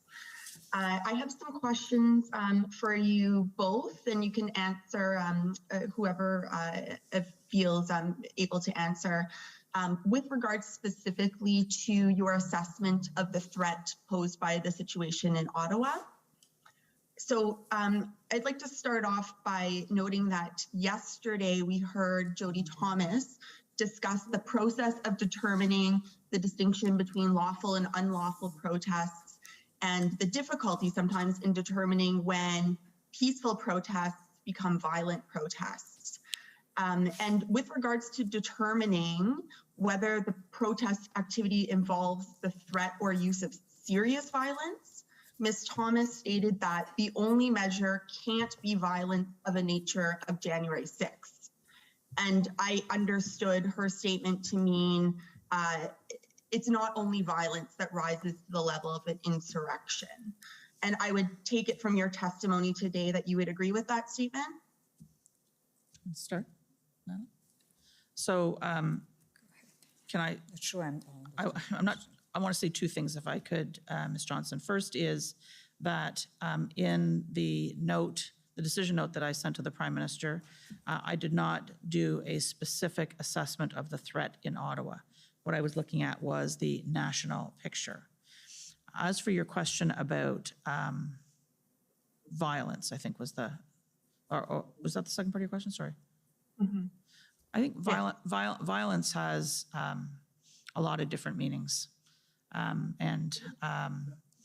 There's, I think, violence that, a punch in the face is violence. And it could also be violent when you feel threatened or intimidated, when your ability to go about your daily life is being thwarted, your ability to get to a medical appointment, your ability to access 911 services, your ability to have an ambulance come to your house if in fact you're in need of medical assistance, if your job is threatened because the supplies don't get to your factory and your shift doesn't go in. There's a number of different manifestations of violence, short of the kind of, spectacular, I think, violence that might have been implicit in something like, I think, the events of January the 6th, which I think I can tell you, as a proud Canadian, I hope I never see here. Mm-hmm. Thank you for that answer. And it feeds into my next question, which was, is it correct that, to your knowledge, neither the Emergencies Act nor the CSIS Act defines the term serious violence? I do not. And it's in fact, sorry, I was just going to continue to say it's in fact open to interpretation, as you suggest. I believe that to be the case. But I think you have to read the two words together. I certainly, when I put my mind to this, thought about the test of serious violence. Right. And you've testified today that you believed that the definition of a threat of serious violence or acts of serious violence under Section 2C of the CSIS Act, that definition was met and justified the invocation of the Emergencies Act. Is that fair? That was my testimony, yes, Ms. Johnson. That's correct. Thank you. And you gave some examples to my friend, Mr. Miller, and this is for Ms. Druin. You gave some examples of my friend, Mr. Miller, of the types of things that you considered in looking at, from all of the inputs you were receiving of what was going on the ground, the types of serious violence that occurred.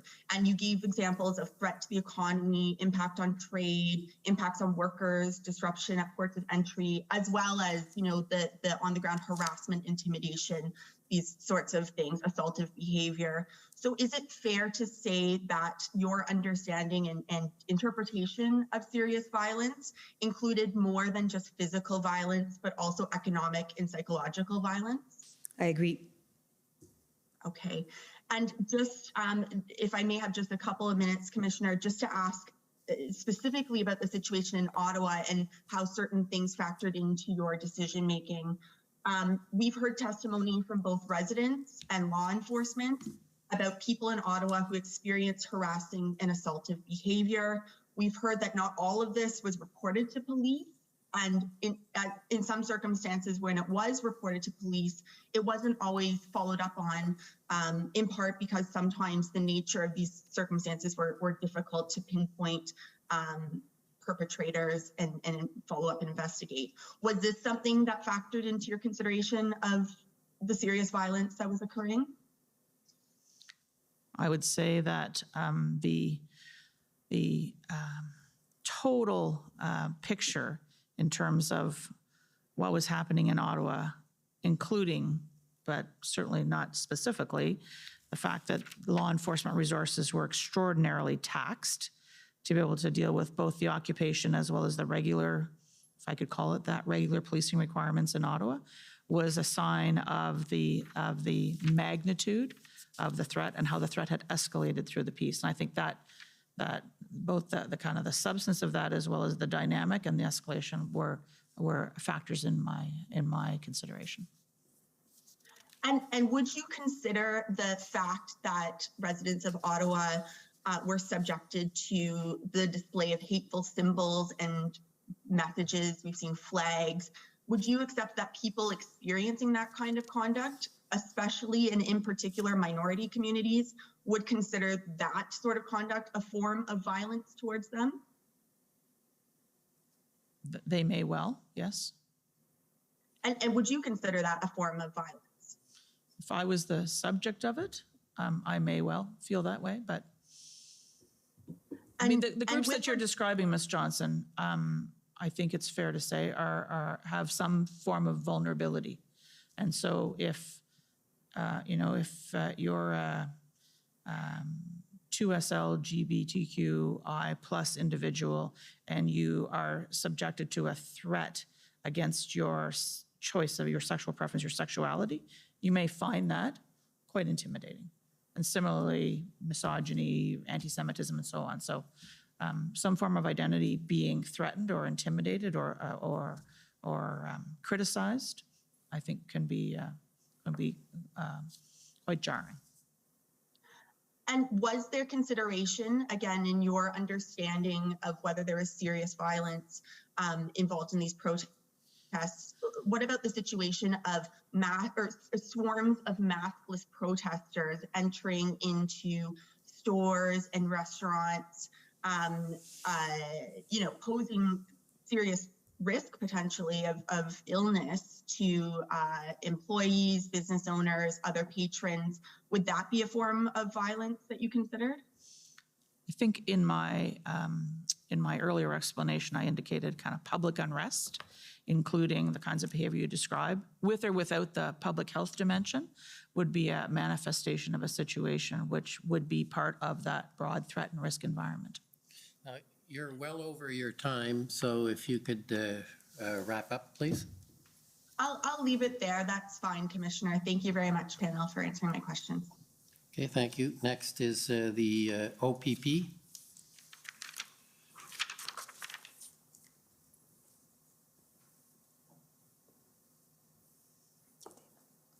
Good afternoon. Thank you, Commissioner, and good afternoon to you both.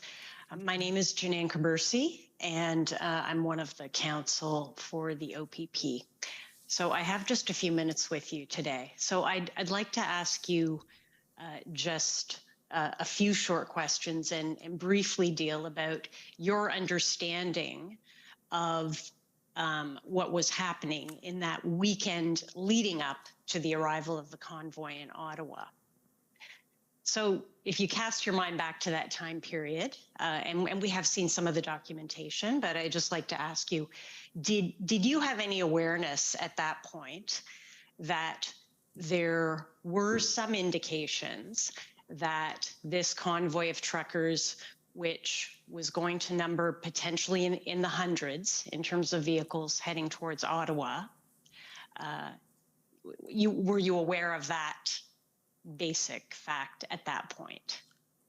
So, Ms. Gaversa, you're speaking about the week beginning the 24th of January, the Monday. Is that what you're referring to? That's right. So I think I can't exactly remember what day. I believe 24th or 25th, we heard for the first time in a team meeting that there were reports that there was at least a significant number of protesters coming to Ottawa. I can't remember whether there were other sites at the time that were mentioned or not, but certainly Ottawa sticks in my mind. And the exact details of that, I'll tell you, I didn't retain. Those events were being monitored by other folks in the Privy Council office. You may recall earlier I said that there was a cabinet retreat underway, and a lot of my attention was focused on supporting the cabinet retreat, but I had others in the organization and in the Privy Council office who were monitoring that and conducting daily briefings with ministers' offices and meetings between the PCO and PMO, which led into the ministers and so on and so on. So that was the beginning for sure. Right. And understandably, you had other matters that you were dealing with, of course. So can I take it as you're saying you had some awareness and you have some recollection of hearing that there were going to be a large number of truckers, perhaps vehicles. Not a specific vehicles. Thank you for that correction. Vehicles that would include some trucks, were on their way to Ottawa. And did you have any awareness at that time that there was some indication that some members of this protest group, if I call it that, were intending to stay in Ottawa until their demands with respect to vaccine requirements were met? I would say that I did not know how long they were planning to stay or what they wanted to achieve before they were prepared to leave. I would think, and I've said this earlier, that a protest was coming to Ottawa. We get a lot of protests. That they were coming for the weekend. Sunday night arrived. They had not left. We were now into a very different situation. Right. But would you agree with me that early information that there was at least a group indicating a commitment to staying in Ottawa until certain demands were met, and early indications that some vehicles, including heavy machinery, with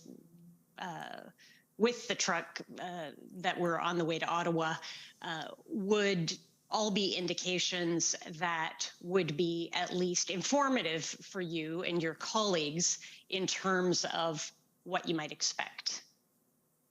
Yes. Yes, okay. And so I now we've know, heard in this. Sorry, may I add something, ma'am? Yes, I think please. what we have heard through the work of this Commission of Inquiry is that there were reports, there was more information available that was being shared with law enforcement that we have found out after the fact. And I think the Hendon reports is an example of the kind of information that was being shared, but that wasn't my focus at the time. Right, not your focus and not within your awareness because you're not direct recipients of these reports. They're shared within a law enforcement community. But you'd agree that through your appropriate information channels, including the National Security and Intelligence Advisor, communicating with the RCMP. It's of course helpful to ensure that the communication channels are working effectively so that you have early information that can assist you in your role and then ultimately, decision making. I think it's absolutely true that the better information we have about what's happening or what's going to happen will inform our actions every single time. The fact that there may have been information known by some people but not all is, I think, what's known in the business as an intelligence gap. And we've taken a lot of steps to correct that in terms of the international dimension of our work, following up on the events of 9/11 to make sure that the information is shared, that there's an ability to assess and to integrate threat assessment. And I think the National Security Intelligence Advisor may have talked about some of that.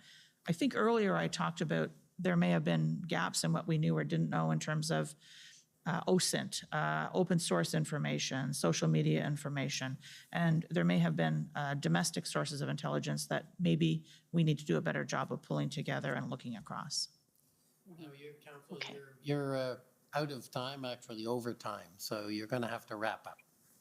Okay, I have one remaining question or two, Commissioner, if you might allow me, in a different area.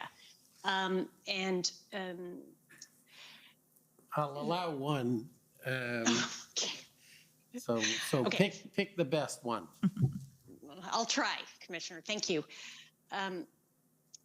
Your witness summary and some of what we've heard from both of you in your evidence acknowledges certain jurisdictional challenges, if I can put it that way, in that a public order event that is being considered as potentially a public order emergency is one that occurs, in an area that doesn't engage federal jurisdiction in the sense that it's a situation that the federal government can apply its resources to resolve. And sorry for the long introduction, but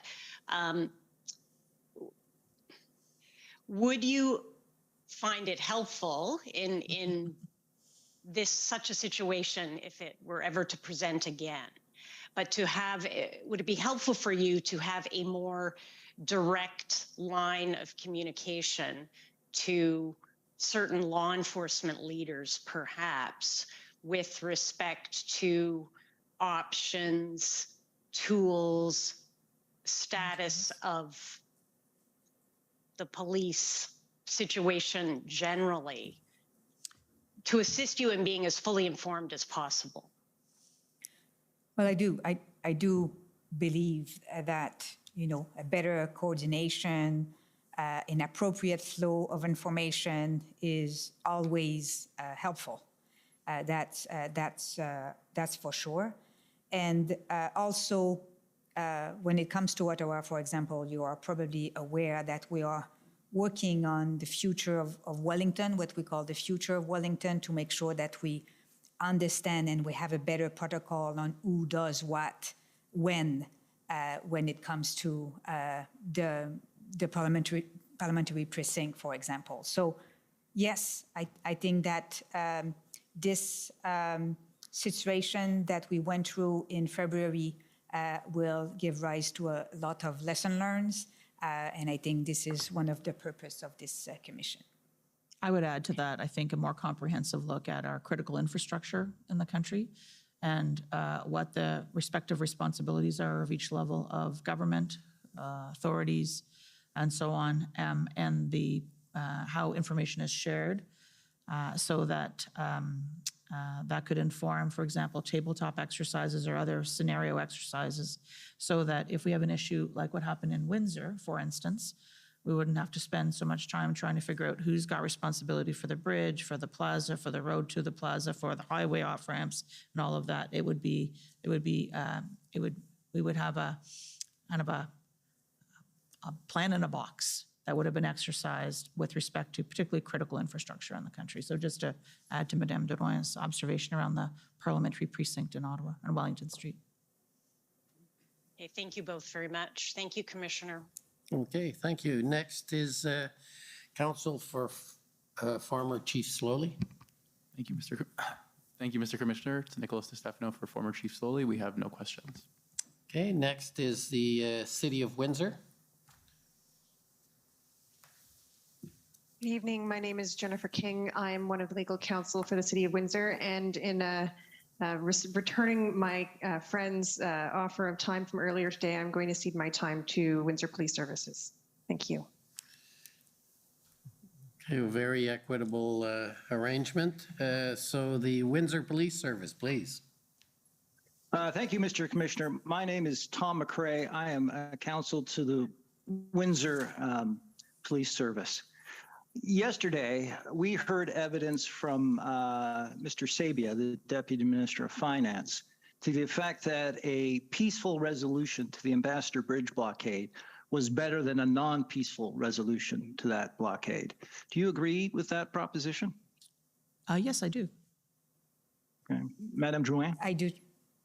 Thank you. Do you both agree that a resolution that respects charter-protected rights, such as the right to protest, would be preferable to one that does not? Agreed. Yes.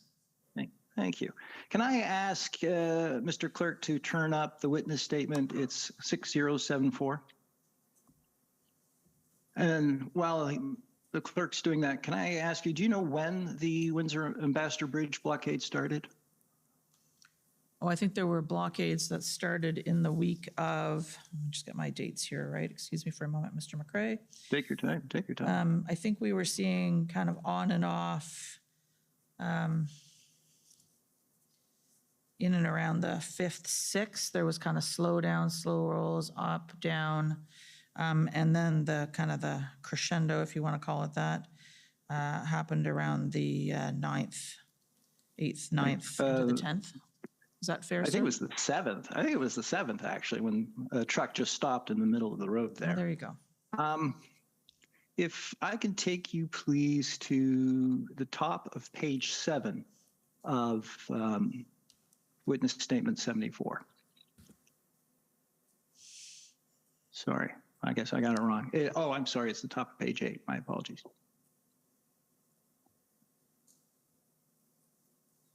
And this has, the time frame of this, and maybe you could scroll up a bit just to give the witnesses the proper context. I apologize for that.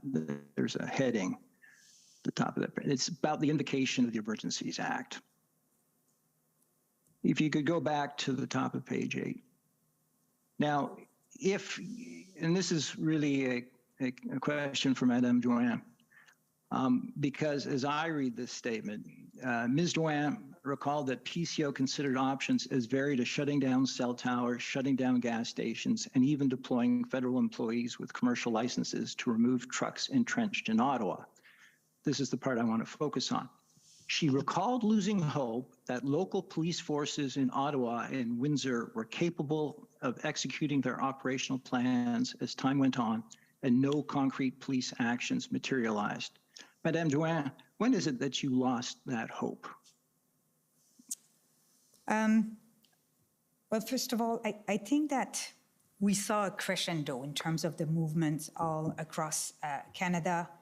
And when we were approaching what I think the clerk will call the third weekend, so the week of February 9 until the 13th, I think this is where, and I think we talked about that a lot, we were hearing about we have a plan.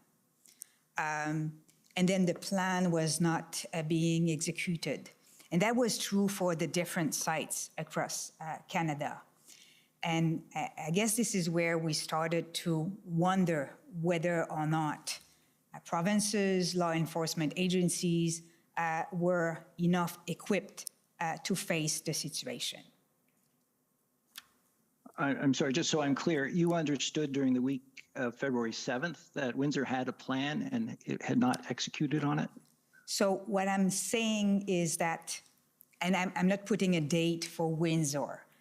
What I'm saying is that during the week or past February, 6 until the following week, we were hearing very often update from law enforcement agencies that we have a plan, to the extent that it was like something that every day we were hearing, we have a plan, we're working on a plan, but yet we were not seeing any action on that plan. So I think this is what I mean by I was losing hope. And perhaps I can add, just contextually, would it be helpful, Mr. McRae? That as we went into that week, the 7th, 8th, 9th, I think you've heard earlier in our testimony on the 9th, for example, that I attended a meeting with the deputy ministers involved in kind of national security and intelligence, having heard a growing degree of frustration and concern on the part of ministers with the situation, to make sure that we were looking at all available instruments, all available resources, all available tools, every crazy shut down cell towers, as an example, find public servants who could drive tow trucks, anything to try to help to resolve the situation, because the situation facing law enforcement in Ottawa and in Windsor were complex and challenging. Windsor in particular, we had a lot of concern about, as you know, our colleagues from the Canadian Border Service Agency, directly involved working with the police of local jurisdiction on the ground. But what could we do to help? That was the focus here. Police alone, without more help, were they going to be able to deal with the size and the intensity of the challenge? I think that's what our focus was in our attempt to try to bring all of the resources and the might of the federal government that we could to try to help. We've heard evidence that the OPP came promptly upon a request for help. The RCMP from London came promptly on a request for help. Police forces from Waterloo and Hamilton also came promptly on a request for help. Were you aware of that at the time, around February 9th? I'd say, Mr. McRae, that I was watching these events kind of unfolding on the television screen. Okay. Maybe just to add, and I'm sure me now saying, I think you would agree that where we saw a positive outcome in Windsor, we also heard that it will require a lot of resources to keep it open. So it was also time intensive in terms of making sure that the passage will stay open. And I think, if I could add, that we saw the complement of law enforcement and the assets and capability that were deployed to deal with the occupation, the blockage at Windsor. I know that some of those measures were left in place even after the Emergency Act was invoked, and to try and make sure that the Windsor port of entry, the Ambassador Bridge, was remained open. There was also a concern, as I believe we have found out subsequently, about how much resources this could be drawing away from the potential to deal with the situation in Ottawa. So resources are not finite, as I'm sure anybody who runs any organization understands. So. All right. If I can turn back to the witness statement, Madam Joanne, you clarify at the bottom of that paragraph. She clarified that neither she nor the clerk, that's you, Ms. Charette, reviewed police plans because law enforcement agencies operate independently of government. Will you agree that that is appropriate? Absolutely. That law enforcement agencies operate independently of Absolutely. government? Thank you. If I can take you, please, quickly to a document that I think the Commission Council took you to. It's Canada, I think 403256. It is an email, I think, that you received, even though it's dated the 14th, I think someone received it on the 13th, the evening before the invocation of the Emergencies Act.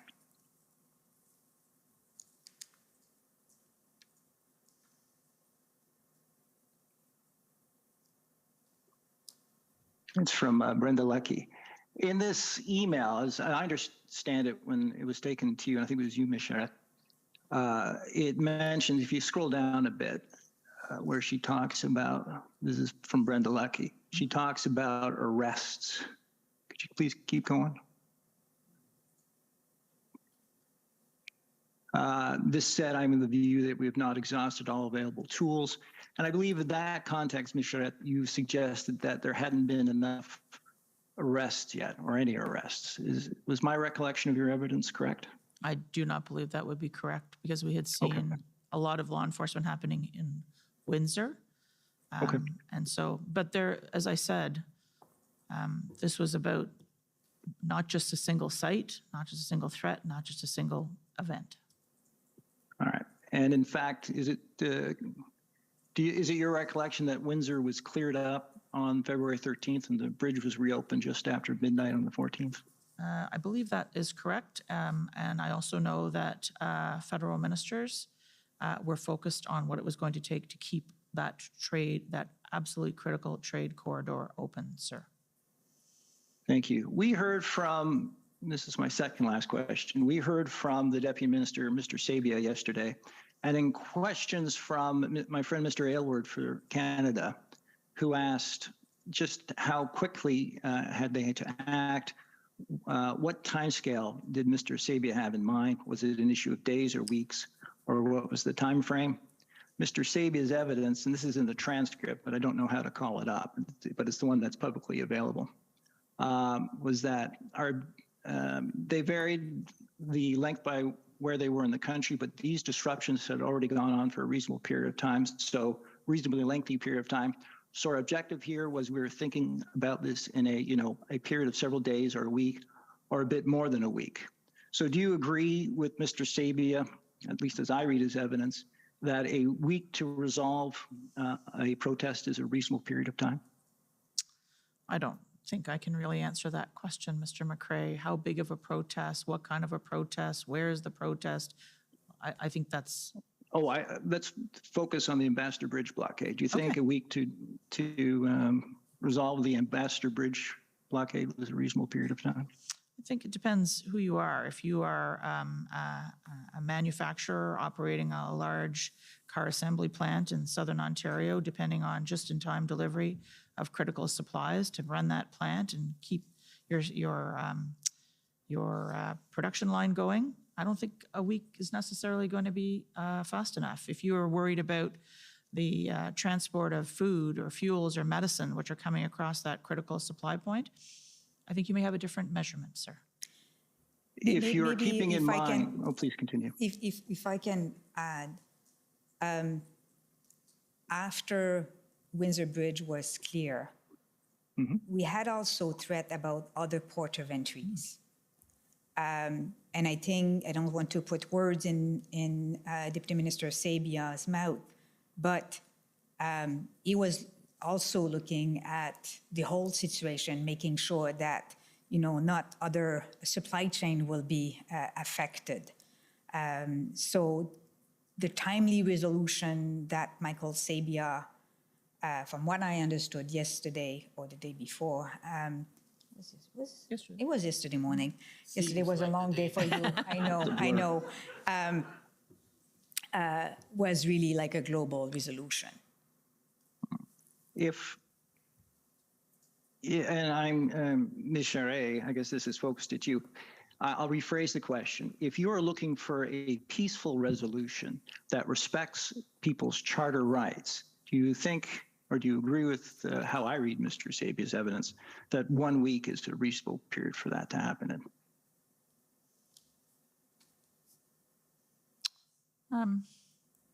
I'm sure everybody would have liked it to happen faster, but I think in terms of making sure that I think issues of officer safety and so on were taken into consideration, that a peaceful resolution is really the most important criteria. And if it takes a week, it takes a week, sir.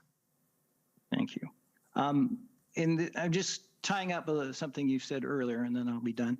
There is evidence before this commission that, for example, if there's a car crash on the Ambassador Bridge, it is the Windsor Police who respond. Did you know that? I did not know that. Okay.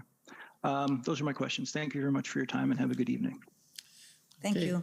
Thank you. Next, you call on the province of Alberta, please. Good evening. My name is Stephanie Bose. I'm counsel for the province of Alberta. Ms. Charette, I believe that your evidence today was that you learned about the arrests in Coots sometime on the morning of February 14th. Is that correct? That is what I said, ma'am. Okay. And this commission has heard evidence that the arrests and the discovery of the cache of weapons by the RCMP was a trigger for the protesters involved in the Coots blockade to indicate a desire to leave the protest, and that their intent to do so was communicated to the RCMP that day. Did either you or Madame Duran learn that the protesters indicated an intent to leave the protest site? Well, I was not aware of that. No, that's not true. I've heard about potential breakthrough in Coots. And when it comes to your previous question, we were aware of potential presence of firearms in Coots, but prior to the enforcement action, we didn't know about the cache. Okay, but in terms of a breakthrough in Coots, at least as with respect to the protesters clearing the site and no longer blockading the port of entry, when did you learn about that?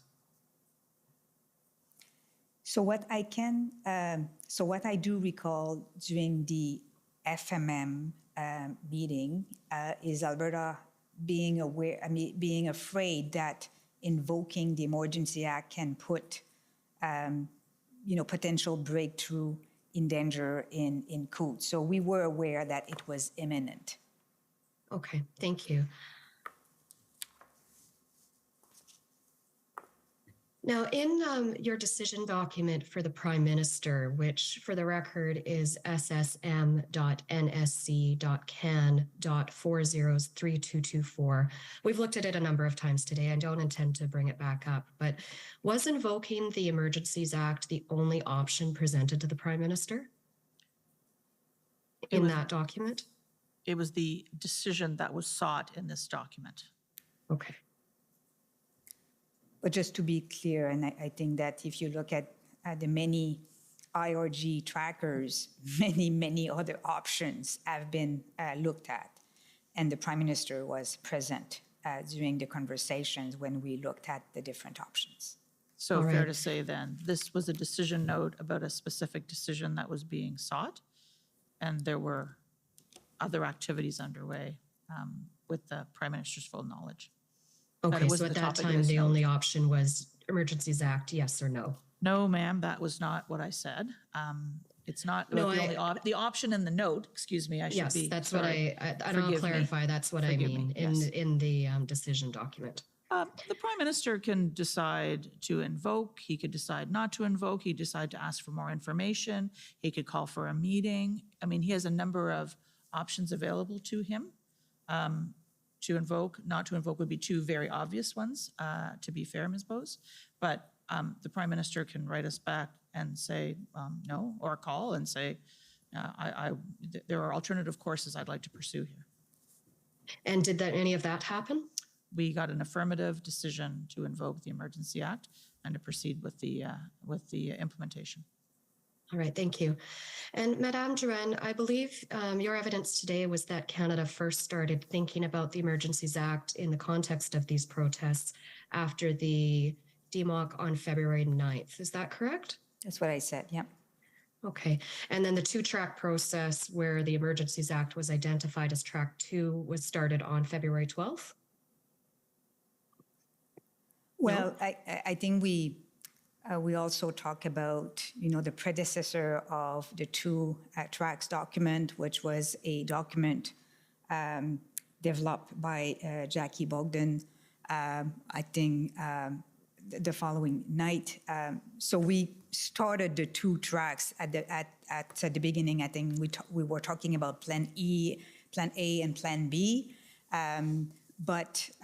So it was, I think it was before the RRD on the 12th, maybe more the one on the 10th, that we first developed the track 1 and track 2 document. We were doing our, may I add, we were doing our homework on the 9th to feed into the deliberations, which became at the Incident Response Group on the 10th. And then that homework came back on the 12th with work that had been done after the IRG on the 10th through the 11th and back into ministers on the 12th. All right.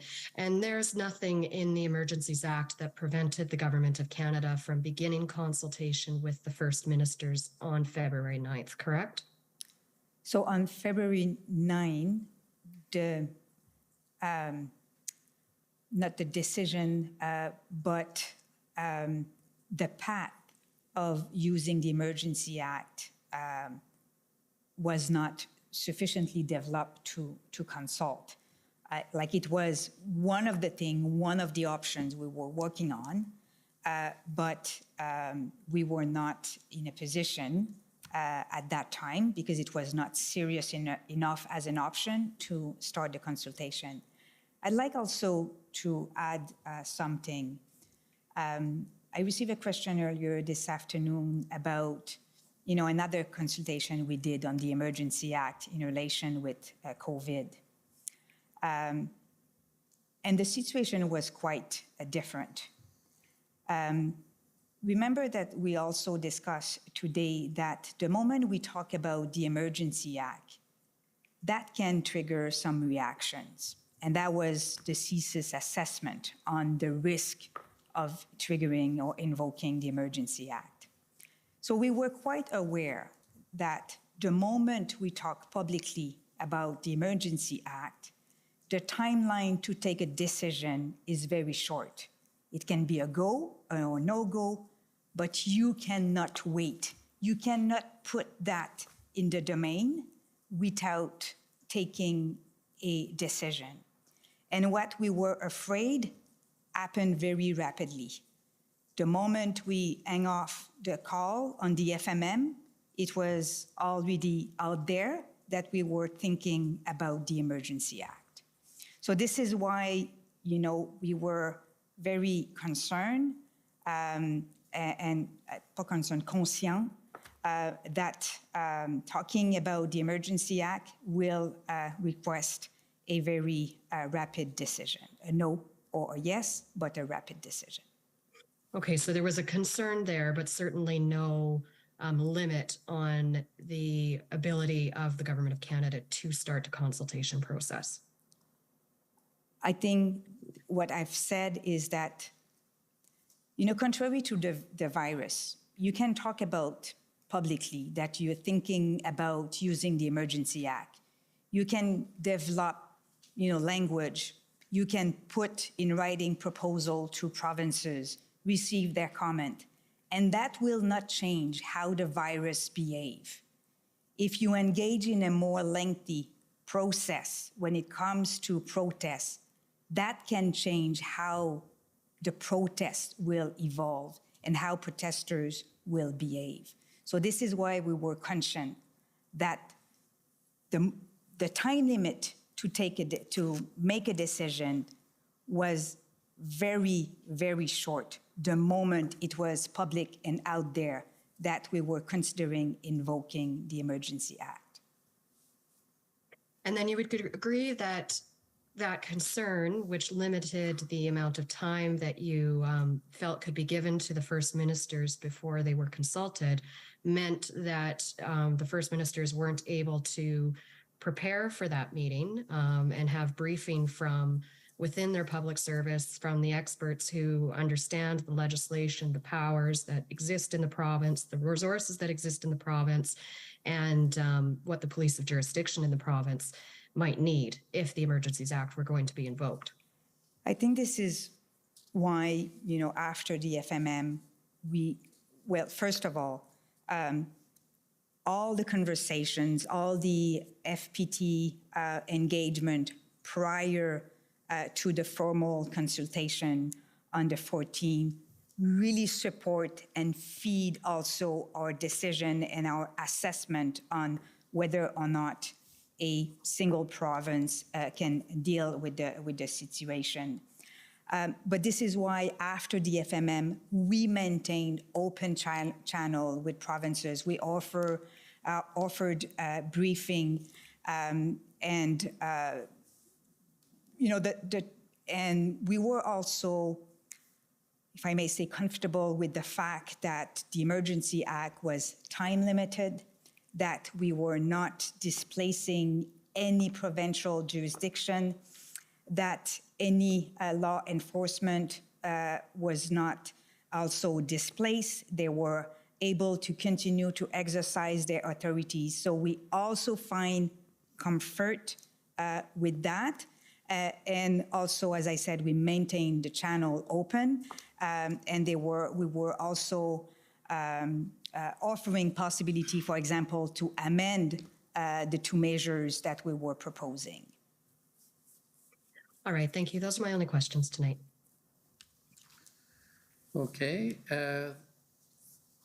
Next, I'd like to call on the National Police Federation. Commissioner, they've ceded their time. They've ceded their time. Do we know who to? Just at large, so we can get out of here 5 minutes earlier. Okay, so it's a weekend gift. Thank you. Okay, well then the government of Canada doesn't get it, and they are next. You'll be happy to know, Commissioner, on a Friday evening that I have no questions for these witnesses. Okay, any re-examination? No re-examination, Commissioner. Okay, well, I just have a few short questions, and if you tolerate this with me. And forgive me while I try and find them.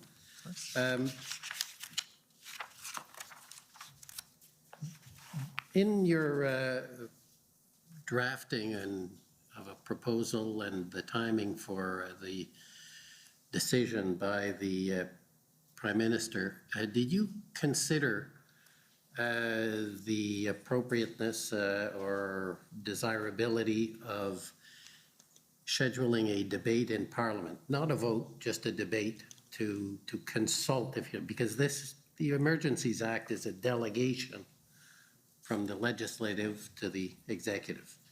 Was that considered and discarded, or was that not considered? And any comments you may have on that? Thank you, Mr. Commissioner.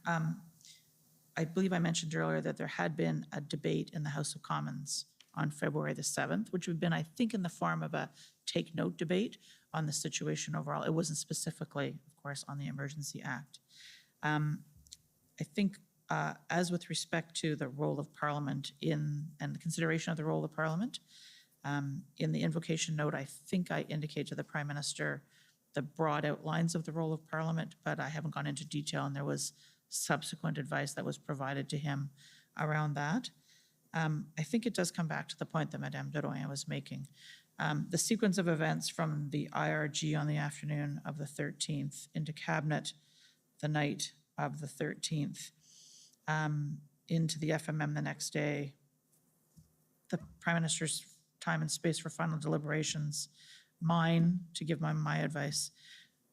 It sounds like a long time. It wasn't a lot of time at this point. And it was also, we were anxious that that news getting out there, that information getting out there would have had an effect, cause an effect on the nature of what was happening. And it was already a volatile situation. And so there was to be a debate.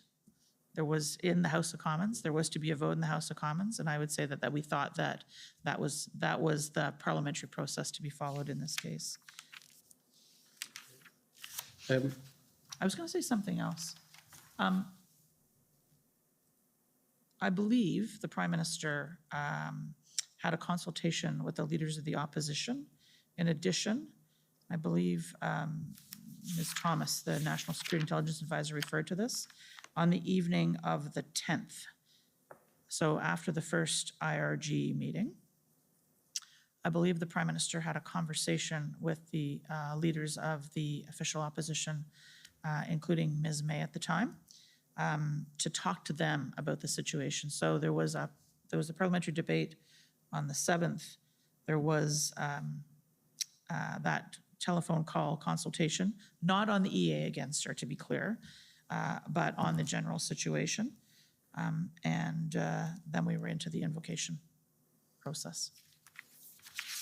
Okay, if I can then ask you in this couple of questions, and just with respect to the national scope of the order, and I think you've addressed it, I'll call it on one dimension, that it was a national issue, but was part of that consideration the use of federal powers such as the Bank Act, which are, because of the economic measures, I guess the Deputy Minister Sabia said money is can move. Were those considerations on whether you would do national or limited? I'll try and answer your question. If I don't get it right, perhaps you can correct me, sir. But when we thought about both the nature of the situation we were facing was national in terms of how it was manifesting in different parts of the country, but also the people who were participating, let's say the truckers in Ottawa, for example, they didn't just come from Ontario. They came from right across the country. And so to be able to use a deterrence measure to try and encourage people to go home, a deterrence measure, and that was partly what lay behind the use of the emergency economic measures. We were trying to get people to go home. And the freezing of the assets was a pretty important, powerful incentive to go home. Those truckers weren't all from Ontario. They were from across the country. So the use of a national tool, national legislation, allowed us to make sure that we were capturing not just, the people who might have been from this particular site that we were dealing with. Madame, do you want to add? That's good, perfect. I just want to add that I don't know if it was during the FMM or the following briefing that I did with provincials and territories, when I was asked, why don't we use the Emergency Act for only one province or two provinces, my answer was what the clerk said, i.e. The movement of protesters and the risk of having pop-ups all across Canada, but also exactly what you said, that in order for the economic measures to be effective, they have to apply Canada-wide. And I think I have said that also during my interview. Yeah, the financial institutions, for instance, that would be involved across the country. Which gets me to an answer you gave, Madame Drouin, and I'm just going to press it a bit. You said the declaration did not displace provincial jurisdictions, I think you said. Yeah. That's not quite correct. Some of the provincial powers were interfered with. I don't mean it negatively, but that's one of the aspects of this declaration, is it does override the provincial in certain respects. So with the measure we have adopted, our views was that nothing was displaced. Like the provinces could continue to exercise their authorities. For example, what we did for financial institutions or the power with FinTrack, this is already federal jurisdiction. And we have already authorities to do that. So we haven't, and I think it's, sorry to interrupt you. No, I just wanted to direct, for example, you're dealing with case populaires. And you're directing case populaires. That's provincial jurisdiction. You overrode the way federal police officers could become peace officers in the province.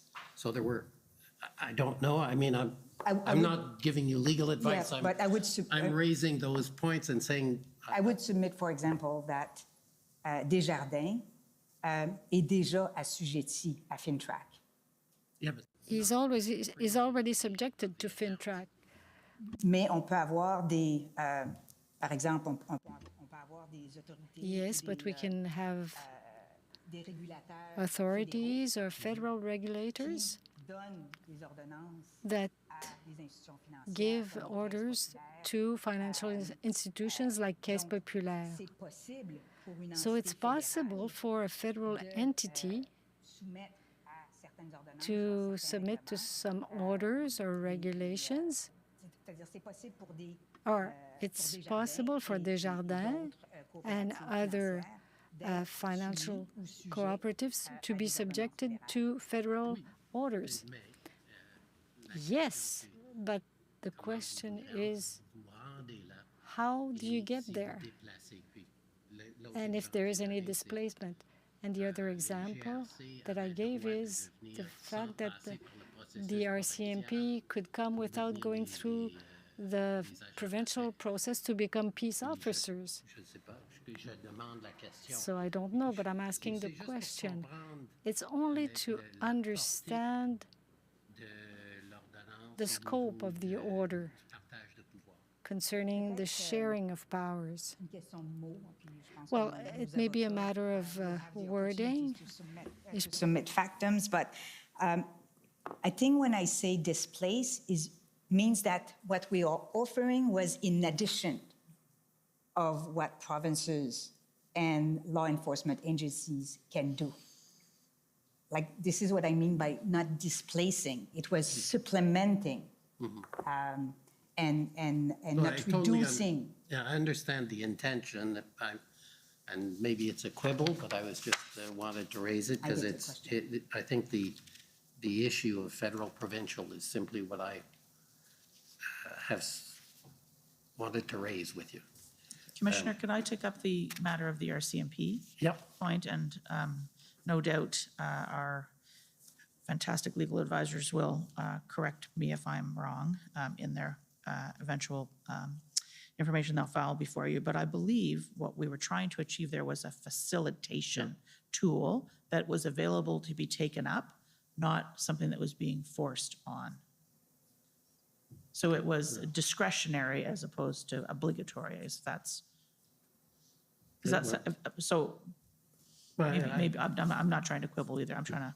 No, I'm just raising these things because obviously that's part of the exercise. Of course. And it's an odd process, to say the least. Those are all the questions I had, other than to thank you very much for taking the time, especially on a Friday, and to allow us to have extended it beyond what was planned. So thank you very much, and we will adjourn until 9:30 on Monday morning. Okay. The commission is adjourned. The commission est adjournée.